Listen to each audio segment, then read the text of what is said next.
Aquinas Academy, 2003. Thomas Merton, Exploring His Spirit and Thought, a series of 6 sessions presented by Michael Whelan. This is the first session, Introduction, Evening.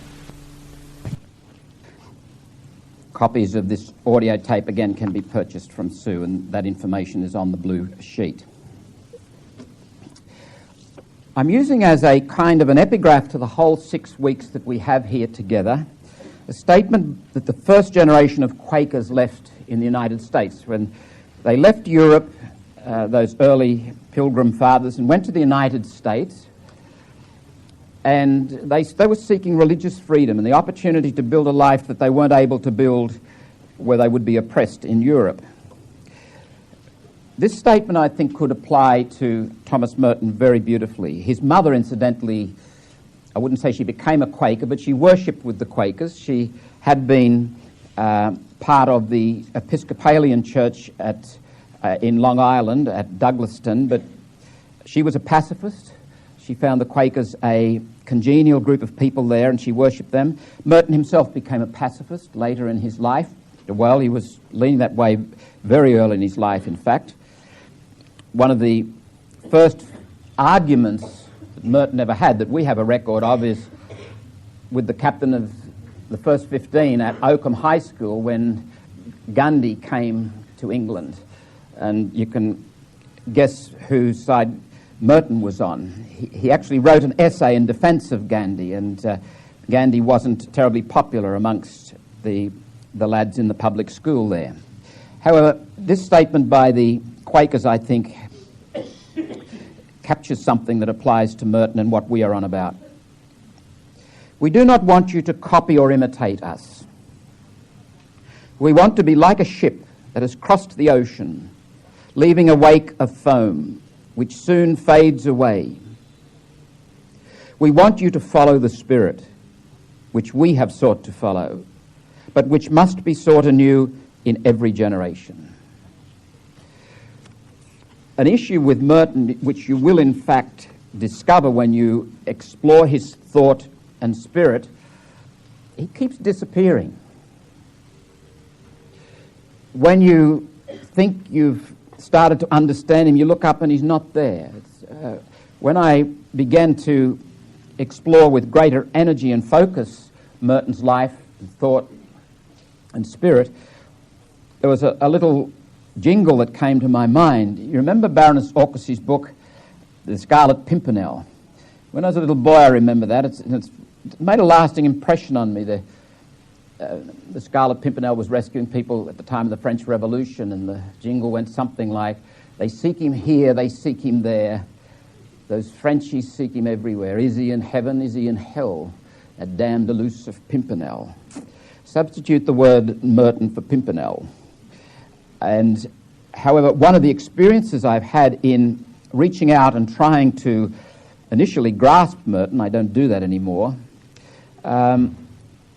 is that in the seeking, I didn't get Merton, but I changed. I looked up, Merton was gone, and I'd moved. And I think there's something very healthy about that. Because you and I are here not to discover Merton, but to discover what Merton discovered, or to do what Merton did, which is to seek God. We're not here to get details about a human being, entertaining and as inspiring as that might be. We're here to encounter somebody through his writing, his thinking and his spirit, who will help to transform us, who will help us on our journey. And I guarantee you that if you engage Merton honestly and openly, and if you do encounter his thinking and spirit, you will change. As epigraphs to tonight's presentation, I've chosen first of all one from the end of Georges Bernanos' little novel, The Diary of a Country Priest. This man is coming to the end of his life. He's got a terminal illness. He's not terribly proud of his life. In some ways, he feels as though he's been a failure. Nothing he's done as a priest has really impressed anybody, least of all himself. and he's about to die. But he's slowly coming to terms with who he is and what he's done, and indeed what he hasn't done. And one place he says, "Faced with the ordeals which await me, my first task is surely to become reconciled to myself." And the epigraph I chose comes right at the very end. He says, "I am reconciled to myself, the poor shell of me. How easy it is to hate oneself. True grace is to forget. Yet if pride could die in us, the supreme grace would be to love oneself in all simplicity, as one would love any one of those who themselves have suffered and loved in Christ." I'd thought about another epigraph from the same book, but it required context to put it there. Let me share it with you because it supports that one. As this priest comes to the end of his life, and he's gravely ill, he seeks out an old friend, a friend with whom he was in the seminary, a friend who was ordained and left the priesthood, is now a travelling salesman. He lives with a woman. Utterly exiled from the Catholic community, this man. No one wants to talk to him. But the country priest seeks him out. And one of the great paradoxes is he seeks him out at the most important point in his life. And in fact, he has massive internal hemorrhaging when he's staying the night with this priest. And he says to him, "Hear my confession." And this man is flabbergasted and says, "But I can't." And the comment of the country priest is beautiful. He says, "Does it matter? Grace is everywhere." I think there's something of the spirit and thought of Merton. We'll brush by it, hopefully, many times. We won't be able to say it. And one of the biggest challenges I face in presenting this course is how to say the unsayable. How to speak of someone who is elusive, someone who is so complex. We'll come back to that in a moment. Because it is my intention to endeavour to say it without saying it.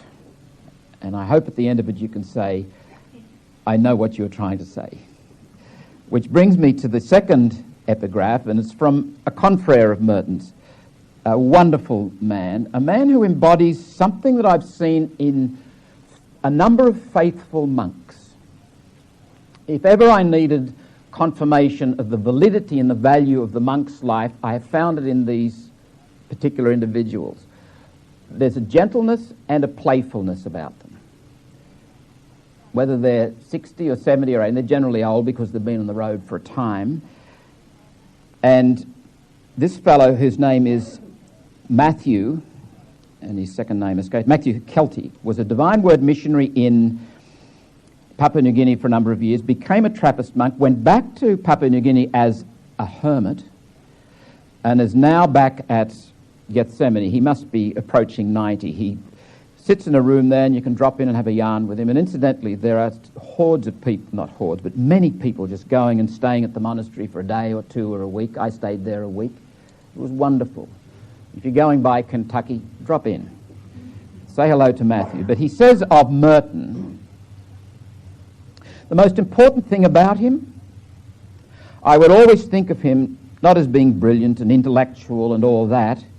I think of him as being poor and simple and little and fragile and dearly loved. Do you follow me? Merton himself said of himself, and here he's quoting a Sufi mystic who'd come to visit him at the hermitage, "What is best is what is not said." Merton, throughout his life, had a sense of the apophatic way. Within the Christian tradition, you've got two choruses happening, hopefully in harmony, but not always in harmony. Sometimes one dominates.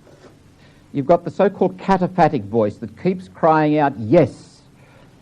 Yes, we can name God. Yes, we can say meaningful things about God. Yes, God is love. Yes, God exists. Yes, yes, yes. The apophatic chorus keeps crying out and saying, no, you can't name God. We don't know God. We can't say anything about God. We must be silent in the face of God. The church at its best has the no and the yes in harmony, both happening in the heart and soul of each of us. Reality being reality, the human reality being the human reality, one tends to dominate. In the wake of the Enlightenment, in the last 150 or 200 years, the cataphatic way has dominated, the yes. We can prove the existence of God, we can name the attributes of God, we've got all these propositions, this is our faith, go and learn them, and you will know the faith. There's a grain of truth in that, but it needs a healthy shout from the other chorus. No, no, no. And Merton, throughout his life, moved more and more to side with the apophatic chorus, with the no.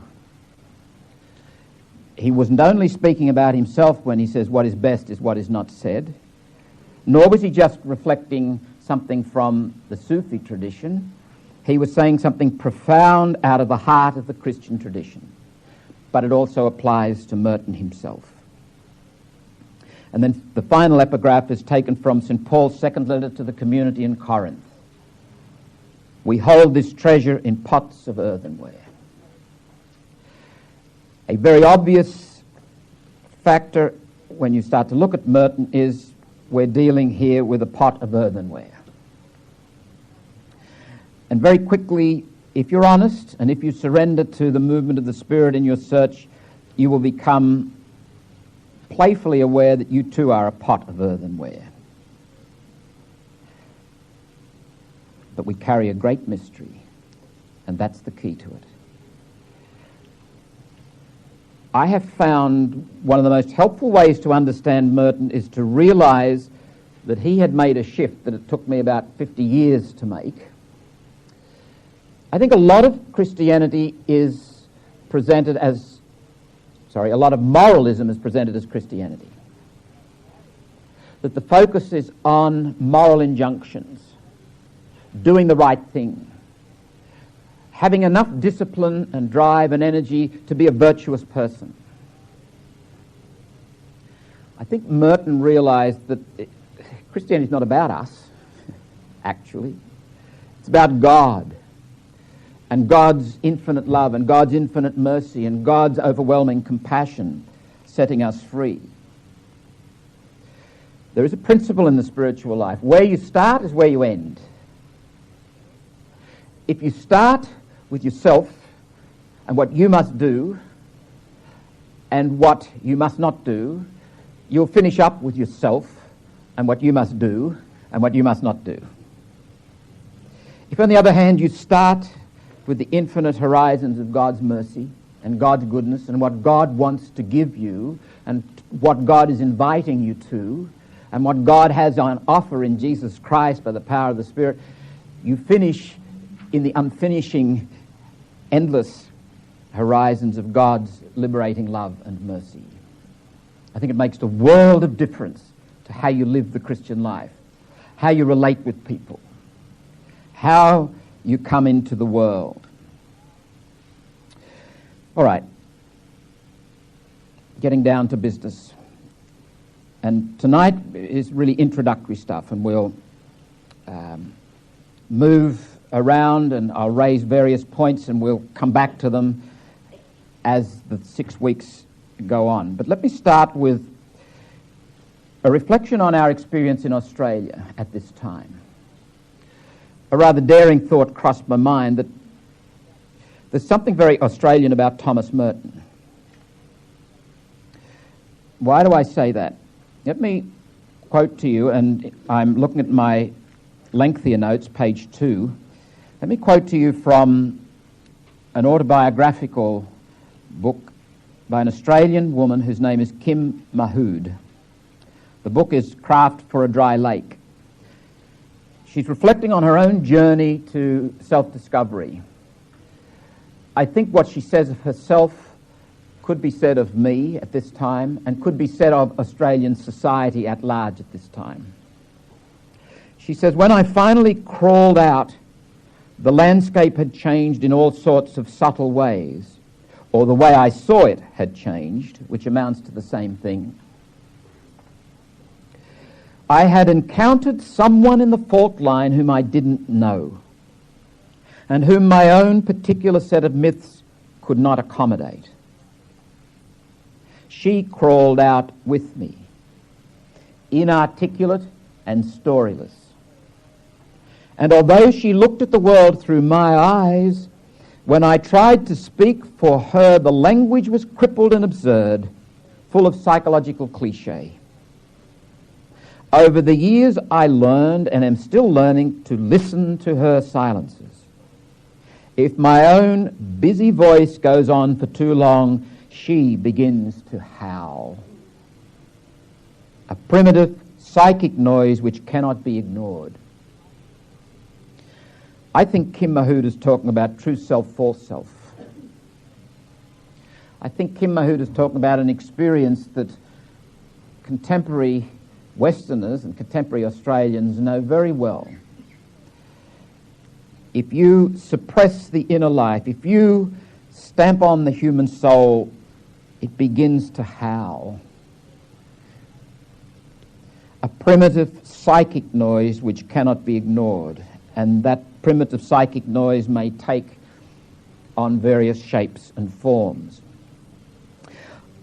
What is it that I'm suggesting here about the experience of being an Australian at this time? There's one word I would say, it's rootlessness. We are a rootless people. Now, you might contest that and say, well, not really, like my great-grandfather came from County Kerry, my great-grandmother came from Cork, etc., etc. But here, in this culture, at this time, our roots are elsewhere, not here. I would suggest that most, if not everybody in this room, would not have to go back more than about 4 or 5 generations to find someone in their family tree who wasn't born here. Someone who was born in some other part of the world, maybe some other completely different culture. We all have grown up with people who have come from other places, whose roots are elsewhere. Now, I'm not suggesting this is either good or bad. I am going to suggest that potentially it holds some remarkable opportunities for us. Potentially it is very good. The dark side of it is that it can actually lead people to be quite nasty and quite despairing, a sense of rootlessness, and quite uncaring. I think, for example, that we've passed on a very toxic rootlessness to the people who have their roots in this place. That's reason for a whole other series of lectures, which I won't go into. The two characteristics of the rootlessness that I would like to explore, and I think do connect us with Merton because I think he experienced them profoundly. One is, I think we have a sense of exile because of that rootlessness. And secondly, I think we have a peculiar sense of inwardness. The exile. I've travelled overseas a number of times in the last 25 years, and I always bump into Australians. They're everywhere. They're travelling. They're looking for another experience, visiting another place. They're generally very friendly, wide-eyed, mostly unsophisticated, sometimes vulgar, but they're there. They're on the move. And it's like it's natural to them. Why wouldn't you meet them in Athens or Rome or New York? I mean, they are Australians after all. Merton says of himself in a letter to the Sufi mystic, another one, not the one to whom we've already referred, Abdul Aziz, on April the 4th, 1962. This is a man in Pakistan. I believe my vocation is essentially that of a pilgrim and an exile in life, that I have no proper place in this world, but that for that reason I'm in some sense to be the friend and brother of people everywhere, especially those who are exiles and pilgrims like myself. Next week we'll actually focus on Merton's life. The week after that, Merton's writing. The week after that, identity, and then solitude, and then peace. Throughout that you'll see changes in Merton.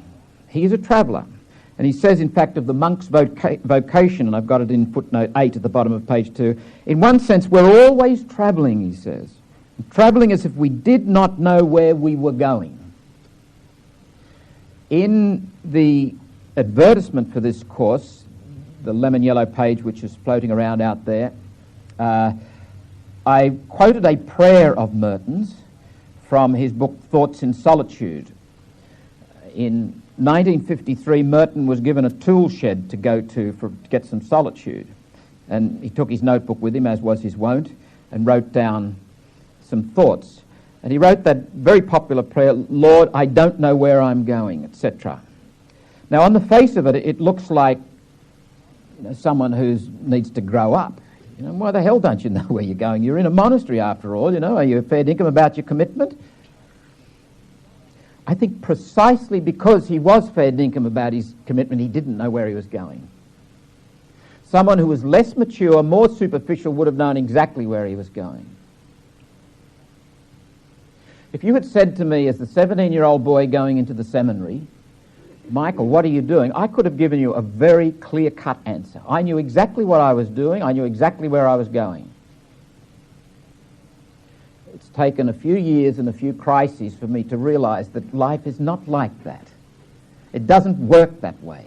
The more mature you become, the more you know, the more there is this sense of being a pilgrim and an exile, that you don't deal in answers so much as questions. One of the wonderful experiences of working in adult education of whatever kind is to meet so many people who are there, who in the very best, wonderful sense of the word will say to you, maybe in a quieter, more reflective moment, no, I don't know where I'm going. I don't know what life means. I don't know the purpose of it all. I don't have the answers. I have a lot of questions, and that's why I've come here. There's nothing so boring as people who've got the answers. Really, it's superficial because you're dealing with a mystery. And life, in the end, is not a problem to be solved. There is no solution to life. It's a mystery to be lived. The second characteristic, which I mentioned, is that of inwardness. And this is perhaps a little bit strange because maybe Australians, again, at first blush, seem anything but inward people.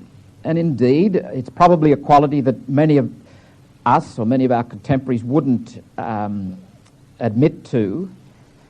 But I think of images like surfboard riders waiting out the back for a wave. The surfboard riders just waiting out the back. You say, well, Michael, are you trying to tell me that this is a deeply I'm not trying to tell you it's a deeply contemplative religious experience at all. I'm suggesting there's something there. Or people who go bushwalking. I think there's something there. I also think it's implicit in a lot of what I think is Australian, or is common in Australia. I hesitate to say it's an Australian trait because you find so many so-called Australian traits are elsewhere in the world too. But our impatience with formalities, in a weird, quirky way, I think that implies a certain inwardness. Even religious formalities, incidentally. Our tendency to promote egalitarianism. One of my confreres, when we were teaching together at Burnie in Tasmania, in one of his classes was teaching the children about how to eat a meal, how to use a knife and fork and serviette and etc., how to break a bun and pass the salt to other people, basic protocols of gracious, normal courtesy. Anyway, this boy from grade 8 came back the next day, and when Father was asking about it, he said, I got into trouble from Mum, Father. You got into trouble from your mother? Why? Well, I was trying to do what you told us to do, and Mum said, don't you come around here putting on airs. Perhaps an extreme expression of it, but something like the egalitarianism. There's a sort of a blunt manner in our communicating. We're not at ease with diplomatic talk and euphemism.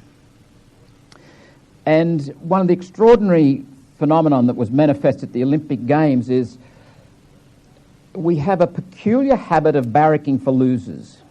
We like to see winners lose and losers win.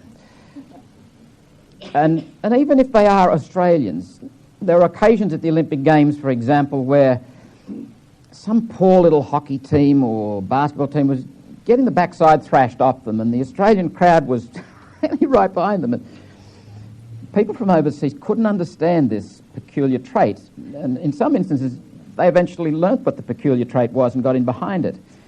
And when the American track team won the 4x100 metres relay, and they were strutting around as is their wont, and they got very embarrassed because it didn't fit, it didn't belong in this Olympic Games, and they apologised afterwards for it. So I think this, I may be wrong, but I think there's something of an inwardness about that you don't have to carry on with display, you don't have to put it all out there, that a lot of the good things of life actually go on behind the scenes. We know they're going on, just take it for granted. Merton was a man who had an immense commitment to that inwardness, not just acknowledging it, but actually awakening it and speaking to it and seeking it with tremendous energy in his own life and fostering it in the lives of anyone who would listen to him. In 1966, he wrote an essay for Harper's Magazine. Now, Merton, especially in the 60s, wrote a lot of stuff. He wrote a lot of essays, but he also wrote a lot for secular magazines. And it's one of the features of his life, and we'll pick that up in our third session. But in this particular essay, he was making what he called an apology to unbelievers. Interesting concept. He writes, "My own peculiar task in my church and my world has been that of the solitary explorer." This is someone, you can go out to the moon, you can go across the seas and so forth, but there's a whole other journey that must be made, the inward journey. To be a solitary explorer who, instead of jumping on all the latest bandwagons at once, is bound to search the existential depths of faith in its silences, in its ambiguities, and in those certainties which lie deeper than the bottom of anxiety. In these depths there are no easy answers, no pat solutions to anything. It is a kind of submarine life in which faith sometimes mysteriously takes on the aspect of doubt, when in fact one has to doubt and reject conventional and superstitious surrogates that have taken the place of faith. On this level, the division between believer and unbeliever ceases to be so crystal clear. It is not that some are all right and others are all wrong. All are bound to seek in honest perplexity. And again, I think that's a sign of maturity. Everybody is an unbeliever, more or less. Only when this fact is fully experienced, accepted, and lived with does one become fit to hear the simple message of the gospel or of any other religious teaching. I think you've got a hint there as to why Merton is popular in our times. I think he's a postmodern person. I think he's a person who has explored tracts of human topography beyond what most of us are beginning to be even aware of. Some of us are beginning to get some hints of it. A religion beyond religion, in a sense. A faith beyond dogma.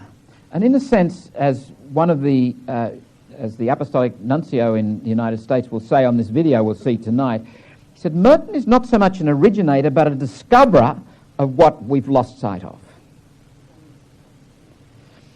One of the sheets that I've given you on the table down there is a very brief statement by the Archbishop of Canterbury, Rowan Williams. He's got one of the finest minds going around in Christianity today, I think. But he says one of the great things about Merton is precisely that he wasn't original, but he awakens us to what is lying dormant, what's been oppressed or what's been suppressed or what's been left out. And that's really the role of the prophet. The prophet is a reminder. The prophet puts up his hand and says, hang on, you've forgotten something. Hang on, that's not the focus. That's not what we are here for. That's essentially the role of the prophet, and that's why we kill them, because we don't want to hear that. We've got another agenda we want to pursue. We've got another way of being in the world, and it's called Christian, and therefore we've got to kill these unchristian people that keep reminding us of the covenant and the mercy of God. Merton also made contact with novelists and philosophers and artists and various kinds of people, and one of the individuals he did correspond with, and incidentally, when you talk about Merton's correspondence, I think his letters and his journals are probably the two best places to get in touch with Merton. Unedited, especially the journals. They're remarkable human documents. But at the Thomas Merton Study Centre at Bellarmine University, where I spent 4 weeks studying, they have 18,000 letters. Now, they're not all written by Merton, but Brother Patrick told me, Brother Patrick was his secretary for the last year of his life. Merton had a manual typewriter. He typed using his index finger and his thumb. He said he was like a thrashing machine. He just went, didn't pause. He just churned this stuff out. Father Chrysogonus Waddell told me that he said Father Louis, he would write, he had 2 hours a day to write. In those 2 hours, he would write 10 letters. And Merton's letters weren't just, "G'day, how you going? It's snowing here. Went to town yesterday. Love, Tom." He would engage people in serious conversation. Some of them were pages long. And Chrysogonus said, it would take me 2 hours to work out one of those letters. But Merton had this extraordinary ability to just sit down almost in a computer-like fashion, and he came before the churn this stuff out. He was a man of immense discipline. Monica Furlong quotes John Eudes Bamberger, who had been a student of Merton's, and he's currently at Genesee Abbey near Rochester in New York. Bamberger was a medical doctor when he came to Gethsemane and went and studied psychiatry later on. Bamberger said, I think Thomas Merton had the psychic energy of 4 people. I said that to Paul Pearson, who is the director of the study centre, and he said, 4 people? He said about 20. Just extraordinary energy. So he corresponded with these people, and he would engage them at their level and about the material that was of interest to them. Merton loved the novel Dr. Zhivago, for example. I must go back and reread Dr. Zhivago. He also loved Albert Camus, The Plague. And a lot of these writings he found prophetic. He found voices coming through that were critiquing and pointing in some very special directions. He writes in a piece cited by a man by the name of Daniel Adams in a book, Thomas Merton's Shared Contemplation, A Protestant Perspective. Merton is a small C Catholic. He's also a capital C Catholic. Merton is a universal man. He transcends culture and he transcends time and he transcends religious denomination. We've already mentioned his link with the Quaker tradition. He got very involved with the Shakers and had no trouble at all relating with Jews and with Muslims, with people from other Christian traditions. One of his closest friends was an Anglican priest from England, Canon Alchin, who, I'm not sure whether he's still alive now, but has actually written a book on Merton too. But Daniel Adams cites Merton as saying, "For one of the most important and helpful signs of the times is in the turbulent, anarchic, but fully determined efforts of a small minority of men to recover some kind of contact with their own inner depths, to recapture the freshness and the truth of their own subjectivity, and to go from there not only to God but to the spirit of other men. In the face of our own almost hopeless alienation, we are trying to get back to ourselves before it is too late." Let me say a couple of things about that, a very mundane thing. Throughout Merton's writings, he uses what we would call exclusive language. Let me apologise up front about that. If you go through and try and change it all to inclusive language, I think it would spoil Merton's, the immediacy and the vitality of what he says. Besides, it would be a very, very tedious and demanding thing. So I've left that exclusive language in. And bear in mind, he died in 1968. I don't believe he'd ever heard of Germaine Greer. He might have heard of Betty Friedan, although it'd be interesting. I think she would have been a person he would have had a very interesting dialogue with. One of the books published of his letters is his conversations with Rosemary Radford Ruther, for example. They didn't always agree with one another, but it's a very interesting book of letters. So we'll just have a bit of a taste of Merton tonight, and I'm going to do that under three particular headings. One is he's a complex man. His is a paradoxical life, and his journey is a very particular one. First of all, the complexities of the man. I mentioned Chrysogonus Waddell. One of the people I met a number of people who knew Merton personally and could speak very fondly of him and of long friendship with him. And Chrysogonus is one of those. Chrysogonus had entered in 1950 and was one of Merton's students. Chrysogonus was already a man who graduated from university at the time, and he'd be now well into his 80s, I think. A delightful, again, a gentle, playful man. He speaks with a bit of a lisp. And although I didn't actually hear him say this, it was said in an interview, and I can just imagine him saying it. He'd call him Father Lewis rather than Thomas Merton. Father Lewis was so very, very, very complex. And in an odd sort of a way, when somebody like Chrysogonus says that, and he said, he would also say, he said some awful things. But he dearly loved the man. He dearly loved the man. Elena Mallitz, who's a very fine scholar of Merton, also says, Thomas Merton was a complex man with many levels, myriad dimensions, numerous stories. Merton said of himself in his journal on October the 2nd, 1967, which is almost 12 months, about 12 months before he died, when I reveal most, I hide most. That's a fascinating concept to play with. When I reveal most, I hide most. And especially if you meditate on it with that first epigraph, what is best is what is not said. If you want to reveal it, don't say it. Merton at this time was becoming very aware of the tradition of the East, the non-Christian tradition of Zen Buddhism, Buddhism generally, Hinduism, and so forth. And one of his delights was to go to places like Sri Lanka and India, and he met the Dalai Lama and so forth.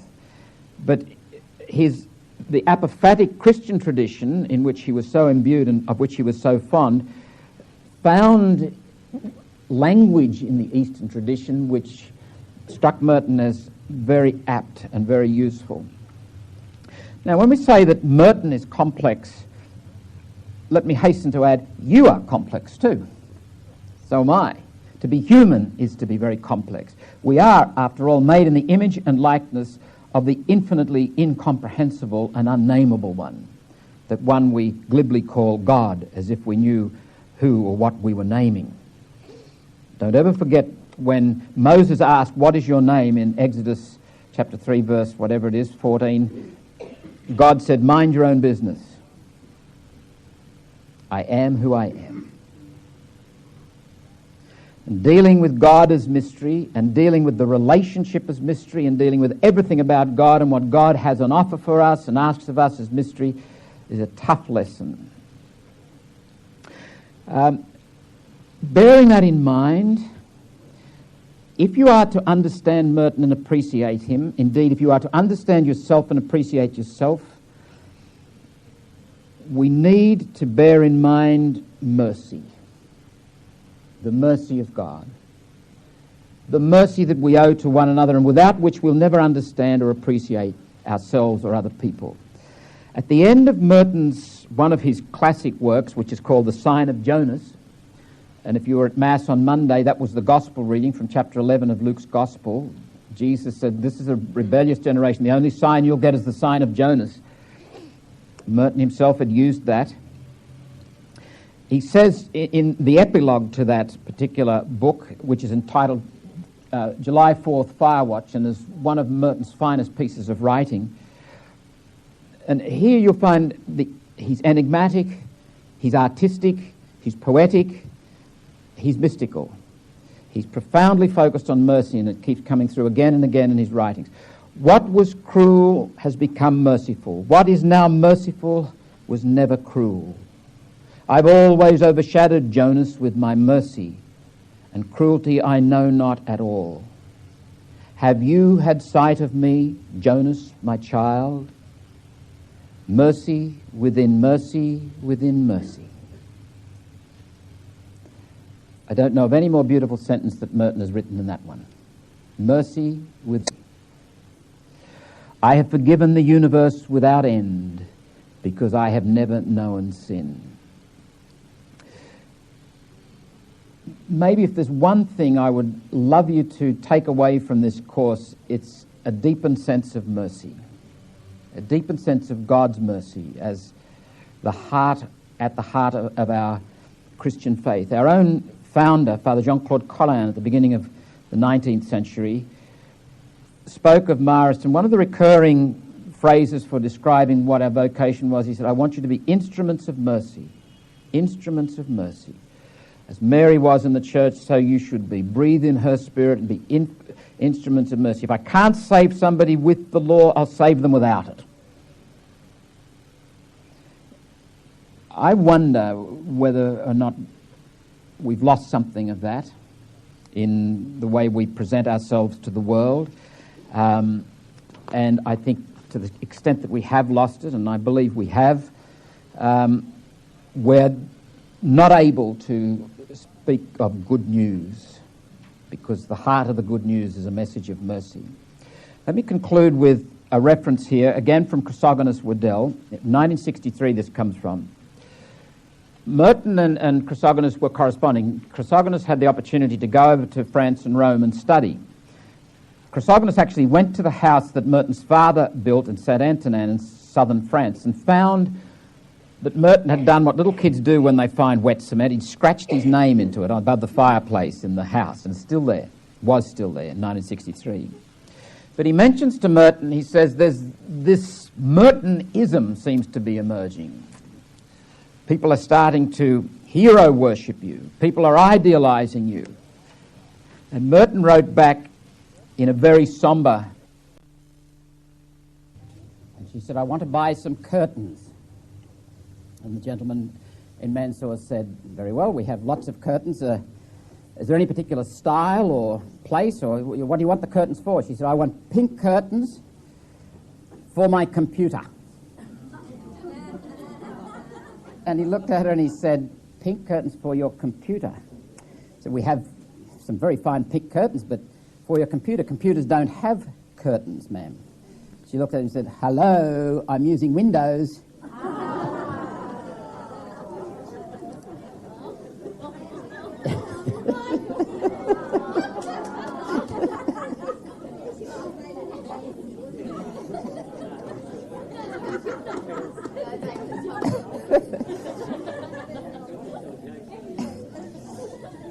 If that didn't happen, it should have.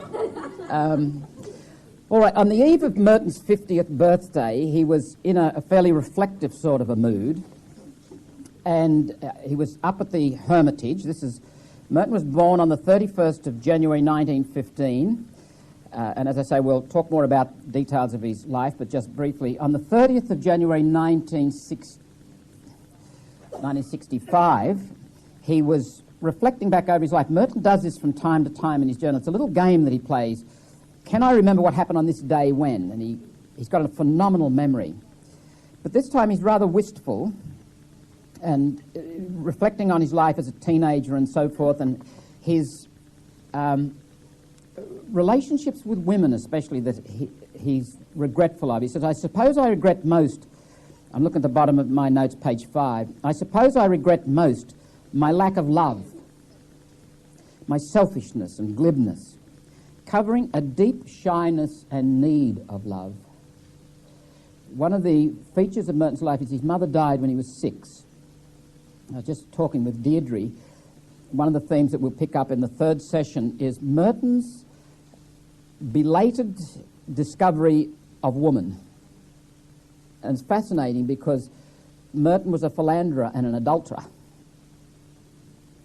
But it's only later on, and I'm not talking about his affair with Margie Smith in 1966, I'm talking about developments of the late 50s.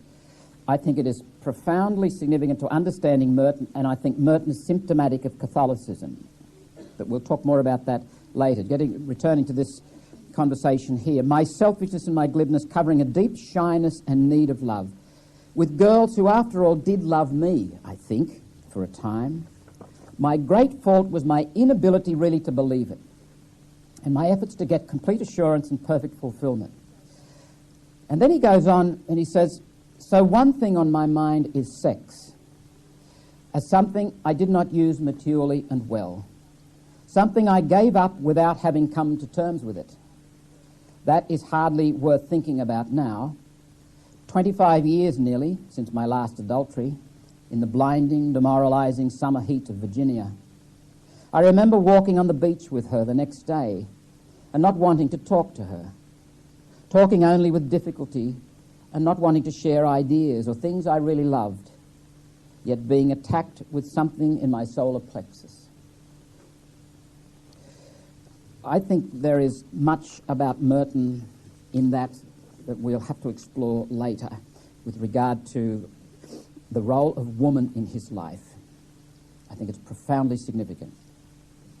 Looking at a paradoxical life that was his, and Merton loved to talk about paradox. At the beginning of The Sign of Jonas, he talks of himself as travelling in the belly of a paradox. In 1940-41, he was at St. Bonaventure's College in Olean, upstate New York, and especially in 1941, he was wrestling with the whole idea of his vocation. I'm looking at my notes at the bottom of page 7. And in his 7-Story Mountain, which is his autobiography, he talks about how he cut the Bible. Charismatics do that, cut the Bible, throw it open, and where your eyes fall, God speaks to you. Dangerous stuff. But sometimes it's uncannily revelatory. Merton describes such an instance here. I looked, and the answer practically floored me, he says. The words were ecce eris tachens, behold, thou shalt be silent. It was the 20th verse of the first chapter of St. Luke, where the angel was talking to John the Baptist.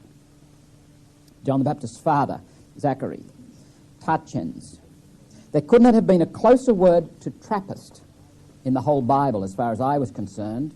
For to me, as well as to most people, the word Trappist stood for silence. Now, in fact, I came across in Merton's journal of November 29, 1941, an alternative description of that same event. I share it with you because it highlights something. It's a different version. He says, one thing I never dared write in this book. Last May, when I was worrying about the vocation, worrying and pounding my silly brains rather than praying and meditating, I did nevertheless pray for guidance, in the wrong sort of spirit, perhaps. But anyway, I prayed and opened the Bible 3 times. And the second sentence was, ecce eris tachens. The first having been something I couldn't make out, but good, from the book of Maccabees. The silence struck me, the third something of the same sort from a gospel. Now, are we to say, hang on, Merton's being dishonest here? No, I don't think so. He might have opened the Bible 23 times. What struck him was that verse from chapter 1 of Luke's Gospel. And it struck him in a way that wasn't literal. There's no way the author of Luke's Gospel intended, well, he wasn't writing in Latin anyway, but intended to have in view the Trappists. But it triggered something in this human being at this time, and it reminded him of something that was deep in his heart. It awakened him to his deeper vocation. And there's no doubt in my mind that Merton was in the right place when he went to Gethsemane. I don't think he was fleeing the world. I think there was a sense, and Merton himself intuited, at least implicitly, that he was like a rocket without a tail fin to that point in his life. There was a touch of madness about it. And if Merton had stayed in Greenwich Village or somewhere around New York City, he'd have probably destroyed himself and a whole lot of other people. A man of immense energy, immense talent, imagination, poetic ability. He was also an artist like his father. Had talent to burn, and I reckon he'd have burnt it. I think he needed the regimen of the monastic life to focus him. Merton writes in a preface to a book of his readings, which was published in 1962, I have had to accept the fact, he says, that my life is almost totally paradoxical. The whole notion of his life being paradoxical, his life as a paradox, I think is very significant in the sense of what we were saying before about a shift from moralism to focus from self and what we must do to God and what God has done. Your life is paradoxical too. Life is paradoxical. There comes a point when you start to take your humanity seriously where you cross a line. You cross a line where the normal, functional, everyday language doesn't work anymore. You need the language of metaphor and symbol and simile. You are dealing with things that seem but aren't, and things that are but don't seem. Life is paradoxical, and Merton found that profoundly in himself. One of the paradoxes in Merton stems from his own psyche, his own flawed psyche. Merton talked a lot about solitude, wanted to join the Camaldolese, wanted to join the Carthusians, wanted to get away from Gethsemane, go to the desert, get a hermitage somewhere, anywhere. There was a compulsiveness about his, at one stage, about his focus on solitude. I think, incidentally, Dom James Fox, who was his abbot at Gethsemane, was just what Merton needed. Brother Patrick told me he thought that Monica Furlong's biography didn't do justice to Merton and the life there. One, because he thought she didn't understand monasticism, but another, he thought it was a bit one-dimensional, in the sense that having a hero, you had to have a Nero, were his words. Dom James Fox was the Nero. Now, there's lots of evidence in Merton's journals that he really was, as Chrysogonus said, someone who would say awful, awful things about James Fox. But he also respected him, and Fox respected him. Fox chose Merton as his spiritual director for 17 years. We ought not be simplistic about that relationship. It was a highly complex and difficult one. And I think, again, just as Merton needed the regimen and the containment of monastic life, he needed somebody with a Harvard degree, an MBA, as Fox had, to draw some lines. And Fox was straight as a die and just held the line. And Merton, like a teenager sometimes, needed a straight line to bash up against. And he bashed up against it. But anyway, Abbot Fox invited Merton and Eudes Bamberger to go out with them to Collegeville, Minnesota, at St. John's College, where there was a conference in 1956 on religious life and psychiatry and psychology. And Merton went, and there was an incident happened there which Merton never wrote about in his journal. Michael Mott makes much of it in the biography. Dom Eudes Bamberger says it wasn't highly significant. However, something that the psychiatrist, one of the psychiatrists speaking there, said actually captured something about Merton. The psychiatrist's name was Dr. Gregory Zilborg, himself a convert to Catholicism, a very well-known and highly competent psychiatrist, who apparently in a private consultation with Merton at that conference, I do believe Abbot Fox was present, said to Merton, and I've got this in the footnote number 23 on page 9, "You want a hermitage in Times Square with a large sign over it saying, 'Hermit.'" Now, I think actually the evidence suggests that Zilborg was somewhat unprofessional in the way he behaved at that conference. There seemed to be, on the Bob Giroux, who was a friend of Merton's from Columbia days and publisher of Farrar, Straus and Giroux, seem to indicate that actually Zylberg ambushed Merton, in a way, at that conference. Michael Mott says Merton broke down and cried uncontrollably in that interview. We don't know whether he did or he didn't. Brother Patrick says that Bamberger said no, that it wasn't that distressing for him at all.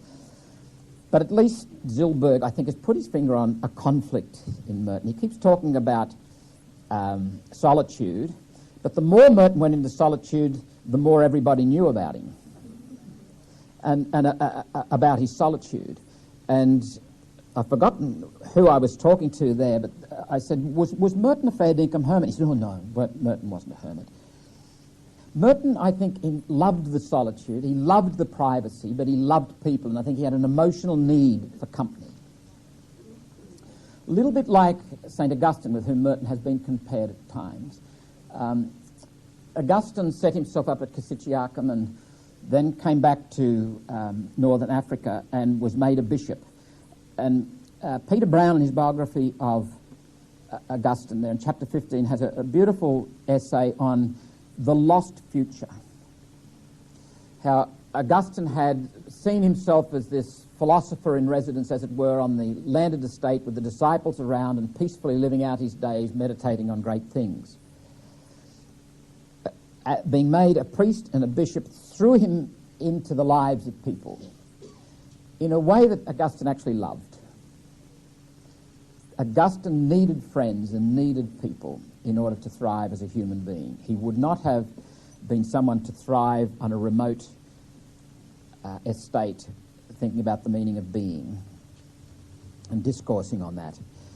However, back to our friend Merton here, and I'm very conscious of the time, so I'll move on to talk about Merton's particular journey. Going back to Monica Furlong, I think there are limits, very significant limits to Monica Furlong's biography, and she would have herself admitted these, I think, having only access to a certain amount of material. You see, when Merton set up the Merton Studies Centre in 1967, that was formally done with Merton's approval and support, sort of, reluctantly. Merton said at that time, I don't want my private papers to be published until 25 years after I'm dead. Now, at that time, Merton was 52 years of age. I think he could reasonably have expected to live another 25 years, so would have been, say, 50 years before any of this stuff would to be published. Of course, he couldn't foresee that he would be dead the next year, and by 1993, it's all there for the public to see.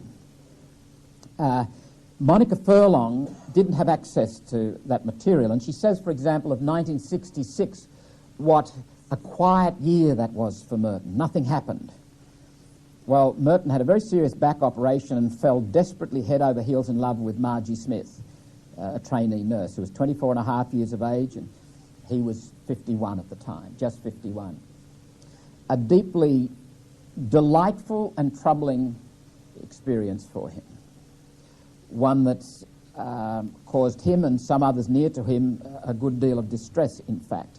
If you go to Merton's journals of 1966, as near as I can make out, the first mention of it is April the 10th, 1966. He went into the hospital in Louisville on the 23rd of March of that year. He turned 51 on the 31st of January that year. Merton had lots of illnesses, incidentally. This was just one of them. He had a lumbar disc. Does that make sense, anyone, whatever that is? And he was in hospital for quite a few days. Now, he says on May the 10th, the nurses are wonderful the way they look after me here. In the margin to that entry of April the 10th, he says, puts M. He refers to Margie as M throughout. It's John Howard Griffin that revealed who Margie was in 1983 in his book Follow the Ecstasy. And it just grew from there, and Merton fell head over heels, hopelessly, helplessly in love, like a teenager, or maybe like a 50-year-old man. I don't know. But he did, and he said to Jim Forrest in one of his conversations with him, he said, I don't want this to be hidden. I want people to know about this. I want them to know about how lonely I am and how much I need to be loved. I think that took tremendous courage, and it tells us of Merton's desire to be honest, to be honest, to be honest. And I think he was free to be honest because it didn't matter. Like our friend, the Diary of the Country Priest, grace is everywhere, it doesn't matter. Our comments on that affair probably will say more about us than Merton, I suspect. We will revisit it when we look at his writings, but I'd encourage you to pay attention to your own gut reaction.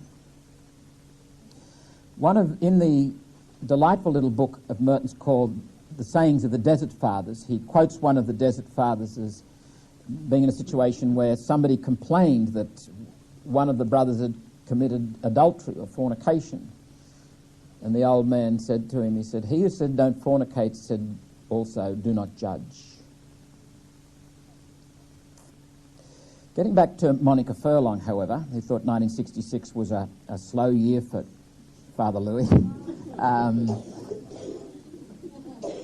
She has some of the best insights into him, I think. And one of them I put there on the top of page 11. She says, "Behind all these labours was another question, one of great personal importance for him. What did it mean to be a monk, a contemplative in the 20th century? In a way, his whole 27 years at Gethsemane had been an attempt to find the answer to this problem. And as the years stripped away the obvious answers and comforting illusions, he felt he was left with little but his humanity. Like Dietrich Bonhoeffer in his Nazi prison, he began to see that the highest spiritual development was to be ordinary, to be fully a man. In a way, few human beings succeed in becoming simply and naturally themselves. He began to see the monk not as he had believed in youth, as someone special, undertaking feats of incredible ascetic heroism for the love of God, but as one who was not afraid to be simply man, who, as he lived near to nature and his appetites, was the measure of what others might be if society didn't distort them with greed or ambition or lust or desperate want." T.S. Eliot has said, "Our lives are mostly a constant evasion of ourselves and an evasion of the visible and sensible world." I wonder whether Monica Furlong might not have gotten to the heart of the matter there. That's the heart of the matter for you and me. The struggle is to be who you are, to be this human being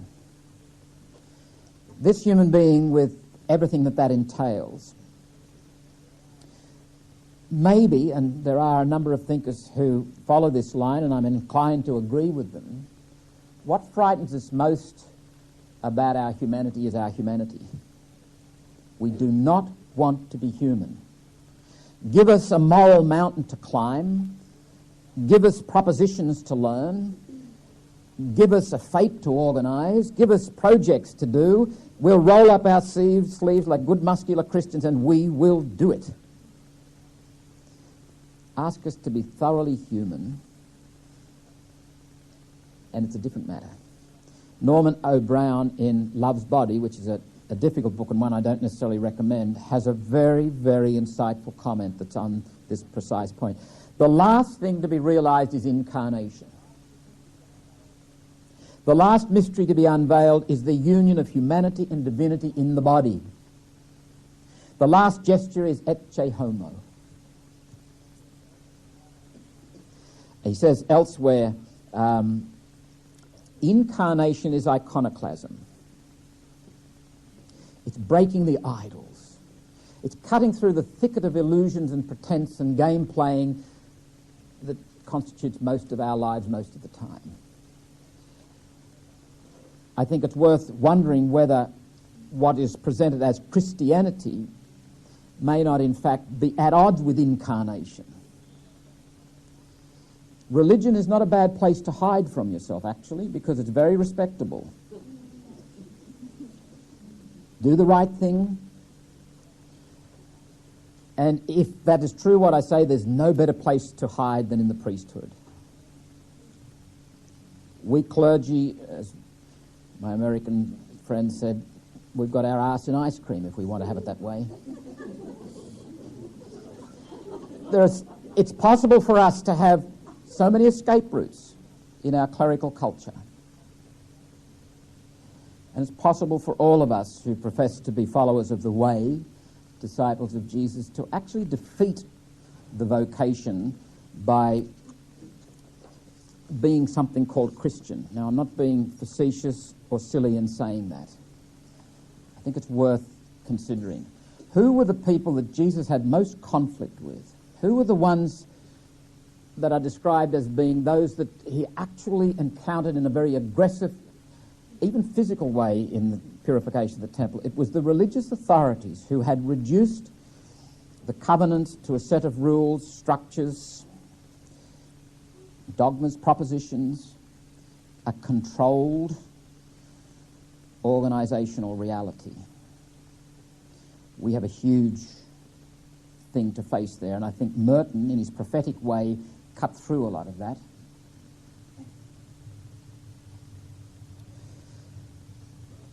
One of the commitments of the monk, as written in the Rule of Benedict, and it's a commitment that is brought out by the abbot, who asks the question, why are you here? Why do you want to be part of this community? And the right answer is, I'm looking for God. I'm searching. Rembert Whelan, who was the abbot primate of the Benedictines at the time of the Bangkok conference in 1968, and therefore was at that conference, was present when Merton died. He actually anointed Merton.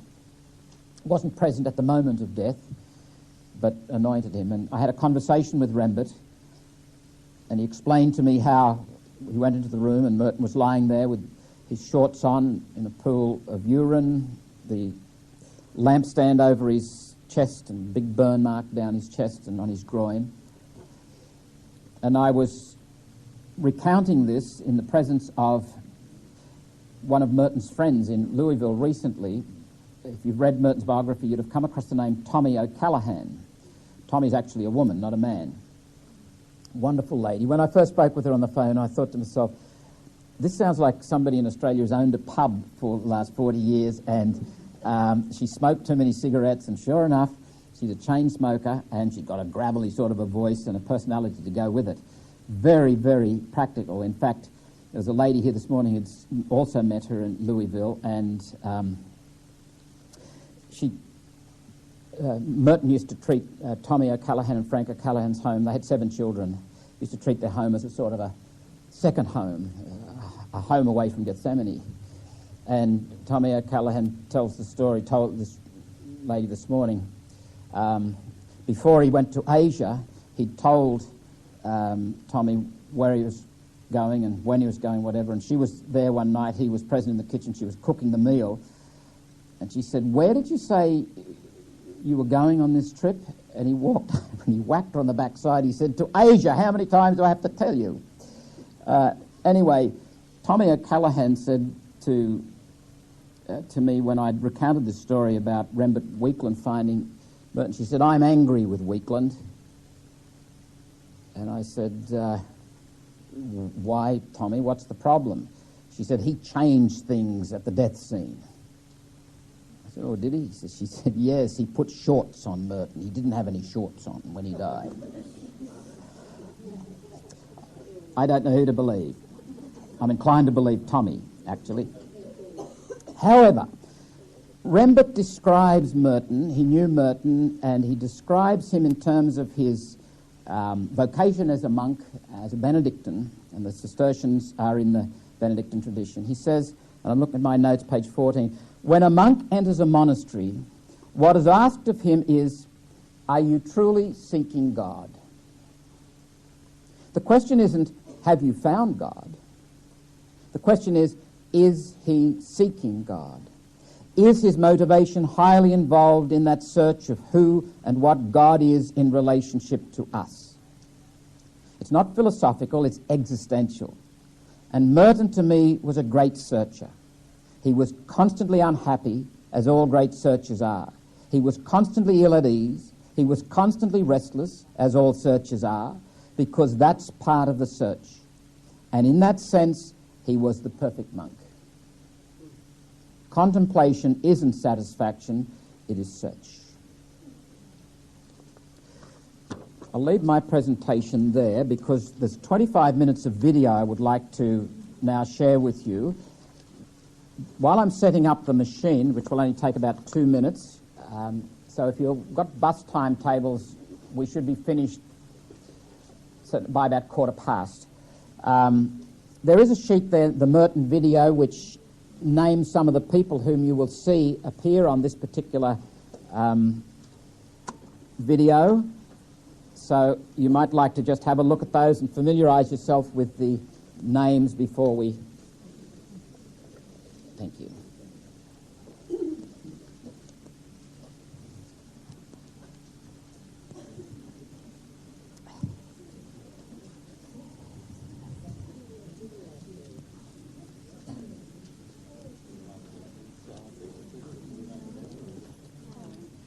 Excuse me.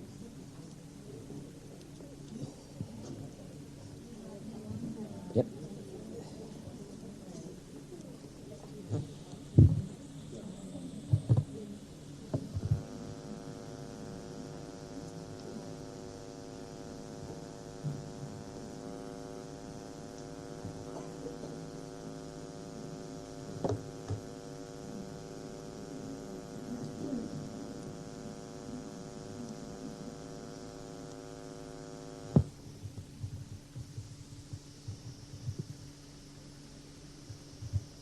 Man, living under certain economic conditions, is no longer in possession of the fruits of his life. His life is not his. His life is lived according to conditions determined by somebody else. And I would say that on this particular point, which is very important indeed in the early Marx, you have a basically Christian idea. Christianity is against alienation. Christianity revolts against an alienated life. Thomas Merton. In his lifetime, he was hailed as a prophet and condemned as a blasphemer. He was an eloquent spiritual writer, a mystic and poet. And this Trappist monk who lived behind cloistered walls also was the powerful social voice that inspired an entire generation to form its conscience on war and race and justice. He was a monk of the West who boldly forged a bond with the East. Through the pages of his books and privately with his astonishingly wide range of friends, he inspired many others to look deeply inside themselves and to address the needs of the world around them.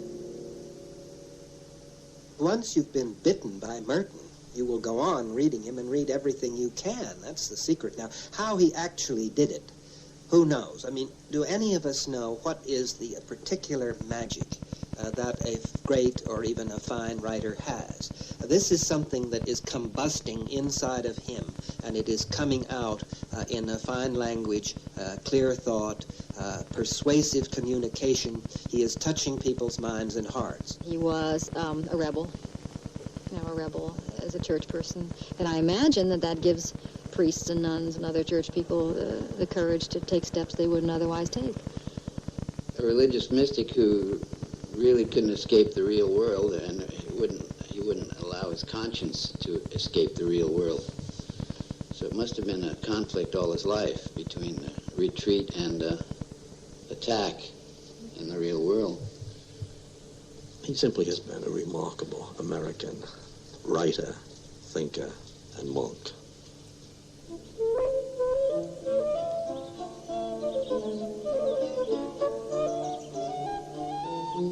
The story of his life begins with Merton's own words from his autobiography, The Seven-Story Mountain. On the last day of January 1915, under the sign of the Water Bearer, In a year of a great shadow of some French mountains on the borders of Spain, I came into the world.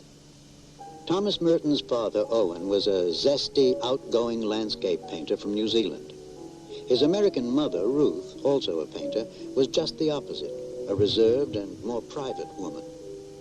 In his early years, their Thomas seemed to be a happy, well-adjusted child, a bit overly talkative, and always looking for something different to occupy himself. When he was just 6 years old, his mother died. That great loss marked the beginning of a long, lonesome period of intense searching in the life of Thomas Merton.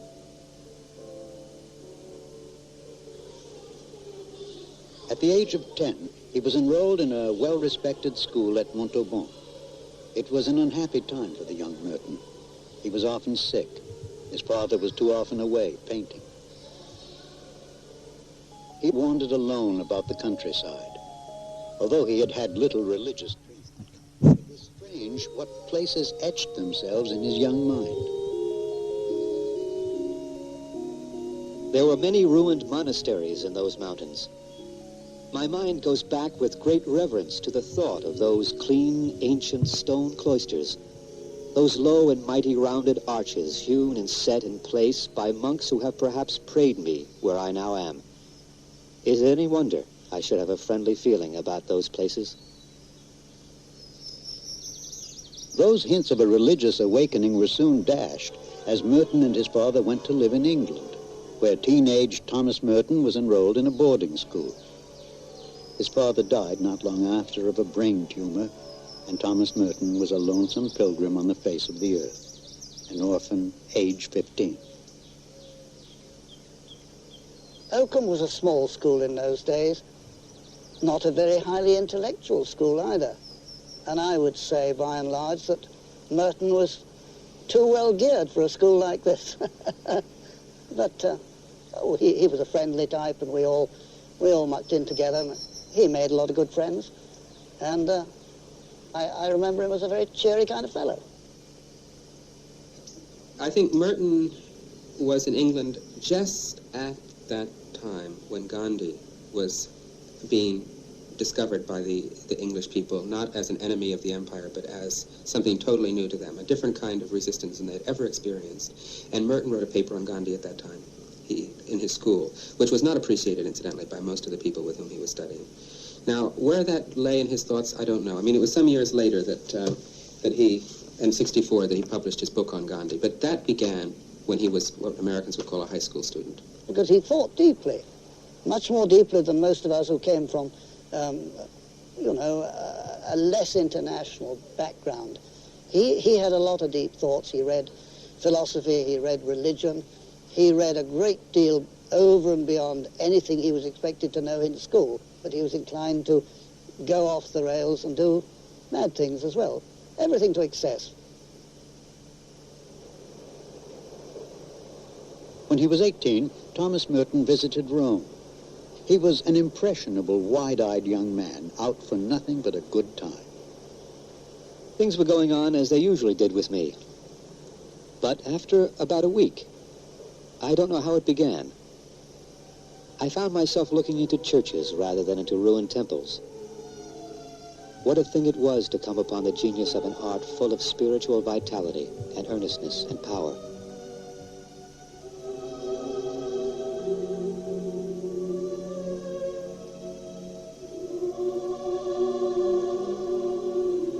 And now, for the first time in my life, I began to find out something of who this person was that men called Christ.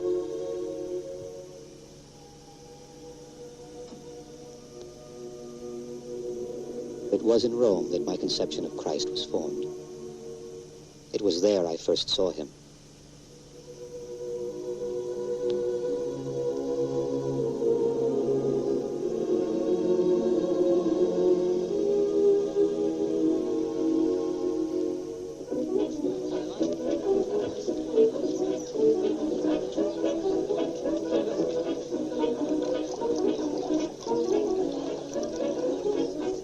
Those transcendent moments, those hints that there was another way to live a life, something to live for, were soon forgotten during his days at Cambridge.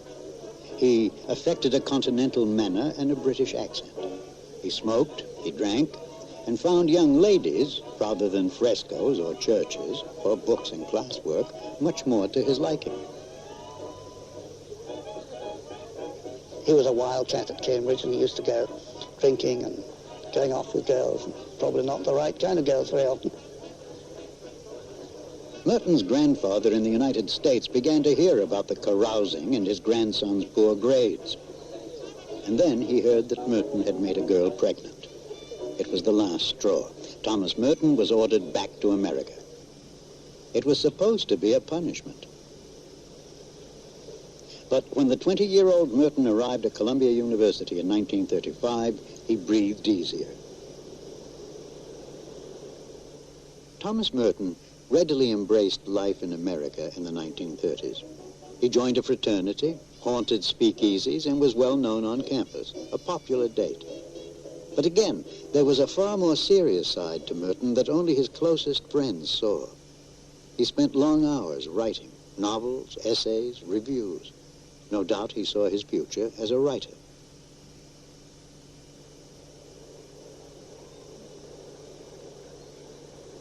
Every week, as Sunday came around, I was filled with a growing desire to stay in the city and go to some kind of a church.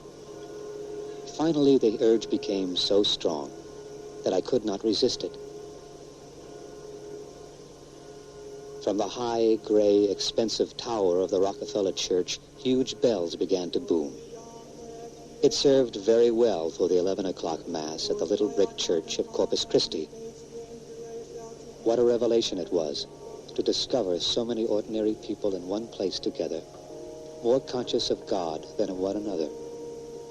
Not there to show off their hats or their clothes, but to pray, or at least to fulfill a religious obligation, not a human one. In August and September, he was reading Gilson and also Gerard Manley Hopkins, and suddenly a lot of Catholic books were just falling into his hands, and by that November, he was being baptized at Corpus Christi Church as a Catholic.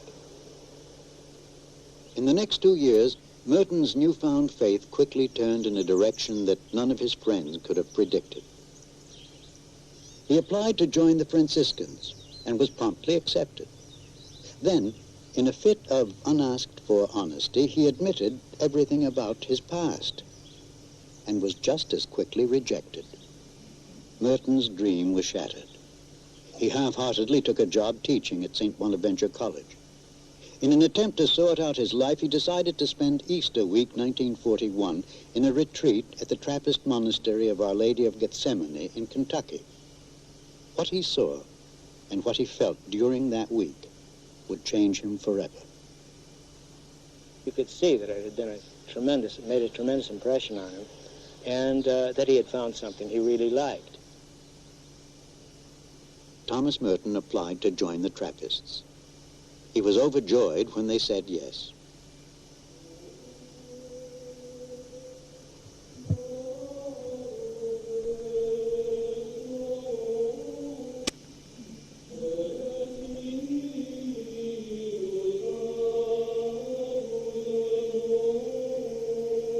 The monks of Gethsemane, properly called Cistercians of the Strict Observance, lived a medieval life far removed from anything that mainstream America thought possible in the early 1940s. These men slept their few hours fully clothed on hard straw pallets and ate neither meat nor fish nor eggs. Their heads were shaved, leaving only a symbolic crown. Gethsemane in those days was very poor and simple and austere life then. We used horses rather than tractors for our work in the fields and in the forests. The two jobs I had was working in the forest in the winter and splitting wood and cutting trees. We cleared land. We rose at 2 in the morning, for example, and had spent long hours in the choir. And that was probably the hardest thing. There was no central heating. And the silence, I suppose that was hard for most people to come in and have no chance to speak. the food wasn't that plentiful. First night I spent in the dormitory, it was below zero. And I feel that the common life was the greatest thing. You're always together. There's no place. Everything is scheduled. From rising till going to bed, everything is prescribed. So until you get comfortable with that, it's kind of burdensome. This life, which called for utter detachment from even the simplest worldly comforts, appealed enormously to Merton. There were no choices. There were ample penances, and Thomas Merton, now known as Brother Lewis, blossomed. Everything makes sense. Everything I wanted to do the most, I can now do all the time without any interference. As soon as I got inside, I knew I was home, where I never had been or would be a stranger.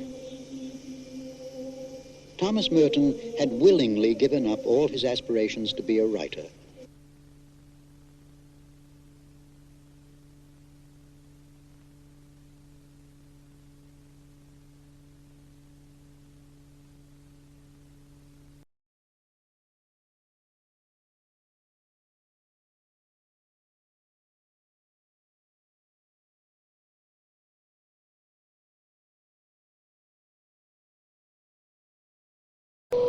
Aquinas Academy, 2003. Thomas Merton, exploring his thought and spirit. This is the second of 6 sessions given by Michael Whelan. This tape is the first of 2 tapes for this one session evening. While people are finding their way to their seats, somebody gave me a paper clipping apropos of a comment that I'd made last week about Australians having a sense of inwardness, and I thought maybe their willingness and indeed eagerness at times to support the underdog may actually point to that. This paper clipping from the Sydney Morning Herald of Thursday, October the 16th, speaks of the Rugby World Cup. Some of you may be aware that that's happening in Australia at this time. There is a team called Georgia, and Georgia gets Georgia's on somebody's mind because Georgia's getting thrashed every time they turn up at the ground. And guess what? The Darling Harbour footy shop, the proprietor there, says that the best-selling jersey is the Georgia jersey. And there's a fan club has been formed in Perth for the Georgia team, and they've got over 700 members. So Georgia is doing well. A little reminder, a practical thing. I've now switched to 60-minute tapes, so there'll be 2 60-minute tapes, same price, same deal, but save running out of time on the tape. If you missed handouts from last week, and there are handouts every week, the handouts from the previous week are on the table at the back wall. I suspect some of you may have missed the handout, for example, explaining about the people involved in the video, the names of the people and who they were. Well, there's still a copy there. The free handouts for tonight are where Lady Yvonne is there in the middle. She's waving to us all, that little table, and we'll put them there for you easily to pick up. Now, over to the side, you can purchase full copies of the notes. Are we out of those, Andrew? Yeah, more at half time. More at half time, okay. Yeah. The library, Mari is sitting at the library there. You are encouraged to use that. I'd just ask you to be mindful of the other people who wish to or may wish to borrow those resources, especially the audio and video tapes.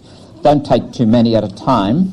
There have been occasions in the past, which doesn't include any of you, where people have taken 5 or 6 items, like books and tapes and what have you, and there are over 150 people enrolled in this course, so bear that in mind and bring them back as quickly as you can in good condition.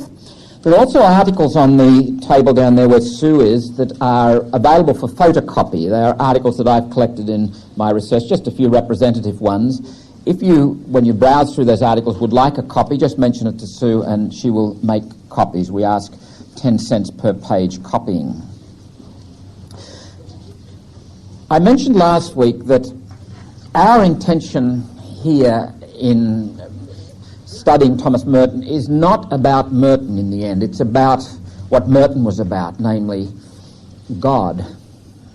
We seek to engage the mystery, and insofar as we do seek to understand Merton and what he wrote and find out details about him, it's only so that in, as it were, engagement with him and his life and his teaching and writings, it may in fact stimulate us to a deeper and more rich and honest life in terms of our own journey and our own humanity.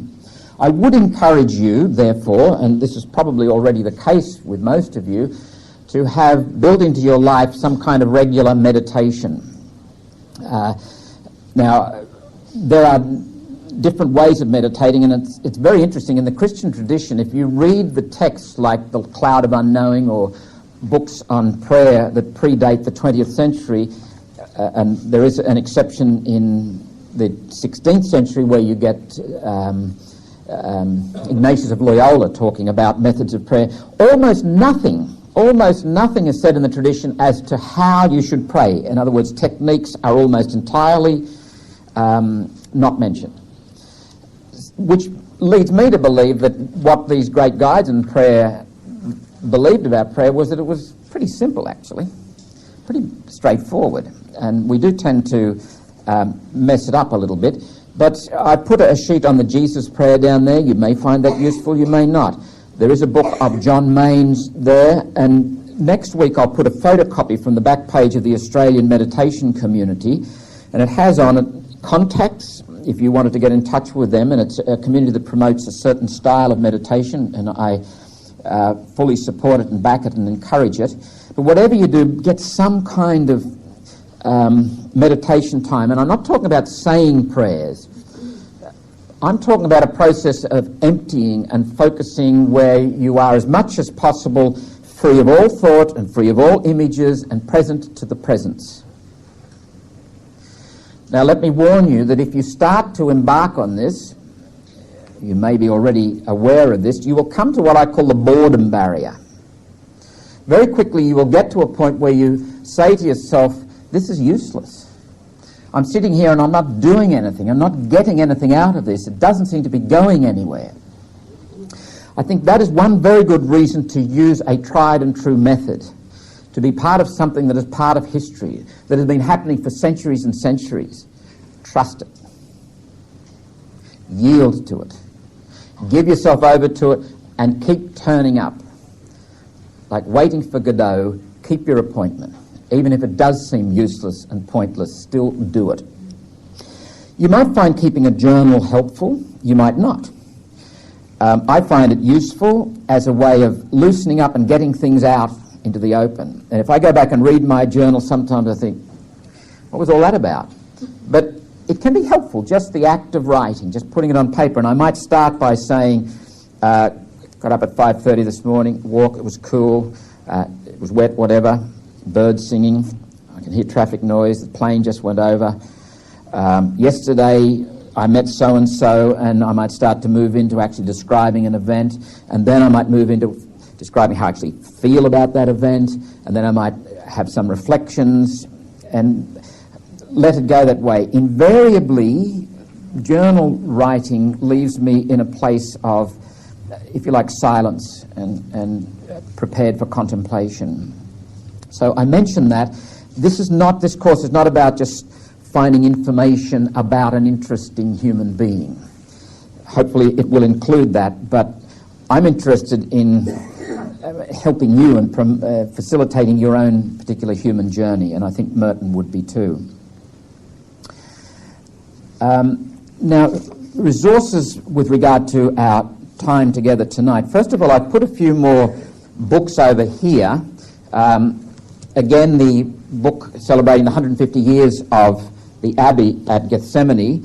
Clive Norton generously lent me this book, The Visual World of Thomas Merton, A Hidden Wholeness by John Howard Griffin.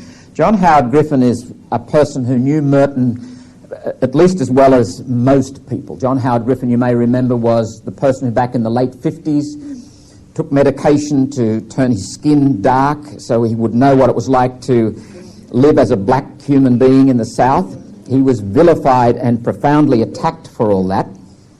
However, he befriended Merton in the 60s, and John Howard Griffin's testimony about Merton in that photography book, but also in this particular book, Follow the Ecstasy, of which we have copies down the back, I think the sense of Merton that John Howard Griffin is able to give us in this book, I don't know you can find it anywhere else.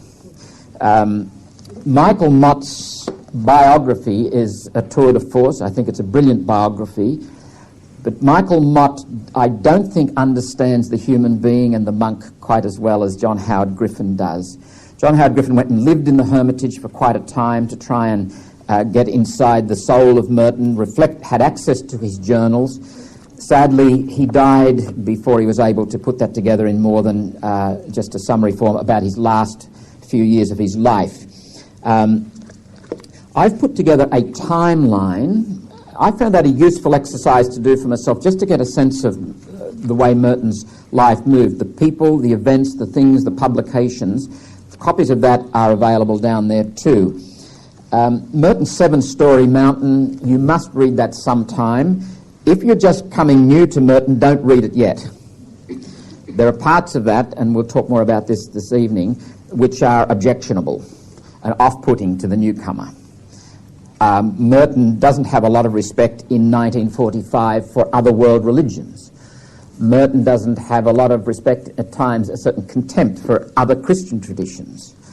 Merton reflects a certain simplistic piety, a certain triumphalism, a certain anthropological negativity. But it's a brilliant book all the same. They are, if you like, minor faults in it. But rather than expose yourself to that until you get to know the man, don't read it yet, read it later. This is volume 5 of Merton's journal. There are 7 volumes of those. And really, if you want to get to know Merton, you must read his journals sometimes. The Intimate Merton, we have copies of that, is a gathering from the 7 volumes. When I visited the monastery at Gethsemane, I actually picked up odd material like a little catalogue of the cheese that they make and the jam and all that sort of stuff. For interest's sake, that is there. A little vocations brochure, something about the Thomas Merton Centre, something about his publications, a few postcards, and some photographs which I took while I was there with a little annotation. So that's there. Please don't take it away. Look at it. The Man in the Sycamore Tree by Ed Rice, who was a personal friend of Merton's at Columbia. It's got lots of photographs in it, some of which I don't know exist anywhere else.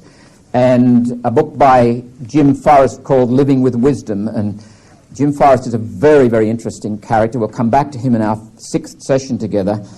He was a young person, American in the Navy, left the Navy somewhat in disgust and protest, became a Catholic, joined the peace movement in the early 60s, went to jail for his troubles, befriended Merton, and they had a friendship, a very close friendship and correspondence until Merton died, tragically, in 1968. The first epigraph I've used for tonight, and our topic is to reflect on Merton's life. And rather than just say he was born in January 31st, 1915, and blah, blah, blah, blah, blah, went to school here and there, what I've tried to do is to pick out specific events and processes, moments in Merton's life that will help us, I think, in terms of our own journey, but also help us to understand his writings and why he did certain things later on. The first epigraph is from Simone Weil, and interestingly enough, Simone Weil died in London in 1943, and I'm not sure whether I mentioned it to you, but the doctor who attended her during her last days was Thomas Merton's guardian, Tom Bennett, who was a Harley Street specialist. Merton had never heard of Simone Weil until many, many years later when he started to read her material, and they really are kindred spirits if you read Merton and Simone Weil. Merton writes about his, well, first of all, the epigraph from Simone Weil, "Love is not consolation, it is light." That is in a section in Simone Weil's Gravity and Grace under the category or under the heading of detachment. It'd be interesting to ask each one of you to complete the sentence, "Love is." I suspect in our culture we have an unwritten assumption that if I love somebody, that gives me some kind of entitlement to that person. Love allows some kind of possession, when in reality the essence of love, according to the Christian tradition, is love sets free. To love the other is to allow the other to be other. To love the other in terms of possession and connection as this is mine is something other than genuine love. Let me read to you here from the Seven-Storey Mountain, and this is Merton's reflections. When I took that from Simone Weil, it sparked off a lot of things about Merton and his life and his thought, because Merton, I think, was a man who, in his family life, lacked love, certainly never got the consolations that every child is entitled to. But life is not fair. And life is not what happens to you, it's what you do with what happens to you. To be human is to be part of a tragedy. I think one of the most compassion-engendering experiences is to think of yourself as a tragic comic story. And whenever you see another human being, think of that other human being as, like you, a tragic comic story. When you're walking along George Street, look at them all. And you. We're all tragedies, and we're all comedies, and we're all extraordinary stories in that regard. Merton, I think, coming into the middle of his life, and we can divide his life pretty much into two parts, roughly 27 years before and 27 years after. 27 years leading up to his entry into Gethsemane and 27 years beyond that. By the time Merton gets to be, 26 years of age in 1941, I think there's a despair starting to creep into his life. I think there is a desperate quality about his behaviour, which we'll look at in a moment. I think part of the reason and the relief and the liberty of going to the monastery is found in the fact that it allows him to focus his life. It allows him to live a structure which protects him from himself in a very real sense. On page 417 of my Harcourt Brace version of the Seven-Storey Mountain, he says, Brother Matthew locked, this is the gatekeeper at the monastery, locked the gate behind me. And in those days, it was literally that. When you went to the monastery, you walked through that gate, the gate was locked, you took on another name, you took a vow of silence. So that in that monastery, even the scholastics which Merton taught at one stage, or for some weeks, didn't know who Thomas Merton was. They were being taught by Father Louis, so they knew who Father Louis was, but they didn't know that Father Louis was also Thomas Merton, who was writing these books and had written this famous book called The Seven-Storey Mountain. But he says, Brother Matthew locked the gate behind me, and I was enclosed in the four walls of my new freedom. Again, there's a huge paradox here. Merton was much more free within the strictures of the monastery than he had been when he was running wild on the streets of New York, doing what he felt like. There was much more freedom. In the page previous to that, he writes, the monastery is a school in which we learn from God how to be happy. Now, one of the handouts I've given you tonight is the horarium, the daily schedule that they lived at the monastery. It's pretty daunting. Their diet was a very, very basic one of vegetables. They fasted roughly half the year. If you got sick, you were entitled to have an egg for breakfast. No fish, no meat. You changed your clothes twice a year. You got to sleep on straw and boards in cubicles with walls about shoulder high. And in 1952, there were 270 of them there in that monastery, for a monastery built for 70. So they rigged up a sort of a tent arrangement outside, and it snows and gets very cold in Louisville, Kentucky. Like you'll get ice hanging from the gutterings. They had no heating in the monastery. It was a very, very severe life. It was, strictly speaking, a medieval life. They literally wore medieval underwear.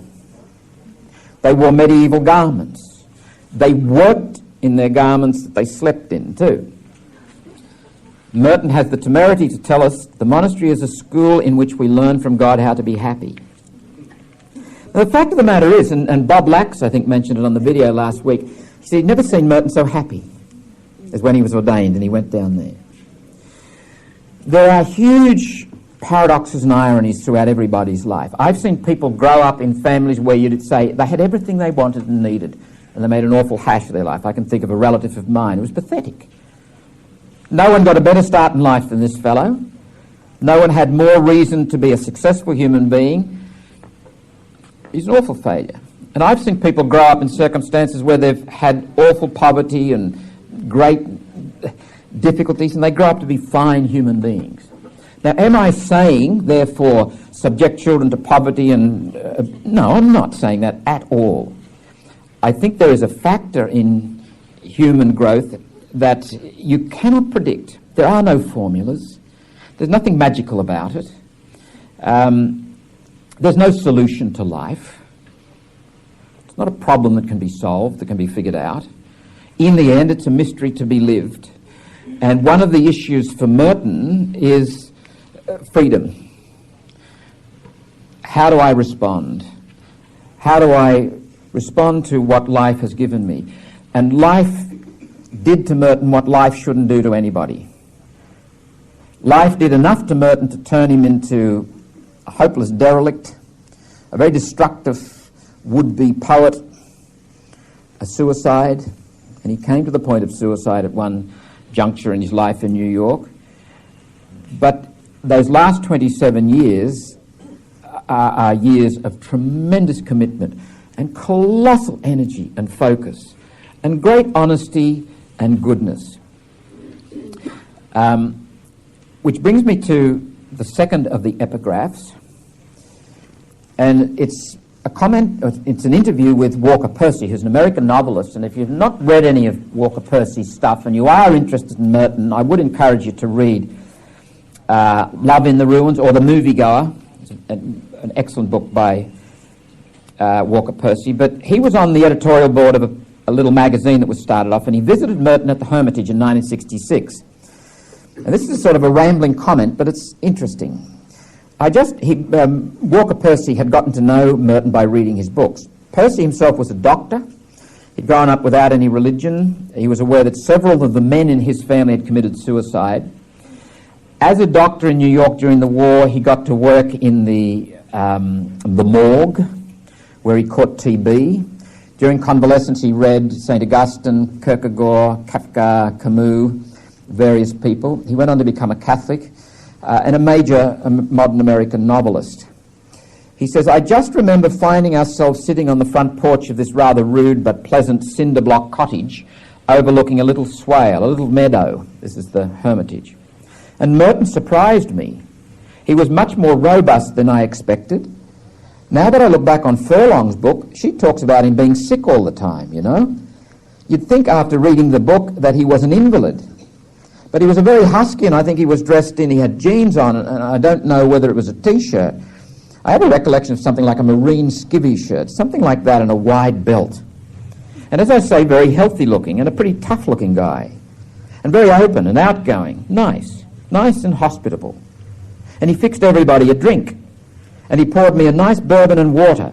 And we sat, and at this point Victor Kramer, who was giving the interview, comes in, Nelson County bourbon. And his wife comes in, tavern on the cinder block. Laughter. Well, we were right in bourbon country, you know. Now, I put that there because I think it's a nice little vignette that Walker Percy talks about someone who was very hospitable, very welcoming, very likable.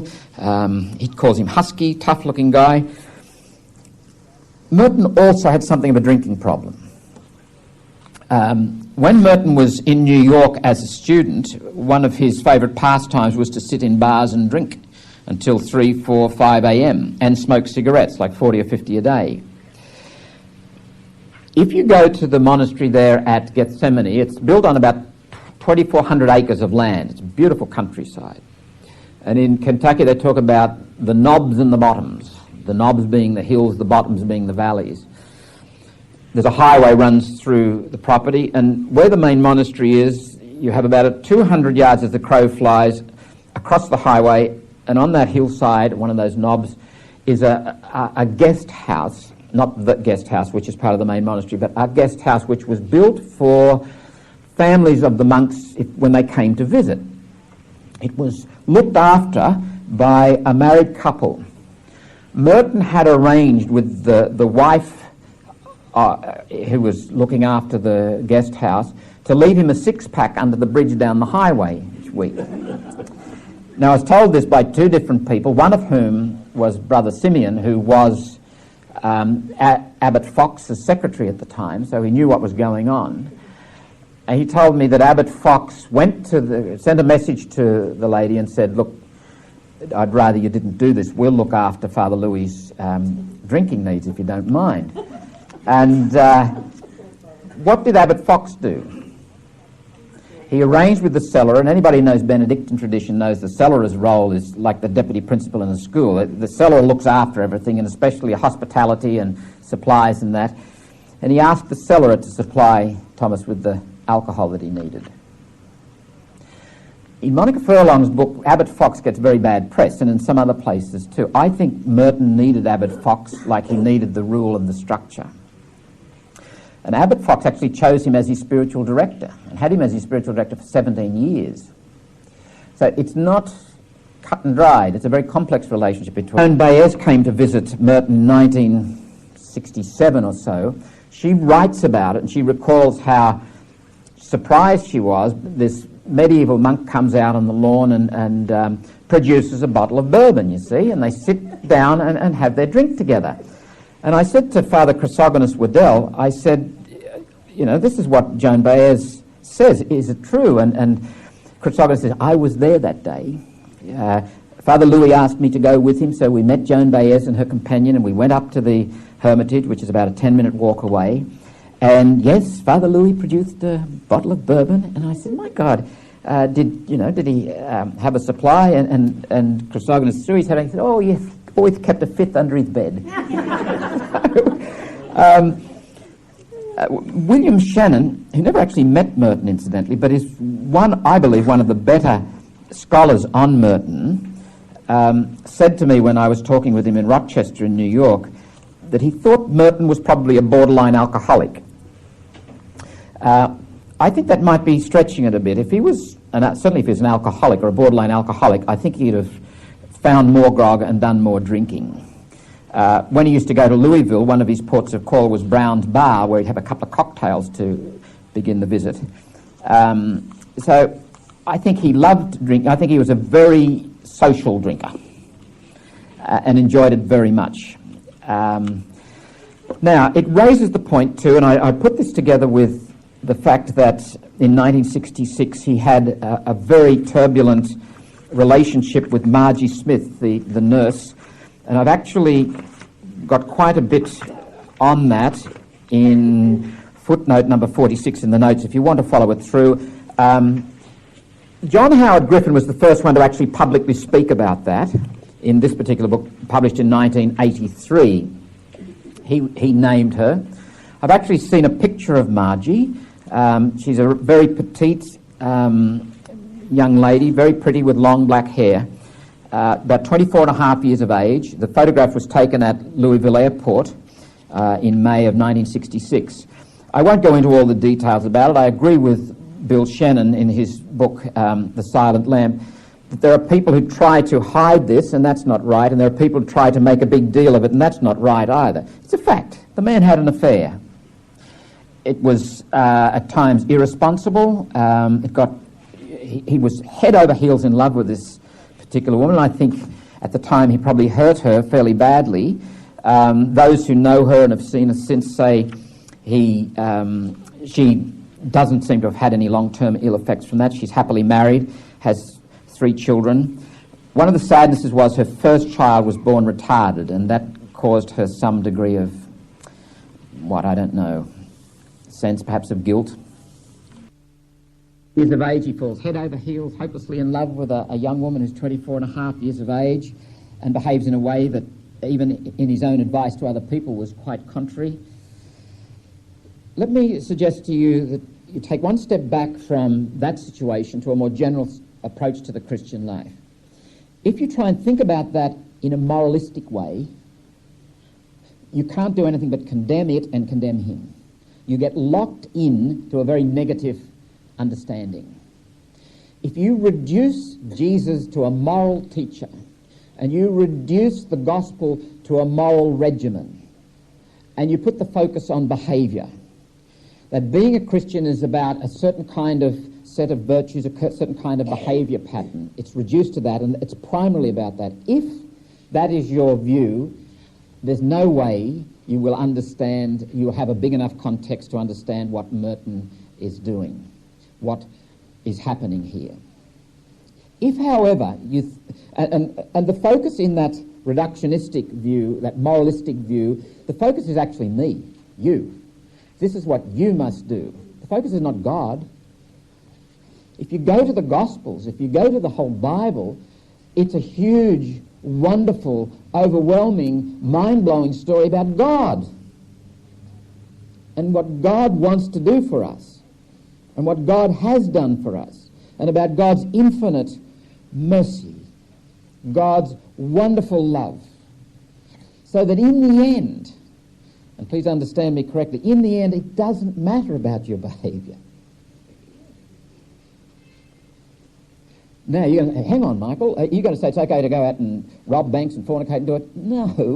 No. Hear me. It's focus on God. Listen to that message. It is God and God's goodness and God's infinite love and God's unending mercy. Get a feel for that. How do you want to go into the world when you've got a feel for that? Do you want to go out and kill people? Do you want to go out and fornicate and rob banks and murder? Of course you don't. It's the most obvious thing in the world to go out and behave yourself. The moralistic mindset says there's something missing here. And let me sharpen the point of the pencil. There is absolutely nothing. There is absolutely nothing you and I can do that will make God love us more or less.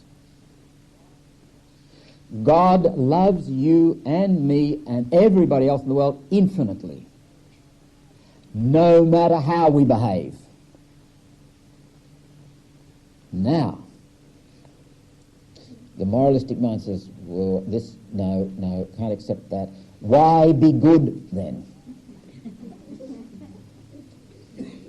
If your reason to be good is simply to earn God's love, I think you've missed the point of the Bible. You've missed the point of the good news. It's got nothing to do. Why be good? So you will flourish as a human being. If you go into the world to be nasty, to be killing other people, to be fornicating, to be stealing, to be murdering, you're not going to flourish as a human being. You're not going to realise your best possibilities. You will realise your best possibilities. You will be happy, so far as it's possible to be happy in this world, if you love other people, if you be compassionate, if you be unselfish. You may be unsuccessful in some ways. You may be actually put down. You may, in fact, be killed for it. But you will still be happier than the person who is selfish, self-absorbed, narcissistic, murdering, whatever. Okay, if that is the context, God's overwhelming mercy, what Thomas Merton is presenting us with, I think, is a reminder. Don't worry about your failures. Don't worry about your sins. All things work to the good of those who love God. And clearly Merton does. If there's one thing on his mind and one thing that keeps recurring, it's God's will, what God wants. Not because he wants to impress God, but because that's what he's made for. And you're better off behaving as you are made to be than to seek an alternative route through life.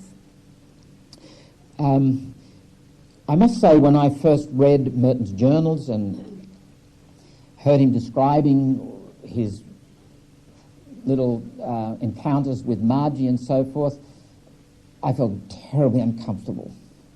I thought, my God, this is really irresponsible behaviour.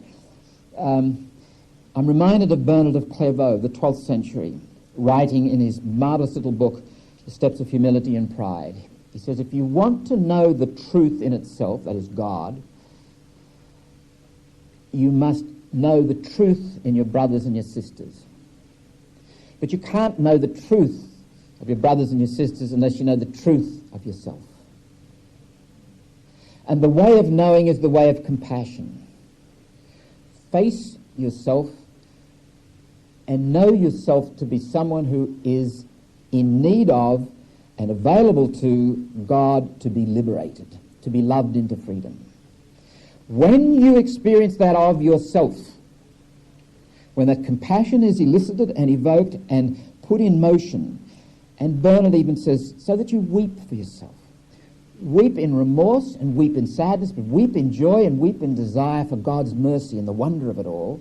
You go out and you see your brothers and sisters differently. And you will not be able to have compassion for them until you've wept for yourself. I think there's a tremendous lesson to be learnt in the broken life of Merton, precisely as it is broken. The danger of hagiography is that it presents to us models that fit the moralistic vision. These are men and women who, through their discipline and their personal effort, got to be kind and loving. And because they made sacrifices and punished themselves, they conquered themselves. And you and I know we can't do that. And if you embark on that moralistic, muscular Christianity, the best thing is that you fail, and the sooner the better. The worst thing is that you succeed. Nothing fails like success, if that's your view of religion. And nothing succeeds like failure. I was talking to a man this morning, a priest, who was part of this course, and he's had his particular life tragedies, which he's gotten himself into. Alcoholism was one of them. And we talked about a man that we both were aware of, Father Michael Kennedy. Some of you would know Michael. Had been a hopeless drunk as a young priest. He used to go on visitation to get his next drink. He was just terribly addicted to alcohol. And as was the wont of the Christian community in those days, he was simply kicked out of diocese after diocese. You're not wanted. You're a hopeless drunk. He finished up down in Albury. They brought him back to Sydney in a straitjacket. He recalls waking up in Heidi Bray Hospital in the straitjacket. Dr. Minogue, who was an alcoholic himself, looked at him and grinned and said, I've been praying for you. We need an alcoholic priest. That man did fabulous work. I met people in the United States who knew him, were helped by him. Sometimes our greatest obstacles to our humanity are our virtues. Sometimes the best advice you can give some people is stop trying to be virtuous. Spare us your virtue. Focus on God. Think of God. God's mercy. God's goodness. I think we mentioned it last week. A rule of thumb. The moral vision of the Bible, Old and New Testament, as you have been loved into freedom, go into the world that God may love others into freedom through you. A wonderful vision. And one that, excuse me for labouring the point, it not only is necessary to understand Merton, I think it's necessary to understand what I believe we are called to today. Because if we persist with the legalistic, dogmatic moralism that we're wont to promote and call it Christianity, we will simply drive most good-thinking, mature people away in droves and gather unto our bosom the desperate ones who are looking for a secure black and white world to live in. And I don't particularly want to be part of that myself. I don't know about you. If you approach the world through God's action and God's work and God's love and God's mercy, the world starts to look different. Dare I say, dogmas become less important, as do structures and rules and regulations and being right or wrong. You tend to become more inclusive than exclusive. because you know yourself to be the first one in the world who needs mercy, because that's the way you've actually experienced it. All right, moving on to the next epigraph. And we're still at the epigraphs, and we've nearly run out of the first hour. However, Merton talks about automatisms. Merton's early life, to him, was a driven life, was a life of slavery, was a life of slavery to his feelings, his passions, what he wanted to do, he did. And he saw the monastery as a place where he could find freedom, and he wanted freedom, and he says in the tradition of the Christian tradition, freedom is the preeminent mark of our being made in the image and likeness of God. We are not made to be slaves, we are made to be free. And then final epigraph from Luke's Gospel, chapter 9, verse 51, he set his face towards Jerusalem. It's a beautiful image of Jesus. Jesus in all the Gospel stories is seen to be travelling towards Jerusalem, the fulfillment of his mission, his vocation. And I think Merton is somebody who, as he gets his bearings and emerges from the fog and the swamp of his life, sets his face. And that didn't mean that he simply knuckled down to observe the rules and regulations and dogmas, and you'll find a tremendous shift in Merton over the years. We'll see a little bit of it on the latter part of the video today, but I think the Merton of the 1960s is a wonderfully liberating and prophetic voice, and we'll talk more about that in the final three sessions, well, tonight, but particularly the final three sessions. Very briefly, incidents from his childhood years. I think there are two streams, two significant dynamics happening here with Merton. One is he's being reminded constantly that he has no lasting home here in this world. Everywhere Merton goes, he's asked to move on. Get out. Keep moving. Pilgrimage, we've already seen, is a major theme for Merton because of his life's experience. But we're all misfits. None of us belong, ultimately, finally. We're all pilgrims. Sometimes life is brutal in thrusting people into the abyss, the void, and forcing them to face it, sometimes before they're ready to, and it destroys some people. Merton was thrust into it, first of all, by the relationship with his mother, and a subset of this is the second dynamic. Women are a very, very significant part of the Merton story. Dysfunctionally, deformatively, and formatively. Merton had a very problematic relationship with his mother. For example, when Merton is born, in the first 3.5 years until his only sibling, John Paul, is born, Ruth Jenkins, his mother, who comes from Long Island in New York, keeps Tom's book. Every time Tom sneezes or farts or does something, that's written down. By the time Tom is 2, he can speak 500 words, French and English. He can sing songs bilingually. Tom's the apple of mother's eye until John Paul is born. And then Tom ceases to exist. Tom is thrust out of paradise. When Tom is 6, and the mother's discipline gets more and more harsh. When Tom is 6, the mother gets sick. She gets stomach cancer. Goes to hospital, Tom is not allowed to visit. And then one day, the father comes along and hands him a note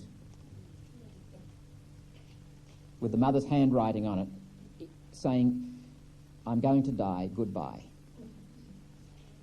He says, I took the note out under, and I'm looking at my notes, page 20 in the middle, I took the note out under the maple tree in the backyard and worked over it until I'd made it all out and had gathered what it really meant. This is a 6-year-old boy, intellectually gifted, poetic, sensitive, imaginative.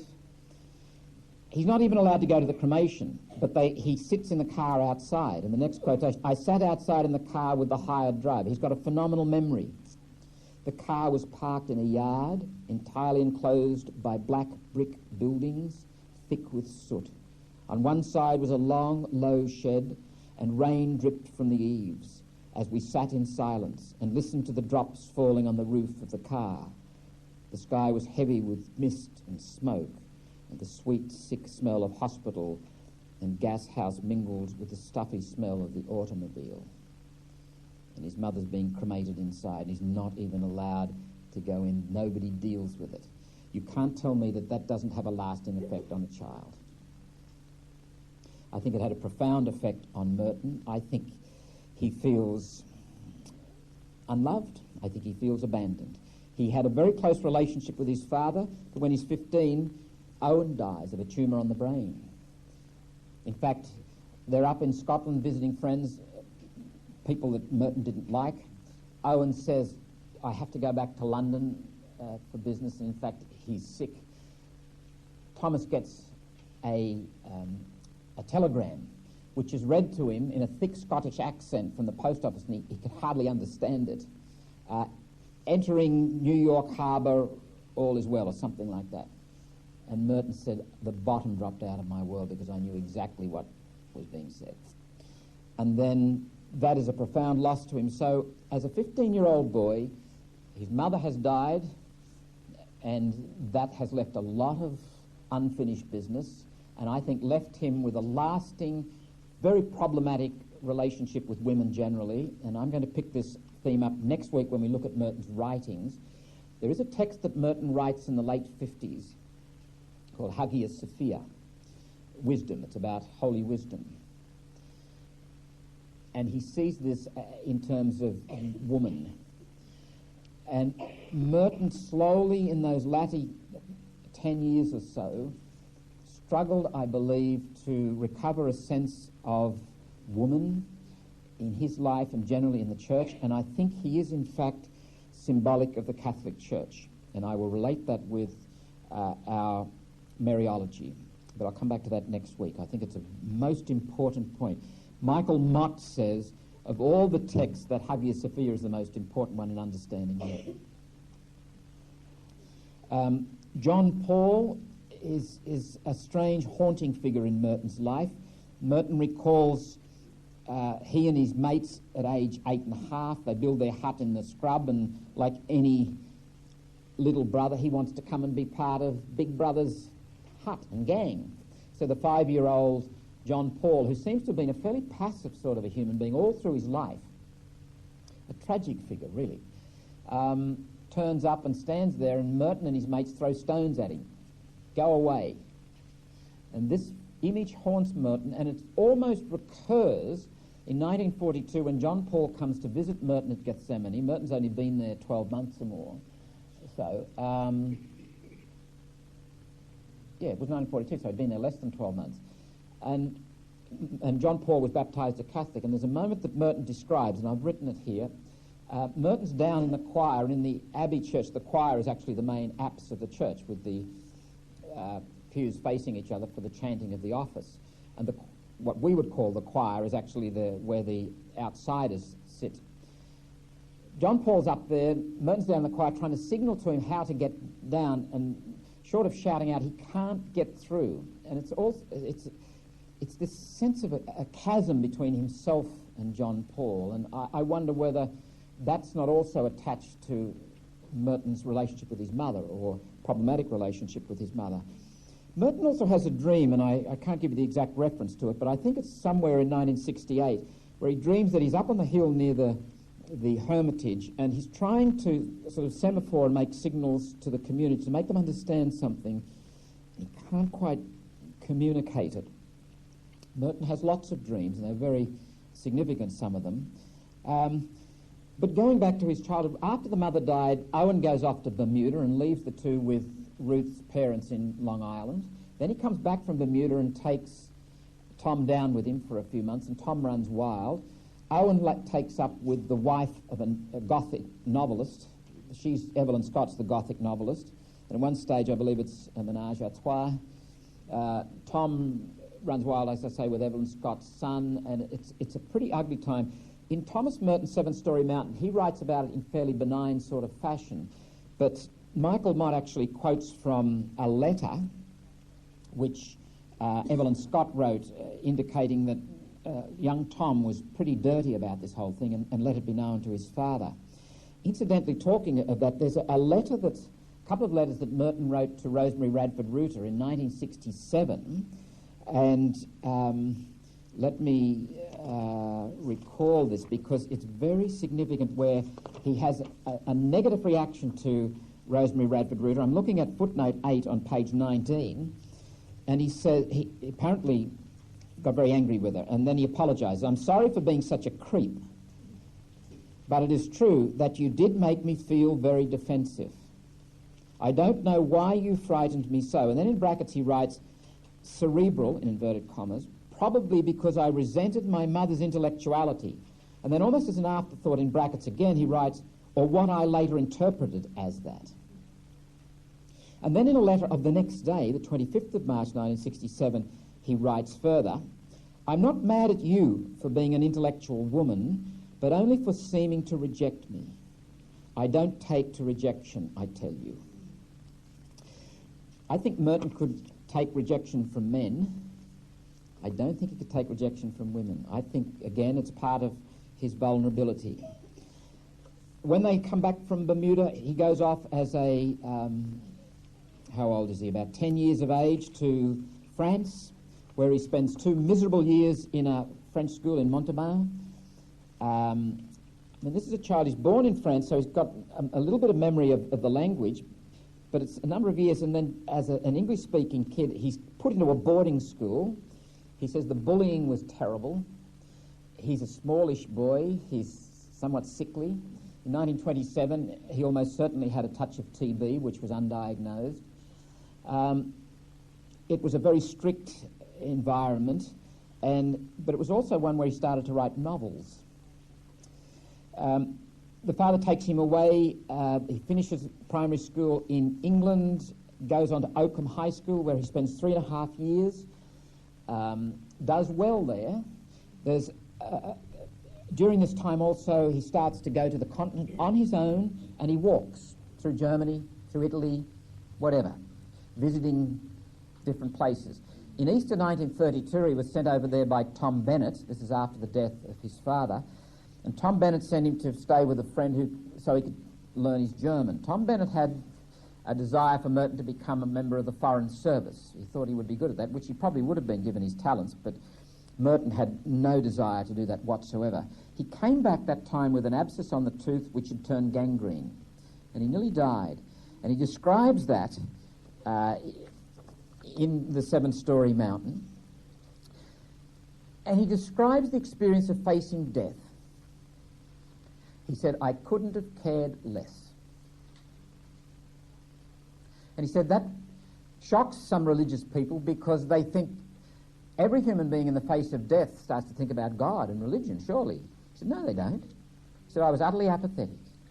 I couldn't have cared less whether I lived or died. And it wasn't just the pain that was causing him to be apathetic, at least that's not the way he remembers it anyway.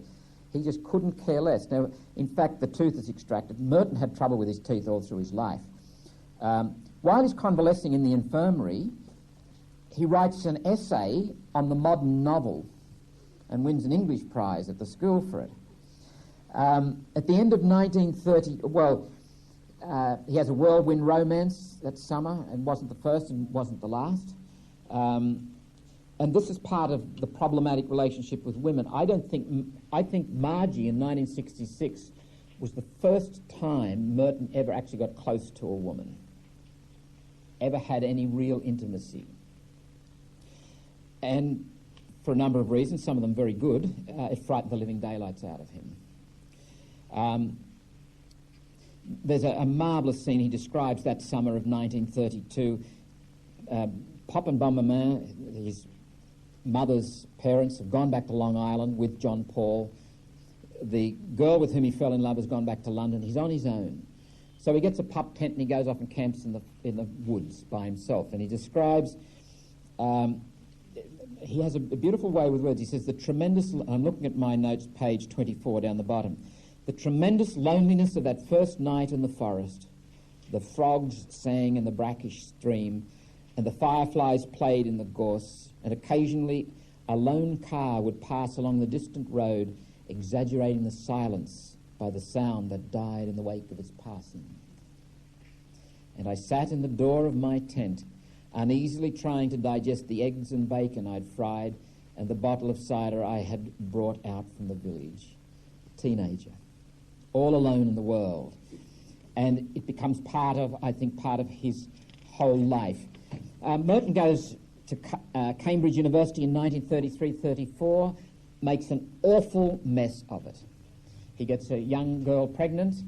In 1952, he got permission to take a vow that he would never seek or accept abbatial office. That is, would never make himself available to become an abbot, because, he said, maybe that girl will turn up with my son someday, and it could be very embarrassing if I was the abbot. Now, in 1968, the man who, a member named Talbot, an Englishman, who was the liaison person with the Dalai Lama, spoke of his conversation with Merton. This is 1968, just before Merton died. He says, "You know, my son would be such and such an age right now, and I don't know whether he survived the Blitz or not." We don't know what happened to that girl or that child, whether the child was even born. Perhaps there was an abortion. Perhaps the young girl went up to Scotland or over to Ireland, as often happened in those days, and if there was an adoption, no record would be kept. Whoever it was, be they male or female, if they were still alive, they'd be about 70 years of age now. There was some suggestion that they'd both been killed in the Blitz. Ed Rice seems to be the origin of that. Ed Rice was a friend of Merton's from Columbia days. It doesn't seem to have any basis to that story. We just don't know. Merton went on to Columbia University and thrived.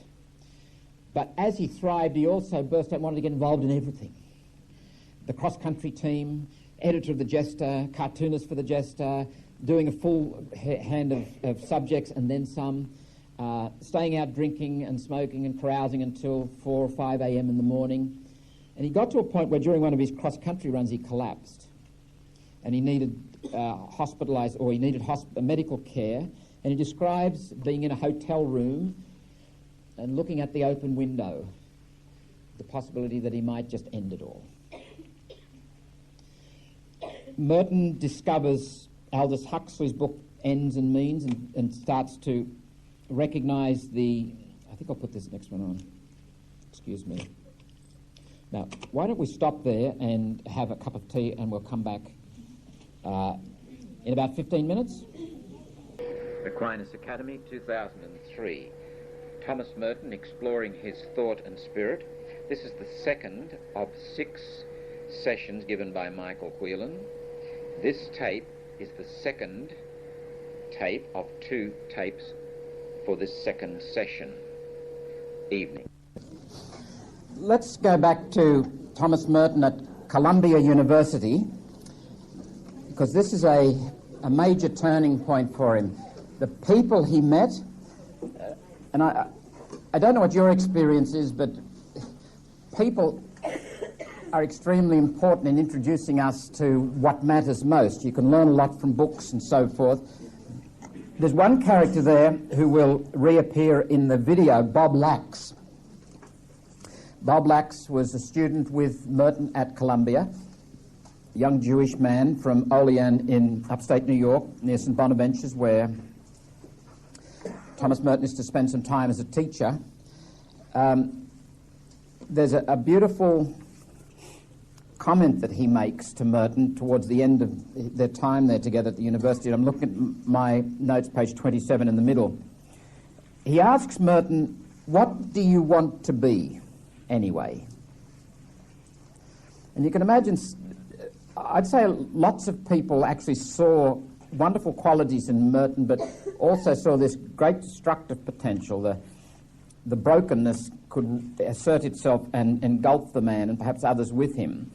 And you can imagine somebody, as it were, sitting him down and saying, "Tom, what do you actually want to be?"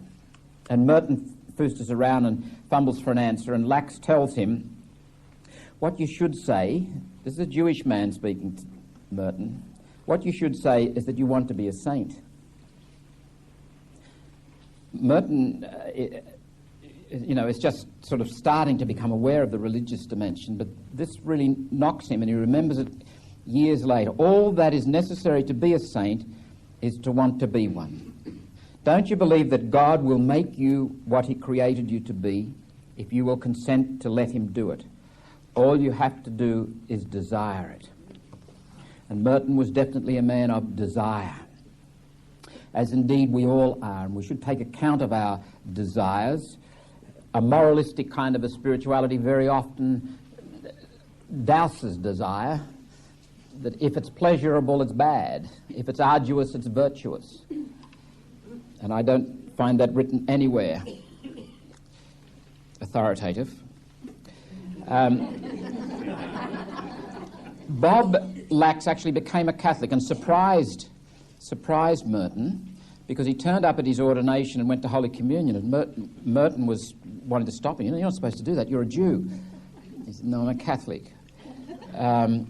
Bob Giroux, we saw Bob Giroux last week at the beginning of the video. Bob Giroux was working for Harcourt Brace. Remember, he spoke about going to Mr. Brace about the publication of the 7-Story Mountain. Bob Giroux is a very impressive sort of a person also. Cy Friedgood is another Jewish friend, and quite a character apparently, a great practical joker. Ed Rice, who produced that book, The Man in the Sycamore Tree, similarly is a fine sort of a person and a writer.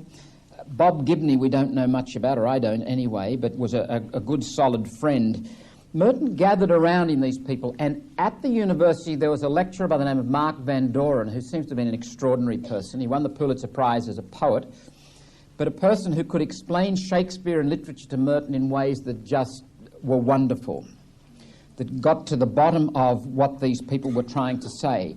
And another man who was a lecturer is Father Dan, he wasn't Father Dan Walsh then, but Dan Walsh, who was a professor at Manhattanville College, which is a little bit north of Manhattan, and he used to come and give these occasional courses in scholasticism and Thomistic philosophy at Columbia, where no one used to attend. You know, you'd get 5 people or 6 people or something, and Merton turned up at some of these courses and again found himself fascinated and thrilled by the fact that you could put an intellectual argument forward to talk about God. And this captured Merton's attention, so that in the light of reading such books as Etienne Gilson's The Spirit of Medieval Philosophy, and the one I've already mentioned of Aldous Huxley's Ends and Means, Merton is at last finding a world of ideas and people that are going to help him to focus his life, that are going to help him to sort through what matters and what doesn't matter, and come to some kind of a realization. He goes, as it were, instinctively to Dan Walsh to talk to him about ideas he has of becoming a priest. This is not long after he's baptized in November 1938. Dan Walsh initially talks to him about the Cistercians, but then introduces him to a Franciscan, and Merton goes to the Franciscans and says, will you accept me? And they said, sure. This is 1939, but the next intake is August 1940. That left Merton cooling his heels, because he wanted to get cracking now, you know, and sort of become a Franciscan tonight. Anyway, they said, no, just wait. He went off to Cuba in Easter of 1940 and had an extraordinary experience. He'd been to Mass, and he'd wandering down the street, and he came to another church where Mass was going on, and I'll leave you to read the full text of it there, but it's fascinating. He says, it came time for the consecration. The priest raised the host, then he raised the chalice. When he put the chalice down on the altar, suddenly a friar in his brown robe and white cord stood up in front of the children, all gathered around the altar, and all at once the voice of the children burst out, Creo en Dios. I believe in God the Father Almighty, the creator of heaven and earth. You can imagine these children, the vigorous singing, the creed. But that cry, Creo en Dios, it captured Merton. He talks about it like a thunderclap. It was an overwhelming experience. And then he finishes up, he says, and yet the thing that struck me most of all was that this light that came upon him was in a sense ordinary. It was a light, and this most of all was what took my breath away, that was offered to all, to everybody, and there was nothing fancy or strange about it. It was the light of faith. deepened and reduced to an extreme and sudden obviousness. The proclamation of the creed was a great light, like a thunderclap, a flash of lightning, and then he realized, hey, I'm saying the creed all the time, but I have never heard it quite like this when the children shout it in their childish ways. He goes back to New York after Easter 1940. In that summer, they go up to Olean. Bob Lax's family owns a cottage up there. Merton's starting to think about things, and he says, look, I really didn't tell the Frennies everything I should have told them about myself, about what went on at Cambridge and so forth. I really better go back to New York and let them know, in all honesty. So he catches the train back to New York. And talking about Merton as pilgrim, there's a beautiful, poignant little piece there.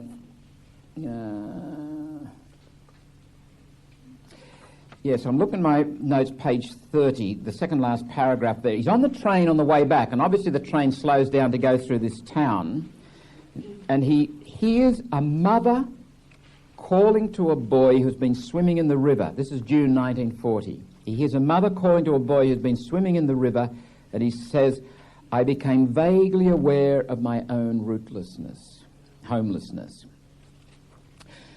You can almost picture that moment. Here he is reminded of his own lack of boyhood, in a sense, his own lack of a relationship with a mother. He goes down to New York, and he is very honest with the Franciscans, and they are very honest with him, and they withdraw their acceptance. You're not welcome, son.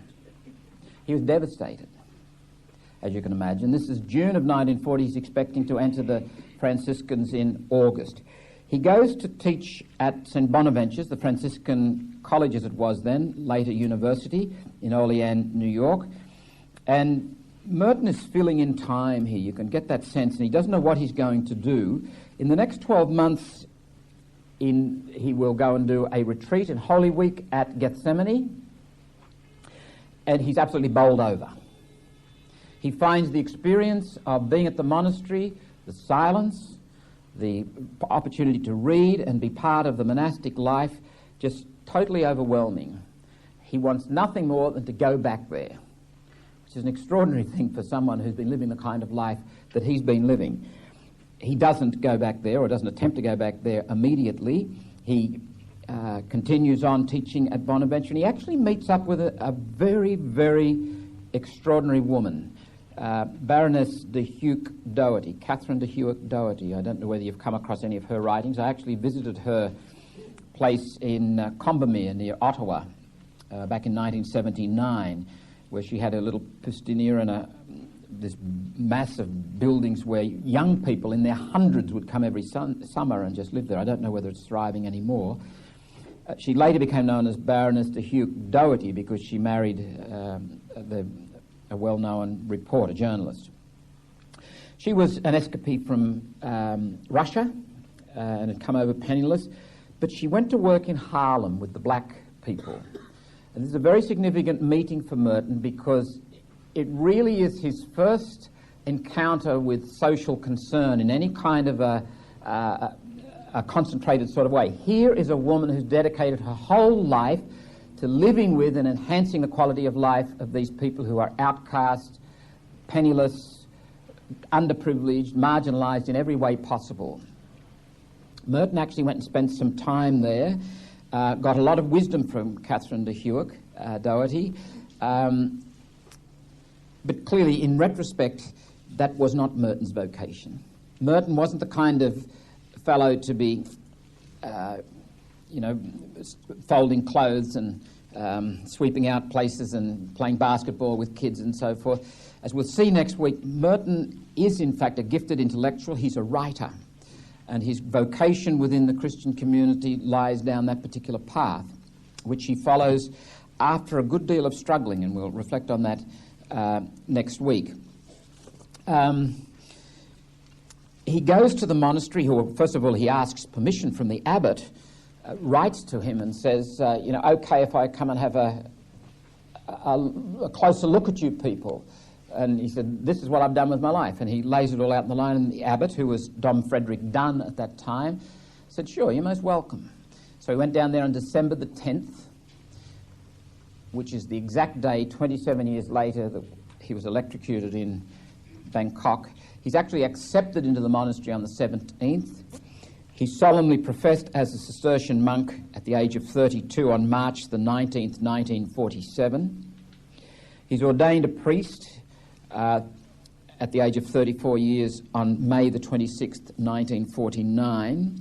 Very quickly he's made Master of Scholastics in the monastery. His job is to see that those choir monks coming in get a good theological and philosophical training, which is asking a huge amount of somebody like himself. I mentioned Dan Walsh, who had been a lecturer at Manhattanville College and came down to Columbia. Dan Walsh actually was persuaded to come down and do some teaching at Gethsemane, and he would live during the week at Gethsemane, but he couldn't stand it more than a week at a time, and then he would go back to Louisville, where he had an apartment and lived there.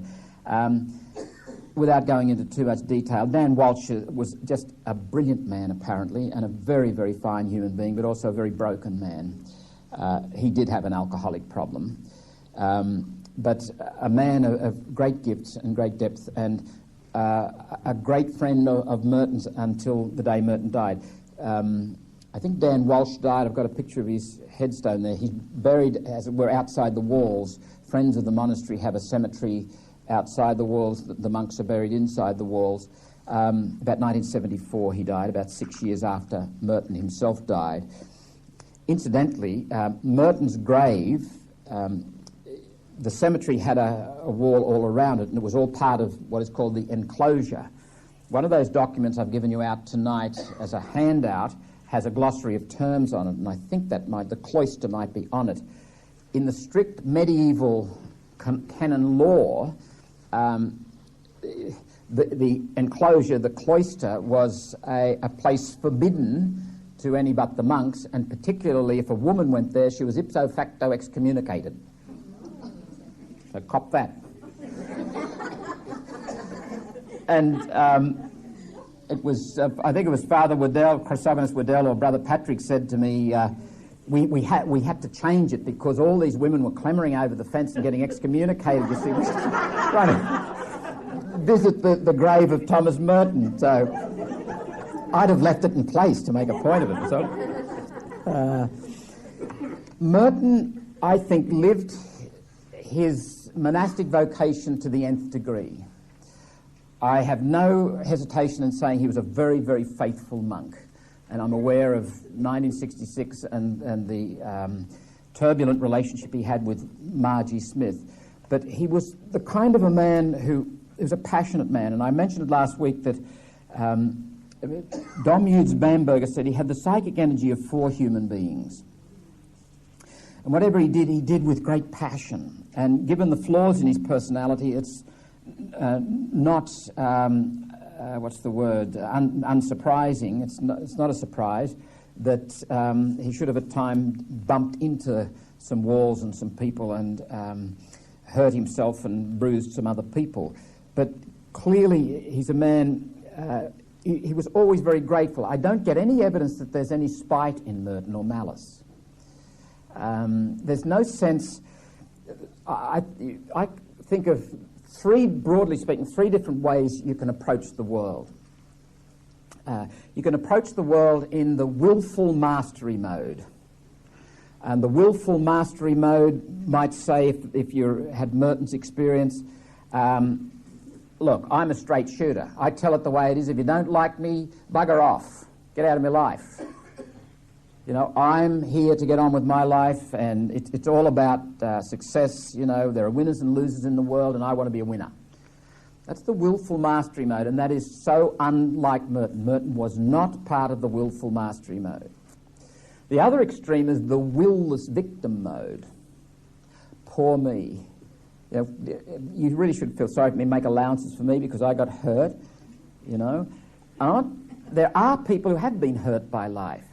I'm talking about a mode of escape here. And actually in talking about the willful mastery mode, that's a mode of escape too. Both of these people are actually a hair's breadth from one another. Show me a willful masterer and I'll show you someone who secretly or unconsciously believes himself or herself to be a will-less victim. They are both trying to deal with the pain of living, and they're both dealing with it deformatively. There is a third way. The third way is what I would call the willing, not willful, not will-less, the willing, facilitative and participative way. Merton, in that dialogue, for example, with Rosemary Radford Reuter, says, yeah, look, I'm a creep. I got really defensive when you spoke the way I did. He doesn't move into mastery mode and say, well, so what? Nor does he move into victim mode and say, but I had a bugger of a childhood, you know, my mum really let me down. No, he's very unemotional, matter of fact, in making the statement. And he's facing it, and he works through this stuff in a facilitative, not in a mastery kind of a way, because he wants to participate fully in the mystery of his own life. And that's part of the tremendous attractiveness of somebody like Merton, that he's able to do that, because you and I share that same experience. You and I have the pain of being human. You and I have to deal with that. If you were to ask me what is the major source of pain in the world, it's the undealt with pain in individuals. I inflict pain on you because I am not facing my pain. I am destructive. I am violent. I am nasty because I'm not facing up to who and what I am. There is some perversity about human beings that make us believe, even secretly or unconsciously, that if we hurt other people, it will ease our own pain. It won't. It just adds to the pain of the world. It does nothing for our own pain and adds something to their pain. Merton was very aware of his own pain, but I think he approached it in a very willing, generous, honest way, desired to facilitate a process whereby he would live not just despite it, but because of it. Merton has so much to give us precisely because he was a broken man. Not despite it, but precisely because of it, and how he honestly dealt with it. And I think he participated in the great mystery of life at a depth and with a richness, and let me add, with a humour that very few of us will ever attain. I'm not going to go into the business of his relationship with Margie. I put a number of quotations there, and you can read about it in the journal. It's possible to exaggerate that, and it's possible to try and diminish it. Don't do either. Just be matter of fact about it. You might also ask yourself this question. Listen to your reaction. It's probably saying more about you than it's saying about Merton.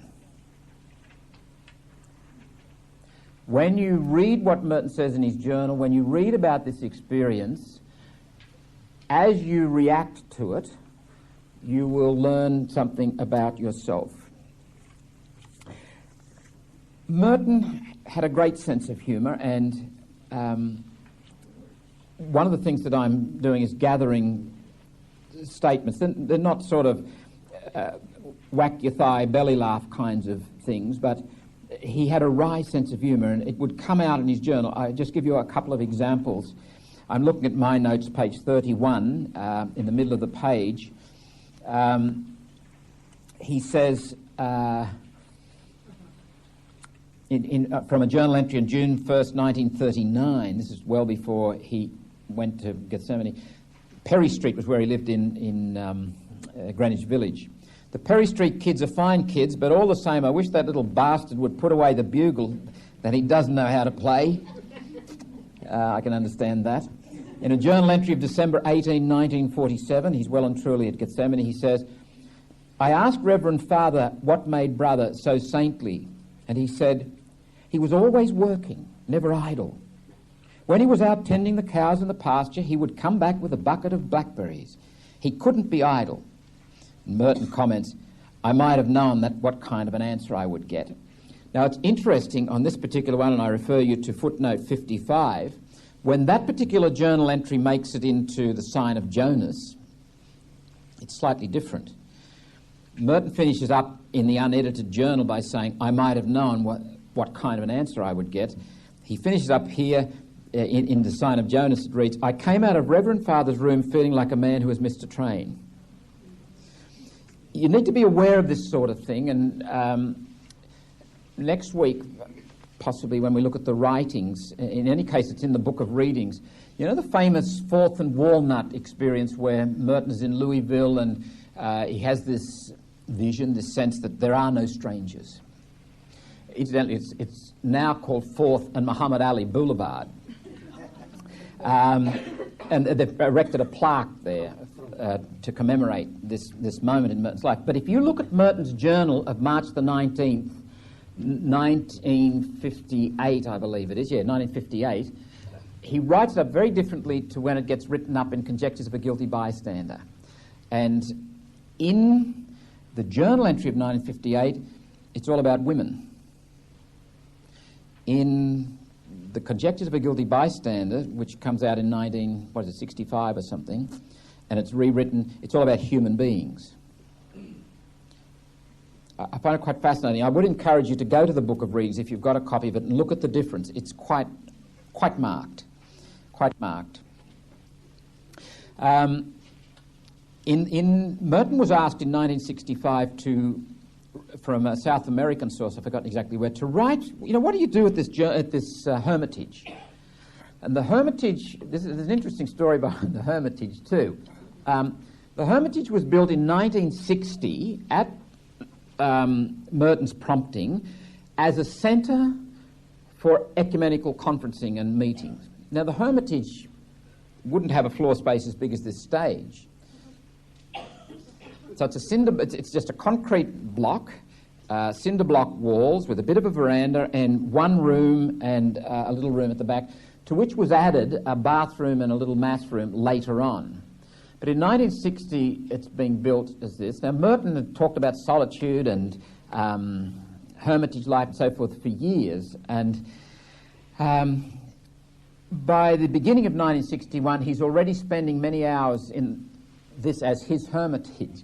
By August 1965, Abbot Fox says, "Well, go and live in it." That he'd come to the end of his term as novice master in 1965, and he was free to do that. So he goes there, and then about that time, somebody said, "Well, what do you do in the Hermitage all day?" And it's a beautiful piece, Day of a Stranger. It's about the toilet. And remember, there's no water laid on, there's no electricity. He used to lug a bottle of water up the hill. It's about a 10 or 12-minute walk.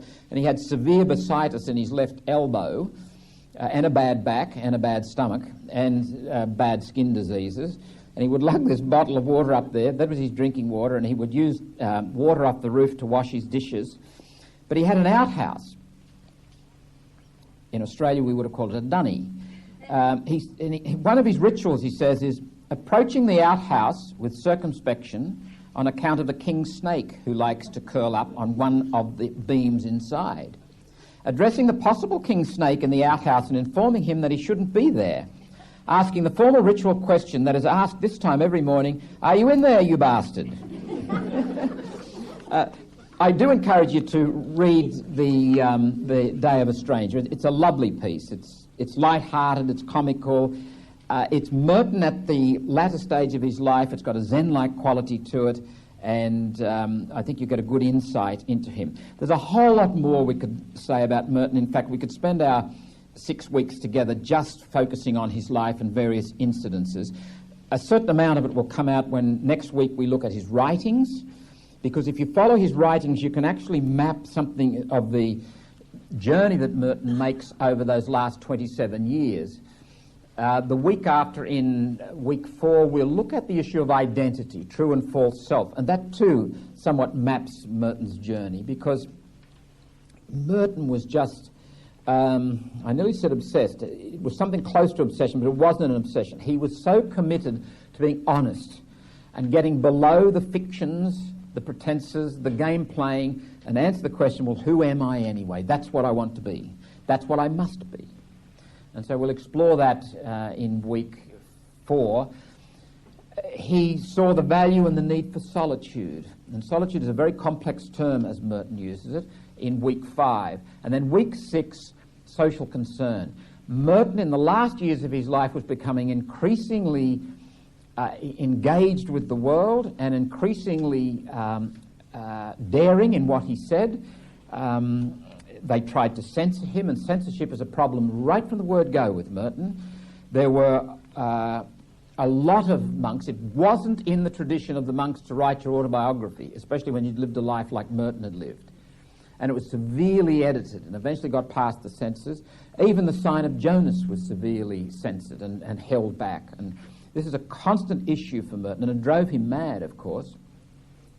So that's where we are going to go. Now what I'd like to do is to video that we began last week, and you'll see something of the branching out of Merton. Mari, leave that on. Remember, it finished off last week with the interview with Ernesto Cardenal from Nicaragua, where he's just starting to talk about Merton introducing him to the political possibilities of the Christian message. My books, my interest in my country, in politics, and the dictatorship of Latin America, in Nicaraguan politics, in Somoza, in everything.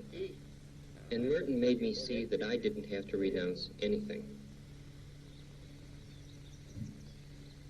From so removed a vantage point as a Trappist monastery, Thomas Merton began to be painfully aware in the 1950s that the years ahead would bring tumultuous change, that race and war would soon be looked at differently than ever before in America, that his own Catholic Church was on the verge of upheaval, as it indeed was on the eve of the Second Vatican Council.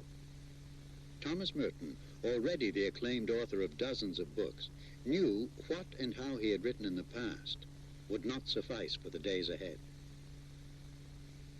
When he first got into the monastery, he might have thought that he could live just a contemplative life, cut off from the rest of the world.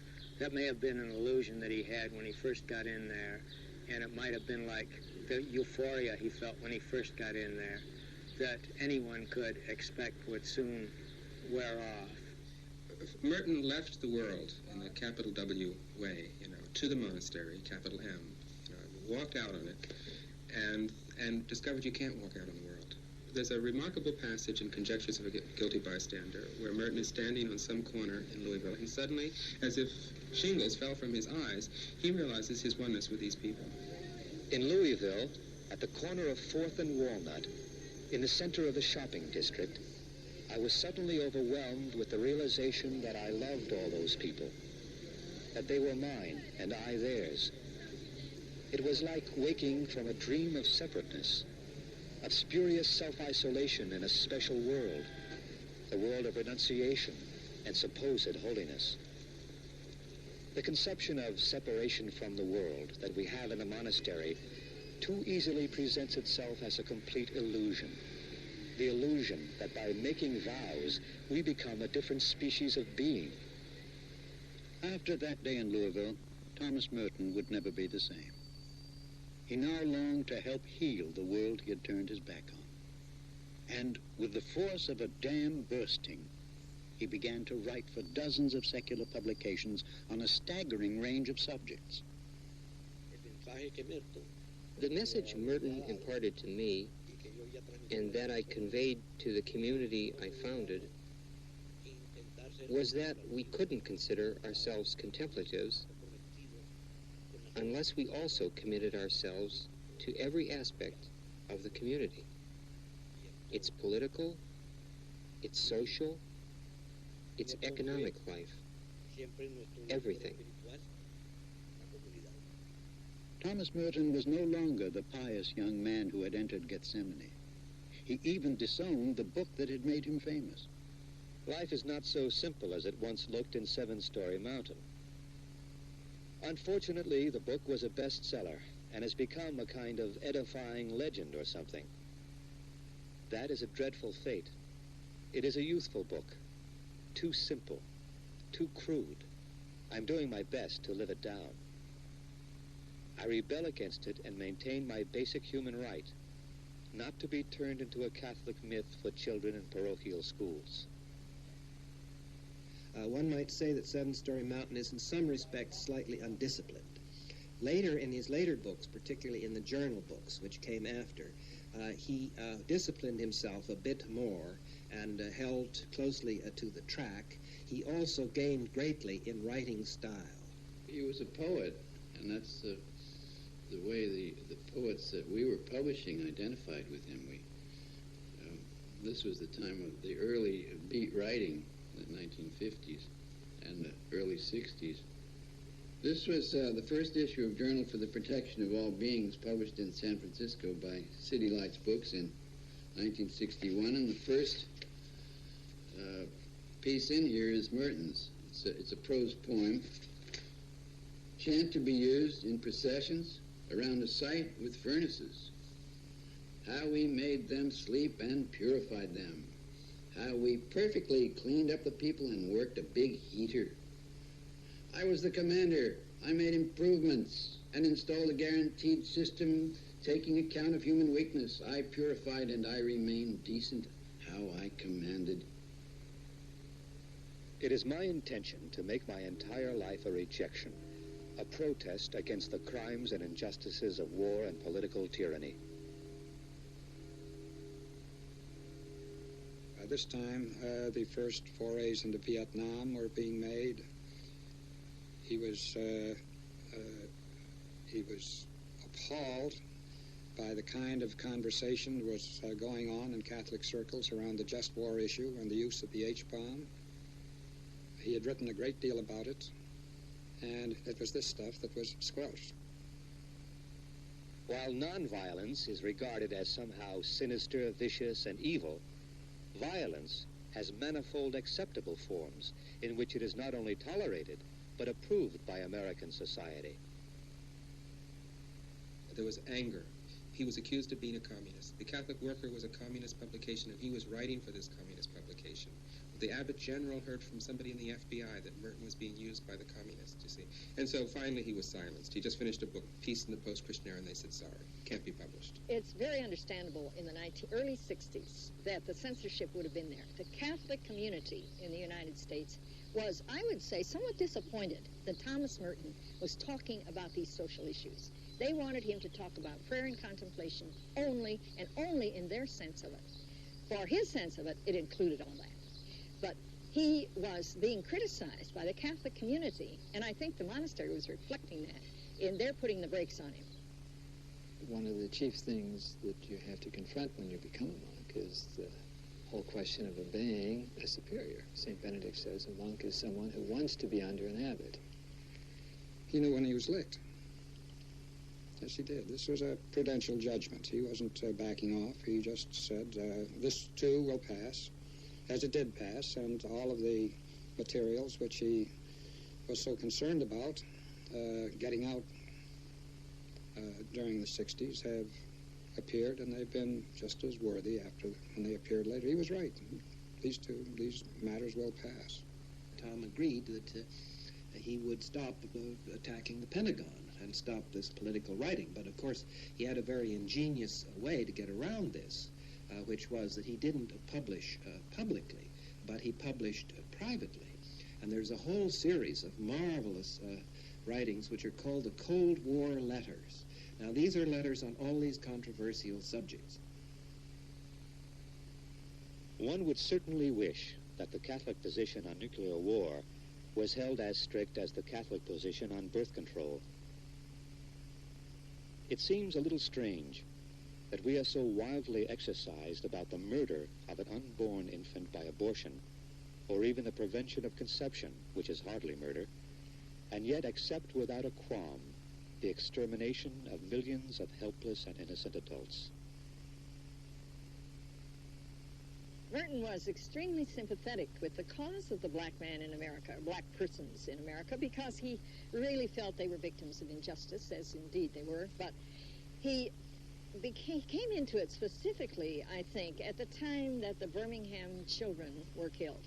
And it seemed such an outrage to him that he wrote about it, he wrote poetry about it, and he became intensely immersed in the whole problem.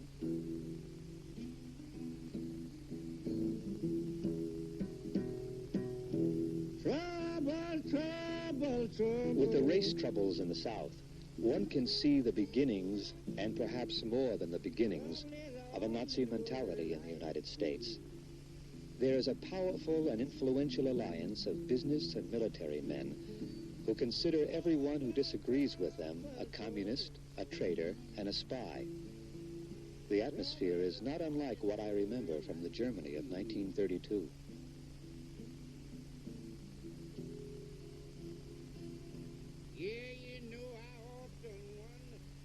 Traditional Western pacifist is let my little light shine. I will do my good within my small community and my short life. And radicalizing pacifism means taking it out to the war fronts. I mean, taking it into conflict. And I think that's what Merton did when he took a stand, when he wrote the poetry that he did. Blessed are the one-way ticket holders on the one-way street. Blessed are the... Merton kept insisting that we must see the nuclear threat as a moral issue. And he thought it was insane. His famous essay on Adolf Eichmann shows that up so clearly, that he said, when a nuclear war comes, it will not be because of the insane, a psychotic getting to the button. It will be because sane persons have accepted sane commands coming all down the chain. And he felt we were really on a very perilous course because of the insanity of thinking you could win a nuclear war, and he was even talking about that, or that you could limit a nuclear war, that 20 million people were expendable. Merton saw all of that and cried out against it. Even as he wrote and talked about the problems of war and discrimination, and people called for him to leave the monastery, Thomas Merton was sure about his own place, his own calling.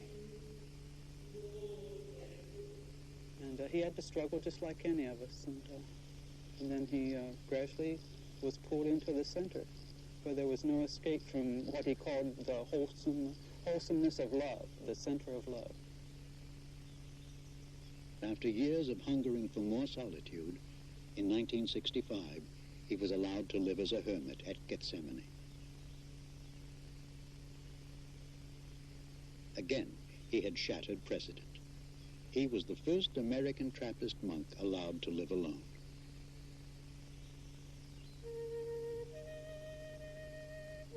His new life away from the community seemed to release Thomas Merton even further. He wrote in a fresh and free style, fed by his growing interest in Zen and other Eastern thought.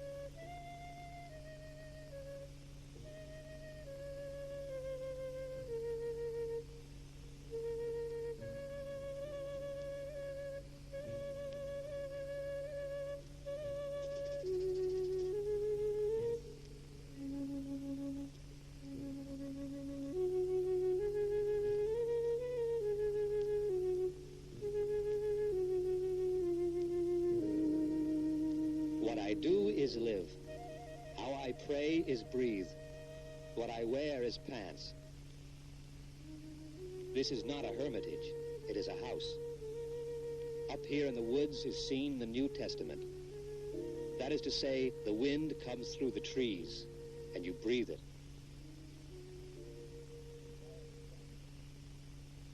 When few thought it Christian or even worthwhile to study Eastern religions and philosophy, Thomas Merton had, by the mid-1960s, already spent 10 years seriously studying them. He was aware of the great differences between these traditions and his own, but the similarities were also strikingly apparent to him. Each had the same goal, to transform human consciousness through spiritual discipline. If you live the monastic life and study it and try to enter into it, and then read the Eastern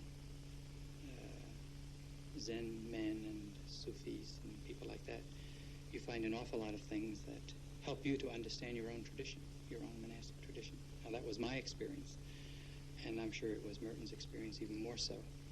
But he wanted to follow up on that, to meet these people and to share. He was also convinced that it was the time for humanity and for educated men in the East and West to know one another better. I was impressed by his capacity of dialogue. I think right in that night, he wrote the statement that Nyatan is my brother. The horizons of the world are no longer confined to Europe and America. We have to gain new perspectives. We were all excited about going to the East and finding an authentic tradition there. That's why we had picked Bangkok for that meeting of Eastern and Western monks. I said, why don't we invite Thomas Merton to give some brio to our meeting and also to bring his message, you know? Thought it was essential to have something said about Marxism in Asia. He immediately answered, yes. He said the purpose of monasticism is not survival, but prophecy. Thomas Merton, in October 1968, was at last embarked on his long-awaited journey to the East. It was his first extended trip outside the monastery in 27 years. Tom was like a child on his first trip to Disneyland when I met him. He was at last on the last leg of the great adventure. I knew he was coming. We picked him up at the airport, and then he stayed at the City Lights editorial apartment at 485 Filbert Street, San Francisco. A little tiny two-room apartment. And then we went for a walk in the evening. Before he turned in, we went to a coffee house, Malvina's Coffee House, on Grant and Union Street. And we sat at a table in the front window, and he was quite interested in any beautiful woman that walked by, I remember. It was a natural Trappist interest. Why not?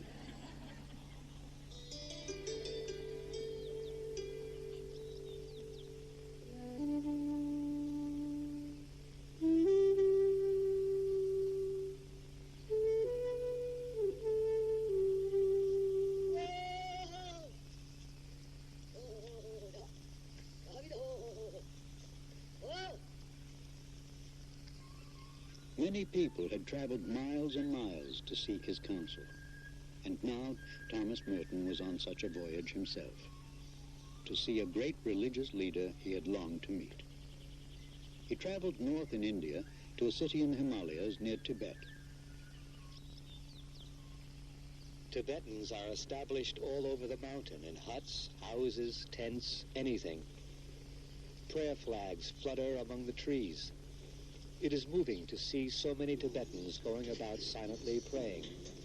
Almost all of them are constantly carrying rosaries.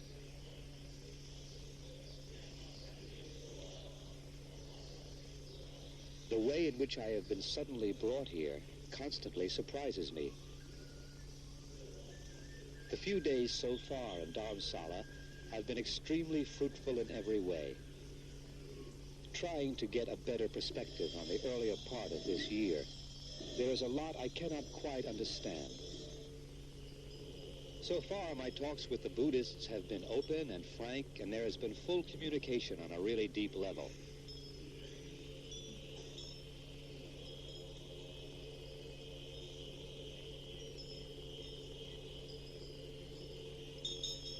We seem to recognize in one another a certain depth of spiritual experience, and it is unquestionable.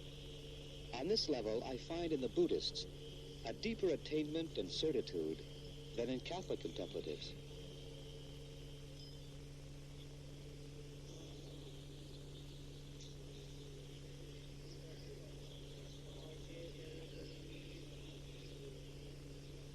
He had entered a city where religion was its very essence, a city where religious ceremonies were its main events, and where Buddhist monks, like the monks at Gethsemane, spent long hours in prayer and meditation. When I thought or feel Christian, immediately his picture or his vision, I think one of the good human being, deep people who have some deep experience, not the type of, say, a person who are cheating other people or looking down other people, not like that kind. Honest, is it truthful? he, as a Christian monk, you see, one of the Christian monks who know quite deep about Buddhism. Practice is some of the idea, mainly to deal with meditation. If you apply the different religion, different philosophy in the right way, then all are same aim. That is a better human being, a good human being, good human community, happier human community. So that, you see, largely depend on individual person. So you see such person, the late Thomas Merton, like this person, a Christian, and meantime, is very open-minded to take various, let's say, different teachings, idea, and look the basic aim. It was a very warm and cordial discussion. And at the end, I felt we had become very good friends. And we're somehow very close to each other. And I believe, too, that there is a real spiritual bond between us. I think if he remains still today, I think he will be one of my comrades to do something for mental peace. In another week, Merton was in Sri Lanka and heading by train to Kandy and then to the great Buddhist temple at Polonnaruwa. His spirits were high, his eyes clear. Thousands of miles from home, he was on the verge of the most moving religious experience of his life.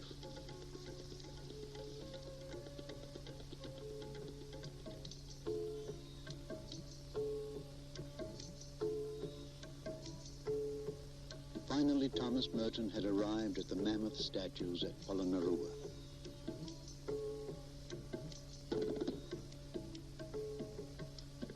I am able to approach the Buddha barefoot and undisturbed. Then, the silence of the extraordinary faces, the great smiles, huge yet subtle, filled with every possibility,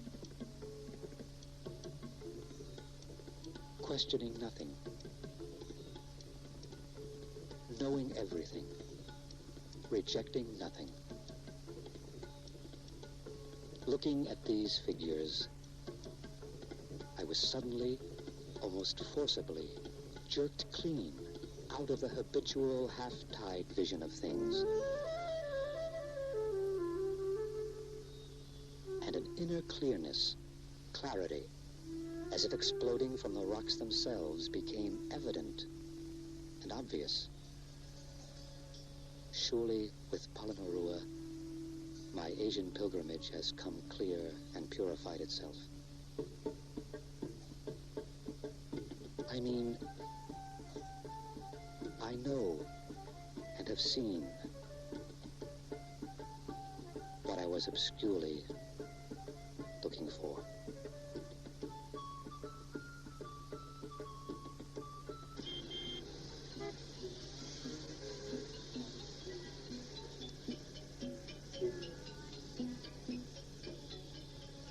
When Thomas Merton came to Bangkok, he was again taken by the religious practices of people Westerners knew so little about.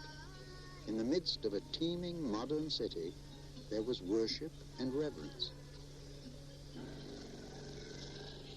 We drove through Chinatown with its clutter of shops and wild, dirty streets. Crowds, motorbikes, dirt, camp, madness, and lovely people. Beautiful, gentle people. Then he headed for the Red Cross Conference Center 30 miles outside Bangkok to give the address he'd traveled halfway around the world to deliver. Perhaps it was typical of the Merton of the 1960s that a good number of his audience of religious did not appreciate his words. Thomas Merton's talk on December 10th, 1968 was filmed and recorded, the first time in his life. The Dalai Lama himself made every effort to coexist with communism, and he failed. And he said, frankly, from now on, brother, everybody stands on his own feet. To my mind, that is an extremely important monastic statement. It is, if you forget everything else that has been said, I would suggest you remember this for the future. From now on, everybody stands on his own feet. This, I think, is what Buddhism is about. It's what Christianity is about, what monasticism is about, if you understand it in terms of grace. That is to say, it's not a Pelagian statement by any means, but it is a statement to the effect that we can no longer rely on being supported by structures which may be destroyed at any moment by a political power, a political force. You cannot rely on structures. I have to admit that the meeting was not going well. There was a great deal of skepticism. The Buddhists had come, but highly controlled by the government, and it was very touch and go. According to the Marxist formula, in which communism consists in a society where each gives according to his capacity and each receives according to his needs. Now, if you will reflect for 2 seconds on that definition, you will find that's a definition of a monastic community. That is precisely what monastic community life has always attempted to do. And it is my personal opinion that monastic community life is really the only place in which this can be done. It can't be done in communism. It can be done in a monastery. I'm subject to correction on this particular point. This is just a personal idiosyncrasy of mine, perhaps, but that's my belief. And I believe that by openness to Buddhism, to Hinduism, and to these great Asian traditions, we stand a wonderful chance of learning more about the potentiality of our own traditions, because they have gone, from the natural point of view, so much deeper into this than we have. So I will conclude on that note. I believe the plan is to have all the questions for this morning's conferences this evening at the panel. So I will disappear from view and we can all have a Coke or something. Thank you very much.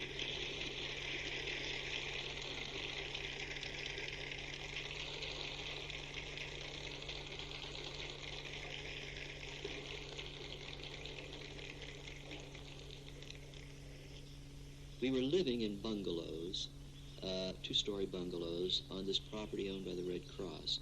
Apparently one of the monks wanted to get the key to the bungalow, and Merton kept the keys, so when he knocked to get the key, he got no response. He was able to look in, actually, and see that the body was there. So he called the others living in the same building. They broke in and found the body. The floor was a terrazzo floor. The door to his shower was open, and the light there was on. When I arrived, which was a few minutes after that, they had already pulled out the plug of the fan that was over the body. The abbot who pulled it out, Abbot Haas, got a slight shock, but not enough to throw him from that fan. He told me the fan was on the body. There was a box where you could change the velocity of the fan. And that box was right here on the body, on the lower abdomen, above the shorts. It wasn't touching the shorts.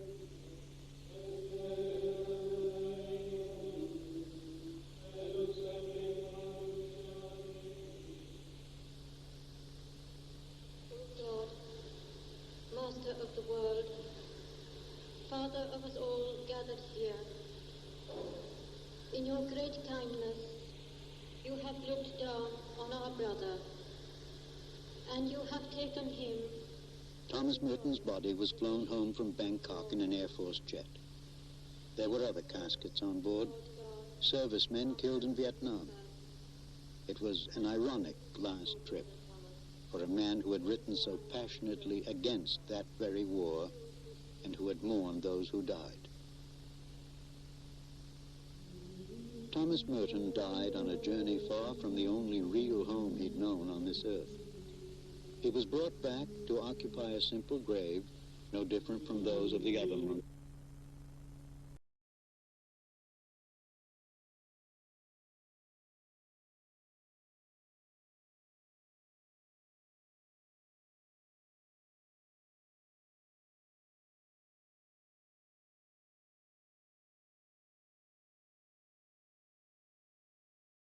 Aquinas Academy, 2003.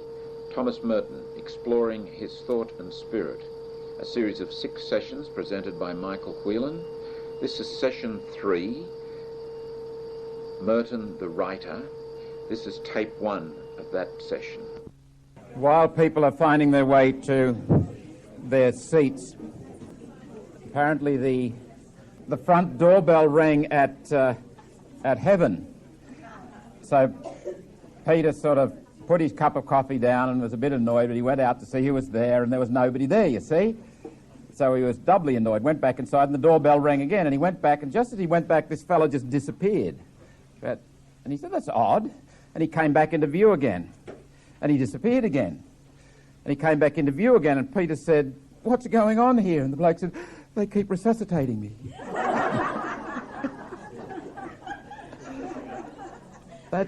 That actually happened.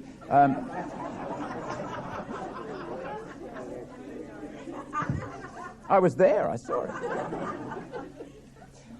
There's a very good little piece there I want to draw your attention to, and I won't spend much time on it, but the kind of writing that Merton was most at home with, he says in a journal entry in 1939, and it's significant, I think Merton, in 1939, 1940, before he went into the monastery, was already exhibiting some of the traits that sort of took a while. They went underground a little bit and started to re-emerge in the late 50s and in the 60s.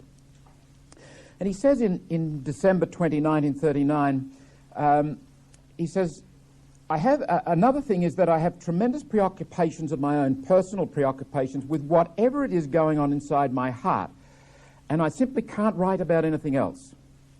Anything I create is only a symbol for some completely interior preoccupation of my own." This is the autobiographical thing. And further on he says, "Give me a chance to write about things I remember, things that are in one way or another inside me, and it's absolutely different. There are a whole lot of rich and fabulous and right things in that store." I think when Merton comes to terms with his vocation as writer and as monk and as contemplative, there's a freedom there, there's a playfulness there. Merton writes stuff that is very vibrant, it is very immediate, it is very experiential, it is very readable. He never writes in an abstract, utterly notional kind of a way. The one time he did try to present an academic kind of a treatise when he was writing on St. John of the Cross very early in his monastic career, I don't know, around 1948 or 49 or somewhere in there, I can't remember the exact date, and he wrote a book called Ascent to Truth, which I think is not a bad book actually, but Merton himself didn't like it. And it really wasn't a great success, wasn't by any means his best writing. His best writing is where he just flows freely and, as it were, writes almost in note form.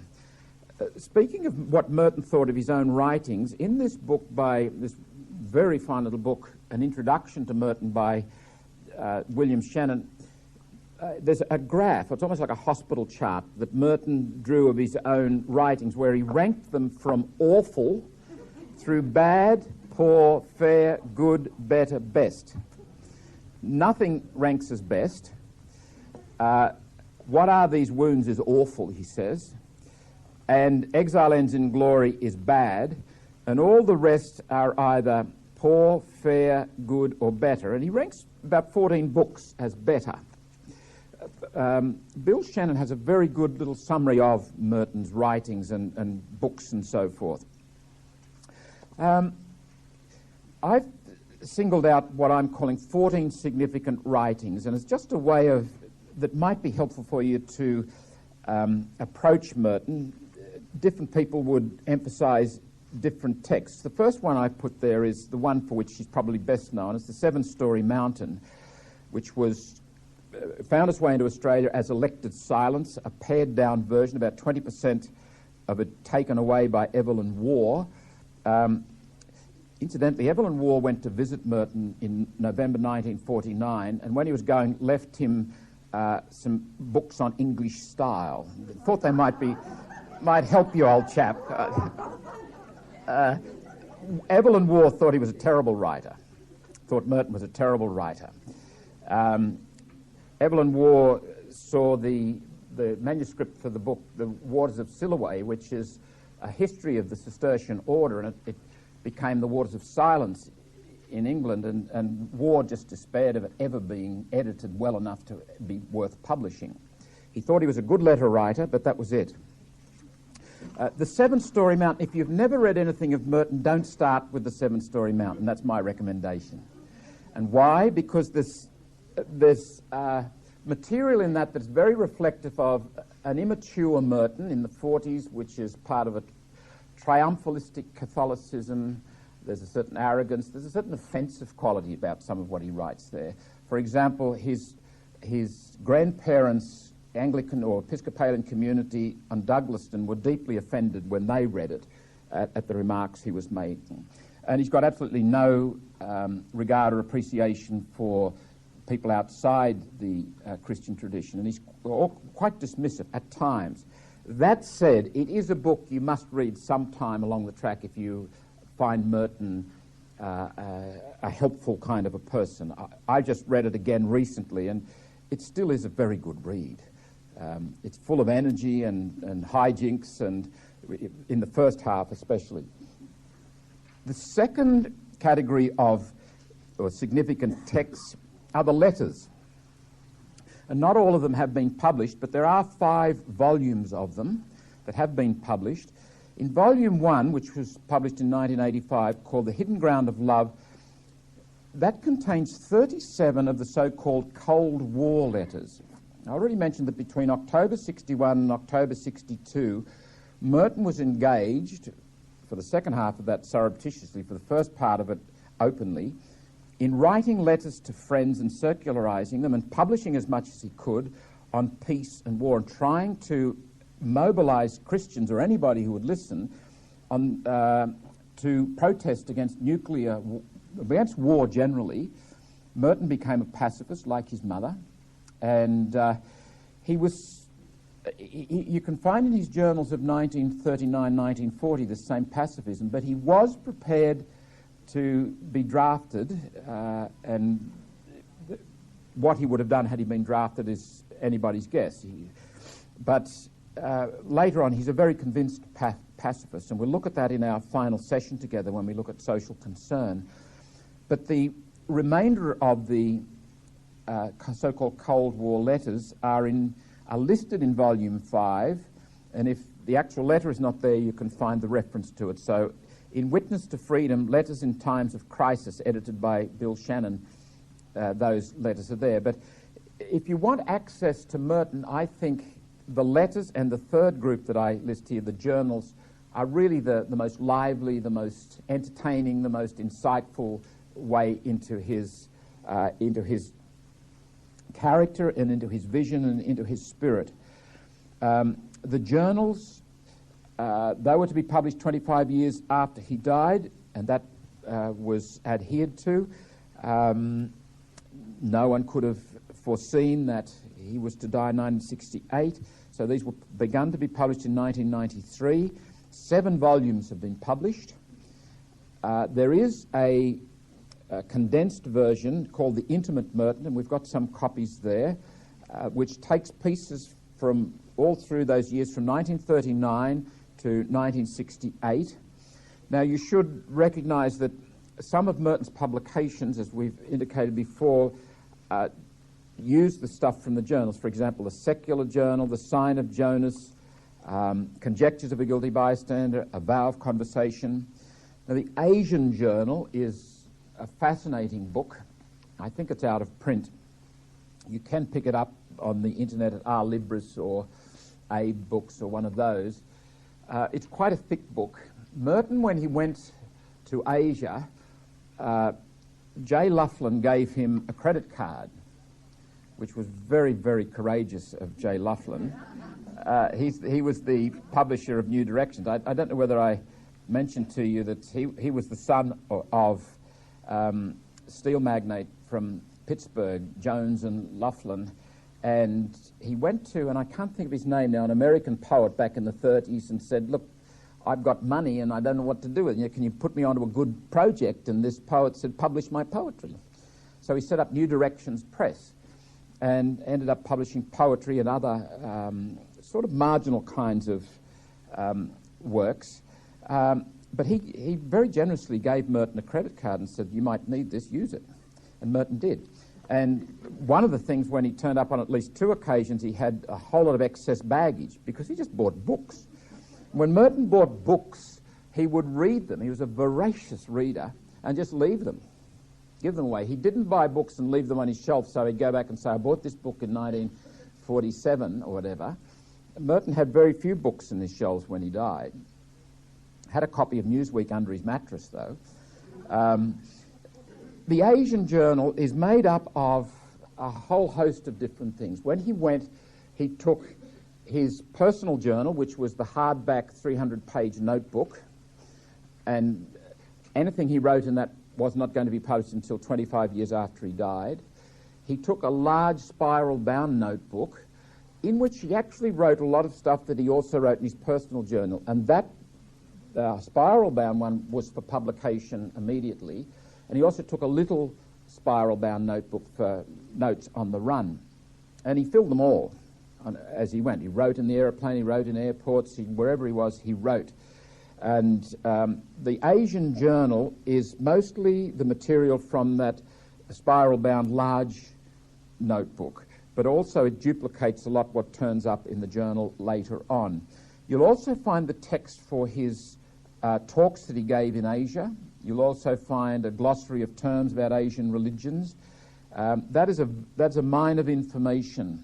I found it fascinating to go to the text of the last talk he gave in Bangkok on the morning of December the 10th. When I spoke with Whelan about that, Rembert said, "I wrote in my notebook, 'Tom's not on good form today. This is not very good stuff.'" And at that stage, it goes back a few years now, I hadn't read the text of it. I think there's some excellent stuff in that final talk that he gave. If you know the rest of Merton, I think there's a vision emerging there, and I think there's some hints at some pretty radical stuff. Unfortunately, the editor couldn't resist the temptation of tacking on the end of that text of the Bangkok conference the phrase, "and now I'll disappear." Well, excuse the language, but it's hagiographical bullshit. Merton, you remember, you saw it on the film. He finished his presentation, he got down, and like you might say, well, okay, let's go and have a cup of coffee. He says, "I'll disappear now." It's sort of a flip and throwaway line, but it's all linked up with, it's sort of conspiracy theory stuff. Kind of person who'd vote for Pauline Hanson, but anyway. Another interesting, I might be treading on dangerous ground there.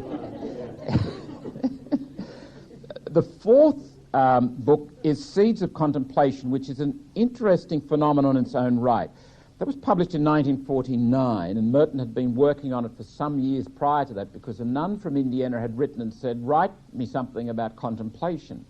And he wrote a little pamphlet, and then he expanded it into this book, and as soon as it was published, he didn't like it. And the same year, it was republished in a slightly revised form, and then he went on revising it for the next 12 years or so. He said that the 1962 version, which got published as New Seeds of Contemplation, was virtually a completely new book, he writes in the preface. It's not really. It incorporates everything virtually from the old Seeds of Contemplation, but he adds some chapters, and he cuts out some of the offensive bits, like in writing in Seeds of Contemplation in 1949, he takes some side swipes at pagans and non-Christians who really don't know what contemplation is. And he'd seen the light by the time he got to redo the version in 1962, and he didn't like the idea of calling it New Seeds of Contemplation, and he asked that that be changed. If you see the 1962 New Directions version, it's called New Seeds of Contemplation. The T.E. Clark version, published in England later, is just called Seeds of Contemplation. So there's a bit of confusion about the name there. I think that New Seeds of Contemplation has some of Merton's best writing in it.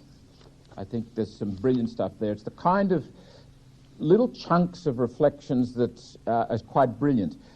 In this little reader that I put together, I took a couple of the chapters and put them side by side from 1949 and 1962, just to see, as much for my own benefit as ever, to see the difference. And you can see that page, which I've opened randomly. On the right is the 1962 version. On the left is the 1949 version. So he adds great chunks. He changes some of the words, some of the sentences. And there is a very clear development from the 1949 version to the 1962 version. It's the 1962 version that I really would recommend to you. Merton himself was a bit embarrassed about the first one. Number 5, The Sign of Jonas, which is, many people love this book. This is one of their favourite Merton books. As I said, it's Merton's journal from 1946 to 1952, changed, edited. The last chapter, which is the epilogue, called Fire Watch, July 4th, 1952, is just a beautiful piece of prose writing, and it's just worth reading for its own sake. But it's also a book, that's the kind of book you can leave on the bedside table or on the coffee table and just pick it up from time to time and read a paragraph or two. Number 6, No Man is an Island, was published in 1955, and this is a strange book. It's a mixture of some very wonderful stuff. Merton is here breaking out of any sense of individualism that might have been part of his writing in the 40s. Then he's realizing that to come home to myself, to be faithful to the gospel, includes my relationships with other people. And that's part of the Benedictine tradition. Bernard of Clairvaux in the 12th century was very, very strong on that. But when you read No Man is an Island, there is an abstract quality about a lot of his writing about relationships. And understandably, because there's no vigorous relationships happening in Merton's life at this time. When I say no vigorous relationship, he still keeps in touch with Bob Lax and a few of the others, but he's living a fairly isolated existence, writing about not being isolated in a sense. But I still say that there's some good stuff in that. Number 7, Thoughts in Solitude. In 1958 that was published. In 1953, Merton was given permission to go and spend time in an old tool shed that was no longer used as a tool shed to get some solitude. And he would write his reflections down, and it's in that book that you'll find the famous prayer, Lord, I don't know where I'm going. Number 8, The New Man, is a fairly dense book. It is personally one of my favourites.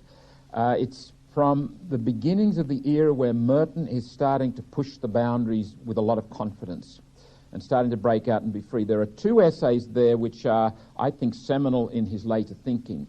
The first one is Promethean Theology. Merton was quite fearsome on the kind of functionalistic, rationalistic kind of theology and spirituality that dominated Catholicism when he went to the monastery, in which he was trying to break out of, what I would call head and teeth spirituality. You figure it out with your head, you grit your teeth, and you just do it. It's all part of the Victorian voluntarism. What's your problem? Do you have enough discipline or don't you? Are you strong enough? Are you mature enough to do it? It's all emphasizing what is in fact an ego project. Just do it. Be kind. Go out there and love people. You don't have to like them, but love them. You get a lot of people with hunted looks out there. And here they come, they want to love me again. So he calls on the Greek myth of Prometheus. Prometheus goes up and wrests fire from the gods because the gods are hostile. Divinity and humanity are at odds with one another. So humanity must be saved from the gods in a sense, and fire is brought to the earth, and for his pains Prometheus spends his life chained to a rock with eagles pecking his liver out. And Merton says that's the kind of spirituality we've fostered in people. A sense of hostility in our relationship with God. God is a fearsome judge. We spend our lives chained to a rock, getting our livers pecked out. Pretty stark sort of image. May not apply to everybody, but I think there's some truth in what he says. The other essay there that I think is seminal is, he calls it Free Speech. Merton was very strong in his later writings about the place of communication as a symptom or a sign of what else is going on in a person's life. he finds in Western culture of the 60s a lack of authentic communication. One of his finest essays is called Rain and the Rhinoceros, and it's a commentary on Ionesco's play, The Rhinoceros. And Merton says, and in his anti-poetry, Cables to the Ace and the Geography of Legrere, Merton writes a whole lot of gibberish. And he takes it actually from the newspapers and whatever and sort of feeds it back into the system and says, listen to yourselves. The parhesia, the free speech that he talks about, is part of the paradise, part of the way God made us, to be able to communicate in a way that manifests communion. And that is something that our first parents were able to do. We are not. And salvation, the work of grace, the coming of the kingdom, involves a recovery of the ability to communicate. When we speak of identity next week, there's a beautiful passage in the Asian Journal where Merton talks about communication actually being communion. And authentic communication is beyond words. We'll pick that up next week. Disputed Questions is a set of essays. Numbers 10, 11 and 12, Merton opening to the east. The wisdom of the desert is going back to the Desert Fathers, but he finds there great connections with Zen Buddhism, and he actually invited D.T. Suzuki to write the introduction to the wisdom of the desert. And D.T. Suzuki said, very good, I'll do that. I'm not sure whether I mentioned to you, but in 1964, Merton was given permission to go to New York to meet Suzuki, who was over on a lecture tour. He's a man in his, it might have been 90 already then. He was given permission so long as he didn't look up any of his old mates. So Merton, it must have been a terribly harrowing experience to go back to New York and to know he was in his old haunts and not tell anybody he was there and not go to some of the old bars or something. But he kept to that, and he linked up with Suzuki, and they had quite a correspondence and quite a friendship. Suzuki actually wrote the introduction, but the censor says you're not going to print it. So it's not found in The Wisdom of the Desert, but it is found in Zen and the Birds of Appetite. Gandhi on Nonviolence is a gathering of Gandhi's writings with an introductory essay by Merton. Merton, when he was a kid at Oakham, wrote an essay on Gandhi, defending Mahatma Gandhi, and had quite an argument, apparently, with the captain of the First 15, who was someone who thought Gandhi was a bit of a twerp, defying the empire. The Way of Chuang-Tzu is a beautiful book. It's translations of Confucian poetry. Merton tried to teach himself Mandarin so he could do the translation. He tried to learn all sorts of languages, Russian, Greek, German, Portuguese, Italian. He mastered a number of those languages. But his friend, Professor John Wu, actually did the translations, gave the sort of rough translation to Merton, and then Merton framed it in English words. And there's some wonderful stuff in that. And then Raids on the Unspeakable is a marvellous book of essays. It was one of Merton's favourites, actually, published in 1966. And then finally, number 14, Bill Shannon's gathering of Merton's essays on social concern, Passion for Peace, the social essays of Merton, which we will look at in our last session together. What I'd like to spend our remaining minutes on is a prose poem which Merton wrote. It was published in 1961, but he wrote in the months prior to that, and he developed it actually over a couple of years. Let me mention three different dynamics that are coming together here, and forgive me if I am a little bit less articulate on this than I am on other things, because I don't feel so sure-footed here.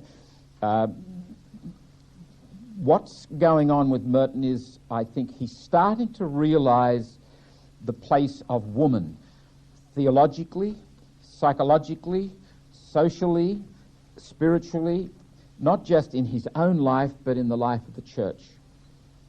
I think there is a monumental shift in Merton starting to manifest itself here. And the dynamics are a reading of the Russian mystics. Secondly, 2 dreams. Merton has lots of dreams and records them in his journal, and they're very significant to them. He listens to them. Thirdly, an experience, a sort of a vision he has on the street in Louisville. And fourthly, a painting his Austrian friend did of Hagia Sophia. First of all, the Russian mystics. What he found in the Russian mystics was a tremendous appreciation for Hagia Sophia, holy wisdom, the wisdom tradition. He refers to a couple of particular authors, and it's interesting, in the Eastern tradition they have a much stronger emphasis on resurrection. We have a much stronger emphasis on the cross in the Western tradition.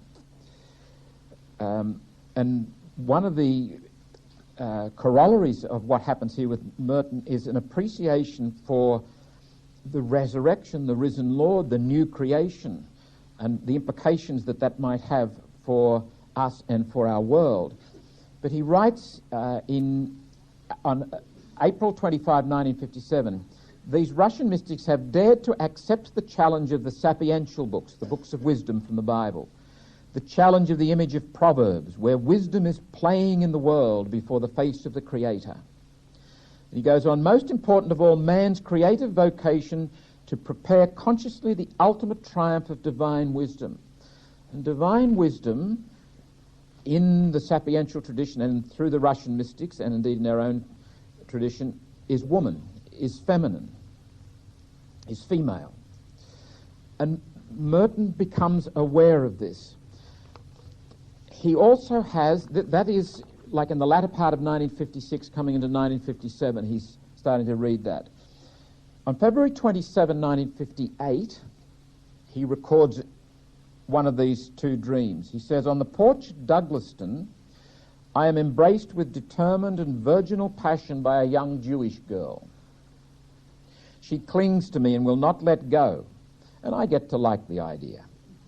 I see that she is a nice kid in a plain, sincere sort of a way. I reflect she belongs to the same race as St. Anne. I ask her name, and she says her name is Proverb.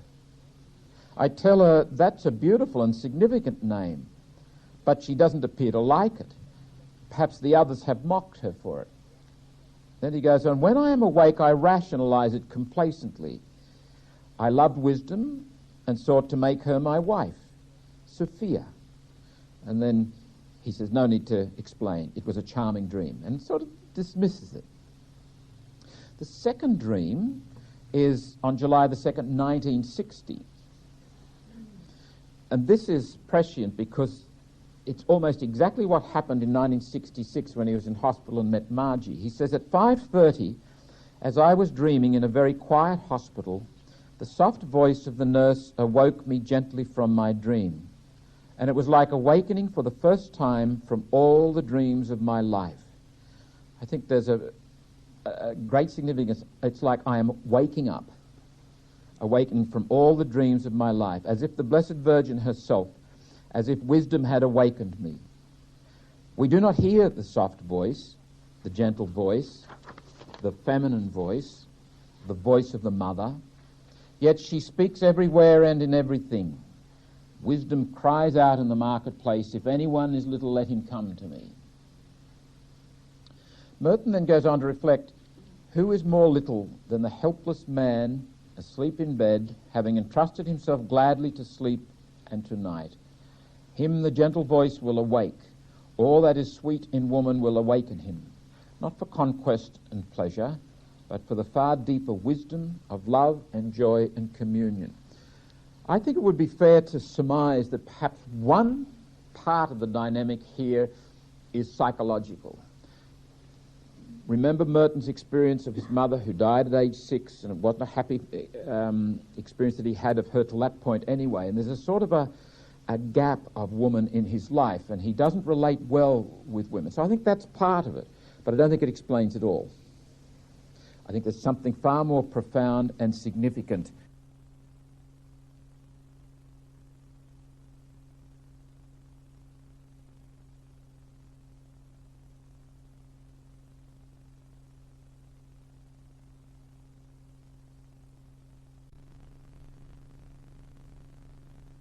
of Victor Hammer. The first thing he says in explaining this to Victor Hammer is that Hagia Sophia is God himself. God is not only father, but a mother.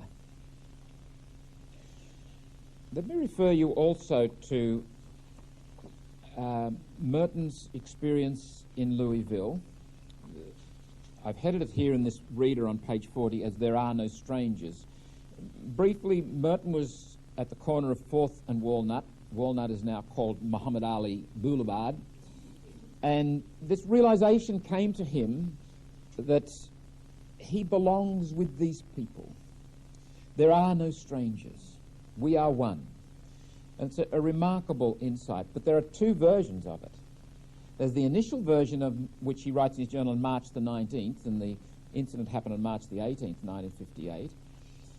What I find significant is that in the 1958, the March 19th version, he writes, and I won't read it all, but explaining, elaborating, it's not a question of proving to myself that I either like or dislike the women one sees on the street. The fact of having a vow of chastity does not oblige one to argument on this point. No special question arises. I am keenly conscious not of their beauty. I hardly think I saw anyone really beautiful by special standards, but of their humanity, their womanness. And he goes on to mention all the women and their womanness. And then he says, in this each one is wisdom and Sophia and Our Lady. Now, in 1966, I think, when Conjectures of a Guilty Bystander is published, he writes about the same thing. But instead of writing about women and womanness, he writes about humanity and human beings.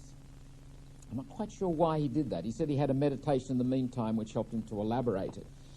But there's something, I think, emerging here in Merton, his discovery or appreciation for woman. And then he goes to, apropos of this painting that Victor Hammer has shown him and invited him to bless in May of 1959, he writes this full-fledged prose poem called Hagia Sophia, and part of that dream of waking up in hospital is actually included in it. It's a hymn to the God of the universe, the great mysterious presence of the Creator in our midst, and expressed most fulsomely as woman, as feminine.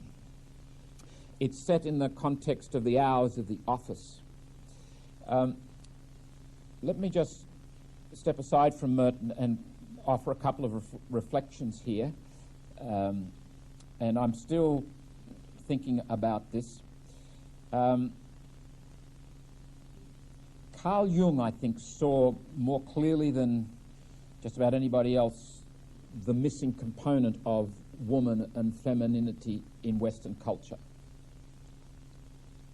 We've become very pragmatic, very functionalistic, in a way that could be described as very masculine. It's more typical of men to approach the world in the way Westerners approach the world. I have a problem with the way Jung then dealt with his insight. He located it in the psyche and started talking about anima and animus, and we've all got anima and animus.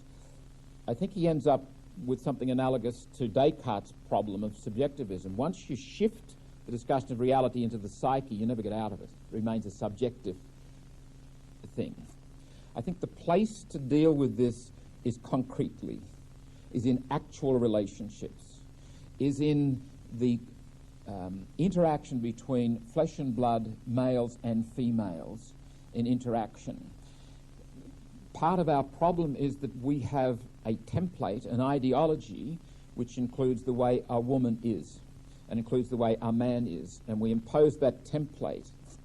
And if the man doesn't fit or the woman doesn't fit, we have problems. I think in our postmodern times that is being deconstructed for us, and I think we are actually being forced to take one another on our merits as people, not as males or females. And there could be something potentially profoundly Christian about this. No more males or females, no more Jew or Greek, no more slave or freedman. Now, I'm not naive enough to think that there's not something about maleness and femaleness that is complementary.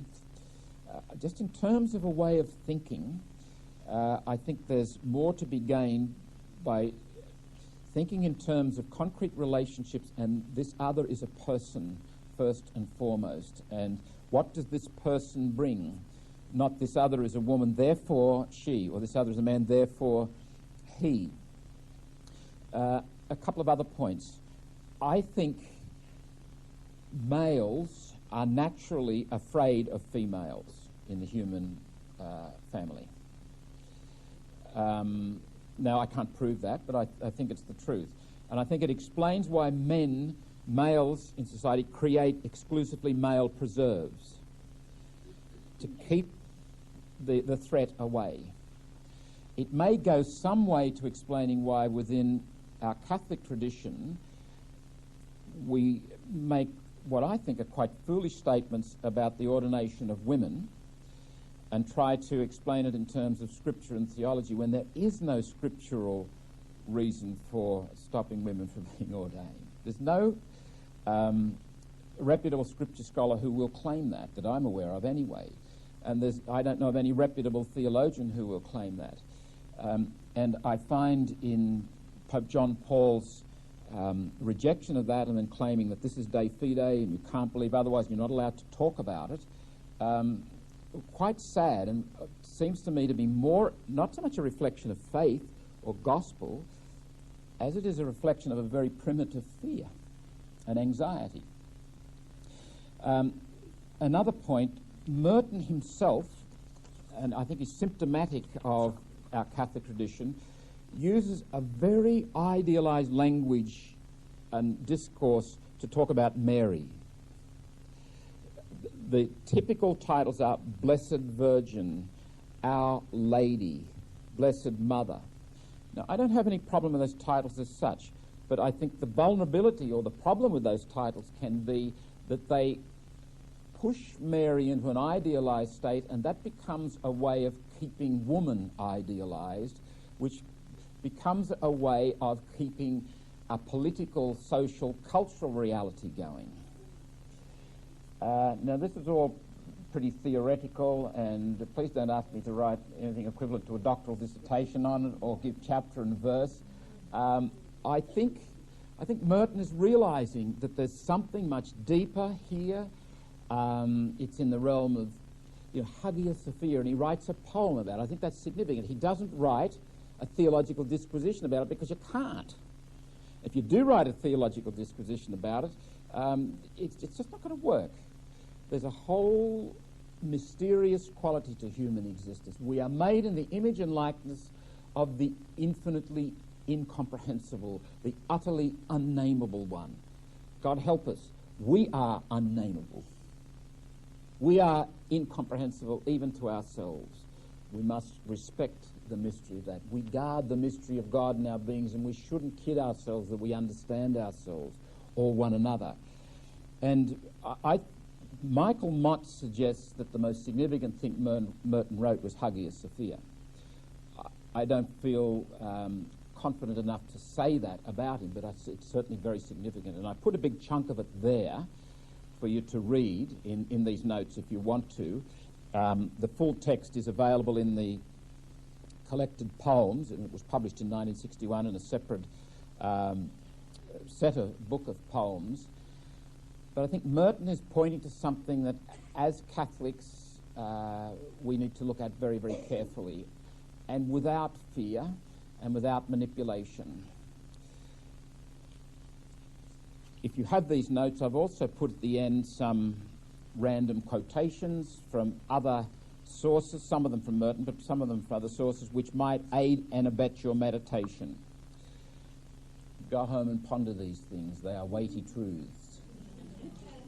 God bless you all. This is the end of the tape. Fast forward to prepare the tape for replaying.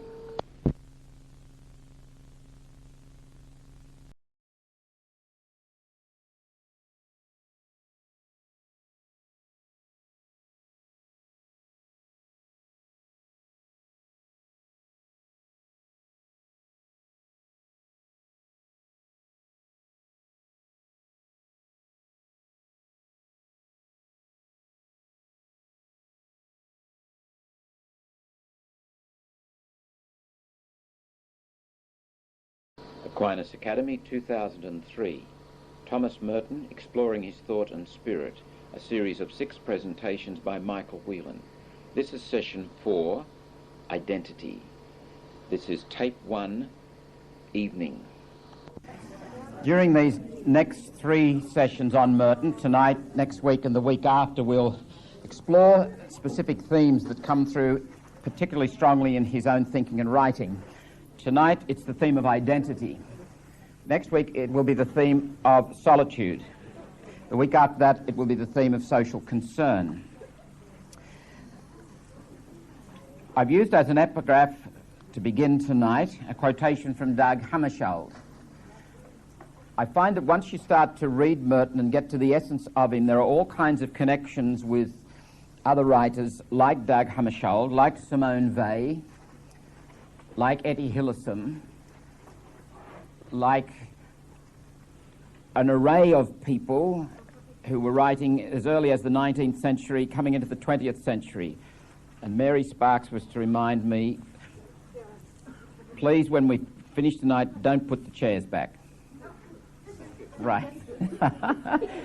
Now, I think Thomas Merton would approve of that. So would Dag Hammarskjöld. But the quotation here is a very simple little one. What must come to pass, says Hammarskjöld, should come to pass. Within the limits of that must, therefore you are invulnerable.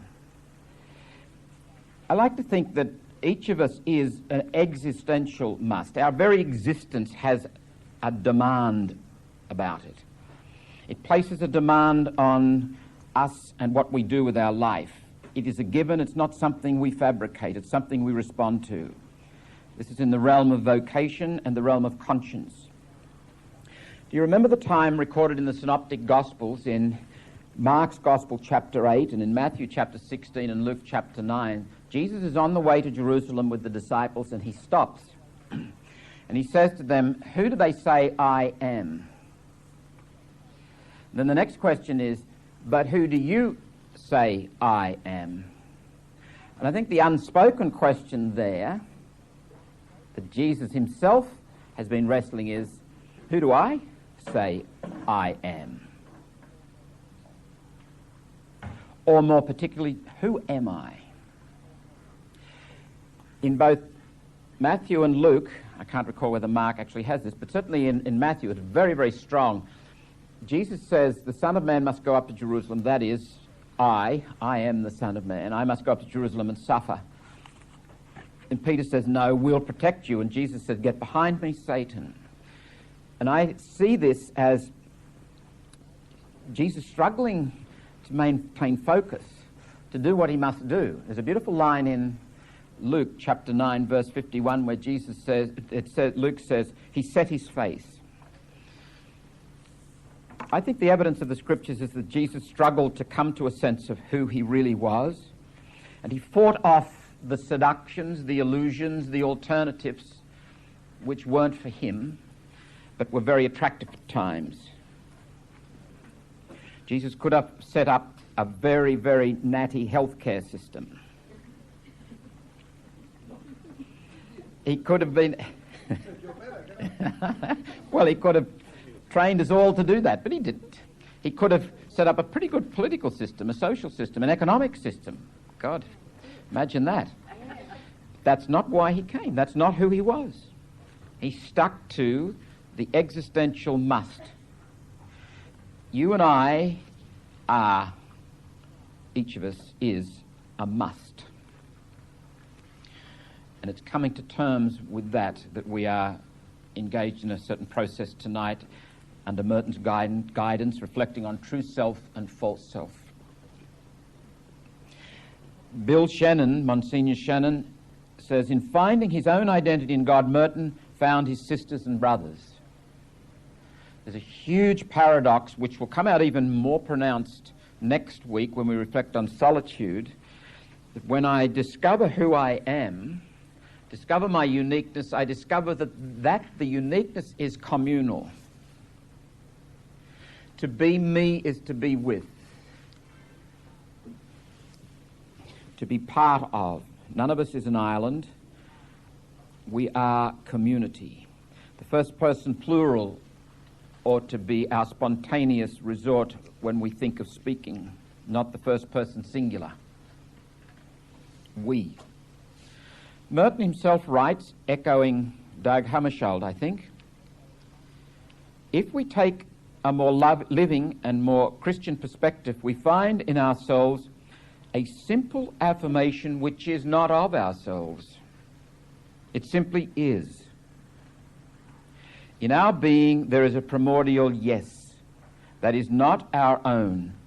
It is not at our own disposal. It is not accessible to our inspection and understanding. We do not even fully experience it as real, except in rare and unique circumstances. And we have to admit that for most people this primordial yes is something they never advert to at all. It is in fact absolutely unconscious, totally forgotten. Basically, however, my being is not an affirmation of a limited self, but the yes of being itself, irrespective of my own choices. Where do I come in? Simply in uniting the yes of my own freedom with the yes of being that already is before I have chosen to choose. In the Gospels, Jesus is recorded as saying on a number of occasions, "Follow me." I think a reasonable interpretation of that request or invitation is join Jesus in the world on his mission. I choose to think of it in a slightly different way. In the context of the incarnation, Jesus' incarnation, and an incarnation which I think is still happening. Yes, the incarnation as historical event is synonymous with the life of Jesus, but in a much deeper theological sense, you and I are still making the incarnation happen by the grace of God. Follow me is join me in the process of becoming human. Enter into the flesh. I recall the very astute observation of Monica Furlong, which I referred to in our first session together a few weeks ago, where she says Merton slowly came to realize that his vocation wasn't so much just to be a monk or even a holy person or even a Christian. It was to be fully human in a way that few human beings succeed in becoming simply and naturally themselves. The Christian vocation is the quintessential human vocation. What then will anyone gain by winning the whole world and forfeiting his life?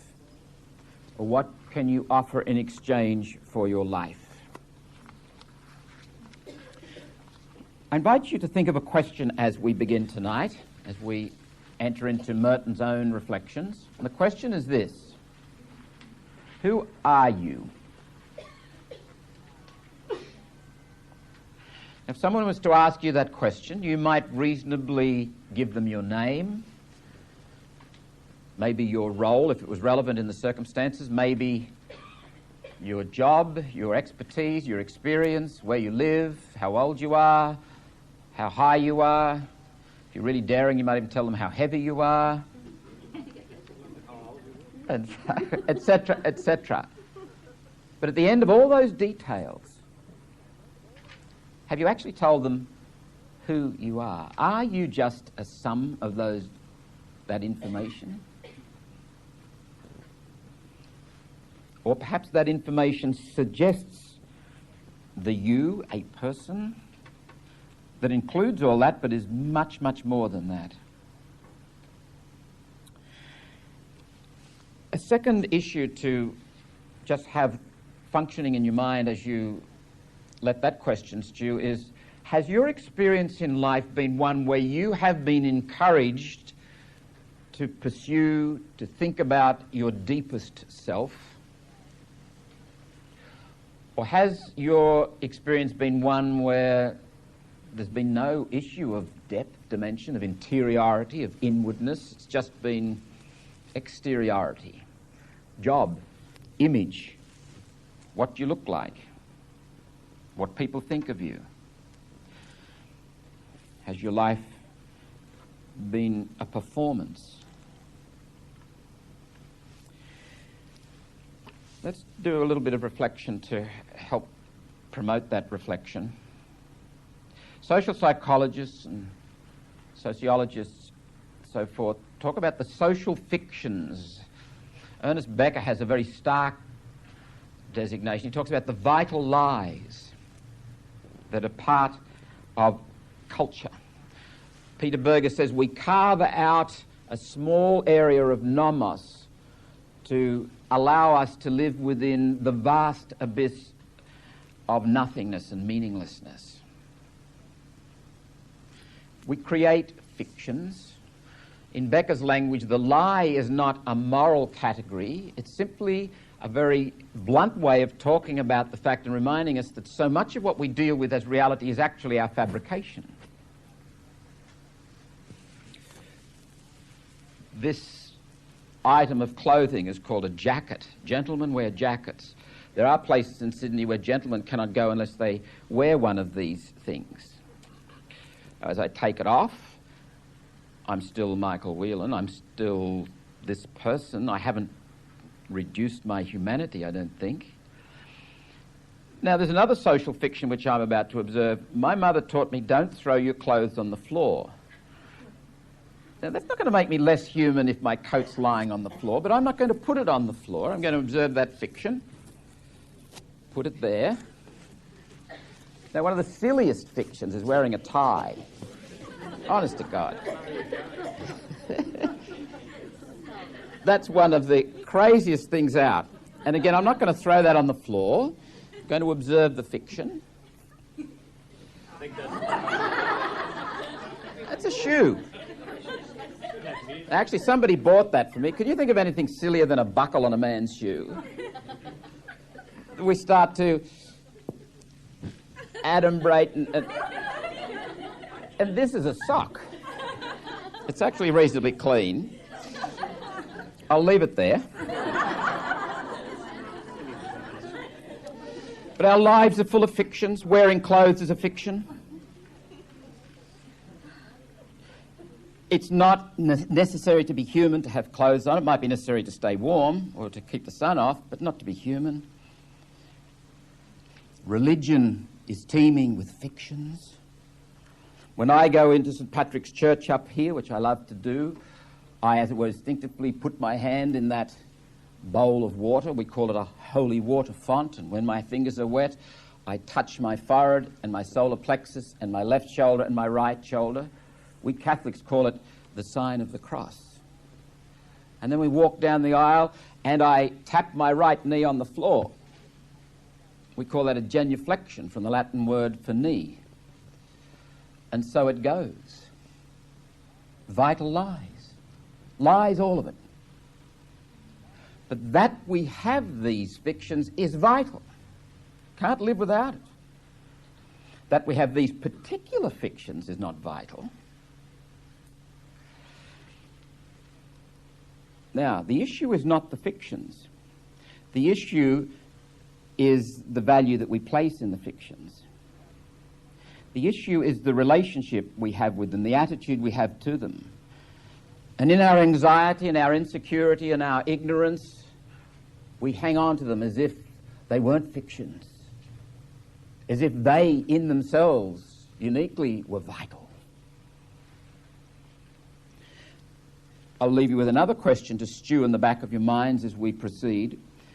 Are there any of the fictions in our Catholic tradition, and please those of you who belong to another tradition apply the question to yourselves, are there any of the fictions in our Catholic tradition that are absolutely non-negotiable, indispensable?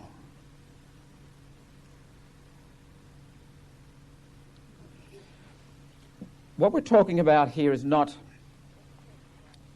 something that can be dismissed easily, something that can be left aside as unimportant.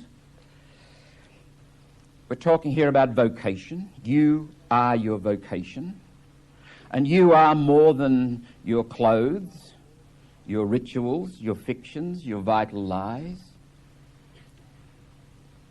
And if you haven't come home to what you are, if you are only that shell, those fictions, what happens when the fictions go away, don't work anymore? You don't exist. I suspect that's why people hang on to the fictions so violently. I suspect that's why people resist change so assiduously, why they place so much emphasis on doing it this way, drawing lines in the sand. When I left Ballina High School at the end of 1964, I was 17 and I went straight to the seminary. I was desperately immature. I was professed as a religious. I took vows of poverty, chastity, and obedience for life. I was ordained a priest in 1972, before my 25th birthday. And before my 35th birthday, when I was in the United States studying and going through therapy as part of the program of study, it occurred to me that my motivation was very, very mixed and not very mature for getting on that train at the station at Toongabbie and becoming a religious and a priest and staying on board. And I had to face the question, is this where I belong? Do I really want this? And I threw the bits in the air, and they came they began to come to some kind of order in Chicago about 18 months later, when I was visiting a friend there and sitting in a parking lot talking to him. Actually, he's a former priest, and we were doing a job on the church and the Maras and priests, what have you, as we are wont to do when we get together. And I found myself saying, look, I agree with all that. There's so much that is problematic, so much that is wrong. But down here, I belong. And it was a recognition, it was a gut sense that has never left me. If you would have said to me 30 years ago, Michael, do you know who you are and where you are going in life? I would have said, you betcha. And I could have given you a very clear, spontaneous statement and definition. If you say to me now, Michael, who are you and where are you going? I will smile and say, I don't know. I don't know anymore. I've never felt freer or happier either. When we talk about coming home to ourselves, we're not talking about finding something like a spot in the spleen or a pineal gland or something. There you are. Now I've got myself, and I can put that under my arm or in my briefcase and run all the way home. We are made in the image and likeness of the unnameable and the incomprehensible. We are mysteries that manifest the great mystery. We are unnameable. I have no name except the name that's hidden in God. I have no identity except the identity that is hidden in God. So when we talk about coming home to ourselves and true self tonight, we're talking about more of an orientation and a journey and a way of disposing ourselves in life. We're not talking about something that we actually discover. And Merton was someone who was very much on that journey. But before we talk about Merton, by way of contrast and by way of introduction, I would like to talk about someone who was not on that journey. A few weeks before Thomas Merton was ordained in May 1949, Arthur Miller's play, The Death of a Salesman, was performed for the first time. Lee Cobb played the part of Willie Loman. That play has been performed almost continuously, I believe, every day since February the 10th, 1949. Why is it so popular? What does it speak to in us? My own suggestion is, I don't know the answer to that, but my own suggestion is that, in a sense, what Arthur Miller has created here is a microcosm of Western culture. Willie Loman and his wife, Linda, and his two sons, Biff and Happy. Awful names. Biff and Happy. Your dinner's ready, darling. Come on, Biff. Anyway, Biff and Happy and Linda and Willie are living an illusory life. Willie is a failed salesman, but he keeps on persisting with the illusions that he is a success, and his boys are wonderful, and his family is wonderful, and everything is just great. Willie is not crushed by the world so much as he is crushed by his own illusions. and by the lies that he espouses. In this little passage which I'm about to read to you, listen to the extent of the emotion that is invested in preserving the lie, the body language where those defending the lie come between those or the one who threatens the lie, and Biff is the one who threatens the lie. Willie is the focus of the lie, the generator of the lie. Linda doesn't want distress and disturbance and discontent, so she wants it all to go away. And Happy he's been anaesthetised by the lie, and it's the last thing he wants is for the source of anaesthetic to be taken from him. So he just says stupid and inane things, but all somehow or other intended to protect the lie. But Biff has woken up, and it takes tremendous courage to do what he does. He's found a rubber hose. He knows clearly what Willie, his father, is trying to do. Willie's going to commit suicide, which is the crazy part about Willie's dream, because he keeps preserving a dream which is killing him, and his way out of it is to kill himself rather than the dream.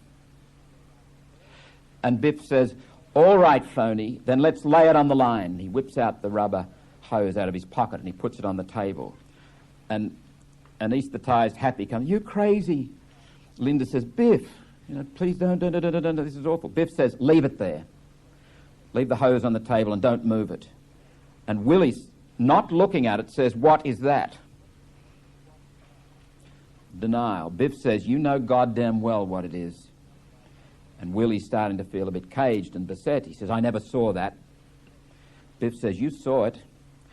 Notice here that the lie has to be countered by the truth all the way through this. And Biff has to be not only courageous but astute to pick out the lie when it's happening, because the emotional blackmail that starts to overtake this group is quite intense. Biff says, you saw it. The mice didn't bring it into the cellar. What is this supposed to do? Make a hero out of you? This is supposed to make me sorry for you? Willie says, never heard of it. Biff, there'll be no pity for you. You hear it? No pity. And Willie says to Linda, you hear the spite? Biff says, no, you're going to hear the truth. What you are and what I am. And Linda says, stop it. Willie says, spite. And Happy says, you cut it out.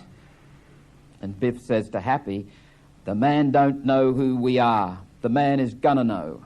And he turns to Willie and says, we never told the truth for 10 minutes in this house.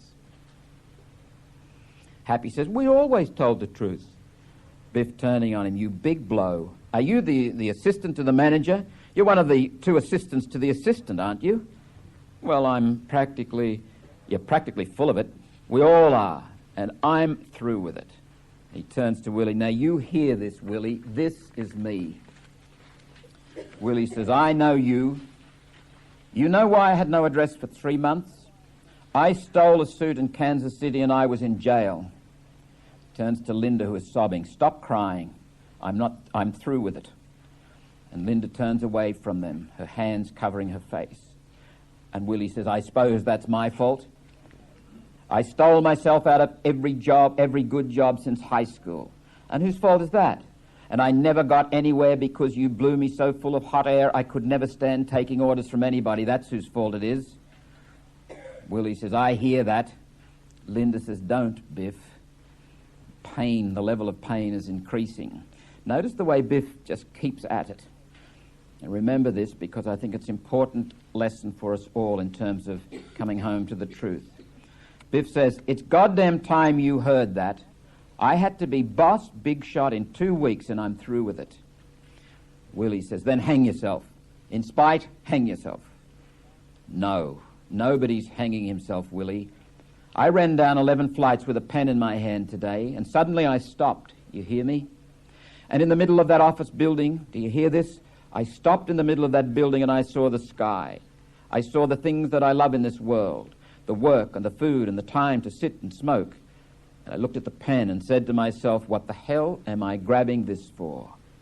Why am I trying to become what I don't want to be?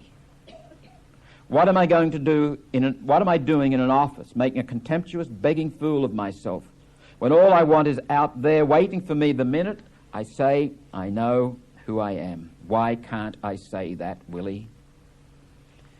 Willie says with hatred and threateningly, the door of your life is wide open.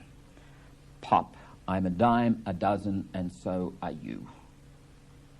Willie turning on him now in an uncontrolled outburst. I am not a dime a dozen. I am Willie Loman and you are Biff Loman. Willie has to keep the fictions in place, otherwise he will cease to exist. Then Biff says, I'm not a leader of men, Willie, and neither are you. You were never anything but a hard-working drummer who landed in the ash can like the rest of them. I am $1 an hour, Willie. I tried 7 states and couldn't raise it. $1 an hour. Do you gather my meaning? I'm not bringing home any prizes anymore, and you're going to stop waiting for me to bring them home. Willie turns directly to Biff. You vengeful, spiteful mutt.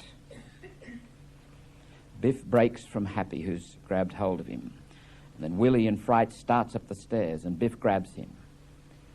Pop, I'm nothing. I'm nothing, Pop. Can't you understand that? There's no spite in it anymore. I'm just what I am. That's all. Biff's fury has spent itself, and he breaks down sobbing, holding on to Willie, who dumbly fumbles for Biff's face. Willie is astonished, and he says, what are you doing? What are you doing? He turns to Linda. Why is he crying? Biff, sobbing, says, will you let me go for Christ's sake? Will you take that phony dream and burn it before something happens? I'll go in the morning, put him to bed, and Biff turns and moves out of the room. And Willie, after a long pause, astonished and elevated, says, Isn't that remarkable? Biff, he likes me. And Linda says, he loves you, Willie. And Happy says, deeply moved, always did, Pop. And Willie, oh, Biff, he cried to me. That boy is going to be magnificent. The tremendous irony in that last statement from the father. Biff's going to be magnificent because he's got the courage to tell the truth, to break out of the dream. These people huddle around their dreadful, awful, death-dealing illusions and are so thrilled with themselves at the triumph. They do not see. I think Merton's material on true self and false self is some of his best. I think he gets to the heart of being human. And I think he came to that because of his life experience. Merton, at a very early age, and somewhat brutally, was thrown up against the fact that he's a pilgrim. He doesn't have a home. He is an exile. It takes some of us a while in life to realize that, but it's the truth that pertains to every single one of us. I recall my own experience about 20 years ago doing the Myers-Briggs, and the woman who did it with us said to me, I've tested a number of Myers and no one has ever had that profile. Do you feel out of it with the Myers? And I've forgotten what I said to her, but I remember what I thought when I went away. I thought, that's true, I do. It was to look around the province at all the other Myers, and they're all misfits too. Every last one of them. They all belong, though. You're all misfits too. Every single one of us. All those people down there in George Street, they're all misfits, and they all belong. We spend inordinate amounts of time and energy trying to fit, trying to be someone, trying to fill some kind of a vacuum that society and culture have set up for us. And in that, create illusory lifestyles. One of the issues that comes up, or two of the dynamics that emerge in this is, one, that the process of moving home to yourself is very often a process of stripping, of dispossession, of moving beyond what you think you are, letting go. If the road to hell is paved with good intentions, the road to heaven is paved with useless baggage. How much we acquire and possess and pull unto ourselves as if we're going to find some kind of an identity in all the things that we have gained and acquired. And I see this even in we who supposedly are committed to poverty. One of my confreres many years ago filled up a room with odds and ends he'd collected, matchboxes, bus tickets, odd bits of paper, locked that room and moved into another one. One of my confreres at the moment has several rooms in several different houses, and they're all full of something or other. I don't know what it is about possessions that seduce us into thinking that that's where our identity or at least our security is. Most of the real journey of life is not only one of interiority but one of dispossession. Before Merton went to Asia in 1968, he wrote in one of his circular letters to his friends, "Our real journey in life is interior. It's a matter of growth, of deepening, and of an ever greater surrender to the creative action of love and grace in our hearts. Never was it more necessary for us to respond to that action. I pray we may all do so generously." God bless you. Interior journey, releasing the love that is within there. Now, another thing that Merton came up against, was very aware of in himself, and struggled with till the day he died, was the genius he had for self-deception. And you and I share that genius with Merton. You might be pretty ordinary at everything else in life, but there's one thing you can be sure of you're brilliant at. That's self-deception. It goes with the territory. And the great religious traditions would suggest to us that if we're not working deliberately to deal with that propensity for self-deception, we are in fact deceiving ourselves. And sometimes our very efforts to defeat self-deception are self-deceiving. It's tricky territory. It's not surprising that in the Gospel of John, the evil one is aligned with the lie, with deceit. In chapter 8, verse 32, Jesus says, "Make your home in my word, you will learn the truth, and the truth will set you free." And then later on in that same chapter, about verse 44, he says to the religious leaders, "The problem is with you people that you are just like your father, and he is the father of lies." The great sin is deceit, and it is the father of all sin. Merton has a very well-known passage from New Seeds of Contemplation, which I will read here, and it holds the nub of his thinking about this true self, false self tension that is within us. Every one of us, he says, is shadowed by an illusory person, a false self. This is the person that I want myself to be, but who cannot exist, because God doesn't know anything about that person. And to be unknown of God is altogether too much privacy. My false and private self is the one who wants to exist outside the reach of God's will and God's love, outside of reality and outside of life. And such a self cannot help but be an illusion. We're not very good at recognizing illusions, least of all the ones we have about ourselves, the ones we are born with and which feed the roots of sin. For most of the people in the world, there's no greater subjective reality than this false self of theirs, which does not and cannot exist. A life devoted to the cult of this shadow is what is called a life of sin. All sin starts from the assumption that my false self, the self that exists only in my own egocentric desires, is the fundamental reality of life to which everything else in the universe is ordered. Thus I use up my life trying to accumulate pleasures and experiences and power and honor and knowledge and love, to clothe this false self and construct its nothingness into something objectively real. And I wind experiences around myself and cover myself up with pleasures and glory like bandages in order to make myself perceptible to myself and to the world, as if I were an invisible body that could only become visible when something visible covered its surface. But there's no substance under the things I've gathered together about me. I'm hollow. And my structure of pleasures and ambitions has no foundation. I am objectified in them, but they are all destined by their very contingency to be destroyed. And when they are gone, there'll be nothing left of me but my own nakedness and emptiness and hollowness to tell me that I am a mistake. Henry James' novella, The Beast in the Jungle, is the story of such a man who gets to the end of his life. He's been waiting for some big destiny that's supposedly going to overtake him.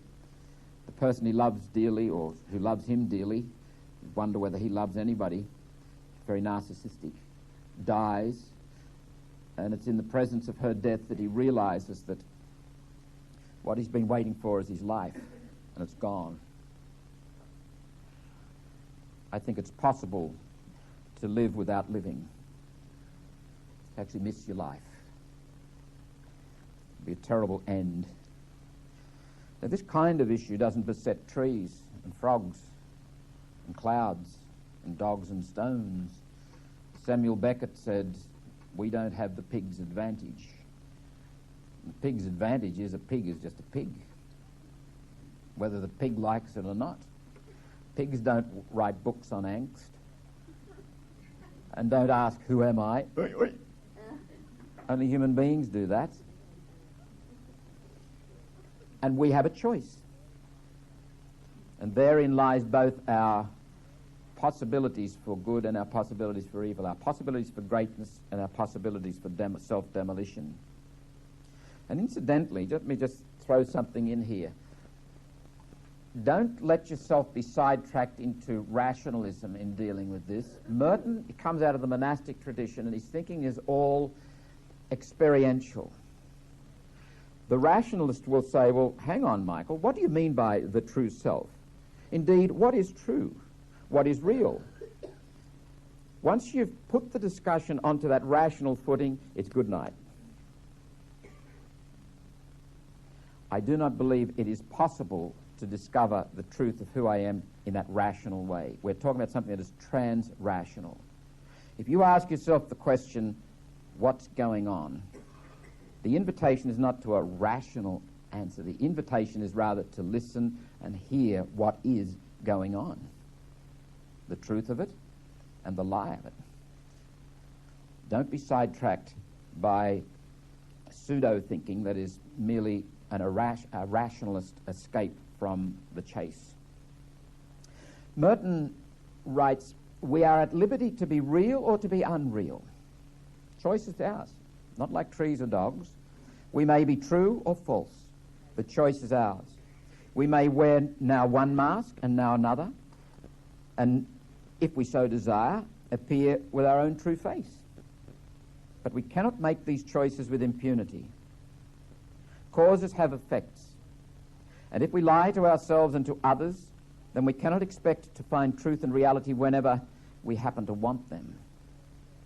If we've chosen the way of falsity, we must not be surprised that truth eludes us when we finally come to need it. In the immediate situation, the lie can appear to be successful. The illusion can be a great seduction because it seems like common sense. Have you ever read Oscar Wilde's The Picture of Dorian Gray? It's a fascinating little novella about an artist who makes one of these pacts, and it's with a picture. And the picture will register the moral decay, but in his being he will remain young and beautiful, no matter what he does. And it's a frightening story, because actions have consequences, choices beget results, and if we give ourselves over to what is in fact the lie, the illusion, that is putting us on a certain path, even if it seems at the time to be successful. I remember an experience many years ago that was actually two experiences, and both of them frightened me. One was in the seminary when we used to have this awful practice of giving pretend sermons, and our fellow seminarians would assess us.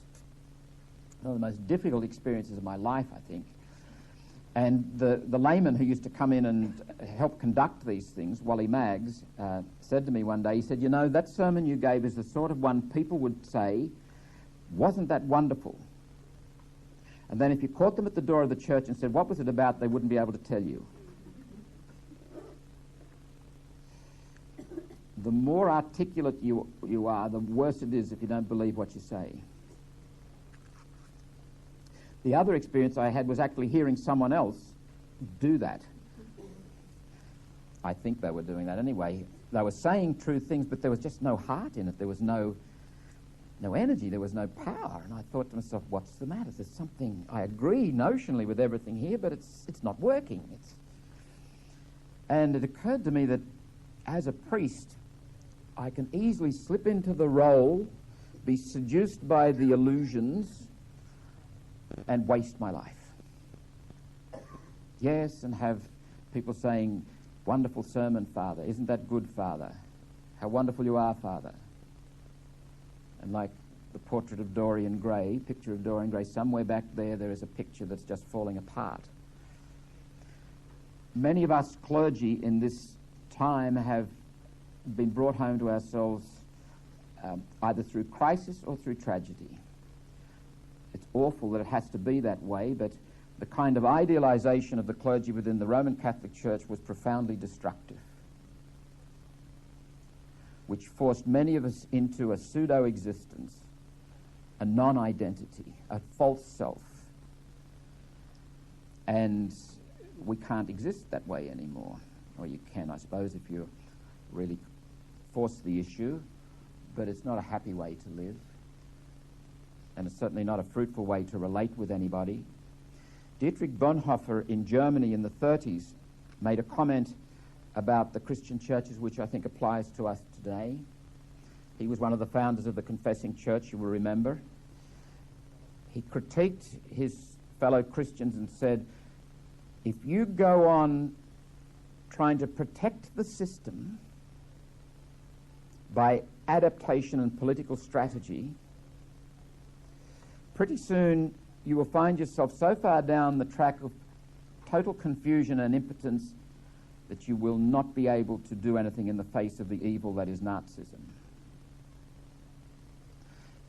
And I find it a most tragic thought, theoretically at least, and let me preface my criticism, what I'm about to say, with the comment that I come from a different era and I live in a different country in a different time. But theoretically, the Christian churches could have stopped Hitler, could have stopped the Second World War. Bonhoeffer was hanged within hours of the end of the war, virtually a couple of weeks before the war ended. He was part of the conspiracy to assassinate Hitler, and when it failed, he was locked up along with the rest of them, and then in sheer spite, when Hitler saw it was all slipping away, he said, round them up and kill a lot of them. And they did. Bonhoeffer's point was we must stop focusing on the system and preserving the system and making all manner of adaptation and adjustment to the politics of the circumstance and proclaim the kingdom and focus on the kingdom. That's why we're here, to be a sign of what God wants to do in the world. I think in recent years in the Catholic Church we've made the mistake of moving down the path of protecting the system and adjusting and adapting rather than focusing on the kingdom. And we've gotten ourselves into a horrible situation. And I fear that it will only be by tragedy and major crisis that will wake us up and get us to a point where we do focus on the kingdom and what matters. I also rather suspect that in time, history will look back on this era and say, greater than the sin of sexual abuse was the sin of hiding it. Why did we hide it? We're protecting the system. We weren't, and I don't want to blame any particular people, but that's the fact of the matter. And like the churches in Germany in the 30s, we had the choice and we missed it. And even now we seem unable to be simply honest about it. I'm not sure why it is so confusing, why it is so difficult to speak the truth. Merton goes on to use his thoughts about true self, false self, to talk about traditional Christian notions of sin, salvation, baptism and grace. And without going into those at any depth, I think he offers us some useful insights. First of all, about sin. He doesn't make clear-cut distinctions between what we would traditionally refer to as original sin and what we might call personal sin. But he says, to say I was born in sin is to say I came into the world with a false self. I was born in a mask. I came into existence under a sign of contradiction, being someone that I was never intended to be, and therefore a denial of what I am supposed to be. And thus I came into existence and non-existence at the same time, because from the very start I was something that I was not. Again, Merton is aligning sin with non-being, with illusion, with the lie, with deceit. And implicit in that is the suggestion that to be a human, you begin a journey at birth of becoming truthful, of growing into your humanity, of growing into the truth of who you are. He goes on with a beautiful comment here from Conjectures of a Guilty Bystander, and I'll conclude this first part of this evening with this. One must learn to live and act not merely on the basis of ideological principles which seem to suit one's own sense of identity and which enable one to make plausible adjustments between yes and no. One must live as a Christian, act as a Christian, with a life and an activity which spring from the unconditional yes of Christ to the Father's will, incarnated in our own unconditional yes to the reality, truth and love, which are made fully accessible to us in the person and in the cross of Christ. Let me go back and unpack that a little bit. And this is connected with the quotation on the yellow sheet, the handout. One must learn to live and act not merely on the basis of ideological principles. I think one of the reasons we choose to defend the system rather than proclaim the kingdom is that we've reduced Christianity to an ideology. And the most prevalent ideology to which we reduce Christianity is moralism. We reduce Jesus to an ethical teacher and the gospel to an ethical map. So that evangelization, catechesis, preaching and teaching is all about getting people to behave in a certain way. Merton says, implies, suggests in a number of places, and I agree with this wholeheartedly, Jesus is not about behavior as such, first and foremost. A certain mode of being in the world will inevitably follow when the Christian reality is grasped. And St. Paul points to it when he writes to the community at Philippi and says, I have been taken hold of by Christ. Chapter 3, verse 12, 13. Reductionism is a fascinating human temptation, seduction. Reductionism, we all do it. We reduce life to manageable proportions. And we do it because we just couldn't survive otherwise. But we do far too much of it because we're anxious. We reduce Christianity to an ideology, to a set of rules, a way of behaving. That way, you can put it all out on a script. Capital Roman numeral 1, subpoint A, subpoint Roman, little Roman numeral, etc., etc., etc. Now go out and do this. It's a sort of a living by numbers. Here's a code, go and live it out. It's very difficult to proclaim this message because in an age where there are a lot of people looking for precisely that script, that code. Tell us what to do.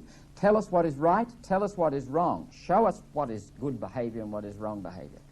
Now, I'm on a hiding to nothing with those people because what I'm going to tell them is, join me in a pilgrimage.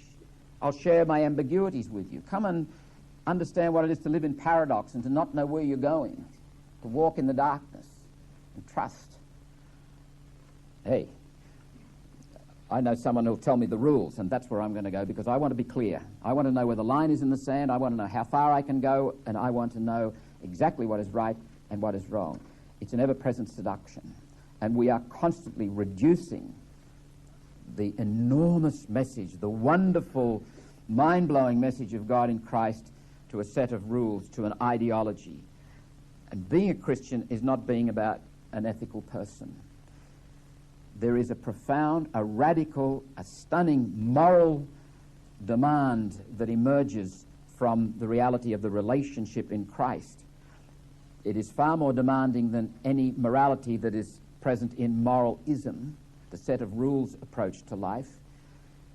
But it's very, very difficult to proclaim that, and I suspect the only way that it can be passed on is by being caught by people who actually live it. It can't be put into words, and it certainly can't be written in rational scripts.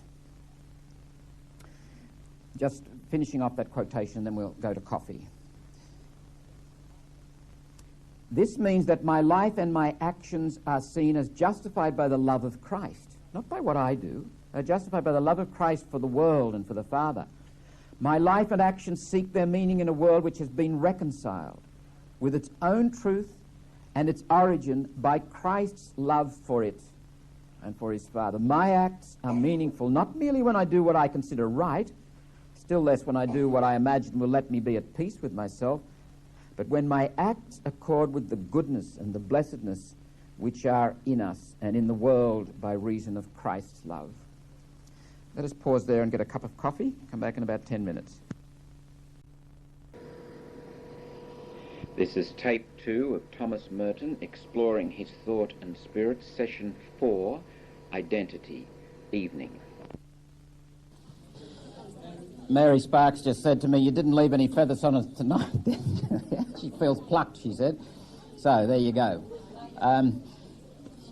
Recapping where we got up to, we're talking about using the notion of true self, false self to shed some light on the traditional understandings of sin and salvation, grace and baptism.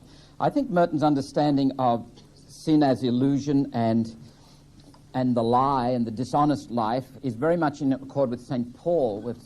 For St. Paul, as Jerry Murphy O'Connor points out, sin with a capital S is the world of alienation and darkness and dislocation and disconnectedness. And the whole point of salvation and the whole point of God's love is to rescue us from that world. For whatever reason, we've sunk into it. And whenever we promote that world, we are sinning. Whenever we promote alienation and disconnection and the whole world of dishonesty and illusion. So bringing that same light to bear on salvation, in a word, salvation, Merton suggests, is the recovery of who I most deeply am, this one made in the image and likeness of God. And he's got some very useful insights, I think. On page 64, there's a quotation from New Seeds. "It's a pity that the beautiful Christian metaphor salvation has come to be so hackneyed and therefore so despised. It has been turned into a vapid synonym for piety, not even a truly ethical concept. Salvation is something far beyond ethical propriety." There's the theme again. Being a Christian, being taken hold of by the mystery of Christ, is not about what we do, it's what God is doing in Christ for us. Where you start is where you finish. If you start with what you must do to impress God or to perform or to be the good person, that's precisely where you'll finish up, trying to impress God, performing, trying to be the good person. If you start with what God has done and what God is doing and what God has on offer, a whole ethical reality, a whole moral vision, which is profound and radical and extremely demanding and liberating, will flow out of that. Can I just say that I think one of the awful effects of the reductionism that reduces Jesus to an ethical teacher and the gospel to an ethical map is that it actually impairs freedom, it erodes freedom. The two things I look for in myself when I try to be conscientiously religious, and I do most of the time, is it making me free?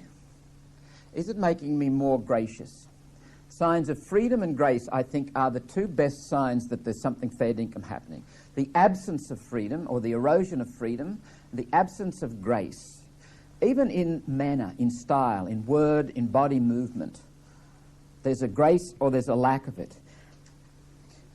beware the sight of white knuckles and the sound of grinding teeth. People who are just too committed to being righteous.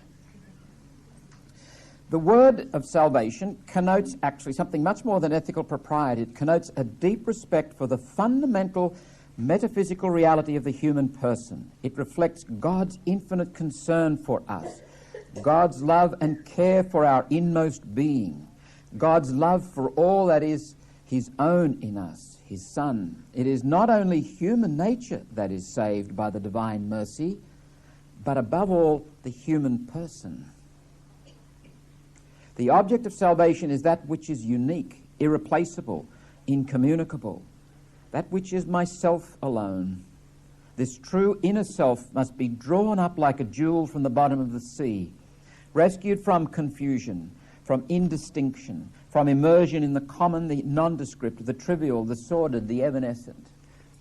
And one of the themes of Merton that complements this theme of true self, false self, is the possibility that mass society will take away from me the possibility of ever becoming who I am. That mass society will seduce me into simply sinking in the mass. And the whole thrust of salvation and the thrust of the inner journey towards the true self is towards recognizing that that's not my true destiny, to simply disappear into mass society. My true destiny is to be the one that God made me to be. I may have been an accident on the part of my parents. I was not an accident on the part of God. I exist because God wanted it. It's a nice thing to think of. And salvation, God's redeeming, liberating love, comes after me as that one that God has deliberately created in wisdom and love. The other issue that emerges is that of grace. That life is gift. For the reductionistic approach to life, for the ideological Christian, although they might talk about grace, actually it's egocentric. Actually it's about willpower, it's muscular Christianity. Merton writes, in fact, if I am left to myself, it will be utterly impossible to engage in this process of coming home to who I am. For although I can know something of God's existence and nature by my own reason, there's no human and rational way in which I can arrive at that contact, that possession of him, which will be the discovery of who he really is and who I am in him. This process of discovering the true self, of finding out who I am, of coming home to myself, is not a psychological trick. It's not achieved by psychotherapy, valuable and all as that is. It's gift. God's gift to me is me. And my life, my response is to receive that gift, moment by moment, piece by piece. Baptism becomes a factor here. And in the two books that have most about this topic that we're dealing with tonight are The New Seeds of Contemplation and its forerunner, Seeds of Contemplation, and The New Man. The New Man and New Seeds of Contemplation were published at about the same time. The New Man is very Christocentric, and for Merton, if you like, in his deepest thinking, the true self is a Christocentric being. Christ is at the center of that being. We are baptized into Christ. He writes, and the life of God is in us, Father, Son, and Holy Spirit. In order to know and love God as he is, we must have God dwelling in us in a new way. Not only in his creative power, but in his mercy. Not only in his greatness, but in his littleness, by which he empties himself and comes down to us to be empty in our emptiness. I think there's a theme there for spirituality today, to get beyond this business of building a moral edifice that's going to impress the world and our neighbours. Most of their energy and spirituality ought to be put to getting things out of the way. Detachment, dispossession, emptying. Merton goes on, God bridges the infinite distances between himself and the spirits created to love him by supernatural missions of his own life. The Father dwelling in the depths of all things, and in my own depth. It's a marvellous way to think of the world, the Father dwelling in the depths of all things. Again, a bit like, it calls to mind St. Paul's letter to the community in Rome, where the whole of creation is groaning in travail. And the Father dwells in my own depths and communicates to me his word and his spirit. Receiving them, I am drawn into his own life and know God in his own love, being one with him in his own Son. My discovery of my identity begins and is perfected in these missions, because it is in them that God himself, bearing in himself the secret of who I am, begins to live in me, not only as my creator, but as my other and true self. And Paul makes a quotation of St. Paul's letter to the Galatians there that is a common one for him to refer to. I live now, not I, but Christ lives in me.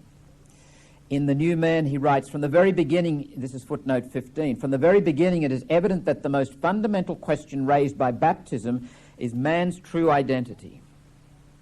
When an adult presents himself for baptism, and the baptismal rite was originally framed for adults, says Merton, he is supposed to have entered within himself, to have struggled as far as he could to dispel all his illusions about himself, to come to some rough answer to the questions, who do I think I am?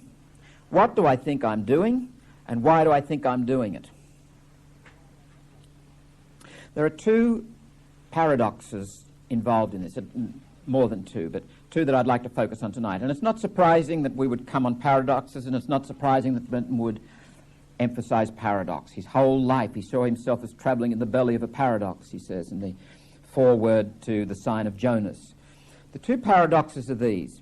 If I'm to find myself, I must lose myself, a very biblical paradox, acclamation. And secondly, to be me is to be one with others and creation. The process of becoming me doesn't set me off against, doesn't move me into that world of sin that St. Paul talks about, of alienation. And this is a very important point for us today, I believe, because a lot of what is passed off as spirituality and what presents itself as discovering who you are is actually in service of individualism. We need to watch that very, very carefully. Where is the communal component? Where is the willingness day by day to give oneself generously in a self-transcending fashion to the needs of others, to be for people? I think Merton gives us reminds us, he didn't invent this, he didn't discover it, but he reminds us of a tremendous truth here. But let's look at the first paradox. If I'm to find myself, I must lose myself. Remember the mythology of the book of Genesis. And I use the word mythology in a very respectful sense. Human beings resort to myth when the factual, everyday language, if you like, the scientific language, doesn't work anymore, can't say it. Myths are truth-bearing statements. But they use symbol, they use a whole transrational way of knowing to do that. In the story of the creation and the fall, we have a wonderful mythology, a wonderful statement of truth. First of all, in creation, God, the Creator, and the human beings and all of creation are in a communion. They are at one. There is intimacy, there is enjoyment, there is great peace. The fall represents the rupture, the disconnection, the fragmentation, an intrusion upon that world of peace. The first question in the myth of the fall that is asked by the Creator is to those companions who walk in the cool of the evening with God. And the question is, where are you? You've gone. You're not in communion anymore. You've disconnected. You've introduced fragmentation into the world. Every human being is born with that question echoing in her or his heart. Where are you? And in a sense, our life is a response, for better or for worse, to that question. And it would do us no harm whatsoever to ask that question of ourselves every day. Where are you in respect to God?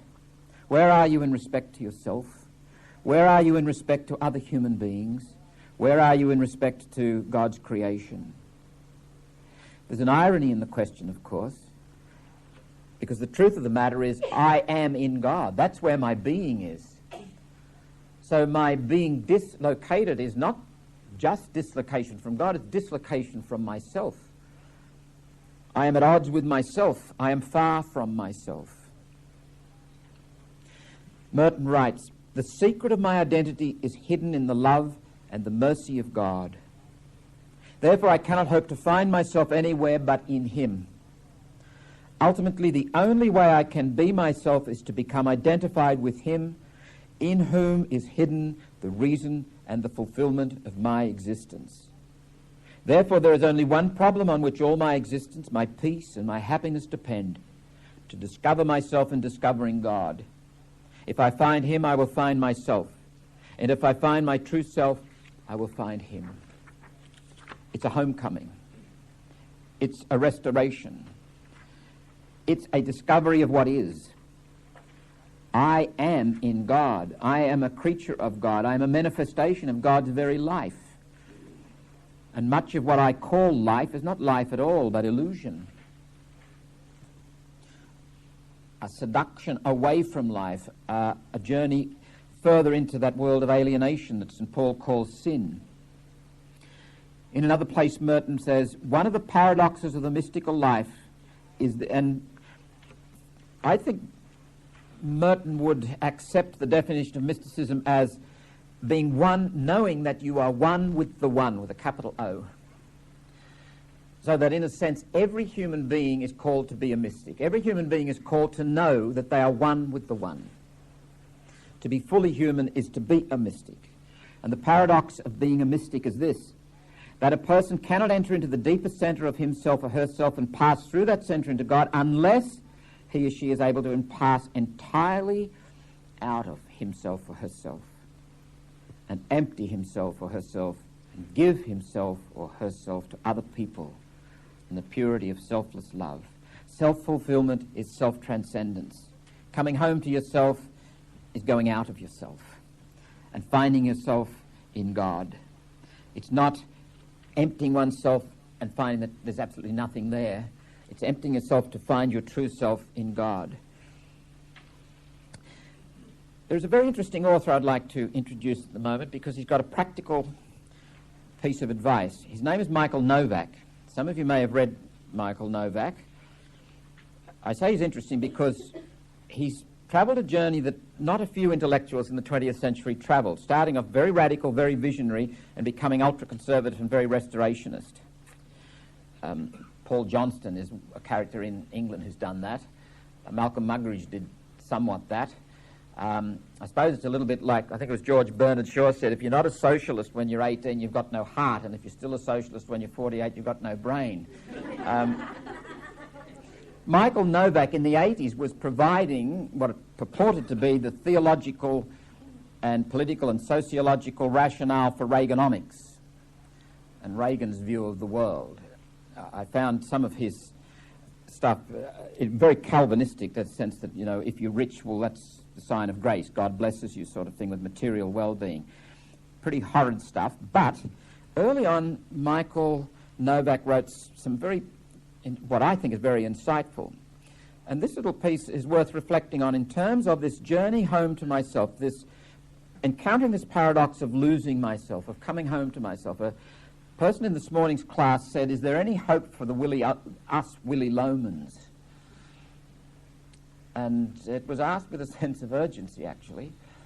And in an odd sort of a way, we're all Willy Lomans, perhaps not as extreme as Willy, not quite on the edge, but there's something of the illusory in our lives. There's something of having acceded to the seductions of dishonesty and untruth. And the journey home is not going to be spectacular. It certainly won't be swift. And it certainly won't be an ego project. One of the dangers, as I mentioned before, in responding to this is that we launch into an ego project to defeat the ego project and end up, it's a little bit like in the gospel where the demon is cast out and brings back 7 others, finding that The house is clear. The key to it is listening. The key to it is found in grace and being available to grace and allowing oneself, as it were, to unfold, to emerge. And Michael Novak puts it pretty well. He says, imagine the story of a man born a prisoner, doubly a prisoner, in fact, for he's unaware of his servitude. He has been taught that his servitude is normal, and he's even been led to be grateful for it. Then at one point or another, this man awakens. Slowly, he begins to recognize the state in which he has been living. Moreover, he recognizes that he himself and no one else has been responsible for that state. He acquiesced in it. He was satisfied in it. He was grateful for it. And yet, now that he sees his former self-deception, he realizes that he could have recognized it long ago. Even then, he had the power that he has now, the power to attend, to question, to discuss, and to break free. Step by step, he begins to act like a free man, penetrating one self-deception after another, often discouraged by what he discovers about himself, but refusing to quit, even when he catches himself in continuing dishonesties. And the attempt to be honest are not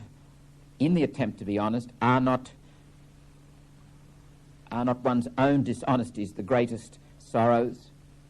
Thus, never wholly equal to his relentless drive to question, he learns to fashion small acts of honesty, courage, and freedom. Go back to Biff Loman. When he walks out of the Loman household, is he going to experience great freedom, a spectacular emergence to a new life? No. He's going to face a lot of loneliness, a lot of doubt, a lot of confusion. He will have times when he wishes he was back home, perhaps.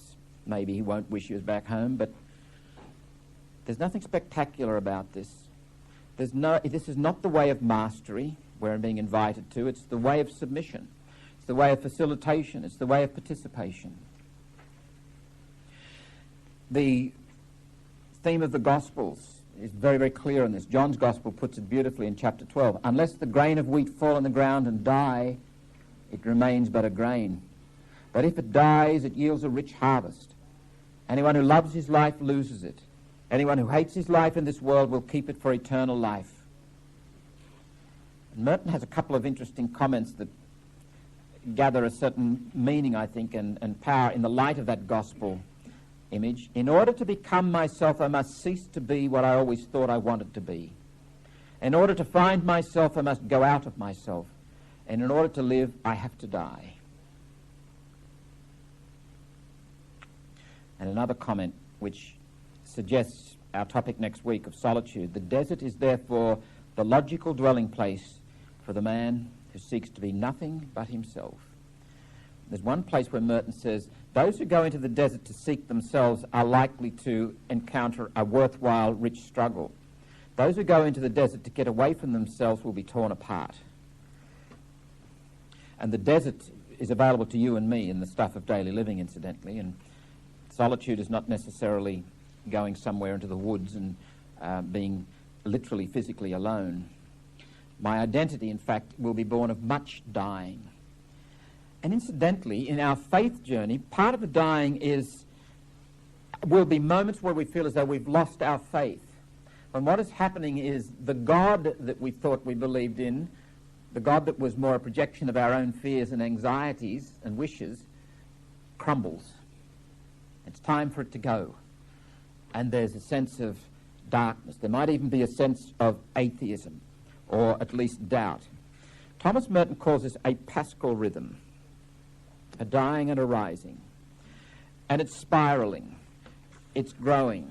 It takes us ever more deeply into the present moment. And the process of identification, therefore, is also a process of disidentification. Our movement in life is a movement actually towards the great Passover,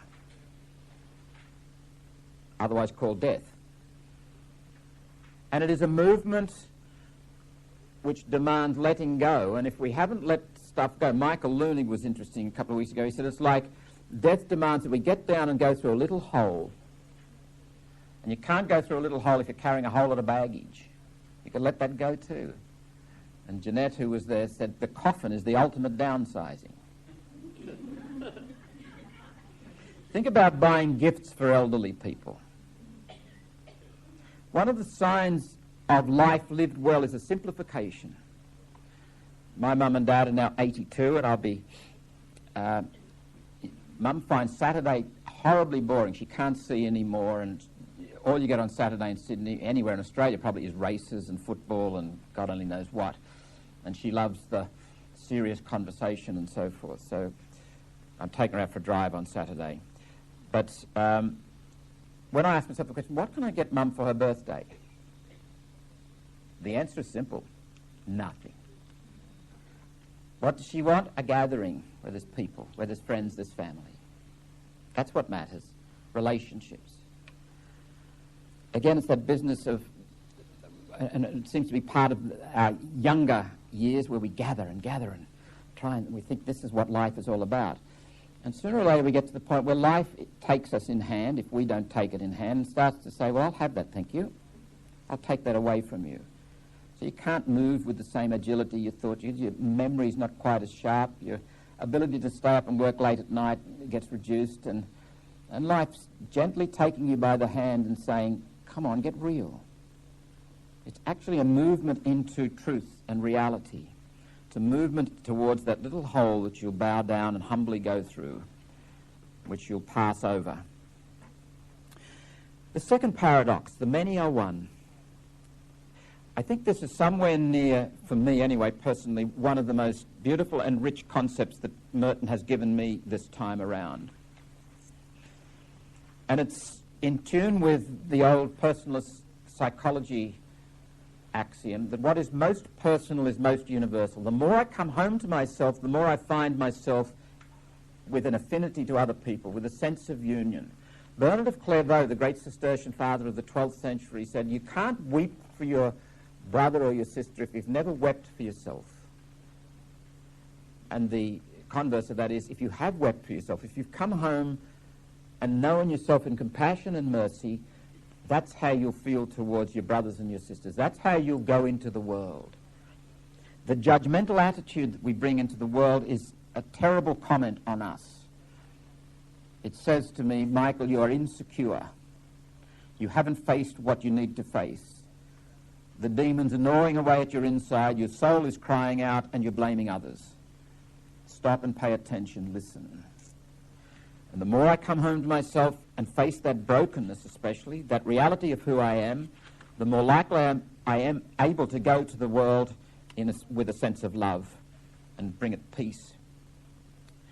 In a talk in Calcutta, not long before Merton arrived in Bangkok, part of his Asian journey, Merton was talking to a group of monks, not only from the Christian tradition but others.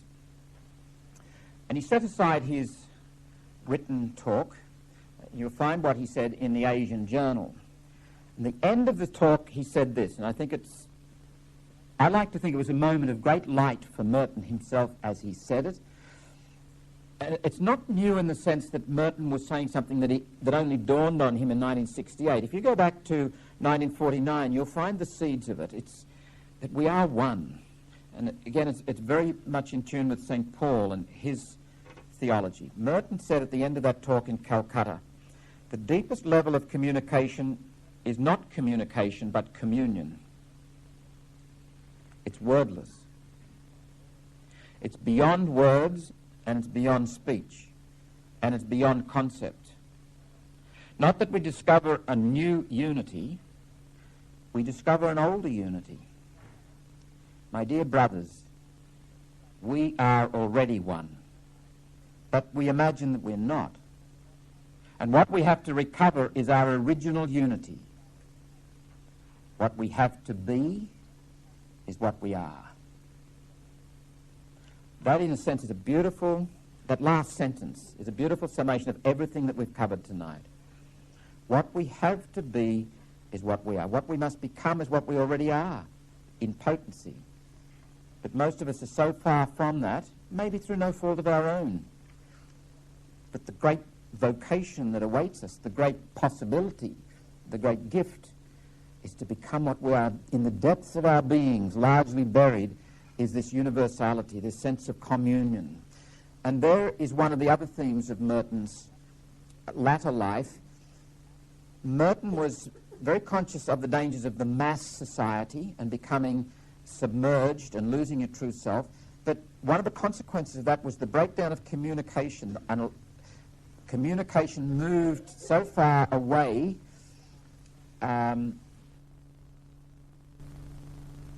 Myth of creation is the one explodes in many. So that if you look back towards the one, the many bespeak the one. The many, even in their manyness, multiplicity is a sign of unity in God's world. Multiplicity is a sign of the prodigality, the overwhelming creativity and richness of God's life. We take multiplicity as differentiation and fragmentation, and that's how we experience it most of the time. In the mythology of the fall, that multiplicity becomes fragmentary. And in one of the other myths of the fall, found in Genesis chapter 11, the human family tries to build a big building up into the heavens and become like God, and they end up babbling at each other. Communication breaks down. They can't talk to one another anymore. Cain and Abel is a sign of this. And so much of the Old Testament is the story of fragmentation and alienation and conflict and violence and fighting. And it says much more about the human family than it does about God. And God enters that mess and doesn't say, okay, let's clean it up overnight. No, God enters that mess. The mess continues. God's part of the mess and says, I want to forge a covenant with you. I want you, that group there, to be my people. We'll start there. And then my love can spread out through the world, my healing love, my at-ownment, my at-one-ment can become a reality. My action, Andy. How are we now? Bravo, bravo.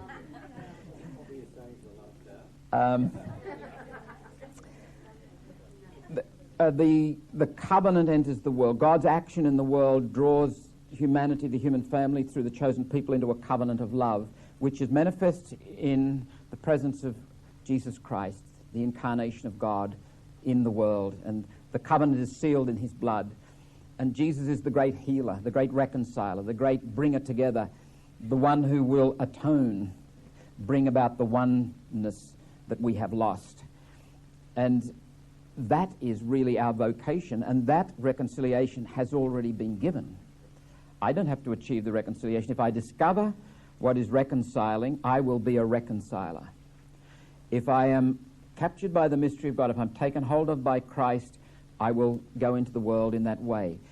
The problem with the ideological approach is when we go into the world evangelizing, we bring an ideology and we try to force that ideology on people, get people to live by that script and join our sociological, political reality and say, now we've got converts. And I'm not sure that that's what Jesus meant when he said, go out to the whole world and tell them the good news. It doesn't seem like terribly good news to me in many instances anyway.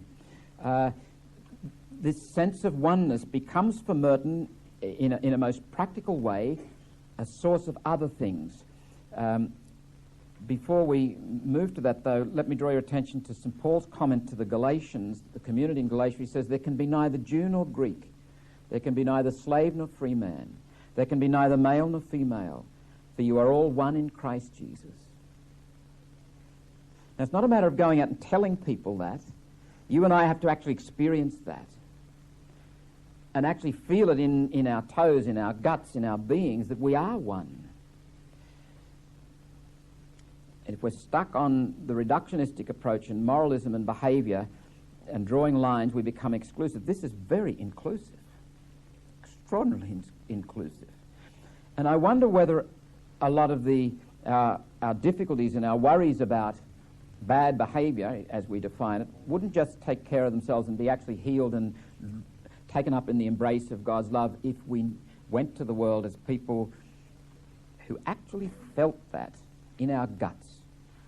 There's no more Jew nor Greek. There can be neither slave nor free man. There can be neither male nor female, for you're all one in Christ Jesus. very Pauline. St. Paul is profoundly influenced by his conversion experience, where he hears the voice, Saul, Saul, why do you persecute me? He goes on to develop his notion of the body of Christ. We are baptized into Christ. Now, the Stoics used the metaphor of the body, but not the way Paul used it. For the Stoics, it was an organizational, structural thing. For St. Paul, it is a metaphysical thing. We are actually one. Merton goes on to apply this to interreligious dialogue, and it's not a bad base to start dealing with people who appear to be different. And ideologically, they are different.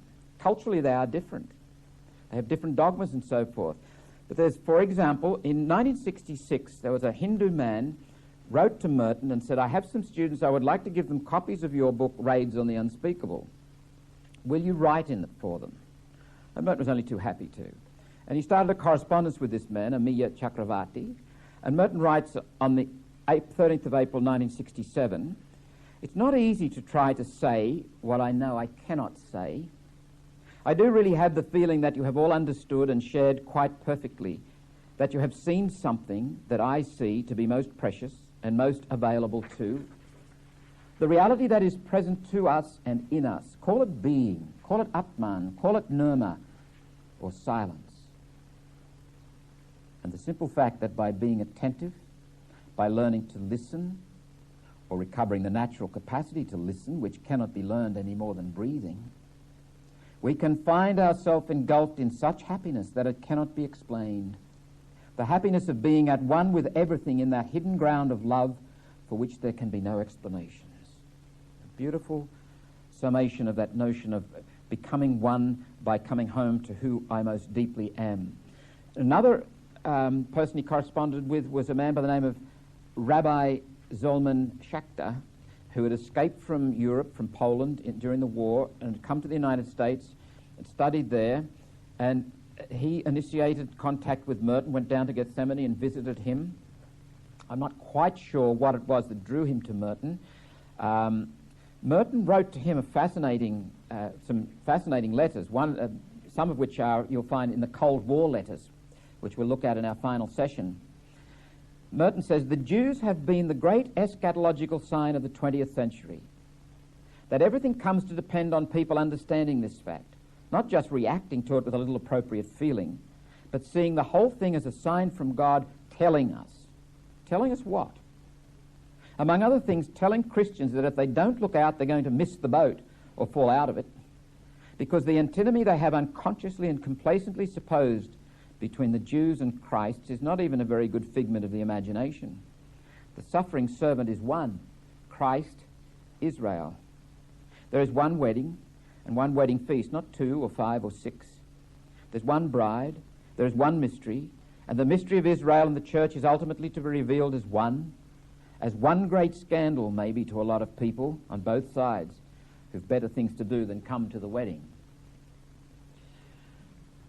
I don't think that this is a prevailing experience within the Christian churches, and in fact at a time when both in politics and religion there's this emerging, I think, re-emergence of conservatism or neoconservatism, it is at the same time a re-emergence of the reductionistic mindset, moralism and the ideological approach to religion, which is very exclusive.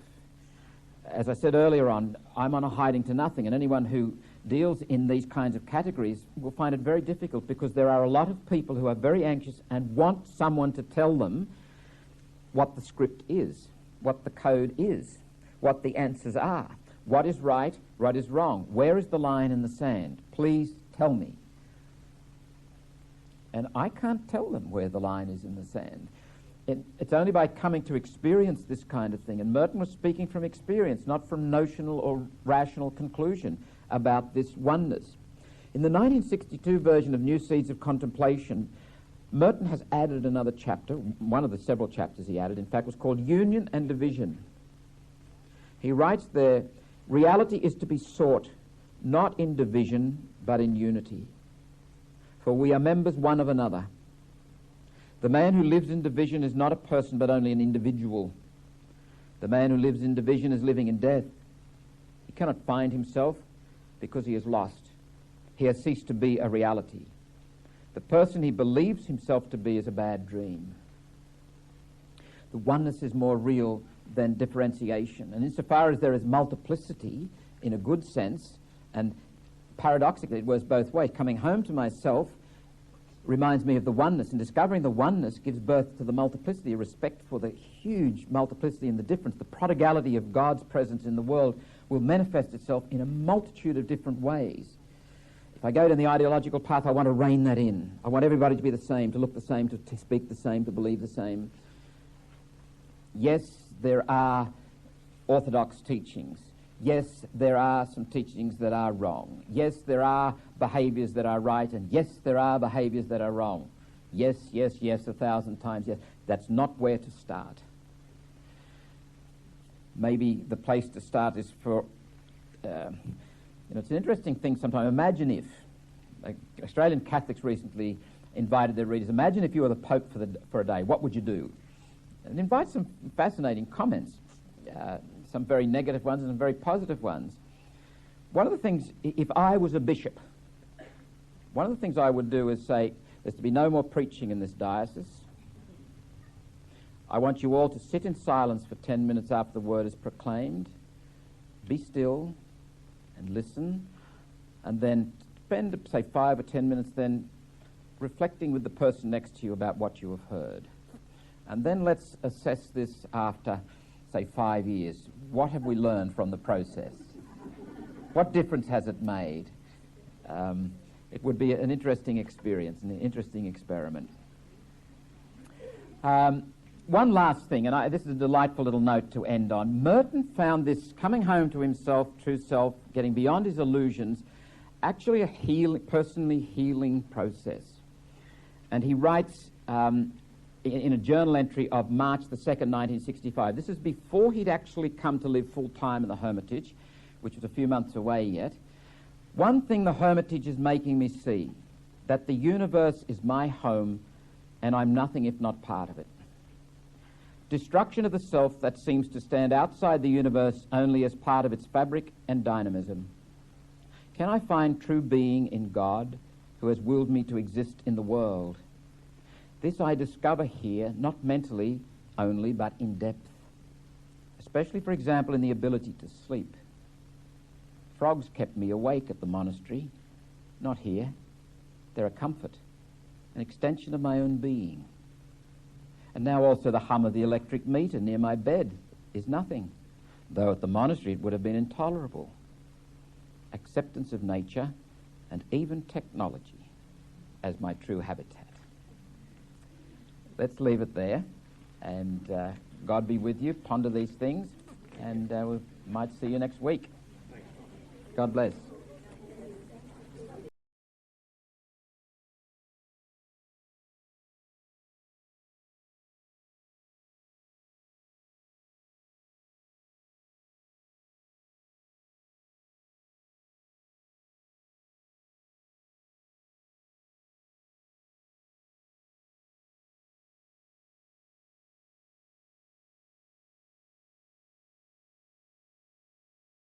Aquinas Academy, 2003.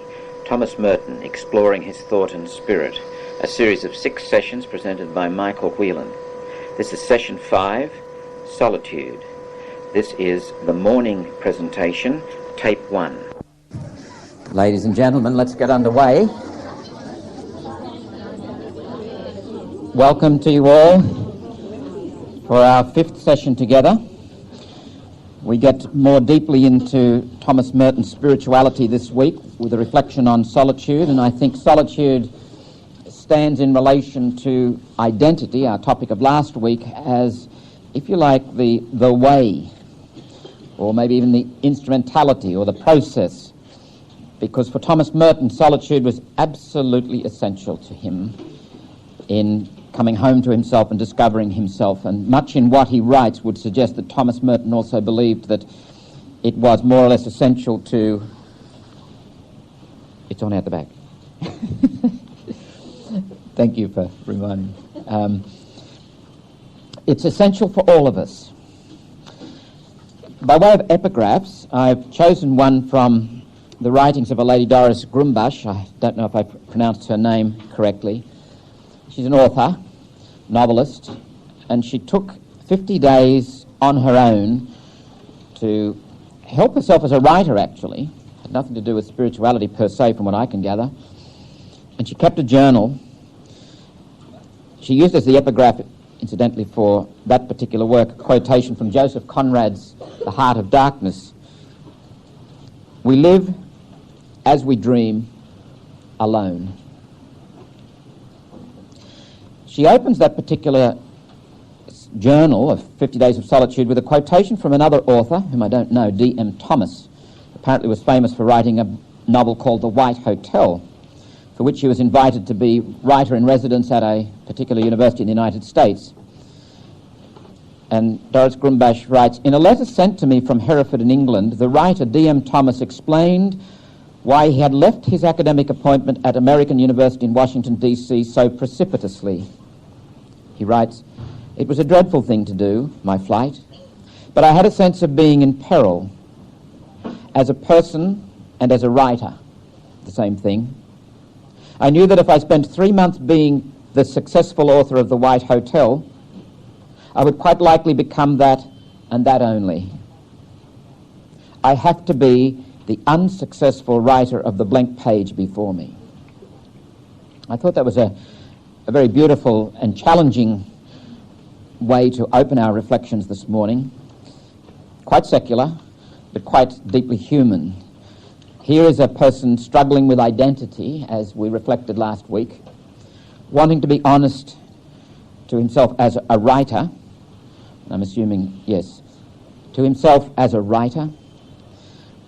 And I thought to myself when I read that first part where he says, I knew that if I spent 3 months being the successful author of The White Hotel, how easy it is to be trapped by a social image, by the applause of the crowd, by the compliments. We see this in people who experience the heady business of celebrity status, how difficult it seems to be for many of them to move on and not be the celebrity. It can ruin us, quite literally. We are more than our social image, and I suspect Merton is right in saying in order to get to that more than part of ourselves, we do have to experience solitude. And just to preempt any wrong turnings here, don't jump to conclusions that you know exactly what Merton's talking about when he talks about solitude. It is a very complex subject for Merton. If I were to give you a suggestion along which lines you might begin to think as we reflect here, supposing you love someone very deeply, and supposing there's some kind of conflict, disagreement, something comes between you and them. Because you love them and because you're a mature adult, you come back to yourself and you ask, what's going on with me? What is happening here? What's going on between us? When you are doing that, you are in solitude. That is an example, a common everyday example of solitude.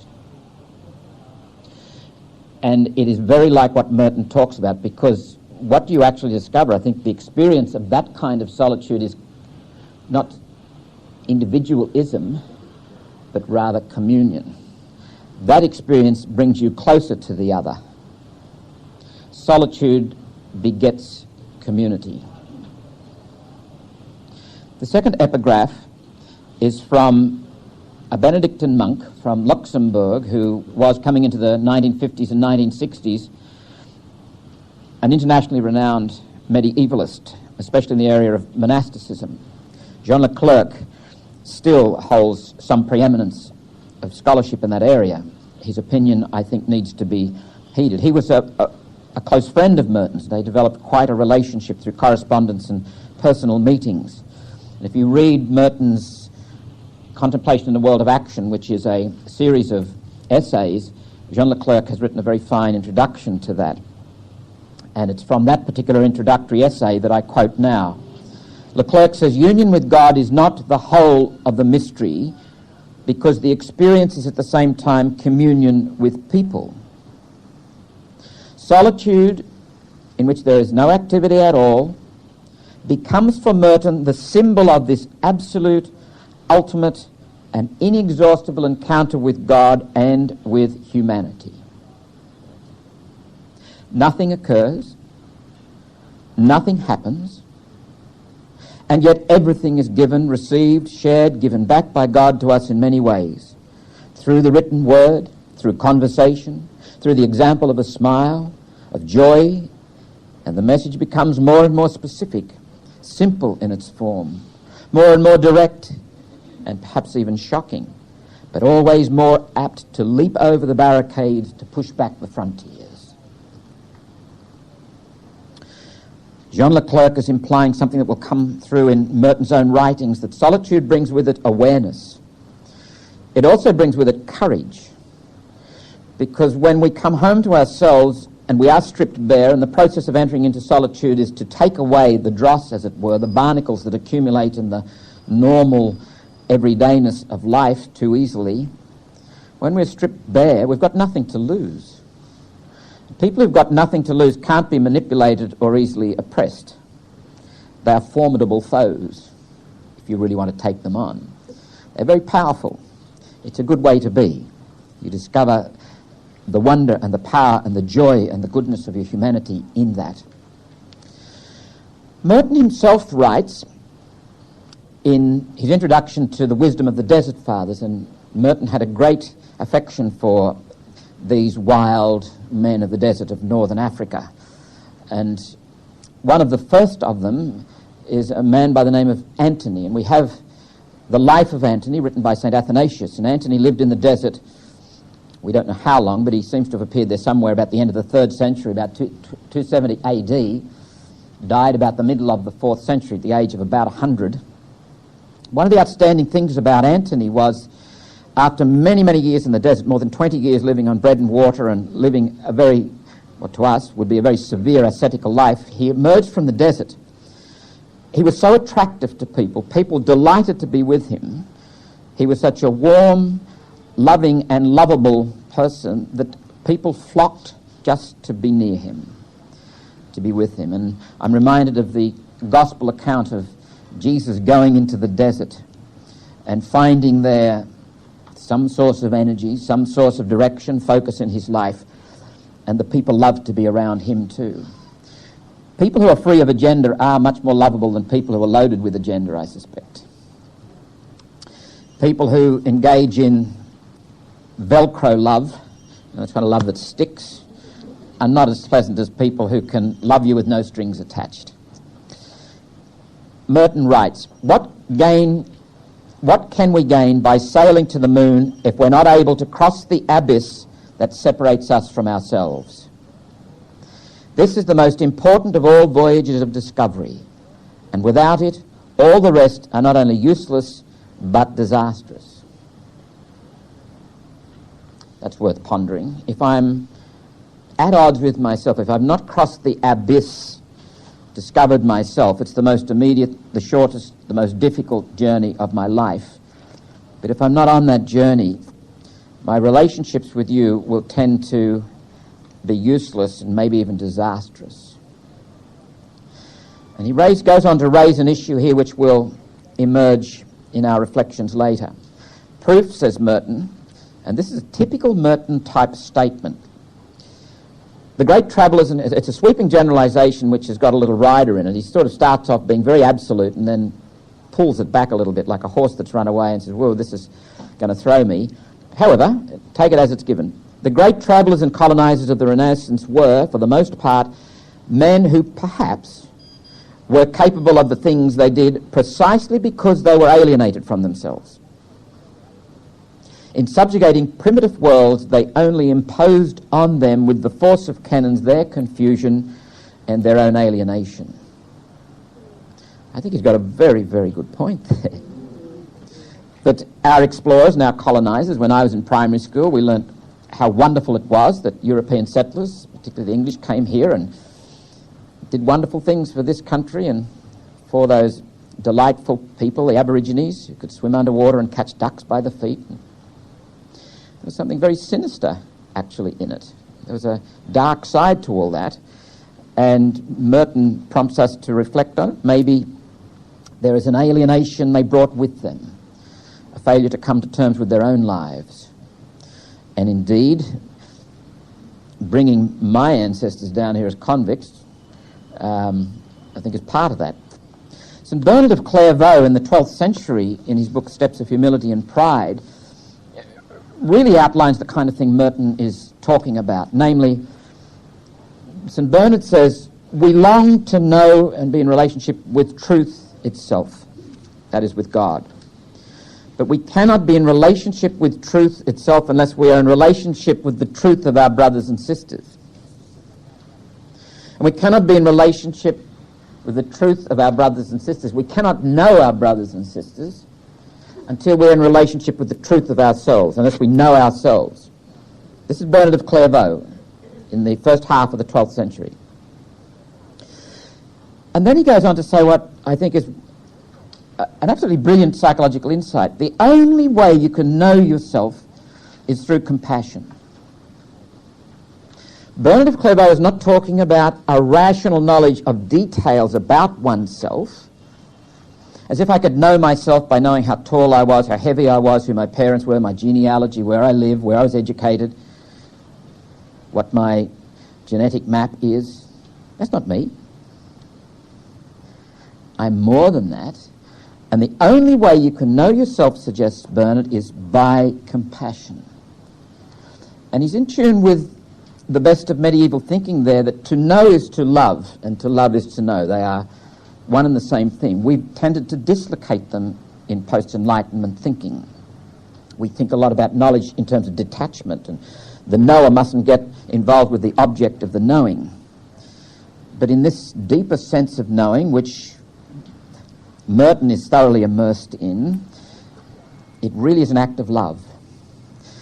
And the reason that you need compassion to know yourself is because you can't bear to face yourself unless you are compassionate.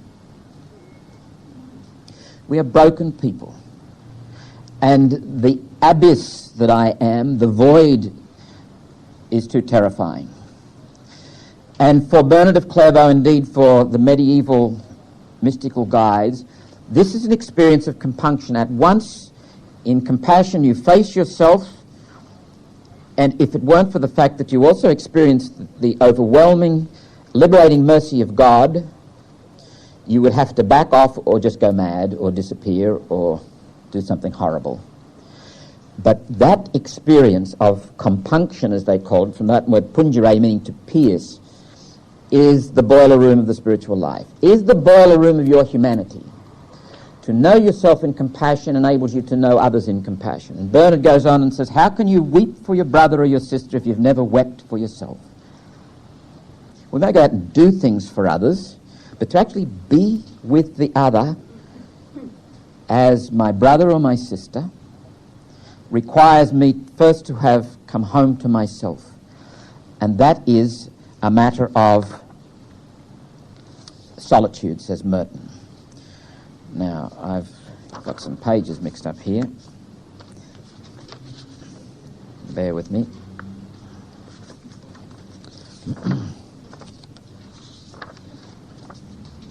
Okay. Some preliminary comments before we get into our material. Human beings live in two worlds. We straddle an inner and an outer world. We could call that inner world the soul. The soul is our thinking, the soul is our feeling, and the soul is our spirit. The world of reason, emotion, and spirituality. The world of the soul, apart from the rational dimension of it, is not much taken account of by our culture, I suggest. We are very externalized people. We let it all hang out, as it were. And there is a most peculiar and I think profoundly dishonest kind of theme or dynamic in our culture. We tear at people's private lives and we want to know what's behind them, get it all out in the open, but we want our privacy. And it's almost, there's something pathological about that, where it's voyeuristic. But I think it's part of being in a culture that doesn't know, is not at home traversing the inner world of the soul. Let me see if Patrick White said something at a lecture he gave at La Trobe University in, 1985, I think? 1987, July 1987. He said, "I believe most people hunger after spirituality. This is the world of the soul, a hunger to be fed within, even if that hunger remains in many cases unconscious. If those who dragoon us ignore that longing of the human psyche, they are running a great risk. The sense of real purpose, the life force, could be expelled from a society whose leaders are obsessed by money, muscle, and machinery. The society could quite simply die." I think that is a very serious issue for us in Australia at this time. Bear it in mind, that sense, call it what you will, and throughout this morning's reflections, I'd encourage you to search for your own language. We're in the sphere, once you get into this realm of the soul, the normal linguistic vehicles that carry us across the topography of everyday life don't work. You have to resort to symbols and myths and rituals and paradox and ambiguity. We are made in the image and likeness of God, and the more we become aware of that inner world, the more we become aware that our very lives are a manifestation, indeed are a sacrament of that great mystery. We, like God, are unnameable. We are incomprehensible in our very beings. So that's where we go when we are in solitude. That is the world we are trying to address this morning, and our language will fall pathetically short. So what language best names it for you? Have that as part of your thinking this morning. And also ask yourself some questions like, how do you attend to the needs of your soul? How do you hear the cry that's within you? Does the externalized world capture your best attention? To what extent is your life merely a distraction from the inner world, the interior? Just a little word of warning with regard to this. Sometimes an awakening or an awareness of the kind of material we're going to be facing with Merton this morning can make people very conscientious and really want to do something with their lives. Be careful. I would encourage you, just settle down. Take it very easily. There's the saying from one of the Desert Fathers says, if you see one of the brothers floating above the ground and going off, grab him by the skirt and pull him back to earth, lest he damage himself. It's a little bit like the Daedalus and Icarus story. Your life is your life. You are not Thomas Merton. I am not Thomas Merton. I am not you. You are not me. The primary response should be listen. Pay attention. Be attentive to what is actually going on in your life. And I would suggest 3 particular rules of thumb that you might apply. And I've got them in the middle of page 79 if you've got the notes in front of you. That if you are being consistently honest in attempting to name what's going on with you, that's number 1. Number 2, and committed to surrendering to God's will, you really want to be what God has created you to be. That's number 2. And you are living and acting within the community. If you are disconnected from any kind of community, if you are the individual out there on your own, I think you've got big problems. I'm not going to judge you for doing that, but attach my advice to you, my recommendation for your own sanity and safety is be part of a community. Now, in our culture, that's fraught with all kinds of problems, being part of communities, e.g. parish communities or whatever. But I make the recommendation for what it's worth. I think that the tradition of the world, the human story would suggest that that is critical. If those 3 things are in place, you can be reasonably sure of Blessed Julian of Norwich's advice, all shall be well, all manner of things shall be well. One of the people who knew Thomas Merton, we've already referred to him as Walker Percy, an American novelist who died a number of years ago. He wrote a book called The Second Coming. In that book, the main character is a man by the name of Will Barrett. Will Barrett has had a very successful life. He's a wealthy, healthy man, very respected in the community. He's a widower. His wife has died some time ago. But at one point, Will starts to reflect.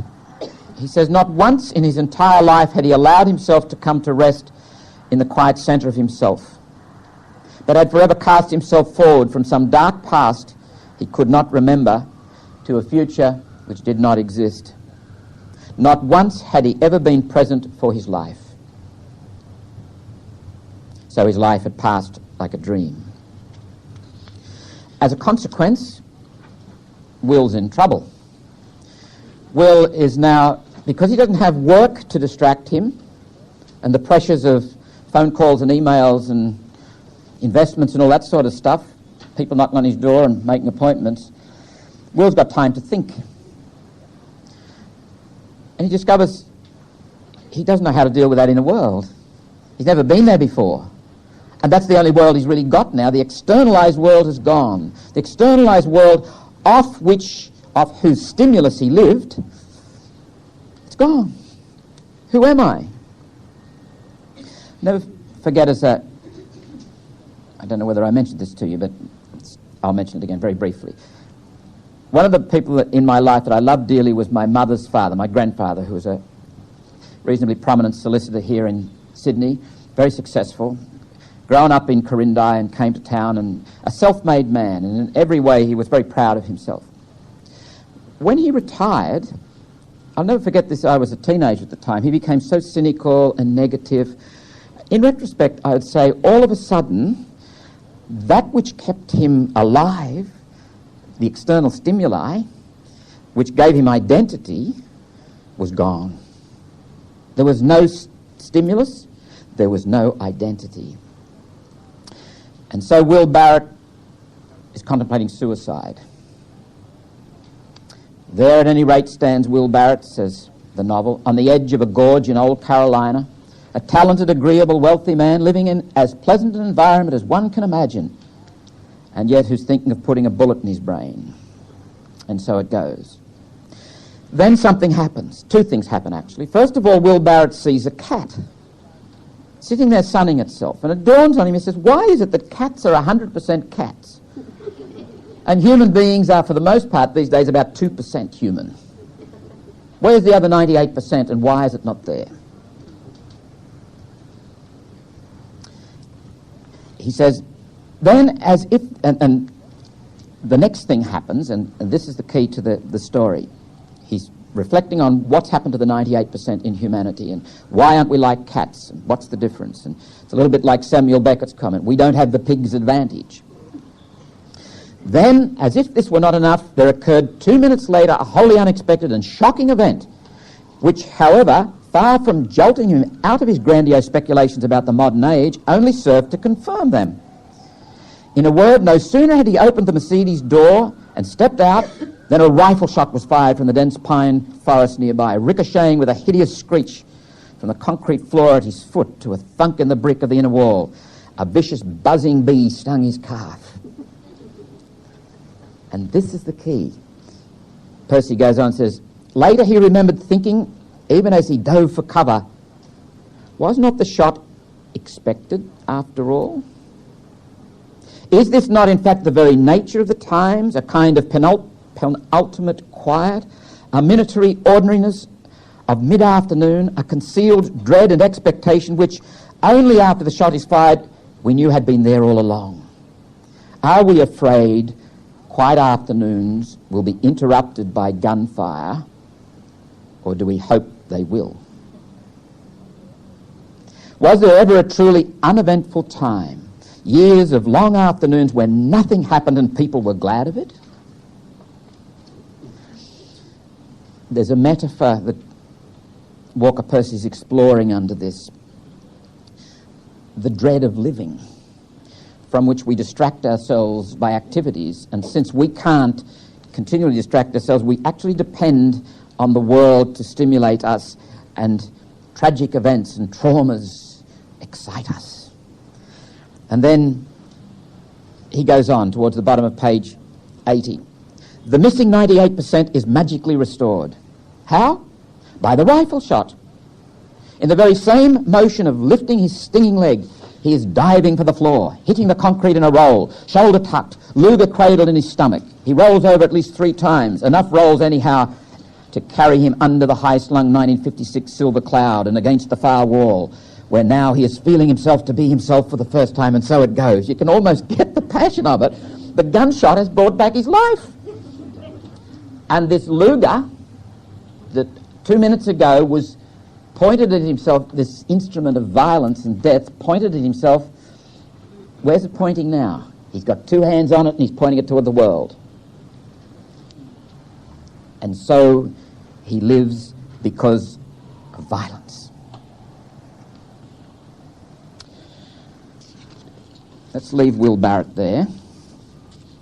And you might like to take up that novel. When I was going overseas, Geraldine, whom I don't think is here at the moment, gave me a book, Alain de Botton, who happens to be an Englishman. He's a philosopher, young man, and it's just a series of reflections that he's... I was introduced to him by a friend a number of years ago. You would be familiar with that 1942 painting called Nighthawks. It's generally got James Dean in it, sitting at the bar by himself. But Edward Hopper paints all these paintings like a woman sitting in a cafe by herself, a man at a gas station by himself, a lighthouse. And this particular book, which is a book about Edward Hopper's art, is called The Poetry of Solitude, a tribute to Edward Hopper. My own reflections on Edward Hopper's art and this, I'm not sure in the Merton sense of the word that Edward Hopper actually gets to solitude. I detect intense loneliness in that particular painting, and I'll leave it here if you want to come and have a look at it. What I'm going to say on the basis of what Merton says, solitude is something quite other than just loneliness or aloneness. But we'll, as it were, find access to an understanding of solitude by reflecting on our experience of loneliness. I found that useful. Somewhere over the Pacific I started to read that particular chapter. Remember in our first session together I made reference to an inwardness that tends to be part of our Australian psyche or culture, and I also said that many perhaps aren't even aware of it or haven't actualised it, although I think it is there. Again, I would wonder about our culture, whether the inwardness is taken seriously enough to actually transform the loneliness into solitude. I'm very conscious as I speak about this morning that a 45-year-old friend of mine, a very, very talented young man, committed suicide last week. He hanged himself. And my immediate reaction, as was everybody else's, why? He had everything to live for, and such a good man, apparently on the crest of the wave. And we don't know the answer to that question. And the next question we all asked is, was there something we missed? What's going on in this inner world of people is most mysterious and, as sometimes is the case, most dark. And I think solitude actually addresses that. An embrace, a generous movement towards solitude might in fact have something to say to a culture where loneliness, I believe, is much more serious than it need be. And I'm not thereby suggesting that loneliness can or even should be avoided. I think it's part of the human condition. After I'd been reading Merton for some time, and indeed the rich Christian tradition, I came across this book by Stephanie Dowrick called The Intimacy and Solitude Workbook. Quite frankly, I found it very shallow. It's typically New Agey. I'm not condemning it, therefore, but I'm aware of just how few answers, how few good, deep, rich responses our culture has got. And this is a very popular book. And it's interesting that it should be address solitude as a workbook. Typically Western, typically functional. one of the better books in recent times I have come across. Unfortunately, it is a bit expensive, but by a Presbyterian minister, Belden Lane, called The Solace of Fierce Landscapes, Exploring Desert and Mountain Spirituality. It's a wonderful book and written in a very contemporary style. I'll leave those 3 books there. You might like to have a look at them. One of the handouts that I've given you this morning there on the white page printed back and front is a little snippet about an English lady who lives in Chicago, and her name is Edwina Gately. Some of you would be familiar with her work. She's most of her life had a deep sense of mission and vocation, and to sharpen that up, she had 2 very extended periods of solitude in which she was seeking God's will. She now works with prostitutes. She set up Genesis House in Chicago, and they estimate something like 4,500 of these prostitutes have come through there in an attempt to make a transition to another way of living. I mention Edwina Gately because I think she's an extraordinary contemporary person, and it was solitude that she sought out in order to not only discover the way ahead, but the strength. She's encountered enormous opposition, some of it from the church, actually, and I don't think she would have had the courage and the strength and the ability to stand firm and to do what she's doing if she wasn't well grounded in what is true and what is real, which she has discovered in solitude. Let's take a look at the issue of being lonely and alone, as our friend Will Barrett is. Incidentally, to ease your concern for Will Barrett actually comes good in the novel, so he's an instrument for Walker Percy to make some other explorations. But William Goldman, who wrote the script for Butch Cassidy and the Sundance Kid, which was a entertaining kind of a film back in whatever it was, 1972 or something, he reflected on that script and what he felt was the challenge he was trying to answer. I believed back a quarter century ago that it was not possible for 2 people to truly know each other, no matter how close the husband and wife, the father and son, the lover and beloved. We are locked inside ourselves. In Butch and Sundance, I had 2 friends who lived through decades together, who travelled tens of thousands of miles, only to die bloodied in a country where no one knew their names, where they barely spoke the language. It seemed a wonderful vehicle to say something about our lack of knowledge, about our hopeless and terrible and sadly permanent loneliness. Let me quickly say something about that particular comment by William Goldman. He calls it our hopeless loneliness.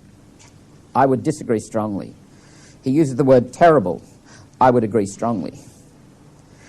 Noel Dermot O'Donoghue, a Carmelite priest and spiritual writer who has some depth, writes, "Man cannot really escape from the fundamental conditions of existence, like contingency. Loneliness is always there, always, so to speak, at our back, challenging us to turn round and face it. It is paradoxically one of our constant companions." Let me pause there and invite you just to reflect a moment.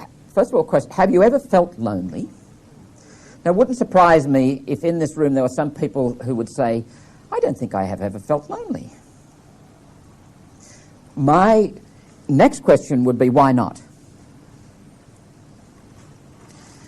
Until a few years ago, I'd never felt lonely.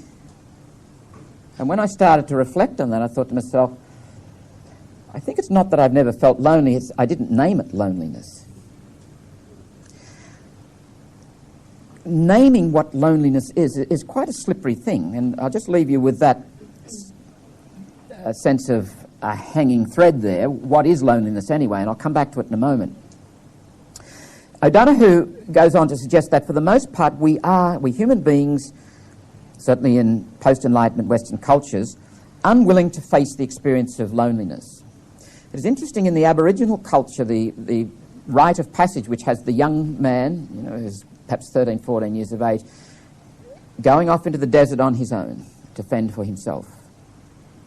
And other indigenous peoples around the world have similar kinds of rites of passage, which I suggest actually come to grips with this whole issue of loneliness in some sort of a way. They don't get rid of it, but the person is taught to believe it's part of living, and you've got to learn to live with it and in it.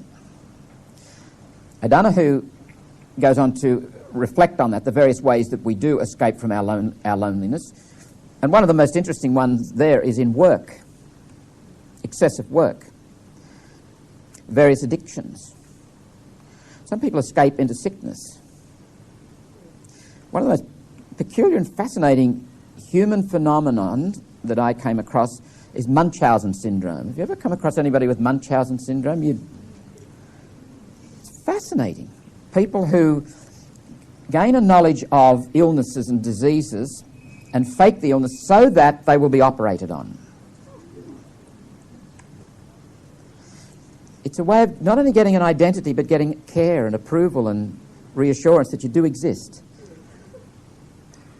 Odd, but some people do it. O'Donoghue goes on, how many of these are simply ways of escaping loneliness? Refusals to face the terror within us. Let me signal something here in terms of our Christian tradition.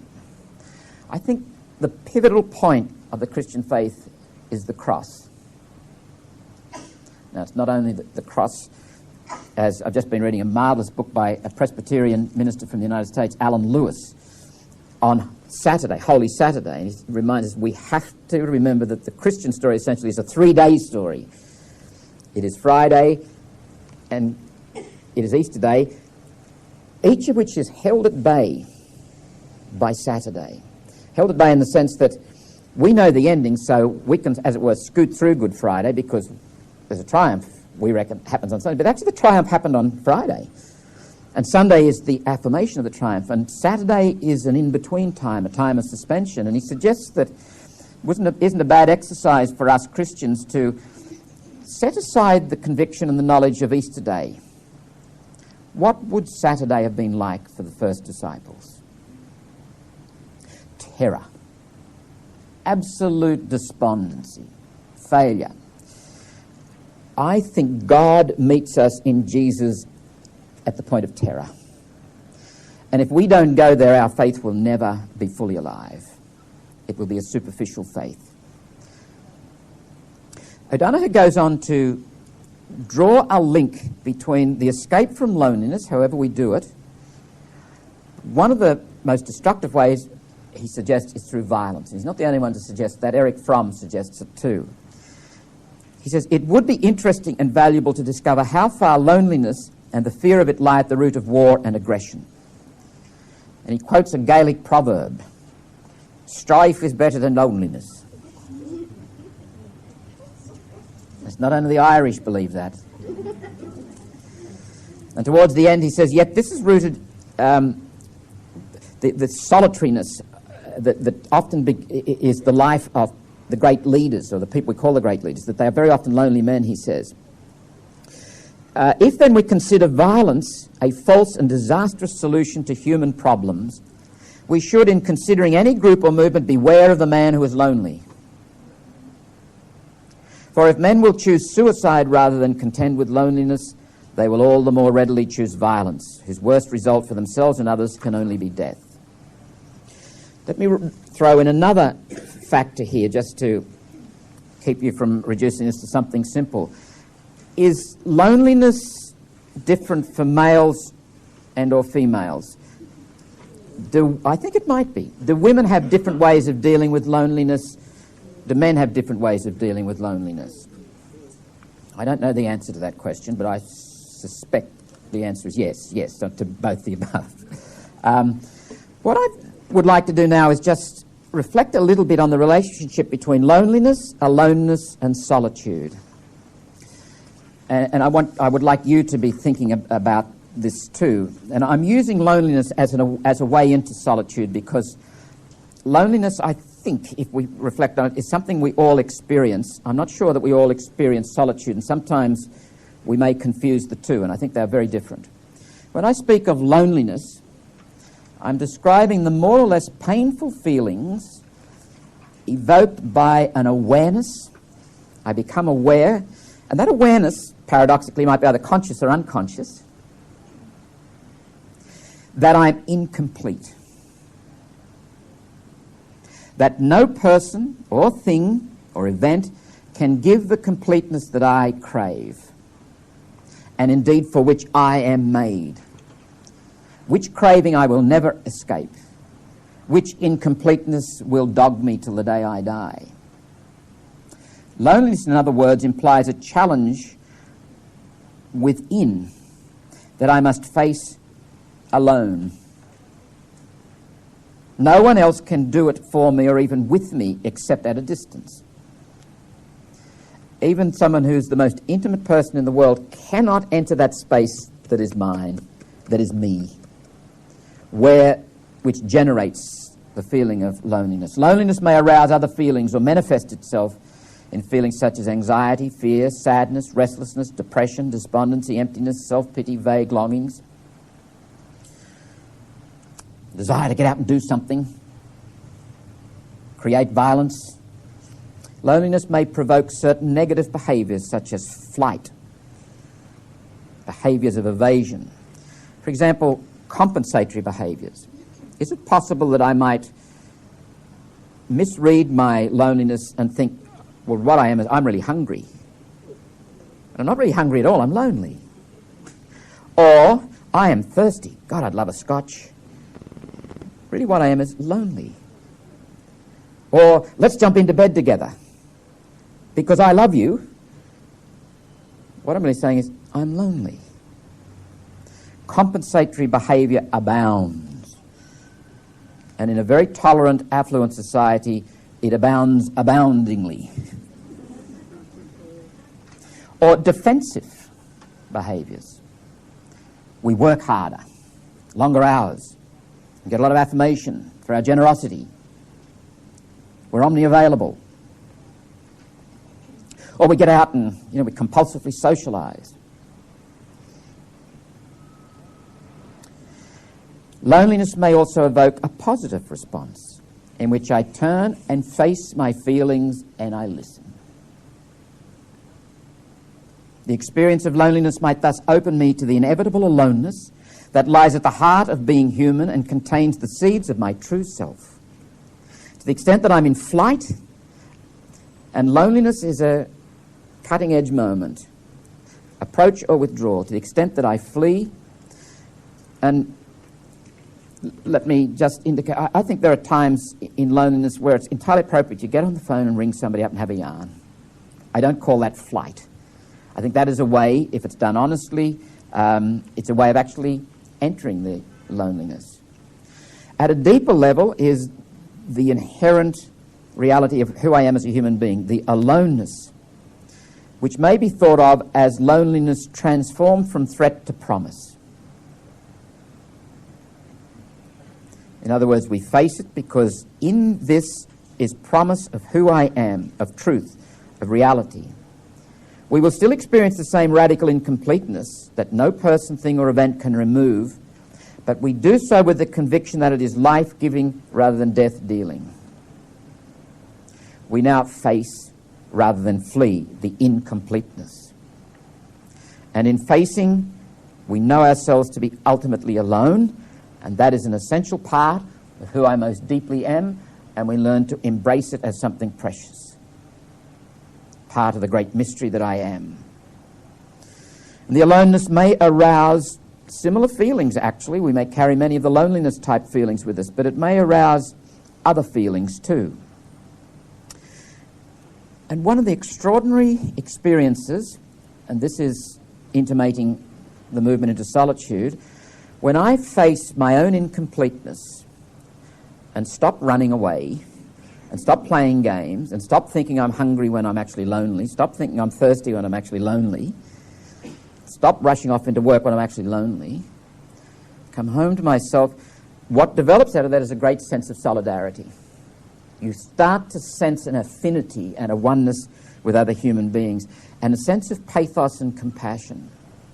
I think this is what Bernard of Clairvaux was pointing to know yourself in compassion, and it's the ground on which you can surely tread as you move towards other people and the world.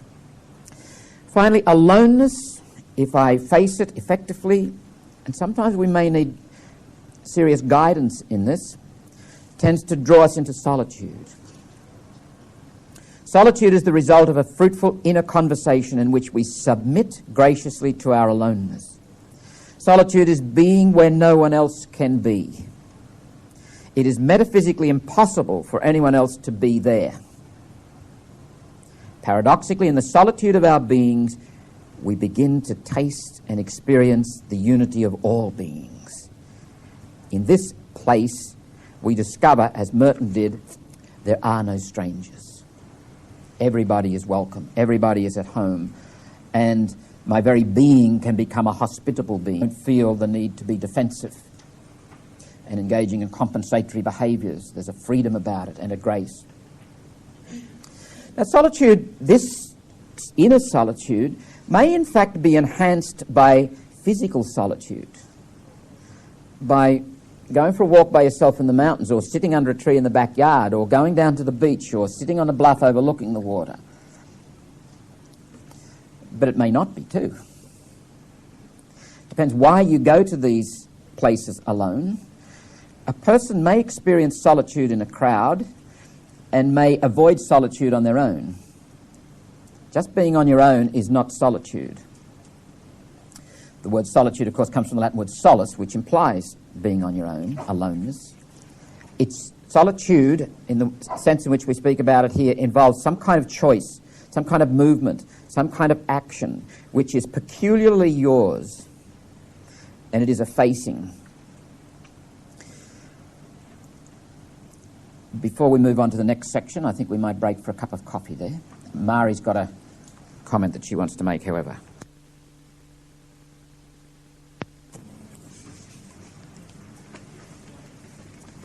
Somebody spoke to Sue last week at the end of the session and handed in... Thomas Merton, Exploring His Thought and Spirit. Session 5, Solitude. This is the morning presentation, tape number 2 of 2 tapes. We've spent a little bit more time than I had anticipated, but I hope it's been useful in preparing us to enter the world of Merton, and I think implicitly at least we've already entered it in terms of his own understanding of solitude. Merton was passionate about solitude, going right back even before he entered the monastery. You'll find, for example, in a journal entry of August the 31st, 1941, and let me say before I refer to this, I think when Merton was 18 years of age, remember that time that he got the pup tent and went out into New Forest, and there were a couple of times he went toured Europe, the continent, on his own, travelling on foot. So I think there's coming together here maybe there's something of the introvert about Merton, and that adds another dimension to it, whether the person is an introvert or an extrovert. I don't think it necessarily means that because I'm an introvert I love solitude more than the extrovert, or that I'm better at solitude. I think it's beyond that, but I think the experience will be different. I think Merton also knew a lot of loneliness in his life that was thrust upon him because of circumstances. But on August the 31st, 1941, he writes, he was on his way with Cy Freedgood, who got hopelessly lost in Rhode Island, and Cy Freedgood had a way of doing that. It must have been quite a bizarre kind of a character. But Merton says, well, I've got to look for somewhere to stay the night because I can't go to the monastery where he's going to do the retreat tonight. He says, some place where I can be by myself. This is the essential thing. So that the solitude that he's talking about in that instance, I think explicitly or overtly, is the solitude of being on his own. But I think what is pressing for attention in Merton is a solitude that is interior. The second reference is in September the 2nd, 1941. He's on the retreat. He said when he got inside his room, he had an immediate liberation of my spirit as soon as I closed the door of my room. On June 13th, 1947, he says that God is using everything that happens to lead me into solitude.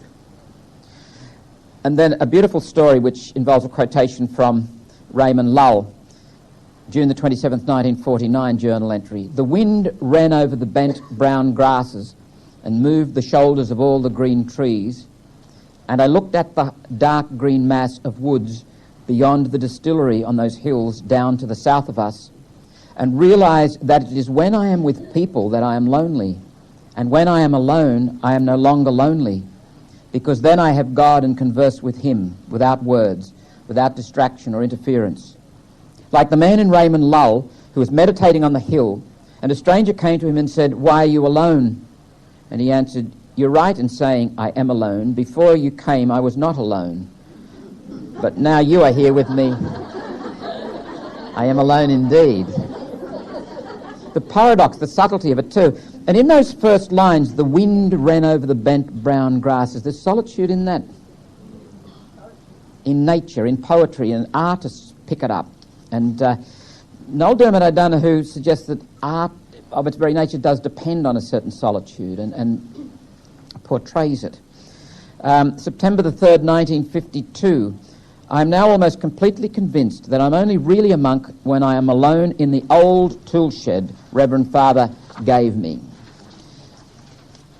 On September 15th, 1952, Merton watches the silent flight of a vulture, and the days go by in prayer. "The solitude confirms my call to solitude. The more I am in it, the more I love it. One day it will possess me entirely." And then he goes on, Merton, if you read Merton's letters in the 50s, some of them are quite, strange. For example, he writes to the superior of the Carthusians in Vermont in 1952, while Abbot Fox is away at the general chapter, and he says, he wants to make a formal request to leave Gethsemane and go to live with the Carthusians, where he'll get more solitude, he thinks.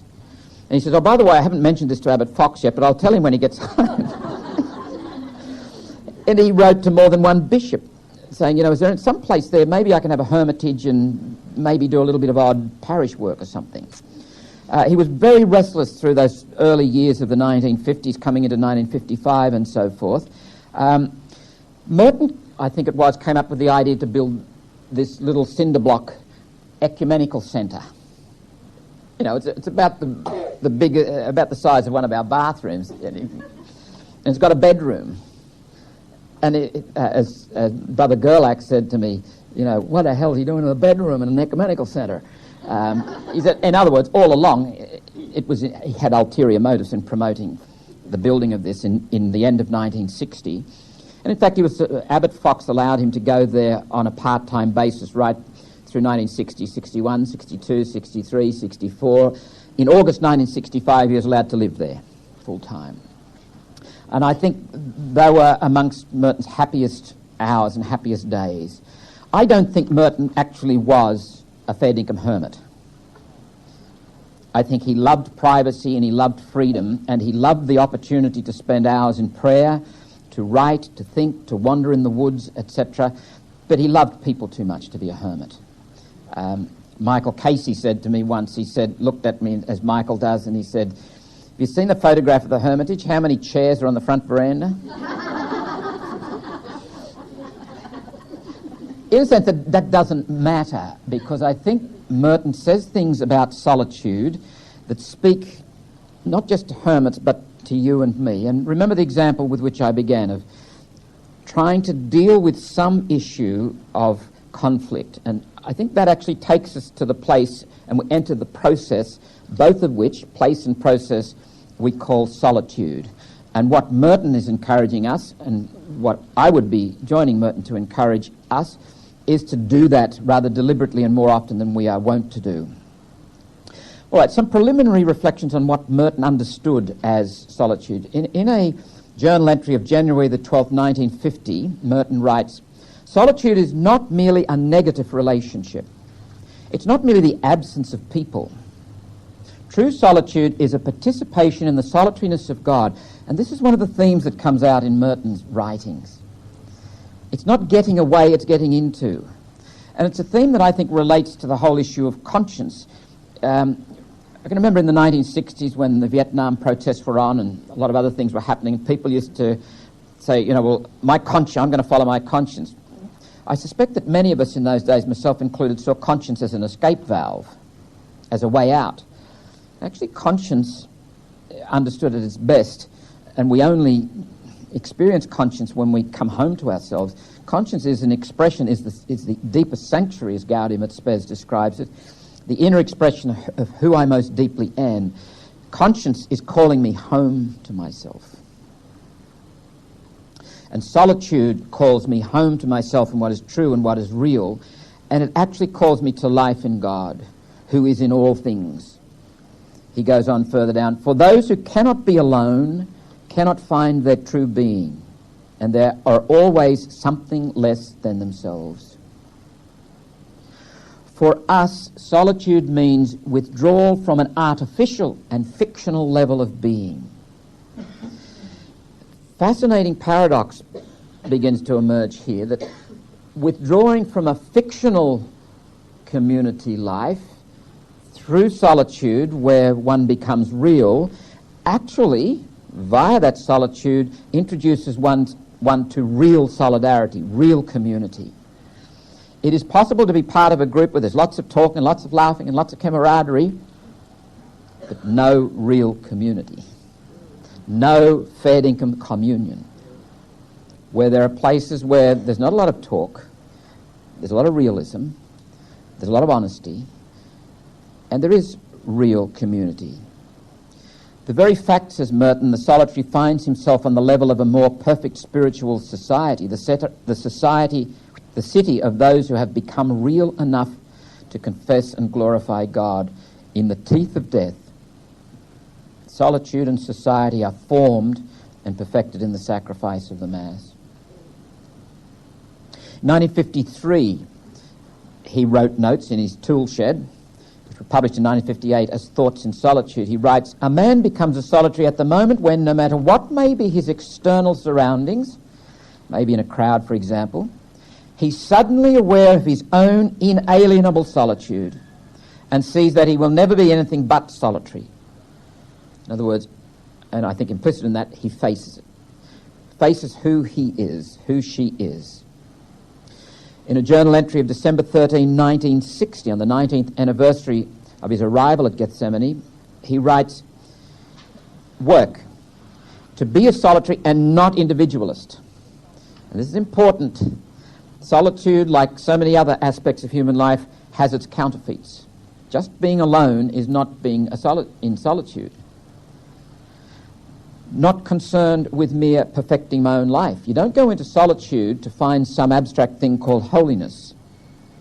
My solitude belongs to society and to God.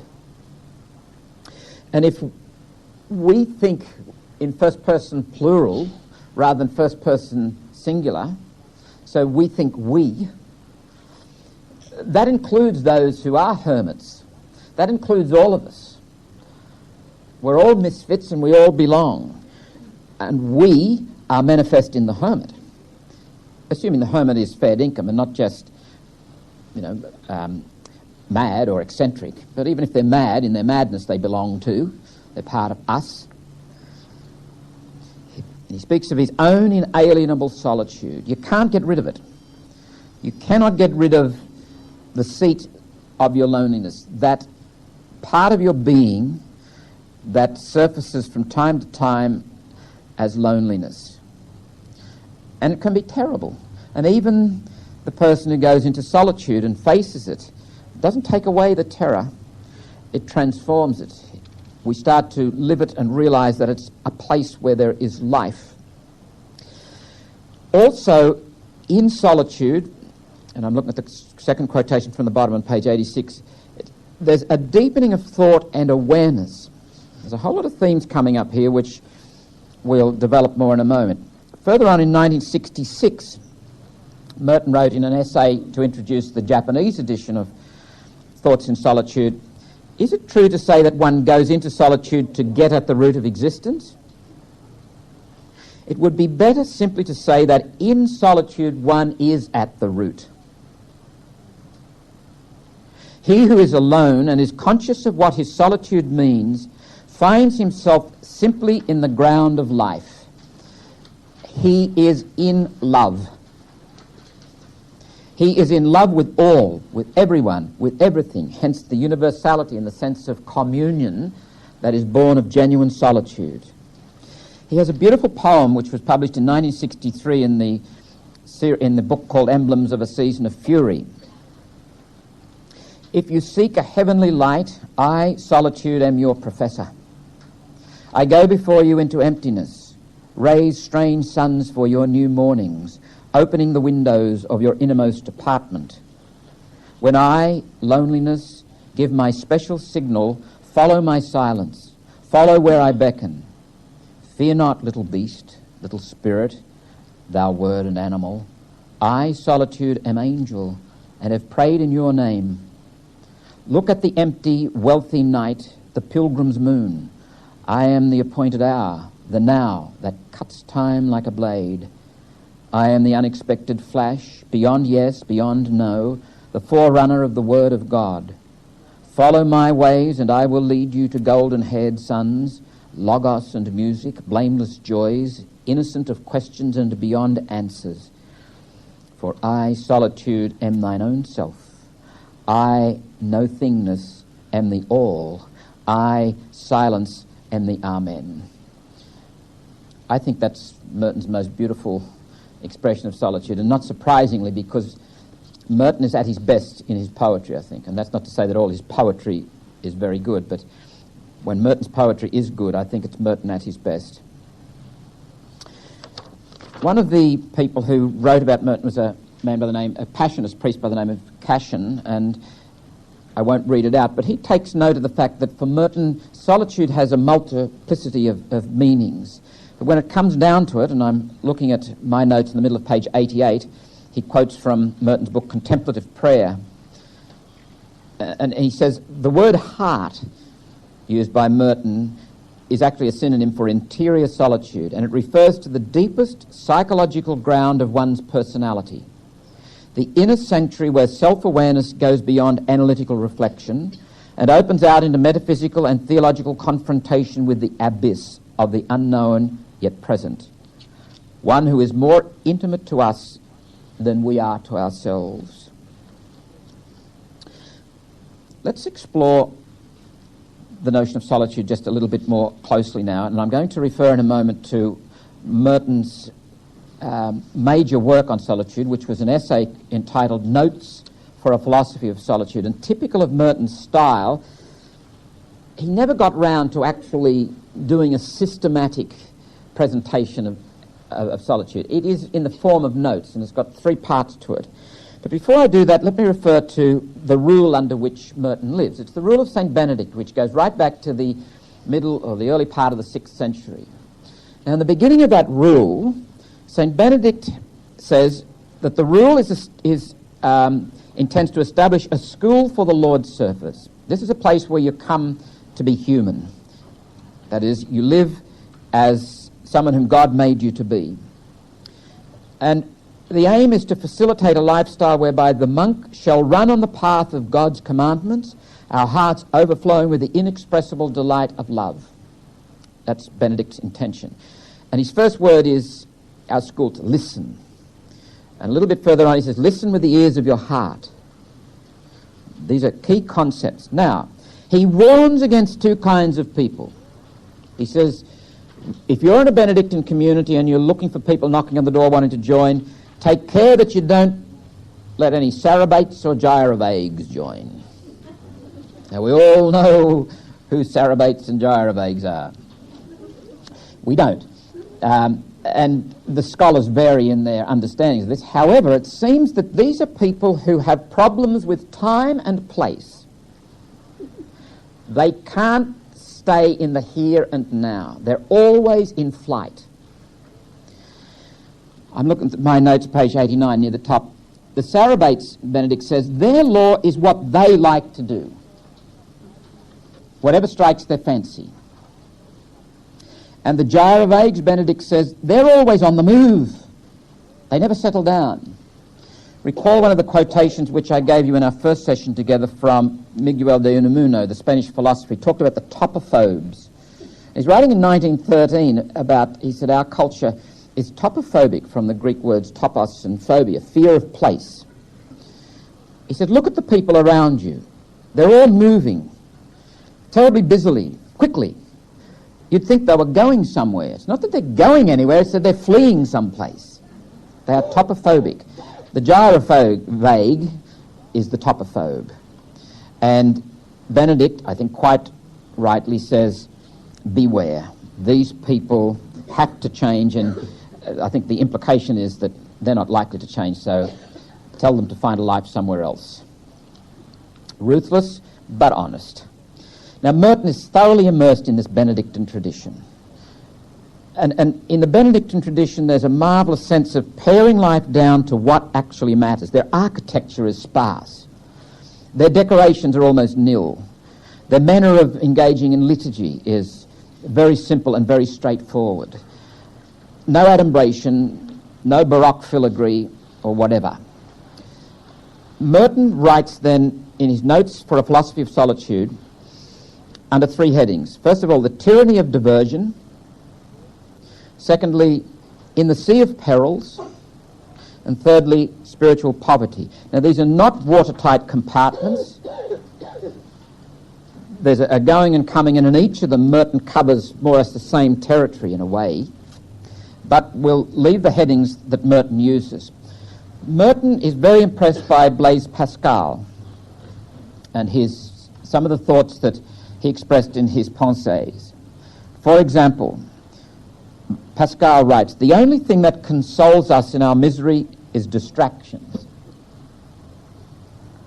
And yet this is the greatest of our misfortunes. For it is distraction that chiefly hinders us from thinking about ourselves and imperceptibly brings about our ruin. Without it, we should be in a state of boredom, which would drive us to seek a surer means of escaping therefrom. But distraction diverts us and leads us, all unwitting, to death." And in another place, "I've often said that all men's unhappiness is due to the single fact that they cannot stay quietly in a room." Same thought as Benedict, the gyrovague. Same thought as Miguel de Unamuno, the topophobes. Same thought that you have tasted and I have tasted. Our desire to move away from the terror that lurks in that inner world, the abyss that stands between us and ourselves. What a terrible thought it is to come to the end of your life and to think you've lived life as a distraction. Your whole life has been a distraction. I think Will Barrett's life was a distraction, and he only just realised it. That's why he was putting the Luger up to his ears and his nose and smelling it and wondering whether he would or whether he wouldn't. I think it is a very, very real and horrible possibility that I may have spent my best energies, my greatest talents, most of my time in flight, bouncing off life. Merton writes, and this is in his book, this essay, Notes for a Philosophy of Solitude, found in Disputed Questions. "In reality, all men are solitary, only most of them are so averse to being alone, or to feeling alone, that they do everything they can to forget their solitude. How? Perhaps in large measure by what Pascal called divertissement, diversion, systematic distraction, by those occupations and recreations so mercifully provided by society, which enable a man to avoid his own company for 24 hours a day. The Romans knew this. They spoke of the bread and circuses that society needs. And if Noel Dermot O'Donoghue is right in suggesting that loneliness can actually give way to violence, and Eric Fromm suggests the same thing, it would seem to me to be a responsible thing for those who have charge of society to provide plenty of bread and circuses, because if they don't, people will bust out in violence. Eric Fromm says that we need to know that we are a factor in the equation of life, and boredom defies us. Just the sheer lack of sense of life is not coming from outside, and it's certainly not coming from inside, so I'm going to make sure I make a dent, which will make them recognise me and make me feel that I am a factor in the equation of life. a bit further down, besides protecting man's natural life, enabling him to care for himself, society gives each individual a chance to transcend himself in the service of others and thus to become a person. Merton's not against society or against structure or institution, but he's aware of the pitfalls. No one becomes a person, he says, however, merely by diversion, in the sense of divertissement. For the function of diversion is simply to anaesthetize the individual as individual and to plunge him in the warm, apathetic stupor of a collectivity which, like himself, wishes to remain amused. Pretty tough language, but he may have something. The bread and circuses which fulfil this function may be blatant and absurd, or they may assume a hypocritical air of intense seriousness, for instance, in a mass movement. Our own society prefers the absurd, but our absurdity is blended with a certain hard-headed, fully determined seriousness with which we devote ourselves to the acquisition of money, to the satisfaction of our appetite for status, and our justification of ourselves as contrasted with the totalitarian iniquity of the opposite number. I wonder, could any of those comments be made about church life? I sometimes fear in some liturgies at which I've been present where divertissement might be the controlling energy. I had a conversation with Joan Carden a few years ago, and she said, the thing I look forward to in going to Mass is silence. She said, I don't want to sing. Now, it's an opera singer saying that, but and I thought, I wished I could sing like you, darling, but and they wouldn't shut me up in church. But there's rituals, whether they are secular rituals or sacred rituals, have a life of their own. And if the diverting, distracting, amusing mind gets hold of them, they lose their life of their own and they become an ego performance. I think within our Catholic tradition, symbolically, the two great changes were with regard to the Mass. First of all, we changed the liturgy from Latin into English, in other words, from a language that nobody understood, including the priest, into a language, the vernacular. I don't think we realised at the time just what a huge, psychologically, quantum leap that was to demystify the whole process. And the other one, which may have even been more profound and more far-reaching in its ramifications, to take the priest from facing the back wall to facing eyeball to eyeball the people.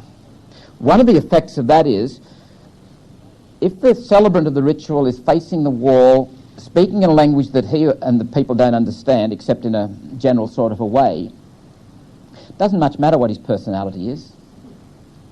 There's a given structure to it all, and you come in and you participate in it and you're carried by it. And there's no doubt about the old Roman Catholic, and incidentally, this is not an apologia for the old Roman Catholic Mass.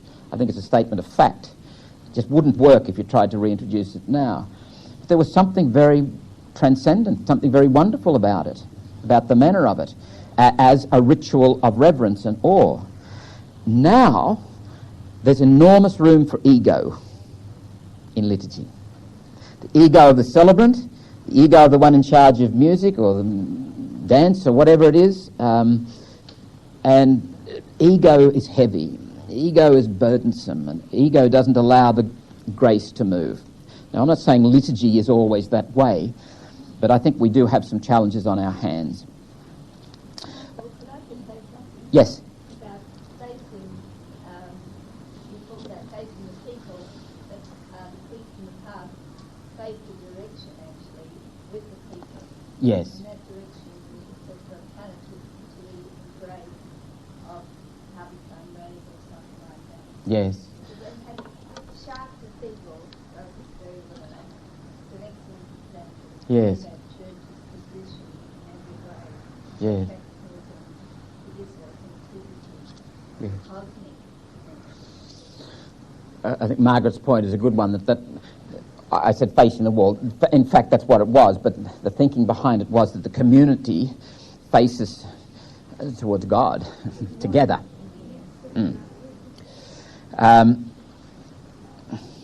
Merton, getting back to his thinking here about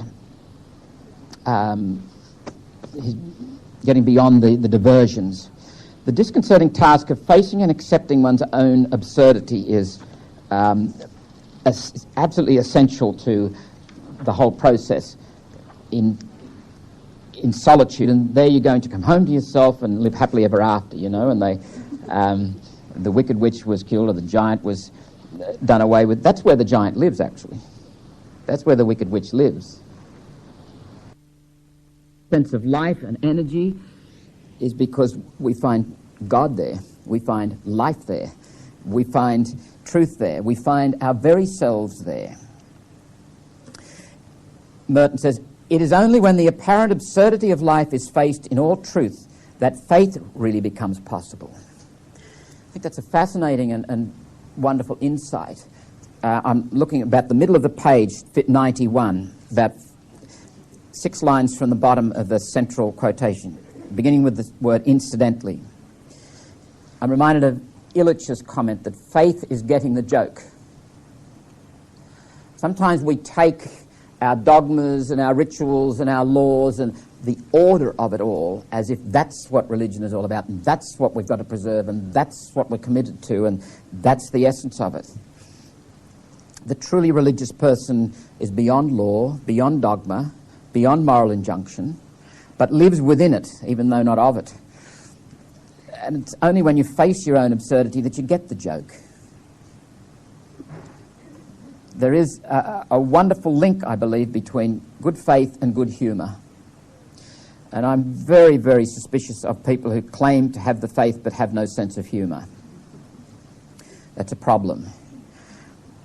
And people who face the absurdity of their own life and know themselves in that compassion about which we spoke, very much easier to get on with than people who don't think they're absurd, who've never faced themselves. Merton goes on, one of the first essentials of the interior solitude of which I speak is that it is the actualization of a faith in which a person takes responsibility for his own inner life. He faces its full mystery in the presence of the invisible God. The words of God, the words which unite in one body the society of those who truly believe. See, true faith grounded in coming to terms with my solitude, which is grounded in coming to terms with my absurdity, which is grounded in solitude. There's a profound link between community, communication, solidarity, liturgy, all these things. If a group of people are coming together on the basis of fictional connections, their worship's going to have a fictional quality to it. The words of God, the words which unite in one body the society of those who truly believe, have the power to signify the mystery of our loneliness and oneness in Christ. Our loneliness doesn't go away, but we experience it in Christ. Our terror doesn't go away, but we experience it in Christ. The cross reminds us that God awaits us in the terror. That's where our faith comes alive. And it's not as if Christians invented terror.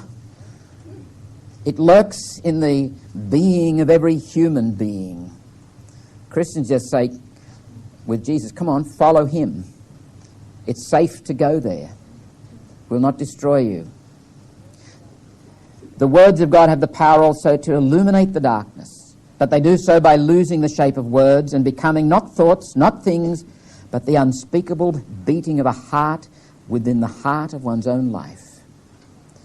And this we discover in our solitude. The second section in the perils, where he focuses more on something of the dangers, something of the pain of it, he says there's no need to say that the call of solitude, even though in the interior, is perilous.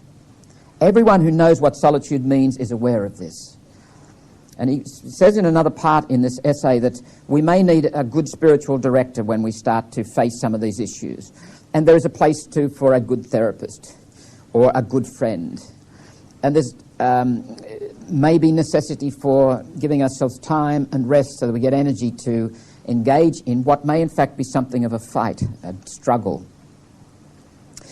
Now, Merton goes on to indicate two very important sub-themes under this heading of the Sea of Perils, that the dangers and the pain are the dangers and the pain we share with other human beings. Unity, solidarity are key issues in solitude. And the second point is, one of the reasons for the danger and the pain is that we encounter a lot of illusions in solitude. And that's where the illusions are defeated. And that's the only place the illusions are defeated. Merton says he realizes that he is one with them, the rest of the human race, in the peril and anguish of their common solitude. Not the solitude of the individual only, but the radical and essential solitude of man, a solitude which was assumed by Christ and which in Christ becomes mysteriously identified with the solitude of God. And that needs to be connected with, if you like, the more general human statement. The true solitary is not called to an illusion, to the contemplation of himself as solitary. He's called to the nakedness and the hunger of a more primitive and honest condition. The condition of a stranger and a wanderer on the face of the earth, who's been called out of what was familiar to him in order to seek strangely and painfully after he knows not what. That's not the lot of the Christian, the religious person even. That's the lot of the human being. He goes on again, the solitary is one, and I'm looking at the top of page 93, the solitary is one who is aware of solitude in himself as a basic and inevitable human reality, not just as something which affects him as an isolated individual. In other words, the terrain that I move into, the place that I go and the process that I engage, which I call solitude, is actually humanity. I discover in myself what is universal, my unique participation in that which is universal. No one else can participate in the way that I must participate. The theme of illusions is one that permeates Merton's writing, and it comes up again here in terms of coming home to who we most deeply are in that unity. Merton argues that when we are dominated by an illusory self, the social image, the externalized person, the person that lives out there, like Will Barrett in Flight from In Here, is actually an illusion that will be encountered in solitude and must be dealt with. And if it's not dealt with, our lives, he says, are not real. Merton writes, the solitary is first of all one who renounces this arbitrary social imagery. When his nation wins a war or sends a rocket to the moon, he can get along without feeling personally as if he had won the war or hit the moon with a rocket. When his nation is rich and arrogant, he doesn't feel that he himself is more fortunate and more honest, as well as more powerful than citizens of other more backward nations. More than this, he is able to despise war and see the futility of rockets to the moon in a way quite different and more fundamental from the way in which the society may tolerate these negative views.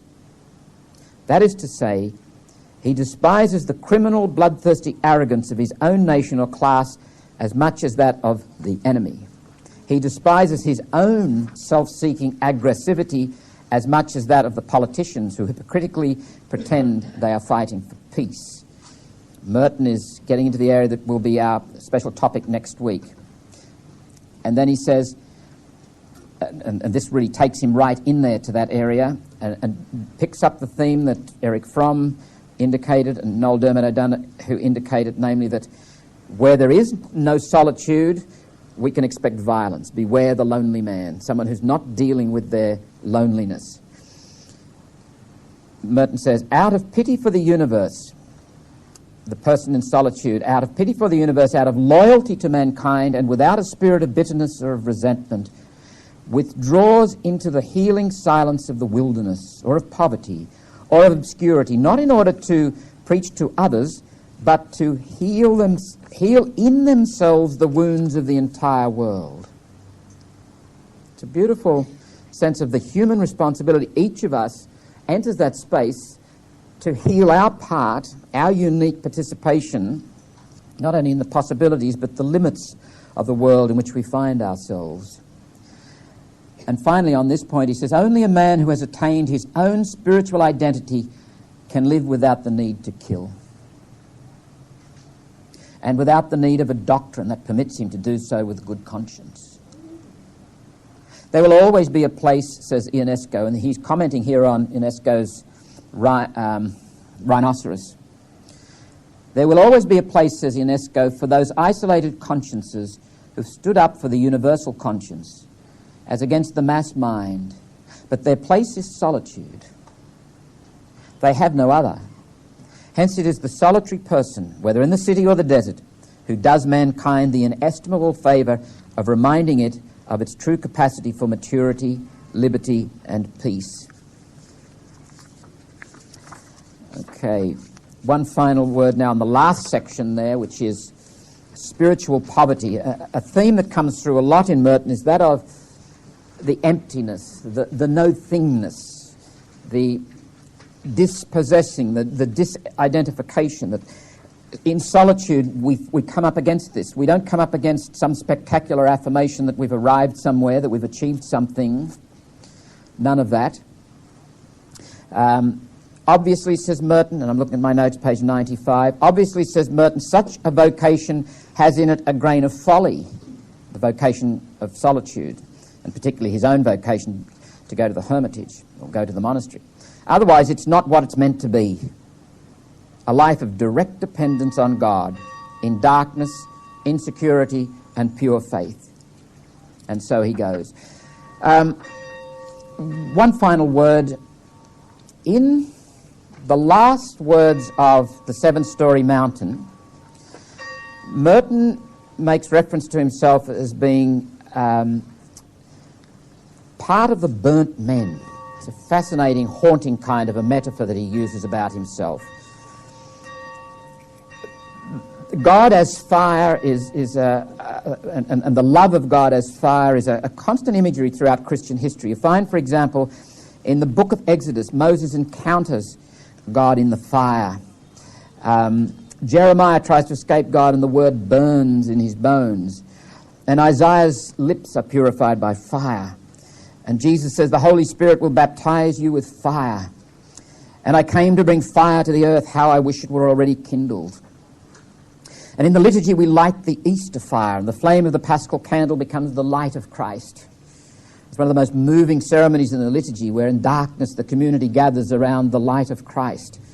And in the silence of the night, the deacon or whoever carries the flame proclaims, the light of Christ, and everybody, thanks be to God. Only more musically than that. One of the functions of the fire of God is to burn us, to purify us. And out of this sense, John of the Cross has his notion of the dark night. He talks about the cautery of love being burnt.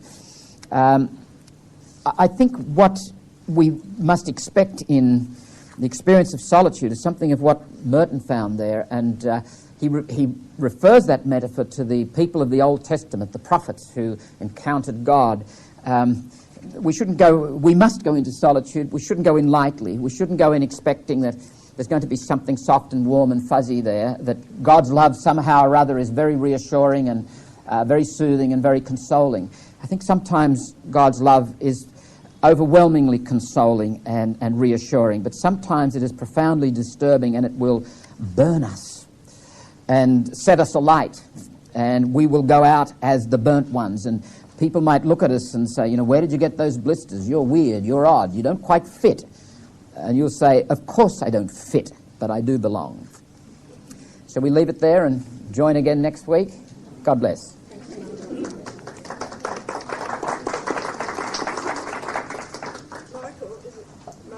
Next week our last week?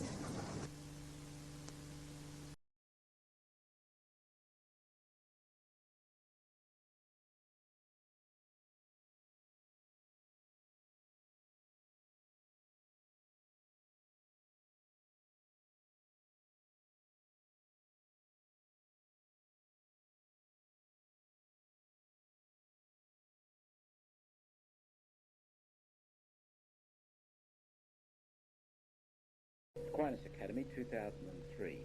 Thomas Merton, Exploring His Thought and Spirit. A series of 6 presentations by Michael Whelan. This is presentation number 6, Social Concern. It is the evening session, and it is the first of 2 tapes.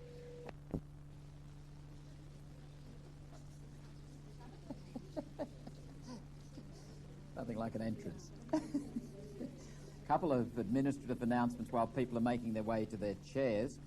This is our final evening together, and I would ask all those who have library resources borrowed, please either return them this evening, and if you can't return them this evening because you've left them at home, please see Mari and talk to her about that.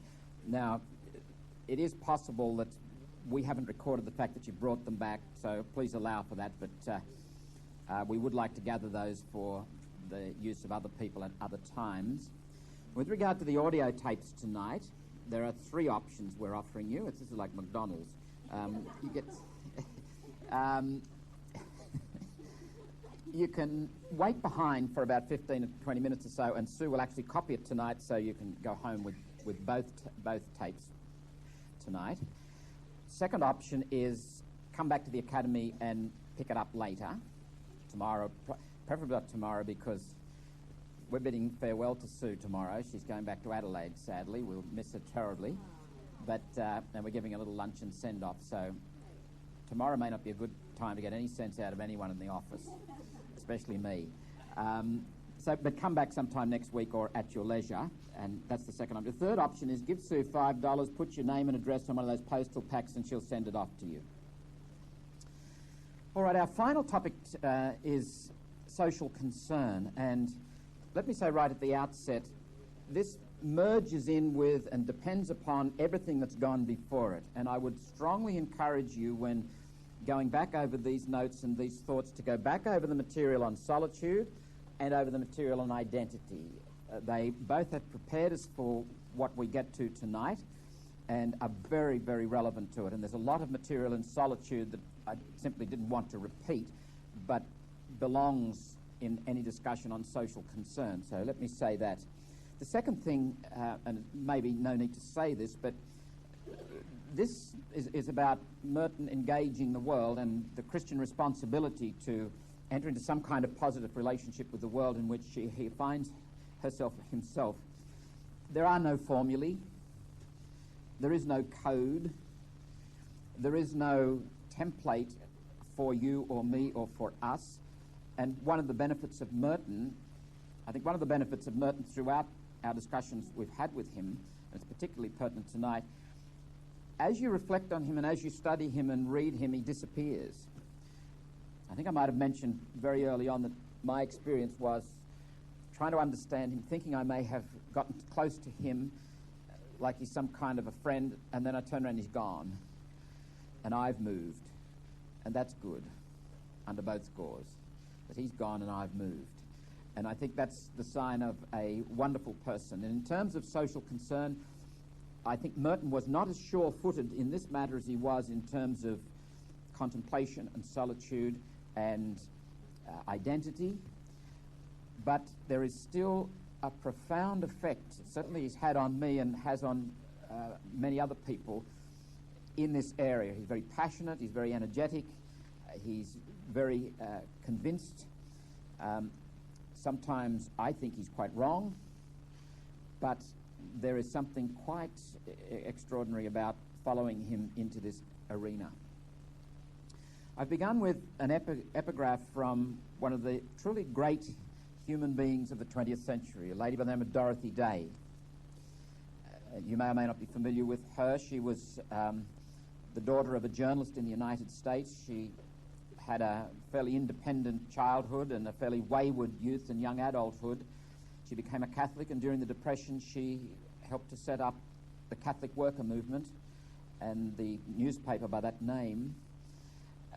A wonderfully deep, frank person in the same ilk as Merton himself.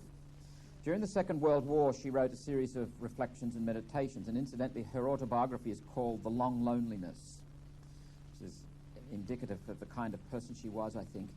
Not that she was a loner, but she was very frank about the very raw life that she led.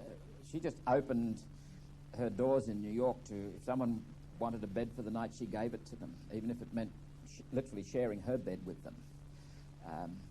She had a calling in the matters of social concern that I don't believe I have. An extraordinary person.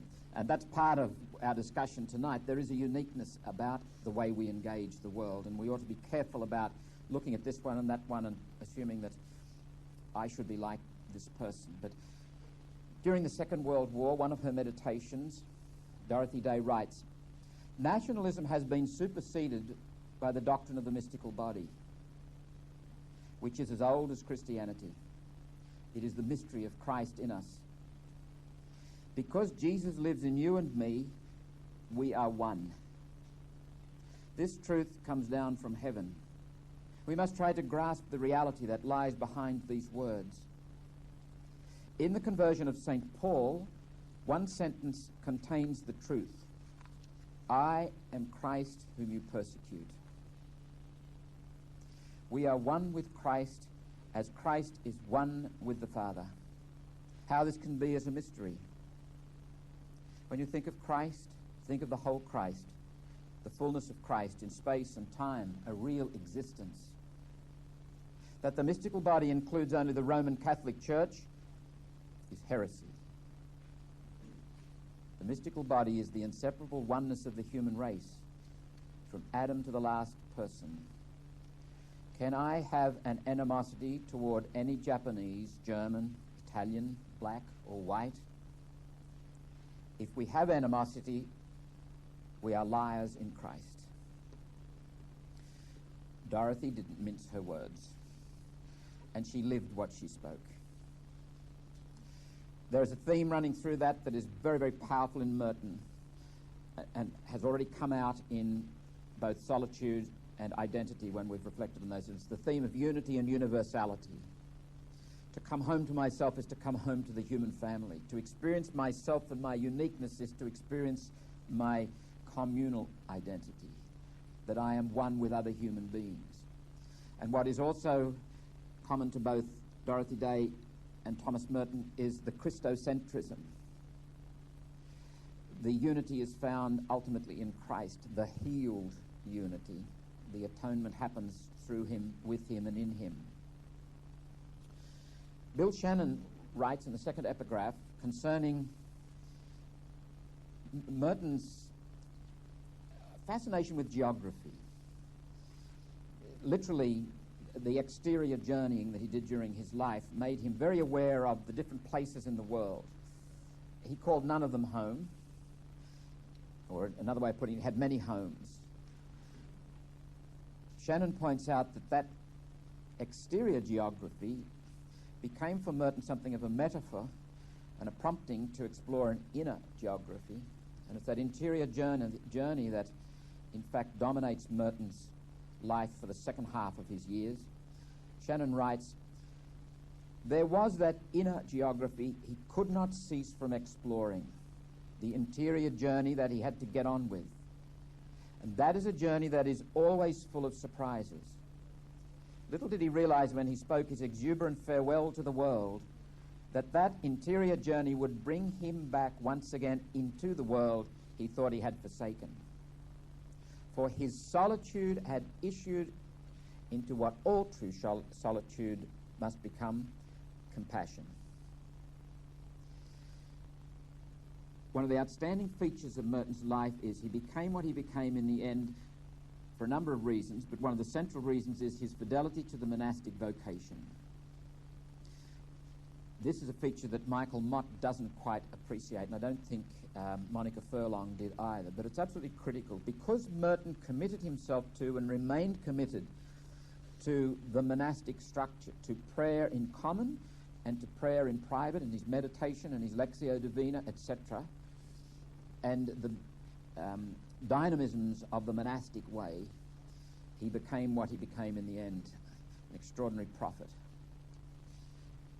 And there are huge paradoxes in this that we will uncover as we go tonight, if you haven't already noted the fact that Merton is a terribly paradoxical character anyway. The third epigraph is taken from Merton's own writings, and it's an essay he wrote in 1962, and as we will see tonight, 1961-62 were momentous years for Merton in terms of his own writings about war and peace. We'll come to that at the very end of our discussion tonight. In an essay entitled Christian Action in World Crisis, published in Blackfriars in England in June 1962, Merton writes, "Certainly the old order is changing, but but we do not know what is to come. The enemy is in all of us. We have got to arm not against Russia, but against war. Not only against war, but against hatred, against lies, against injustice, against greed, against every manifestation of those things wherever they may be found, and above all in ourselves. And here again is another significant theme that comes through in Merton. The big battle in terms of social concern is within each and every one of us. And I refer you to the Beatitudes of Matthew's Gospel. Blessed are the peacemakers. They shall be recognized as children of God. And I think Thomas Merton very rightly is recognized as a very special child of God because of what he had done, what he was. What I'd like to do is to spend a brief amount of time tonight exploring the human ground for social concern, and then explore the biblical roots, not only to understand social concern better, but to situate Thomas Merton. He is in the Christian tradition, he is Christocentric. And then we'll look at something of what Merton himself wrote. Relationships are primary. We human beings are constituted in and through relationships, and we might even say that the quality of our lives is measured by the quality of our relationships. And I would say in any human group, a staff, a family, wherever, the quality of that group is the quality of the relationships in that group. I would define spirituality as living relationships with God, however you name God, with yourself, with other people, and with the world at large. Living relationships. Spirituality is that constellation of relationships, and living them means being committed. It is work, and it's not about just any relationship. Some relationships are actually death dealing. It's about living relationships. Religion I would define as spirituality concretized in rituals and symbols and belief systems and customs and myths and so forth. Spirituality demands religion. In other words, if relationships are alive, if we gather to some common end, we'll necessarily want to ritualize it. We will have our symbols, we will have our beliefs, we will have a whole host of ways of expressing our communality and our spirituality. Religion demands spirituality. Spirituality without religion is truncated. Religion without spirituality is soulless. And there is no such thing as private spirituality. It's a contradiction.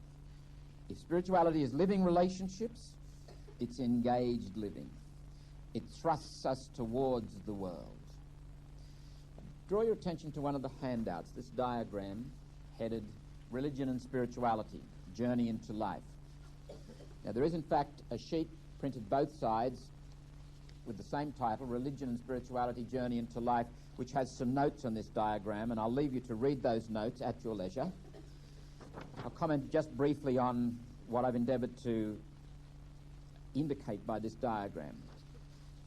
The central circle of arrows is the main part of the diagram. And the centre of that circle, the pivot of that circle, is the box headed relationships. Relationships are primary to us being human. Our relationship with the mystery, with God, the One, however you name it, with ourselves, with other people, and with creation, the world. If I see the world in that way, that will raise questions, inevitably. One of the questions being, who is this, or what is this thing I'm calling mystery? Can I speak of it as personal? Is it just a clockmaker that set it all going and then doesn't care? Has this one intervened in the world, etc.? These are theological questions which give rise to a theological conversation. We must explore this together. And I draw your attention to the fact that conversation shares an etymology and I believe an essential meaning with conversion. If you were to ask me what is the essential feature that makes conversation authentic, true conversation, it is put quite simply the desire to be converted. That is, the desire to come into relationship and grow into relationship, to restore connectedness and communality. It involves listening and other basic skills and dispositions as well, but the desire to be converted by this encounter is of the essence of conversation. If we're having this conversation and addressing these questions, some of them will be moral questions, like how should we treat one another? What is good behavior? What is not good behavior? What is acceptable? What is not acceptable? Such conversations will give rise to a vision, a moral vision, a theological vision, also a legal vision and an institutional vision. Because, sad to say, if human beings gather for a common end, and we must, because we are human, it's what we are, we have to have laws, structure, institution. Can't live without them. Yes, Minster is an essential part of living. Can't do without it. Every single institution is fraught with all manner of tragedy and comedy because it's made up of and by and for human beings. And like us, it is a tragic-comic story. That's a fact of life.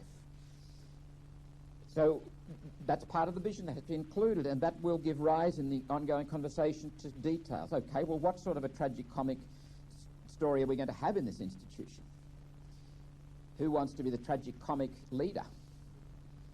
What kind of tragic-comic rules shall we have? Structures, etc., etc.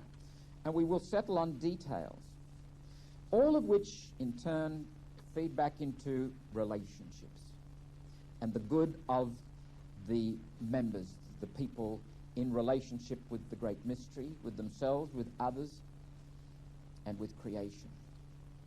Now, human beings being human, they don't stay in that conversation permanently or for very long.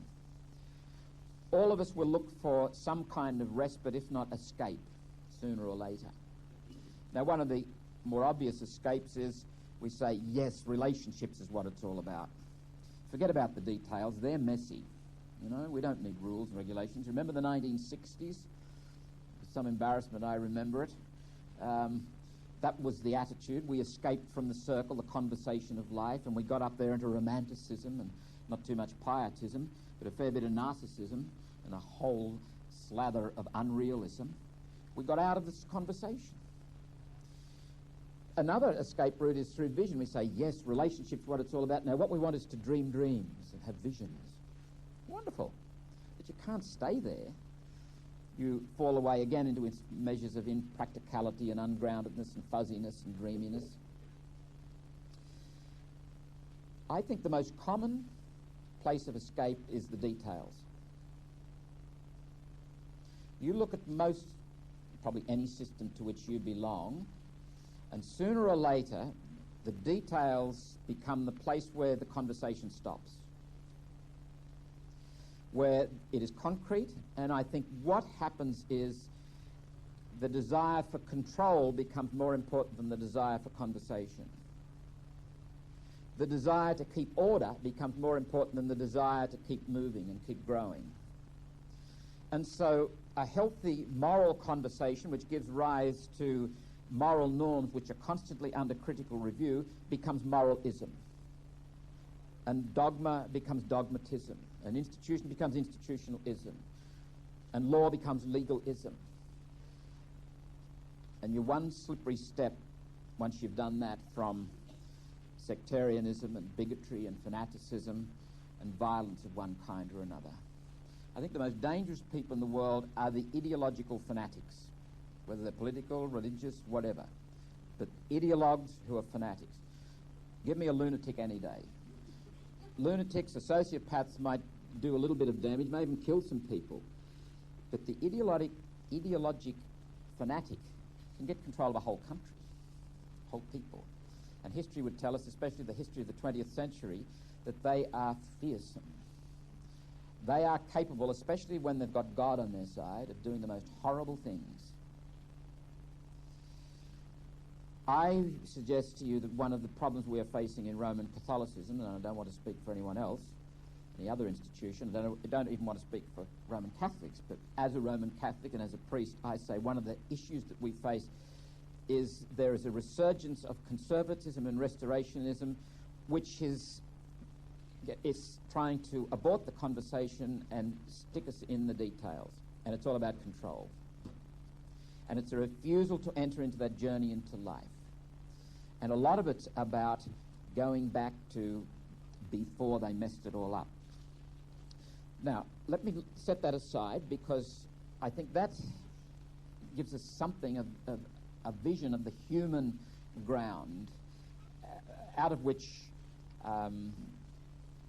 any spirituality of social concern must emerge, must be grounded in that.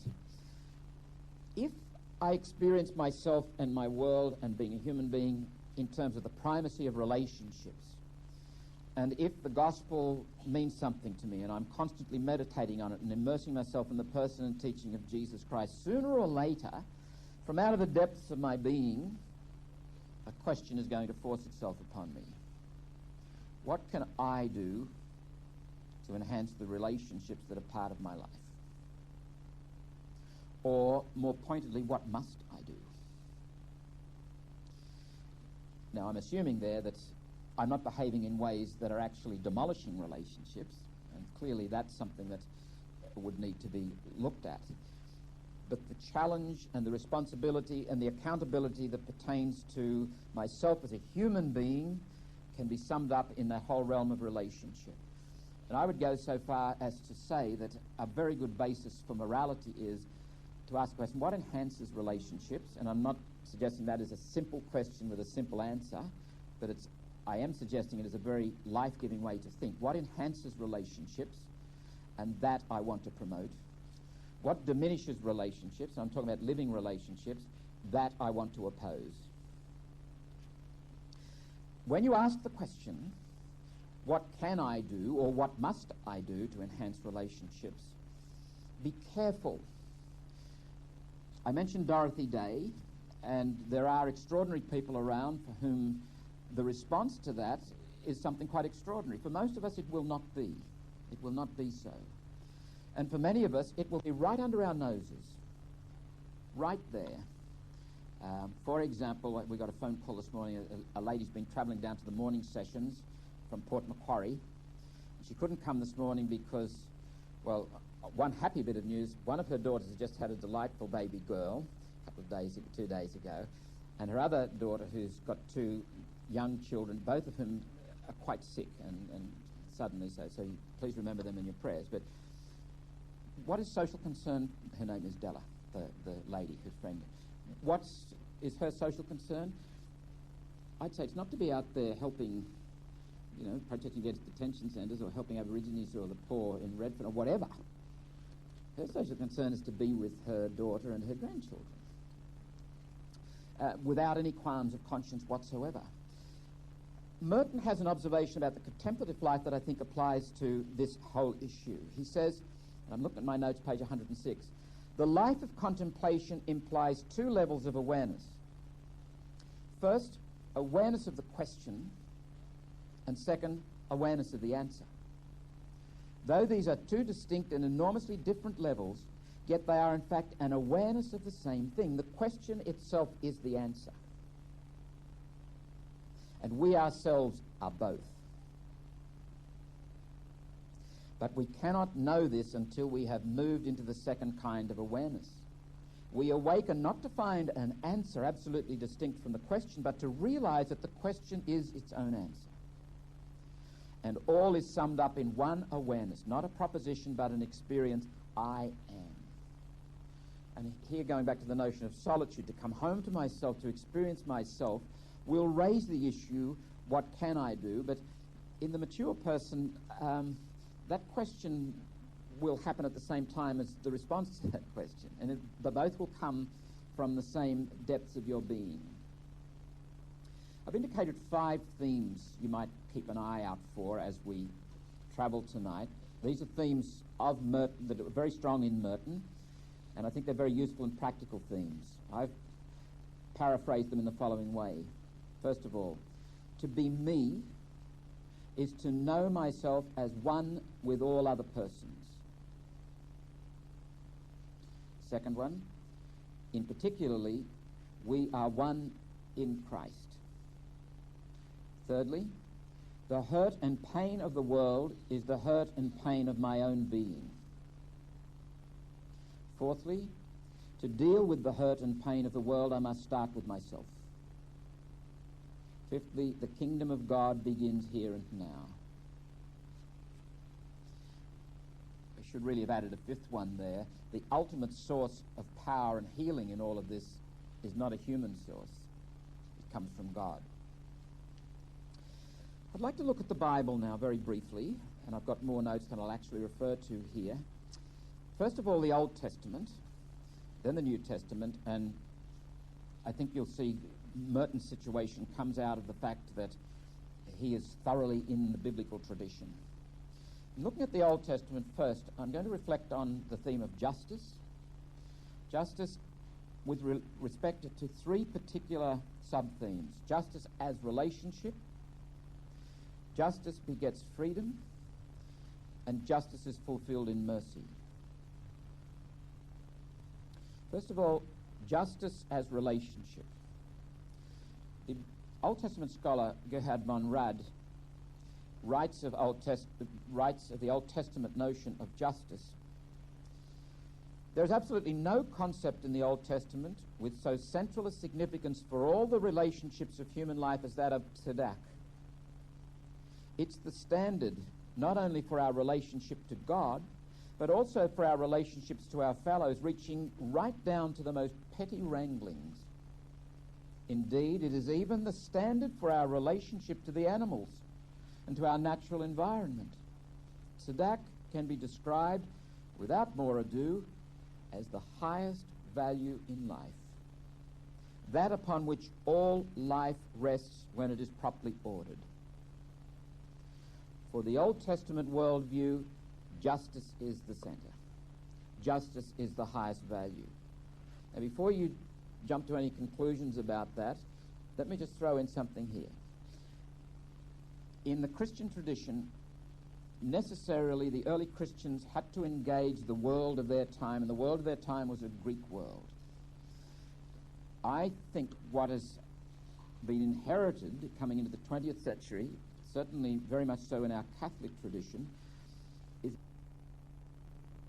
I wanted to understand God, I wouldn't consult the Greeks, I would consult the Jews.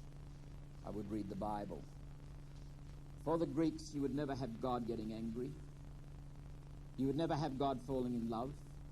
You would never have God becoming human. All of that is illogical. Doesn't make sense. In the biblical view of the world, they don't know what the Greeks are talking about. It happened. Whether it's logical or not is irrelevant. God does get angry. God breaks down and cries. And God loves us with an overwhelming love. God's prodigal and foolish. And God came amongst us and died in our midst to redeem us. Getting back to our discussion of justice here then.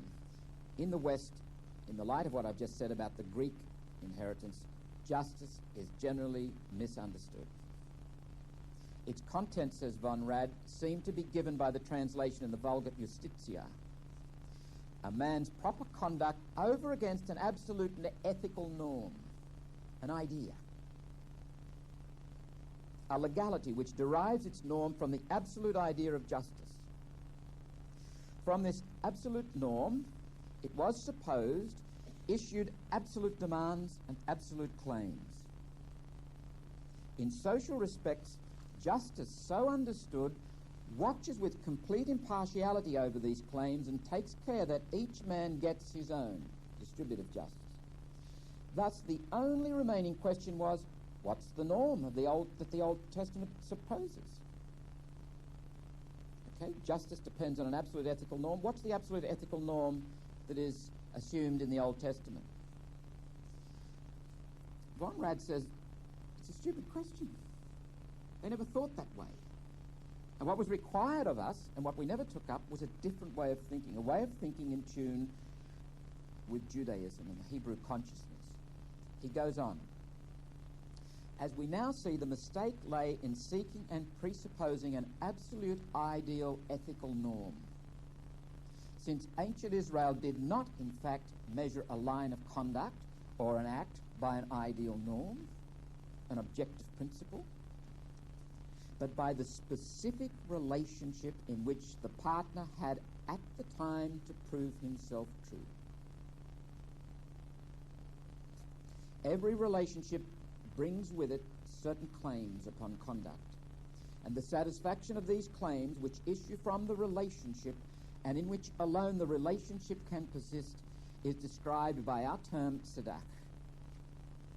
The way in which it is used shows that tzedak is out and out a term denoting relationship. Justice denotes relationship, right relationship. And that it does this by referring to a real relationship between two parties, and not to the relationship of an object under consideration to an idea. I think it's not only the church that has gotten itself into an awful pickle in this one. A man for whom I have the greatest admiration, I think he is a great Australian in the best sense of that word, is Terry O'Connell, who does work under the heading of what he calls Real Justice is the name of his company. He does conferencing. You may have seen the ABC TV program about 5 years ago called Facing the Demons. He got the young people together who'd been involved in the robbery of a pizza parlour at Janali, and one of the kids used a shotgun and blew this kid's head off, and it was just horrid. He got them together. The thesis that Terry operates on, it seems to me, is this. Supposing you've got some kid steals a car and races up down the street, bowls over a child in a pedestrian crossing and kills that child. The kid's arrested, he's convicted according to the law, he's put in jail. Has justice been done? Terry says no. Because there's a whole series of relationships that haven't been attended to. The relationships in that family that have suffered the awful tragedy of a child being so brutally and unexpectedly killed. Now we'd say, well, that's handled by counsellors. I don't think it is completely handled by counsellors at all. They help, but it's not going to be handled by counsellors. What about the kid? His relationship? What about his family? What about his relationship with those that he's damaged? What about the relationships within society? If they are not attended to, we all lose out. It doesn't in the end achieve much at all to simply punish the perpetrator. Now, Terry is not in favour of simply saying, let's burn down our jails and let's all get together and have nice little conversations and all will be well. He was a cop for too long to realise that that is just silly. But he realises that our concept of justice in the West is terribly diminished. And what it lacks is what the Old Testament focuses on, relationships. Our very notion of justice has a harsh ring about it. And it's opposed, interestingly enough, to mercy in our tradition. And I think it's because we've related justice to an abstract norm. Here is the right thing. Look, it's written down on page 793 of the law book. You violated that norm, okay? Taking everything into account, you will go to jail for 793 days. Next. I'm being a little bit one-dimensional, but not entirely. Within our Roman Catholic tradition, I don't think the focus on relationships has been figural at all in terms of our understanding of justice. And I think it's a tragedy. And note what Von Rad says, it's specific, it's concrete. It's not just relationships. It's this person in relationship to this person. You go and sort it out. That's how justice will be done. You don't need a law book to tell you. You sort it out. You make sure the relationship works. Do your best to foster who and what you are as a human being. The next point that comes through in the Old Testament understanding of justice is that it begets freedom. The great story of the Bible, Old Testament and New Testament, the overarching story is the story of the Exodus. Everything pivots around that, the old Exodus and the new Exodus, the old Moses and the new Moses. And it's a story of liberation. And it's a story that begins in Egypt, where the people are under oppression. And they are liberated, and they are taken into the wilderness, and they are taken into the promised land, and the story goes on. There are segments to the story when they get out of Egypt and they've crossed the Red Sea. That's an exodus in its own right. But there's a lot more of the story to be told. God takes them into the desert where the covenant is forged, where intimacy is built. You don't go into the desert, the place of death, without maps, not if you've got any sense and you want to live. You only go with the one who's got the map. And the people are summoned into the desert. And that's where something will be dealt with.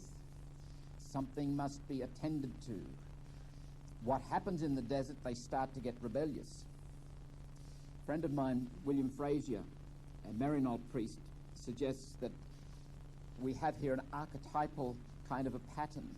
He calls it destructive death resistance. Death is not the problem. The problem is the human inability or unwillingness to travel through the desert, to travel through the place of dying. And we want to go the other way. We want to live lives of evasion. And in our evading and in our flight, we bump into one another and hurt one another. An awful symbol of that is when you have a fire in a building. Most of the people don't get burnt to death, they get trampled to death.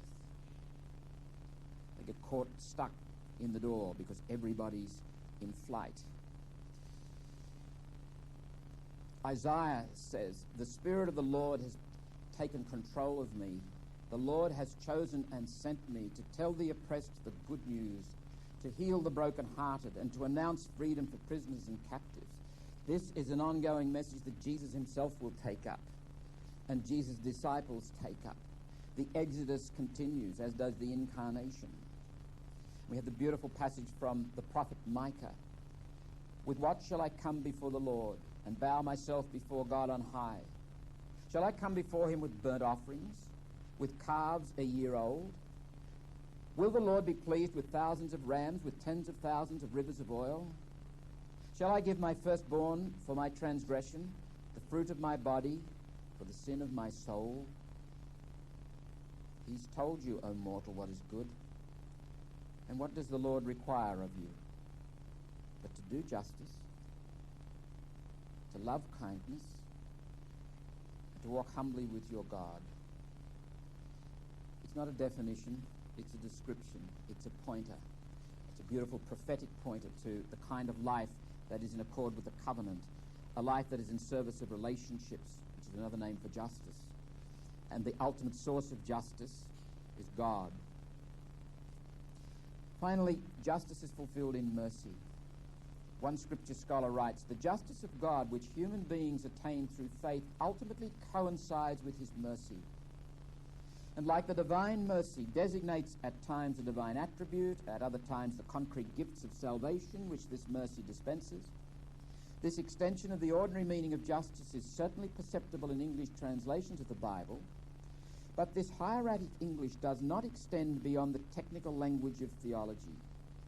When you read Romans 3:25, does even the educated Christian suspect that the justice of God revealed in Jesus Christ is precisely his salvific justice, his restoration of relationships, his bringing into communion, his merciful fidelity?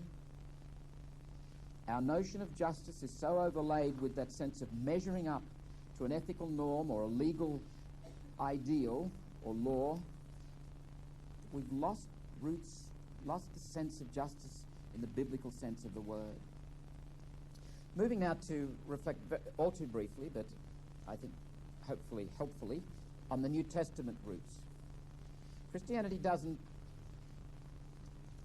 begin with Jesus.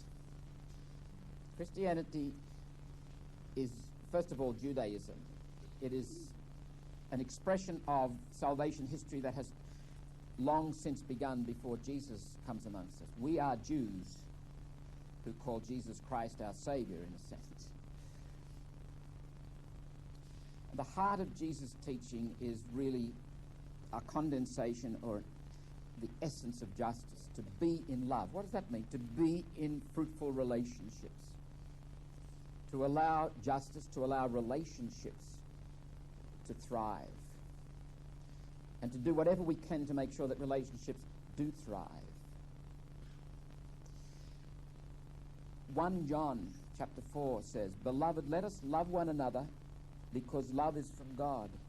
Everyone who loves is born of God and knows God." And what John is saying here in this letter could be said by anyone who listened to and observed carefully the personal teaching of Jesus. This is obvious stuff. This is, if you like, summary stuff. Whoever doesn't love doesn't know God, for God is love. Another name for love is communion, is relationships flourishing. God's love was revealed among us in this way. God sent his only Son into the world so that we might live through him. And God is revealed as relationship, Father, Son, and Spirit, a communion. And we are called into that communion. We are called to be in love.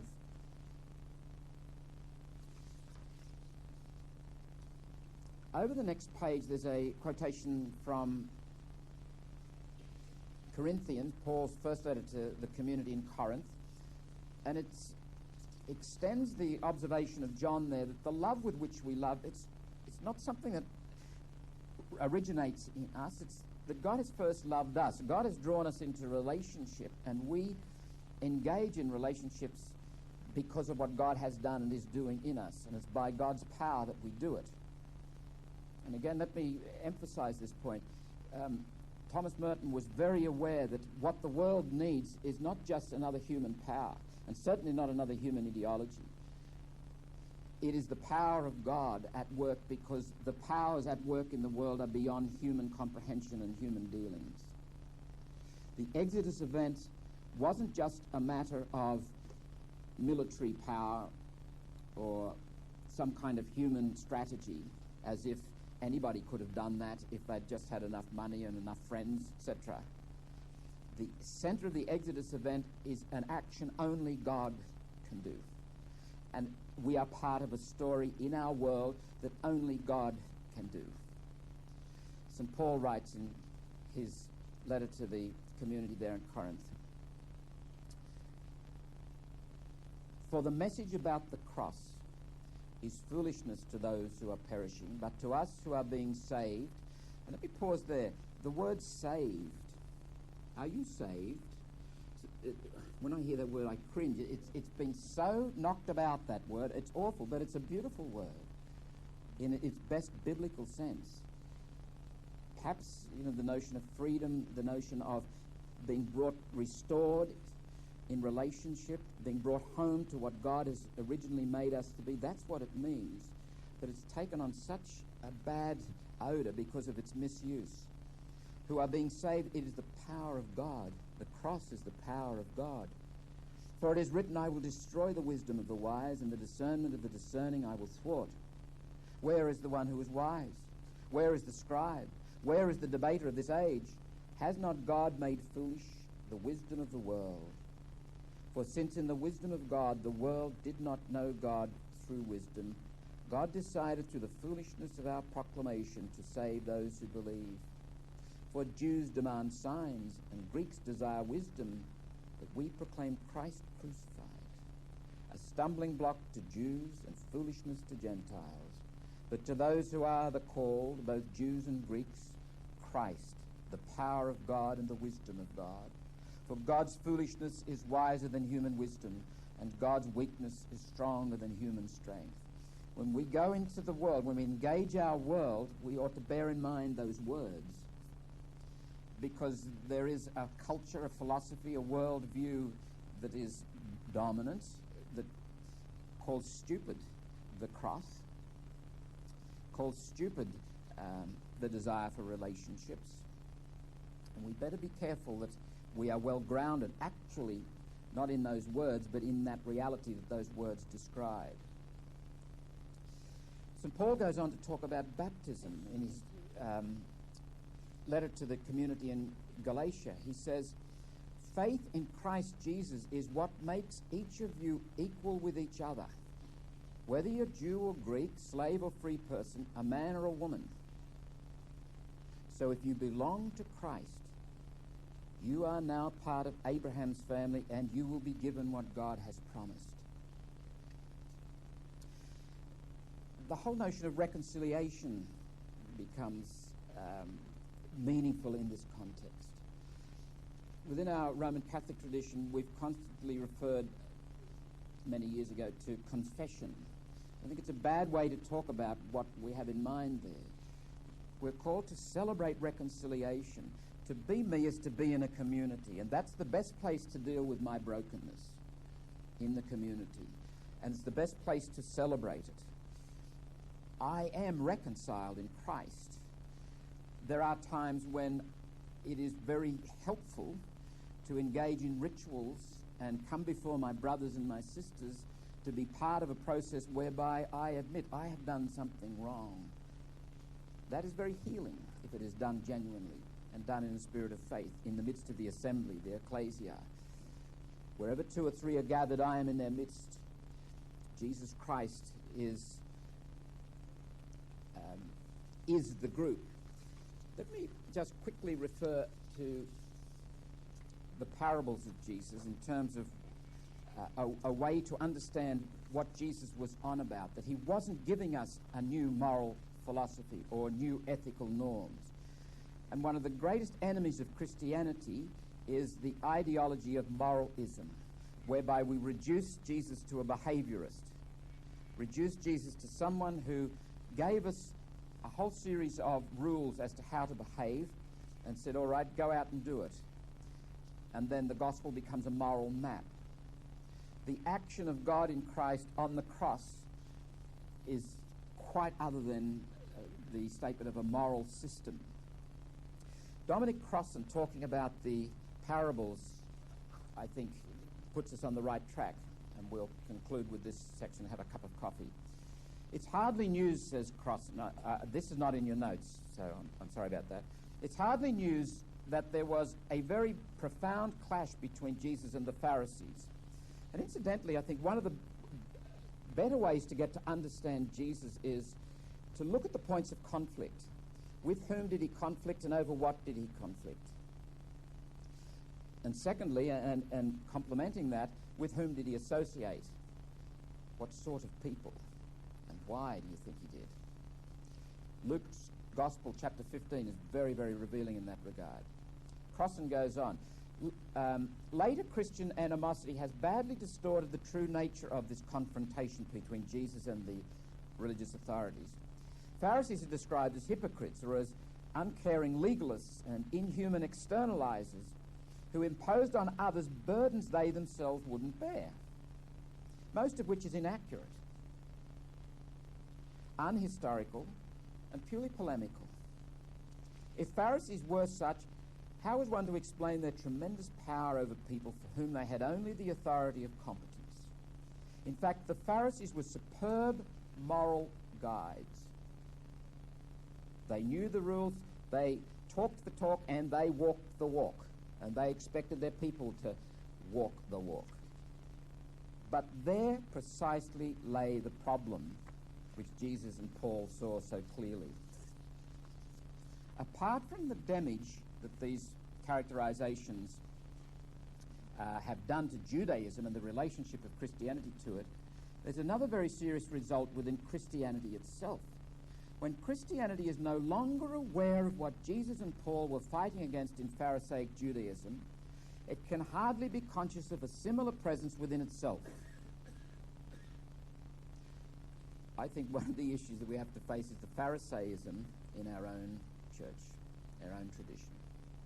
Doing the very things the religious authorities did in Jesus' day and for which Jesus condemned them and got into outright conflict again and again and again and again with them.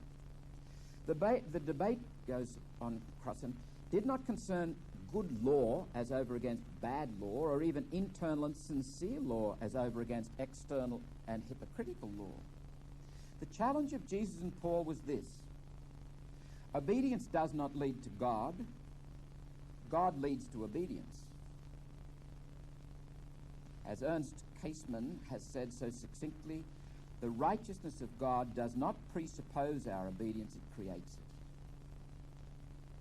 And incidentally, that word righteousness crops up in the New Testament a fair bit. The Greek word is dikaiosune, which translates in the Septuagint the tzedak. We're talking about justice, we're talking about relationships in the use of that word.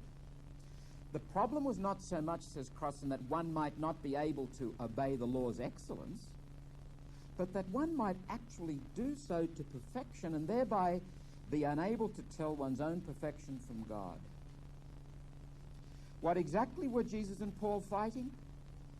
In a final quotation from Caseman, the community of good people which turns God's commandments into the instruments of self-sanctification. The enemy was neither stupidity nor hypocrisy, but sincerity, all too sincere, and perfection, all too perfect.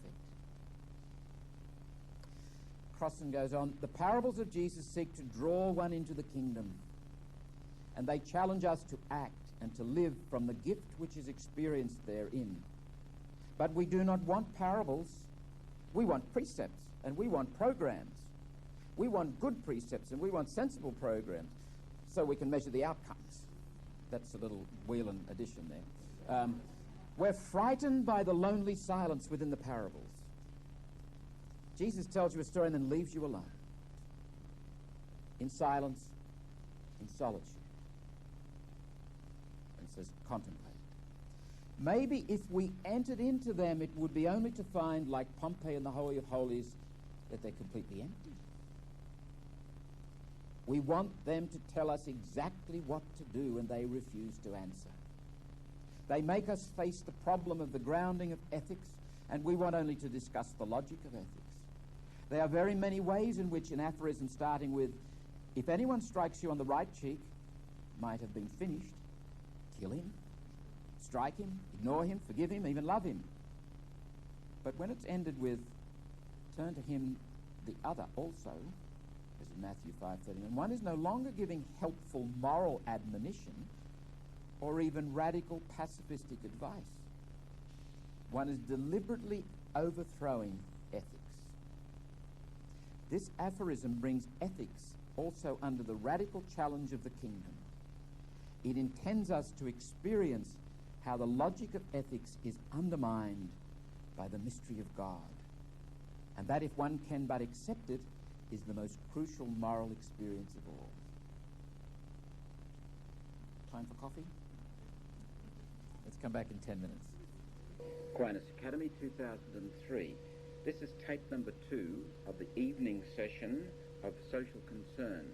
Thomas Merton exploring his thought and spirit. A brief note about writings in the history of Christianity, and there's no room to go into this seriously, but it's worth noting. Given the thrust of the Bible, it is worth noting that in the early centuries of Christianity, there were a lot of significant people writing a lot of significant things about social concern, matters of war and peace, matters of wealth and equity, matters of whether or not it was justified for a Christian to serve in the empire. These were big issues that were treated very publicly in the writings of that time. With the Edict of Milan and the embrace by the empire of Christianity and the legitimation of the Christian religion within the empire in 313, things changed and eventually changed very dramatically. You still find in the 4th century people like the great St. Basil, who had a wonderful sense of the social implications of being a human being and being a Christian. He set up a whole township which had hospitals and care for travellers and the like, and wrote very, very beautifully. By the time the 5th century comes, however, that kind of writing has almost disappeared, it seems to me. Now, I stand open to correction on this, but as near as I can ascertain, from about the end of the 4th century to the end of the 19th century, roughly 1,500 years, there is little or no substantial writing on matters of social concern as such. That most of the significant texts in terms of the spiritual life were about personal holiness. You had people like Thomas Aquinas in the 13th century wrote philosophically about it, but it's really not until Leo XIII's Rerum Novarum in 1891 that the Church awakens to this issue. And I think it's a matter of some embarrassment and tragedy that it was Karl Marx who wrote what Karl Marx wrote rather than a bishop or a theologian in the middle of the 19th century. Why weren't the Christians out there analysing the culture and society and addressing the big social issues as they did in the 2nd and the 3rd and the 4th centuries? For that reason, Merton, and we need to remind ourselves of this, comes as a shock to the system. But before we get to talk about the shocking Merton, let's spend a few minutes on the more conforming Merton, the Merton who had turned his back on the world, and that was the kind of attitude, the relationship between, and I'm talking again from my own Roman Catholic experience, the relationship with the world was a fairly hostile one, a negative one. When the monk went to the monastery, the door was closed, he took another name, he took a vow of silence, that was it. When I went to the seminary in 1965, I remember dear old Father Rasmussen giving us lectures, and one of them was about putting your hand to the plough. Don't turn back, you're not fit for the kingdom. A very, very widespread attitude of we have within the church the holy ground, we have occupied the sacred space, the profane and the secular is outside, and it's a question of gathering them in and sacralizing them. Any thought of engaging the world in a positive sort of a way and learning something from the world, let alone finding Christ in the world, was not on the agenda. Merton wrote at the beginning of his own 7-story mountain, which he's writing in the mid-40s, "Free by nature in the image of God, I was nevertheless the prisoner of my own violence and my own selfishness. In the image of the world into which I was born, the world was the picture of hell, full of men like myself, loving God and yet hating him, born to love, living instead in fear and hopeless self-contradictory hungers." A very negative anthropology, which supported a very negative worldview. In a journal entry of September the 1st, 1941, remember Merton entered the monastery in December the 10th, 1941, so a few months before he entered the monastery, he wrote, "The people who make up our society are selfish, avaricious, greedy, lustful, envious. They are also for these reasons pitiable, confused, lost, helpless, inarticulate." Welcome to the party, Thomas. And realising obscurely that society is diseased with their own selfishness, they blame it on the laws, etc. And then in a journal entry of October the 8th, 1941, when he just discovered Therese of Lisieux, he writes about that particular saint, "The saint that suffers for us and remains with us in the thick of everything that is most horrible about our dying, rotting civilization." Then in Seeds of Contemplation, the 1949 version, and Susanna was just showing me a first edition by Hollis and Carter from London of that particular version of 1949. Chapter 6 is entitled Solitude in the 1949 version. It doesn't appear in the 1962 version. It's gone. Remember, Merton says in the preface to the 1962 version, this is virtually a whole new book. He writes in that 1949 version, chapter 6, "Do everything you can to avoid the amusements and the noise and the business of men. Keep as far away as you can from the places where they gather, to cheat and insult one another, to exploit one another, to laugh at one another, or to mock one another with their false gestures of friendship. People are not nice to be with, and the world is not a nice place to be in." And that was not an uncommon view throughout those 1500 years that I referred to. St. Bernard of Clairvaux would have thought, for example, that if you're serious about saving your soul, you'll go to the monastery or the nunnery.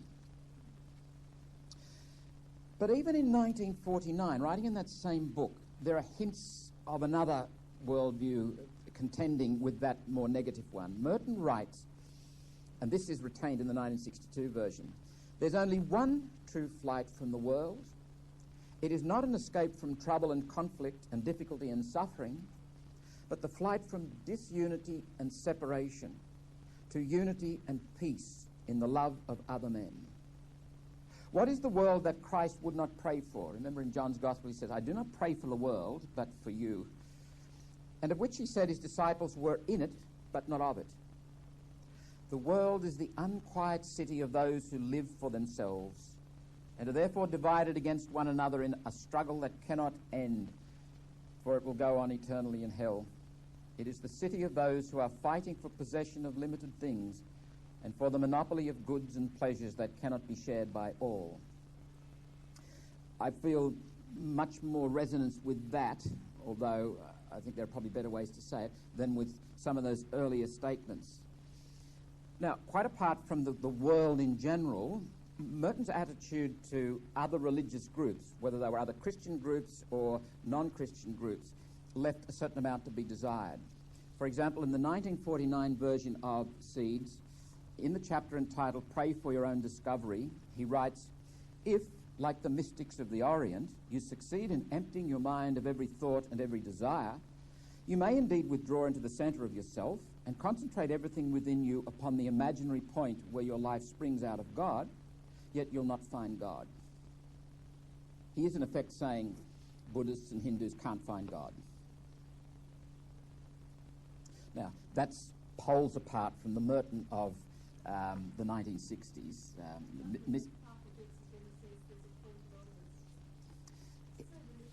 There's a marvellous word he uses, and he borrowed it from Louis Massignon, a French scholar of Islam. And it's an untranslatable phrase, le point vierge, the virgin point, the very ultimate depths of our being. And he uses that in conjectures, and a number of times he uses it. And clearly Merton was searching to describe this point of unity, not only unity within me, but unity within the world, where we all converge. And the Asian Journal, you'd think it was a different man who wrote that sense of unity. Plus his deep respect for other religions, and he learned so much from them, and other Christian groups. And Michael Mott points out that the Episcopal community of Zion Church in Douglaston were very upset with what he wrote in Seven Storey Mountain, because he is quite offhanded and dismissive of the Episcopalian churches. Bill Shannon suggests that there was a turning point in Merton around about 1958. Now, let me mention in passing that this is Bill's hypothesis, and I think he's right, actually.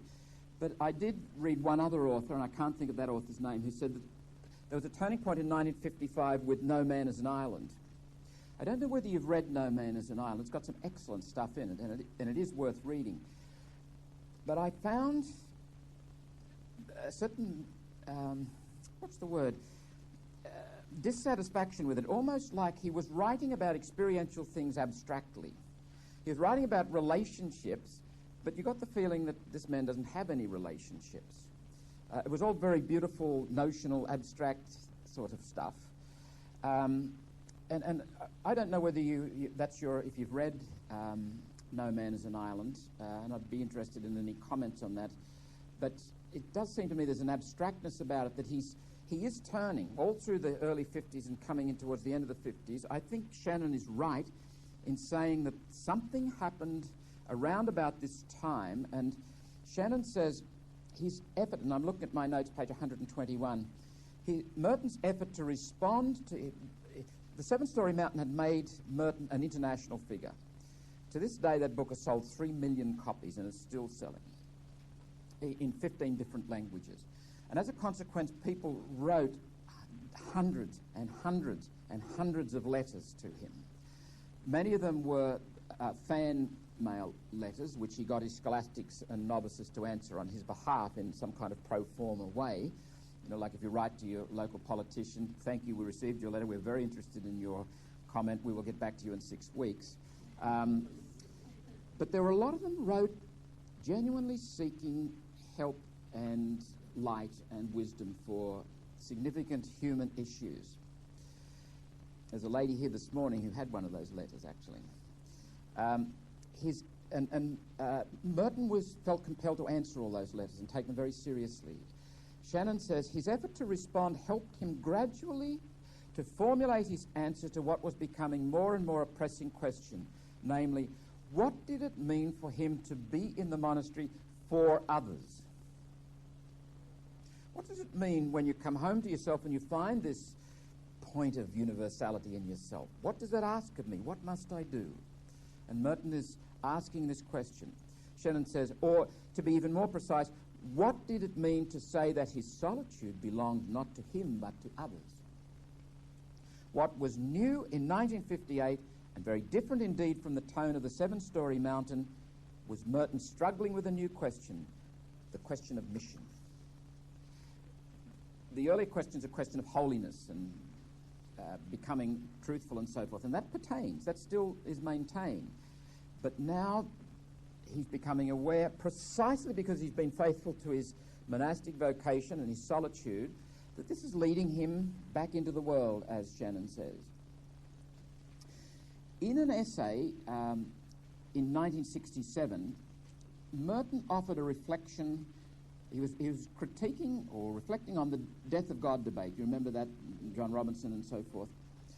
He says something here which I think is very self-revelatory. I think it's Merton's understanding of church and world and the relationship between them.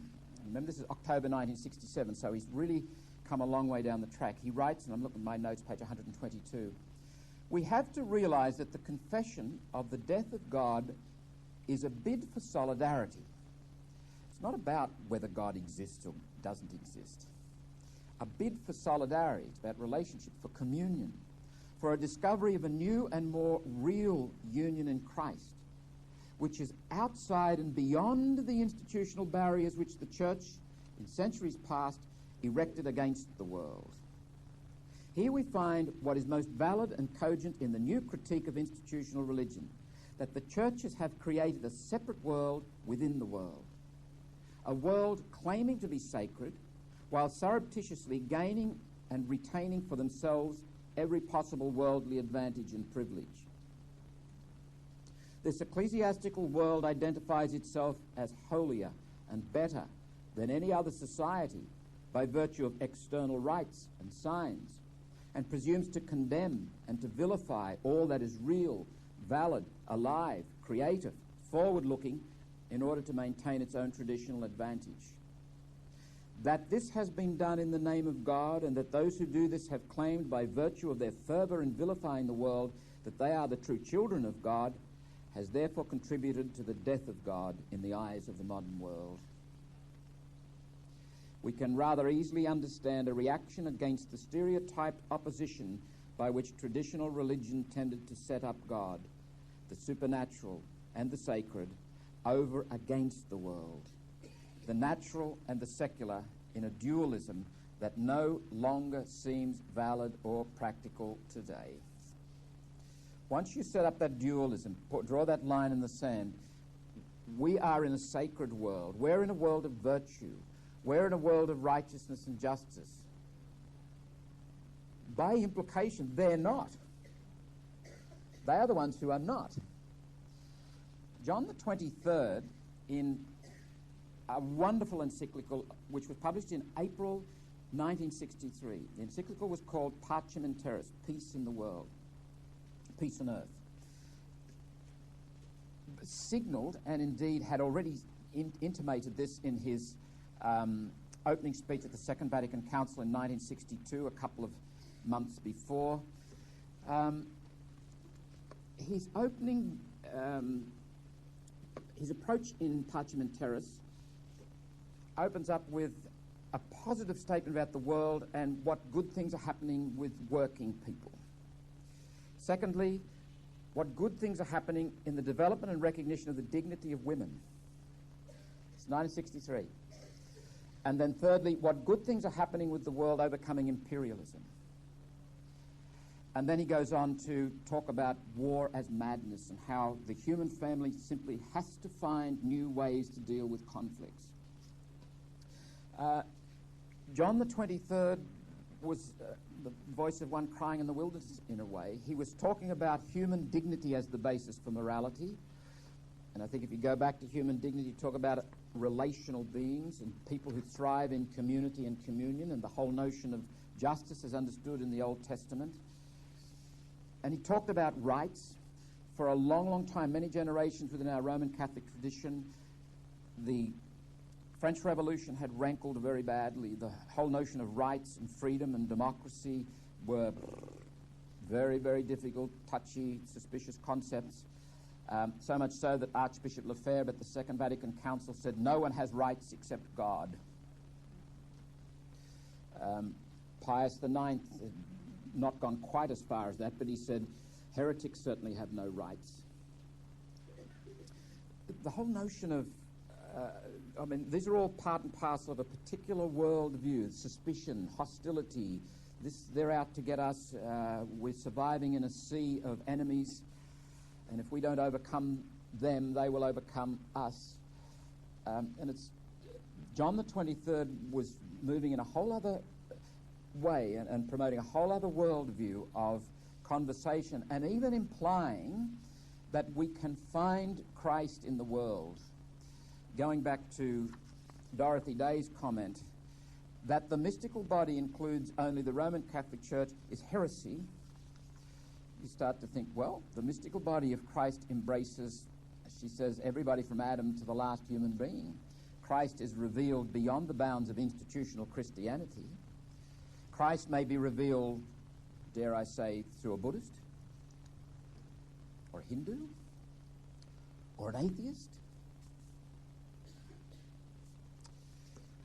Let us move on and reflect a little bit on Thomas Merton and one particular issue, this issue of war and peace. But before I do that, let me mention a few other examples of social concern that Merton paid a lot of attention to in his last years through the 60s.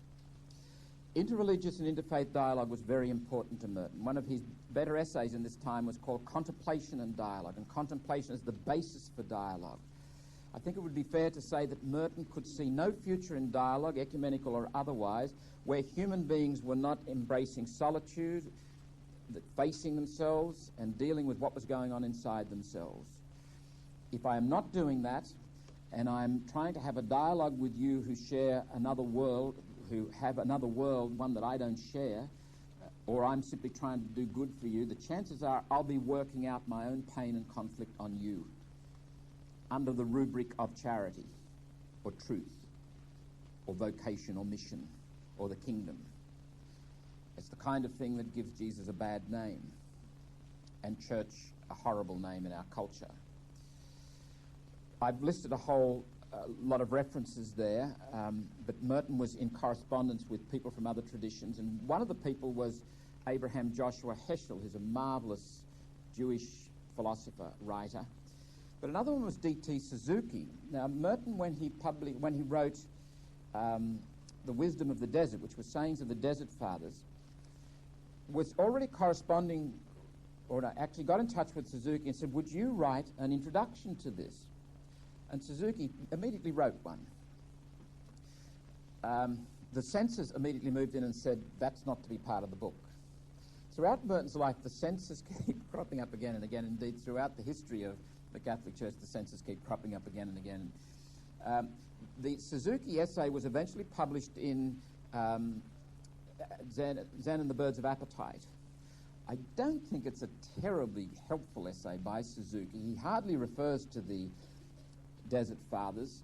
Instead, he tries to develop a notion of a combined sort of Zen approach to morality and Christian approach to morality by going to Eckhart, Meister Eckhart, and I'm not sure he's entirely successful. However, it's an interesting conversation that Merton has with the old man. And Suzuki came to New York in 1964, and Merton got permission to go there and have a meeting with him. Under one condition, Abbot Fox said, that you don't visit any of your old haunts or your old mates.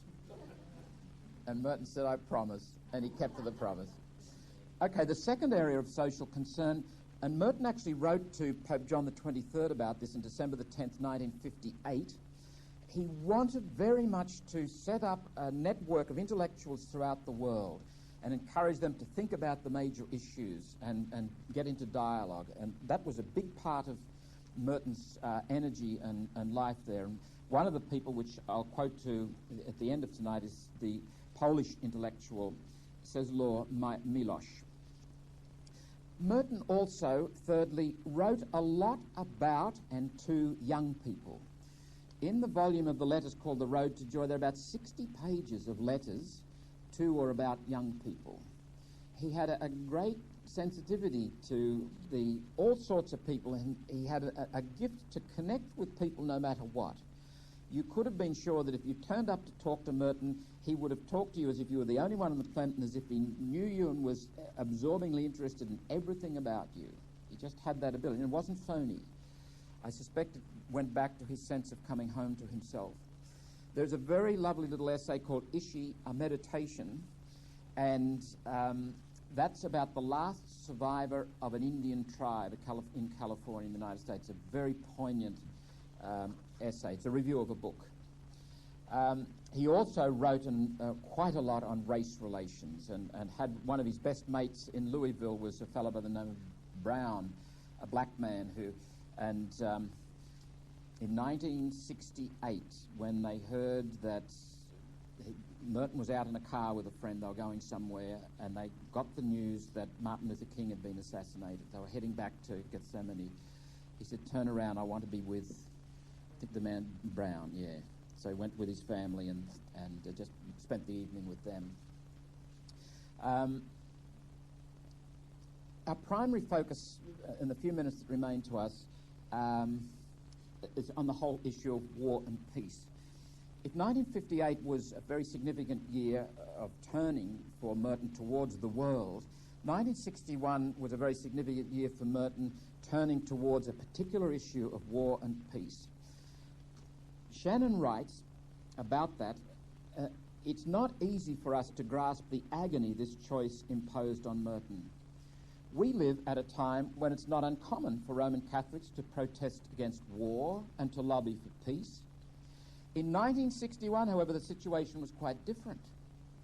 At that time, no Catholic priest or bishop, at least none well known, had raised his voice against war. Certainly no monk had done so.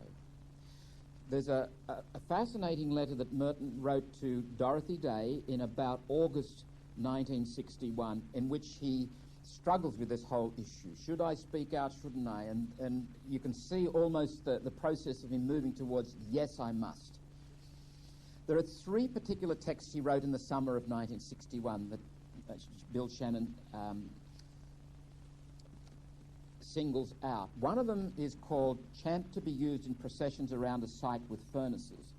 It's a very, very fierce, ironic statement. Now, I've put parts of that on one of the handouts on the first night, the one that had the little bio statements of people involved in the video. Ferengeti published that. Then, secondly, there was a prose poem at the dropping of the first atomic bombs, and this is written, it hardly merits the name poem, but it's written like a report of the development of the atomic weapons and their dropping on Nagasaki and Hiroshima. Interestingly enough, there was a Japanese Cistercian monk in a monastery in Belgium, wrote to the Abbot General and complained bitterly about Merton supporting atomic weapons, having read this. And I think it probably indicates Merton was writing an ironic kind of a statement, and I don't think the man picked up the irony of it. But the more powerful statement is a letter to a Latin American poet called A Letter to Pablo Antonio Cuadra Concerning Giants. And it's a very, very passionate it's a letter. There's nothing. It's poetic, but there's nothing of a poem about it, although it's in the collected poems, as indeed each of these is. Let me just read a paragraph of it here. We must be wary of ourselves when the worst that is in man becomes objectified in society, approved, acclaimed, and deified.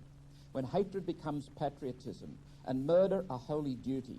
When spying and delation are called love of truth, and the stool pigeon is a public benefactor.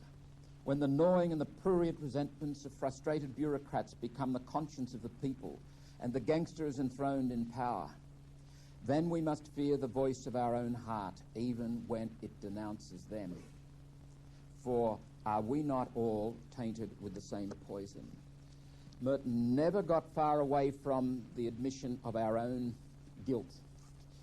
that one of the, if you like, implications of experiencing yourself as one with people is you are one not only in their pain but in their sin. It is we who commit the sin.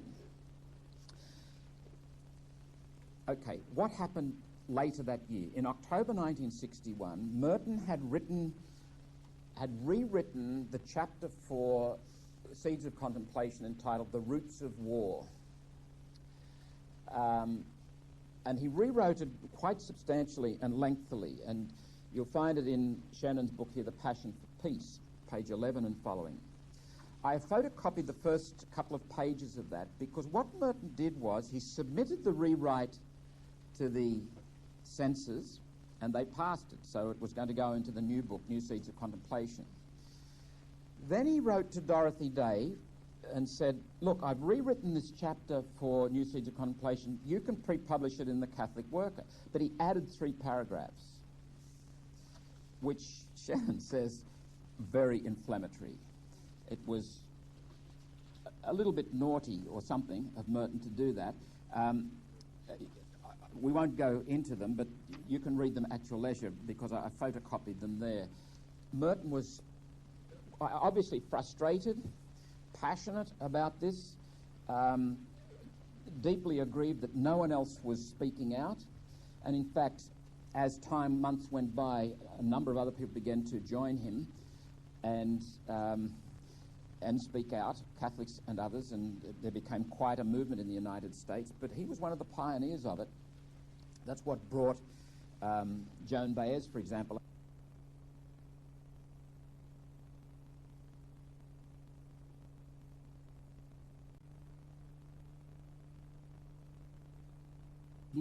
Of publishing a book called The Cold War Letters.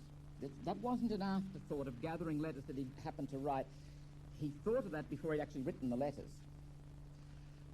He started to write those letters. In April 1962, Abbot Fox summoned Merton and said, I've received a letter from the Abbot General. You are not to publish anything more on war and peace.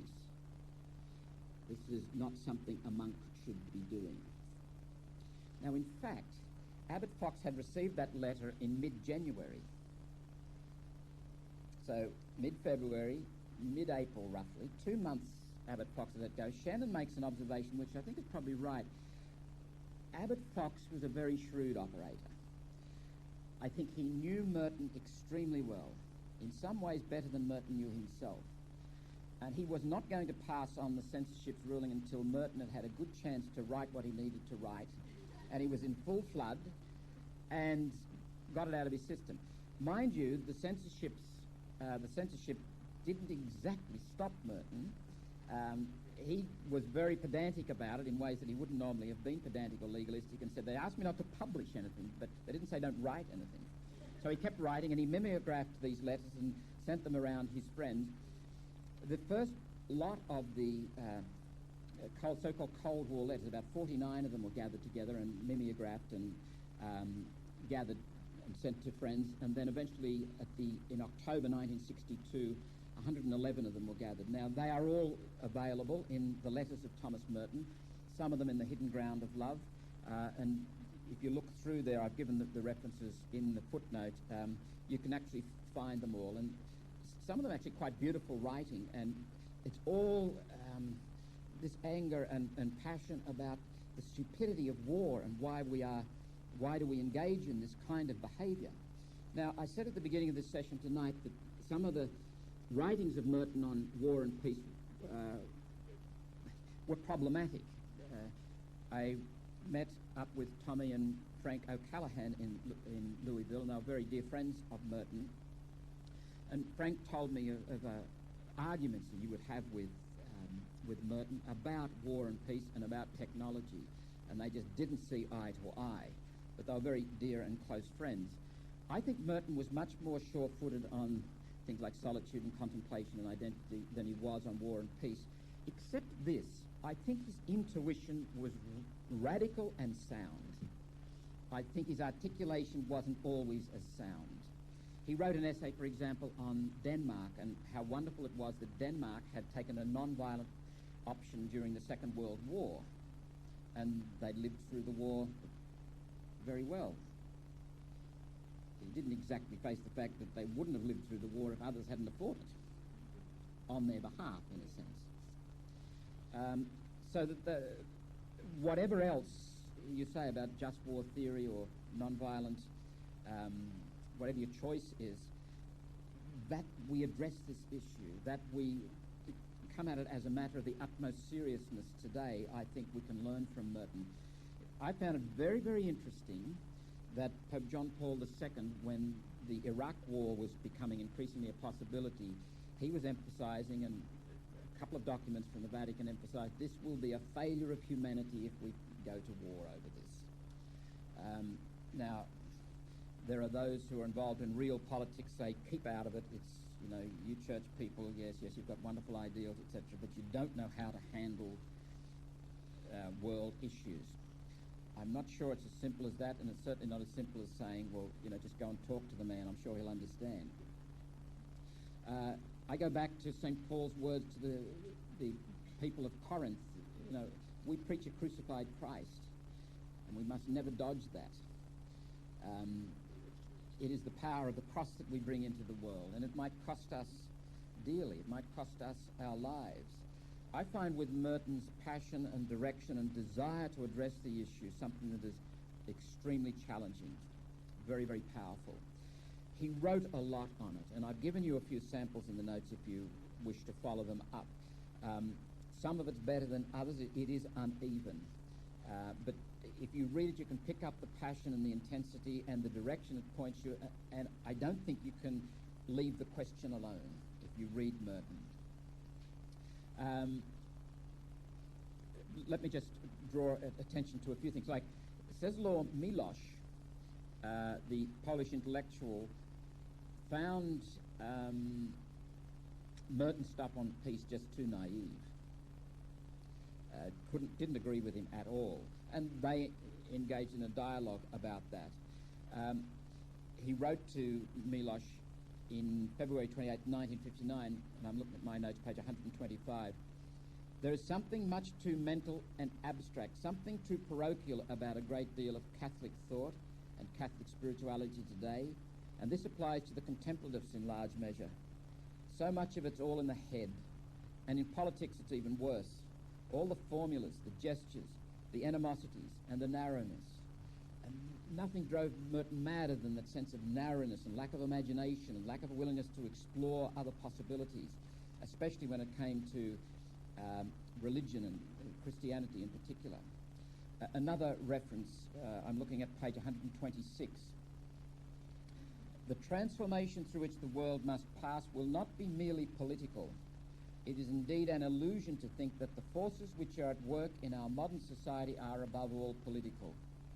The great political movements of our time, so complex and so often apparently so meaningless, are the smokescreen behind which are developing the evolutions of a spiritual war too great for men to wage by any human plan.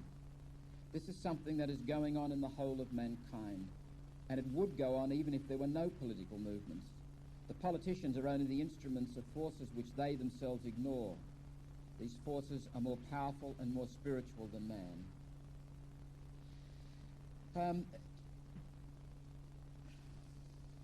There is a quotation here, writing to Dan Berrigan, on down the bottom of page 127. He says, I wonder if we are really going to have to get along without a structure one of these days. Now, this is a fascinating theme for Merton. Remember in his last talk at Bangkok, he came back to this with Chogyam Trungpa's story about being caught away from the monastery, and I think it was the Dalai Lama said, you know, every man for himself. We live beyond the structures now. The Chinese communists have overrun the place. And Merton seems to toy with the idea of a structureless Christianity. Now, in fact, in other places you'll find Merton saying you can't live without structures, and he's right about that. But there's something in him, he's trying all the time to break out. My own experience as a priest within the Catholic Church these days is, and this is how I would phrase it using Jesus' own words, is I was be in it but not of it. If I take the structures too seriously and those whom I think are behaving in ways more like the religious authority of Jesus' time. I might be quite wrong about that judgment, but that's how I see it. If I take them too seriously and get too frustrated and angry at them, I will destroy myself. But I'm still a Catholic priest, and I'm within that Catholic Church, and it is my home, and I represent it in dispensing the sacraments and dealing with people. So I find myself somewhat like Thomas Merton. I am a Catholic, I'm in the Church, but I'm not of it. Merton goes on writing, and Dan Barrigan was a Jesuit and one of the people who joined him in the peace movement. Maybe that will be good. That's a time without structures. But Lord, it'll be rough on some people.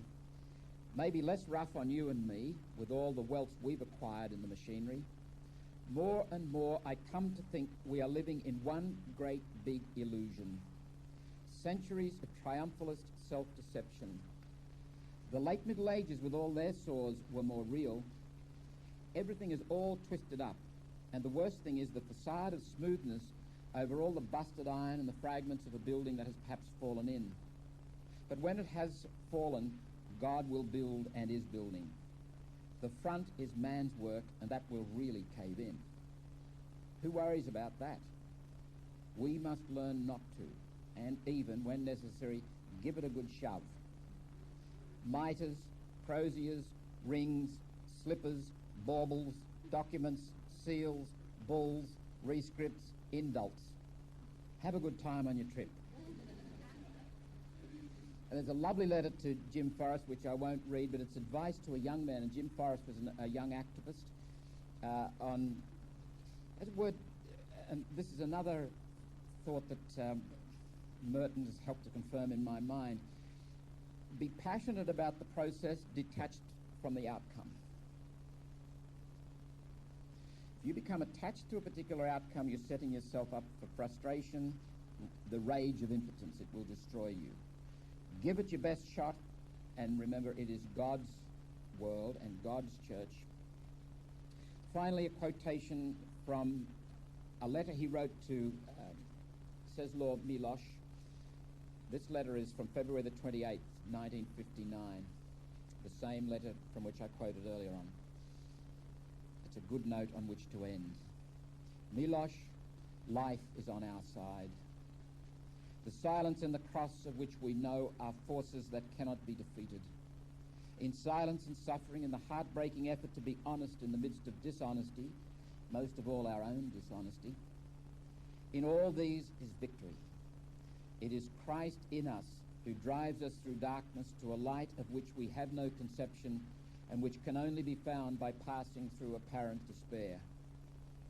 Everything has to be tested. All relationships have to be tried. All loyalties have to pass through fire. Much has to be lost. Much in us has to be killed, even much that is best in us. But victory is certain. The resurrection is the only light, and with that light, there is no error. Thank you very, very much, and God bless you all.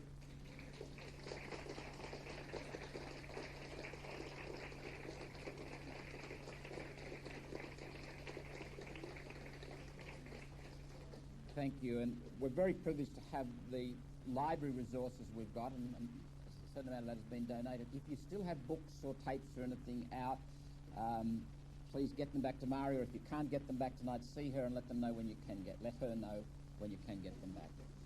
God bless you. Go in peace.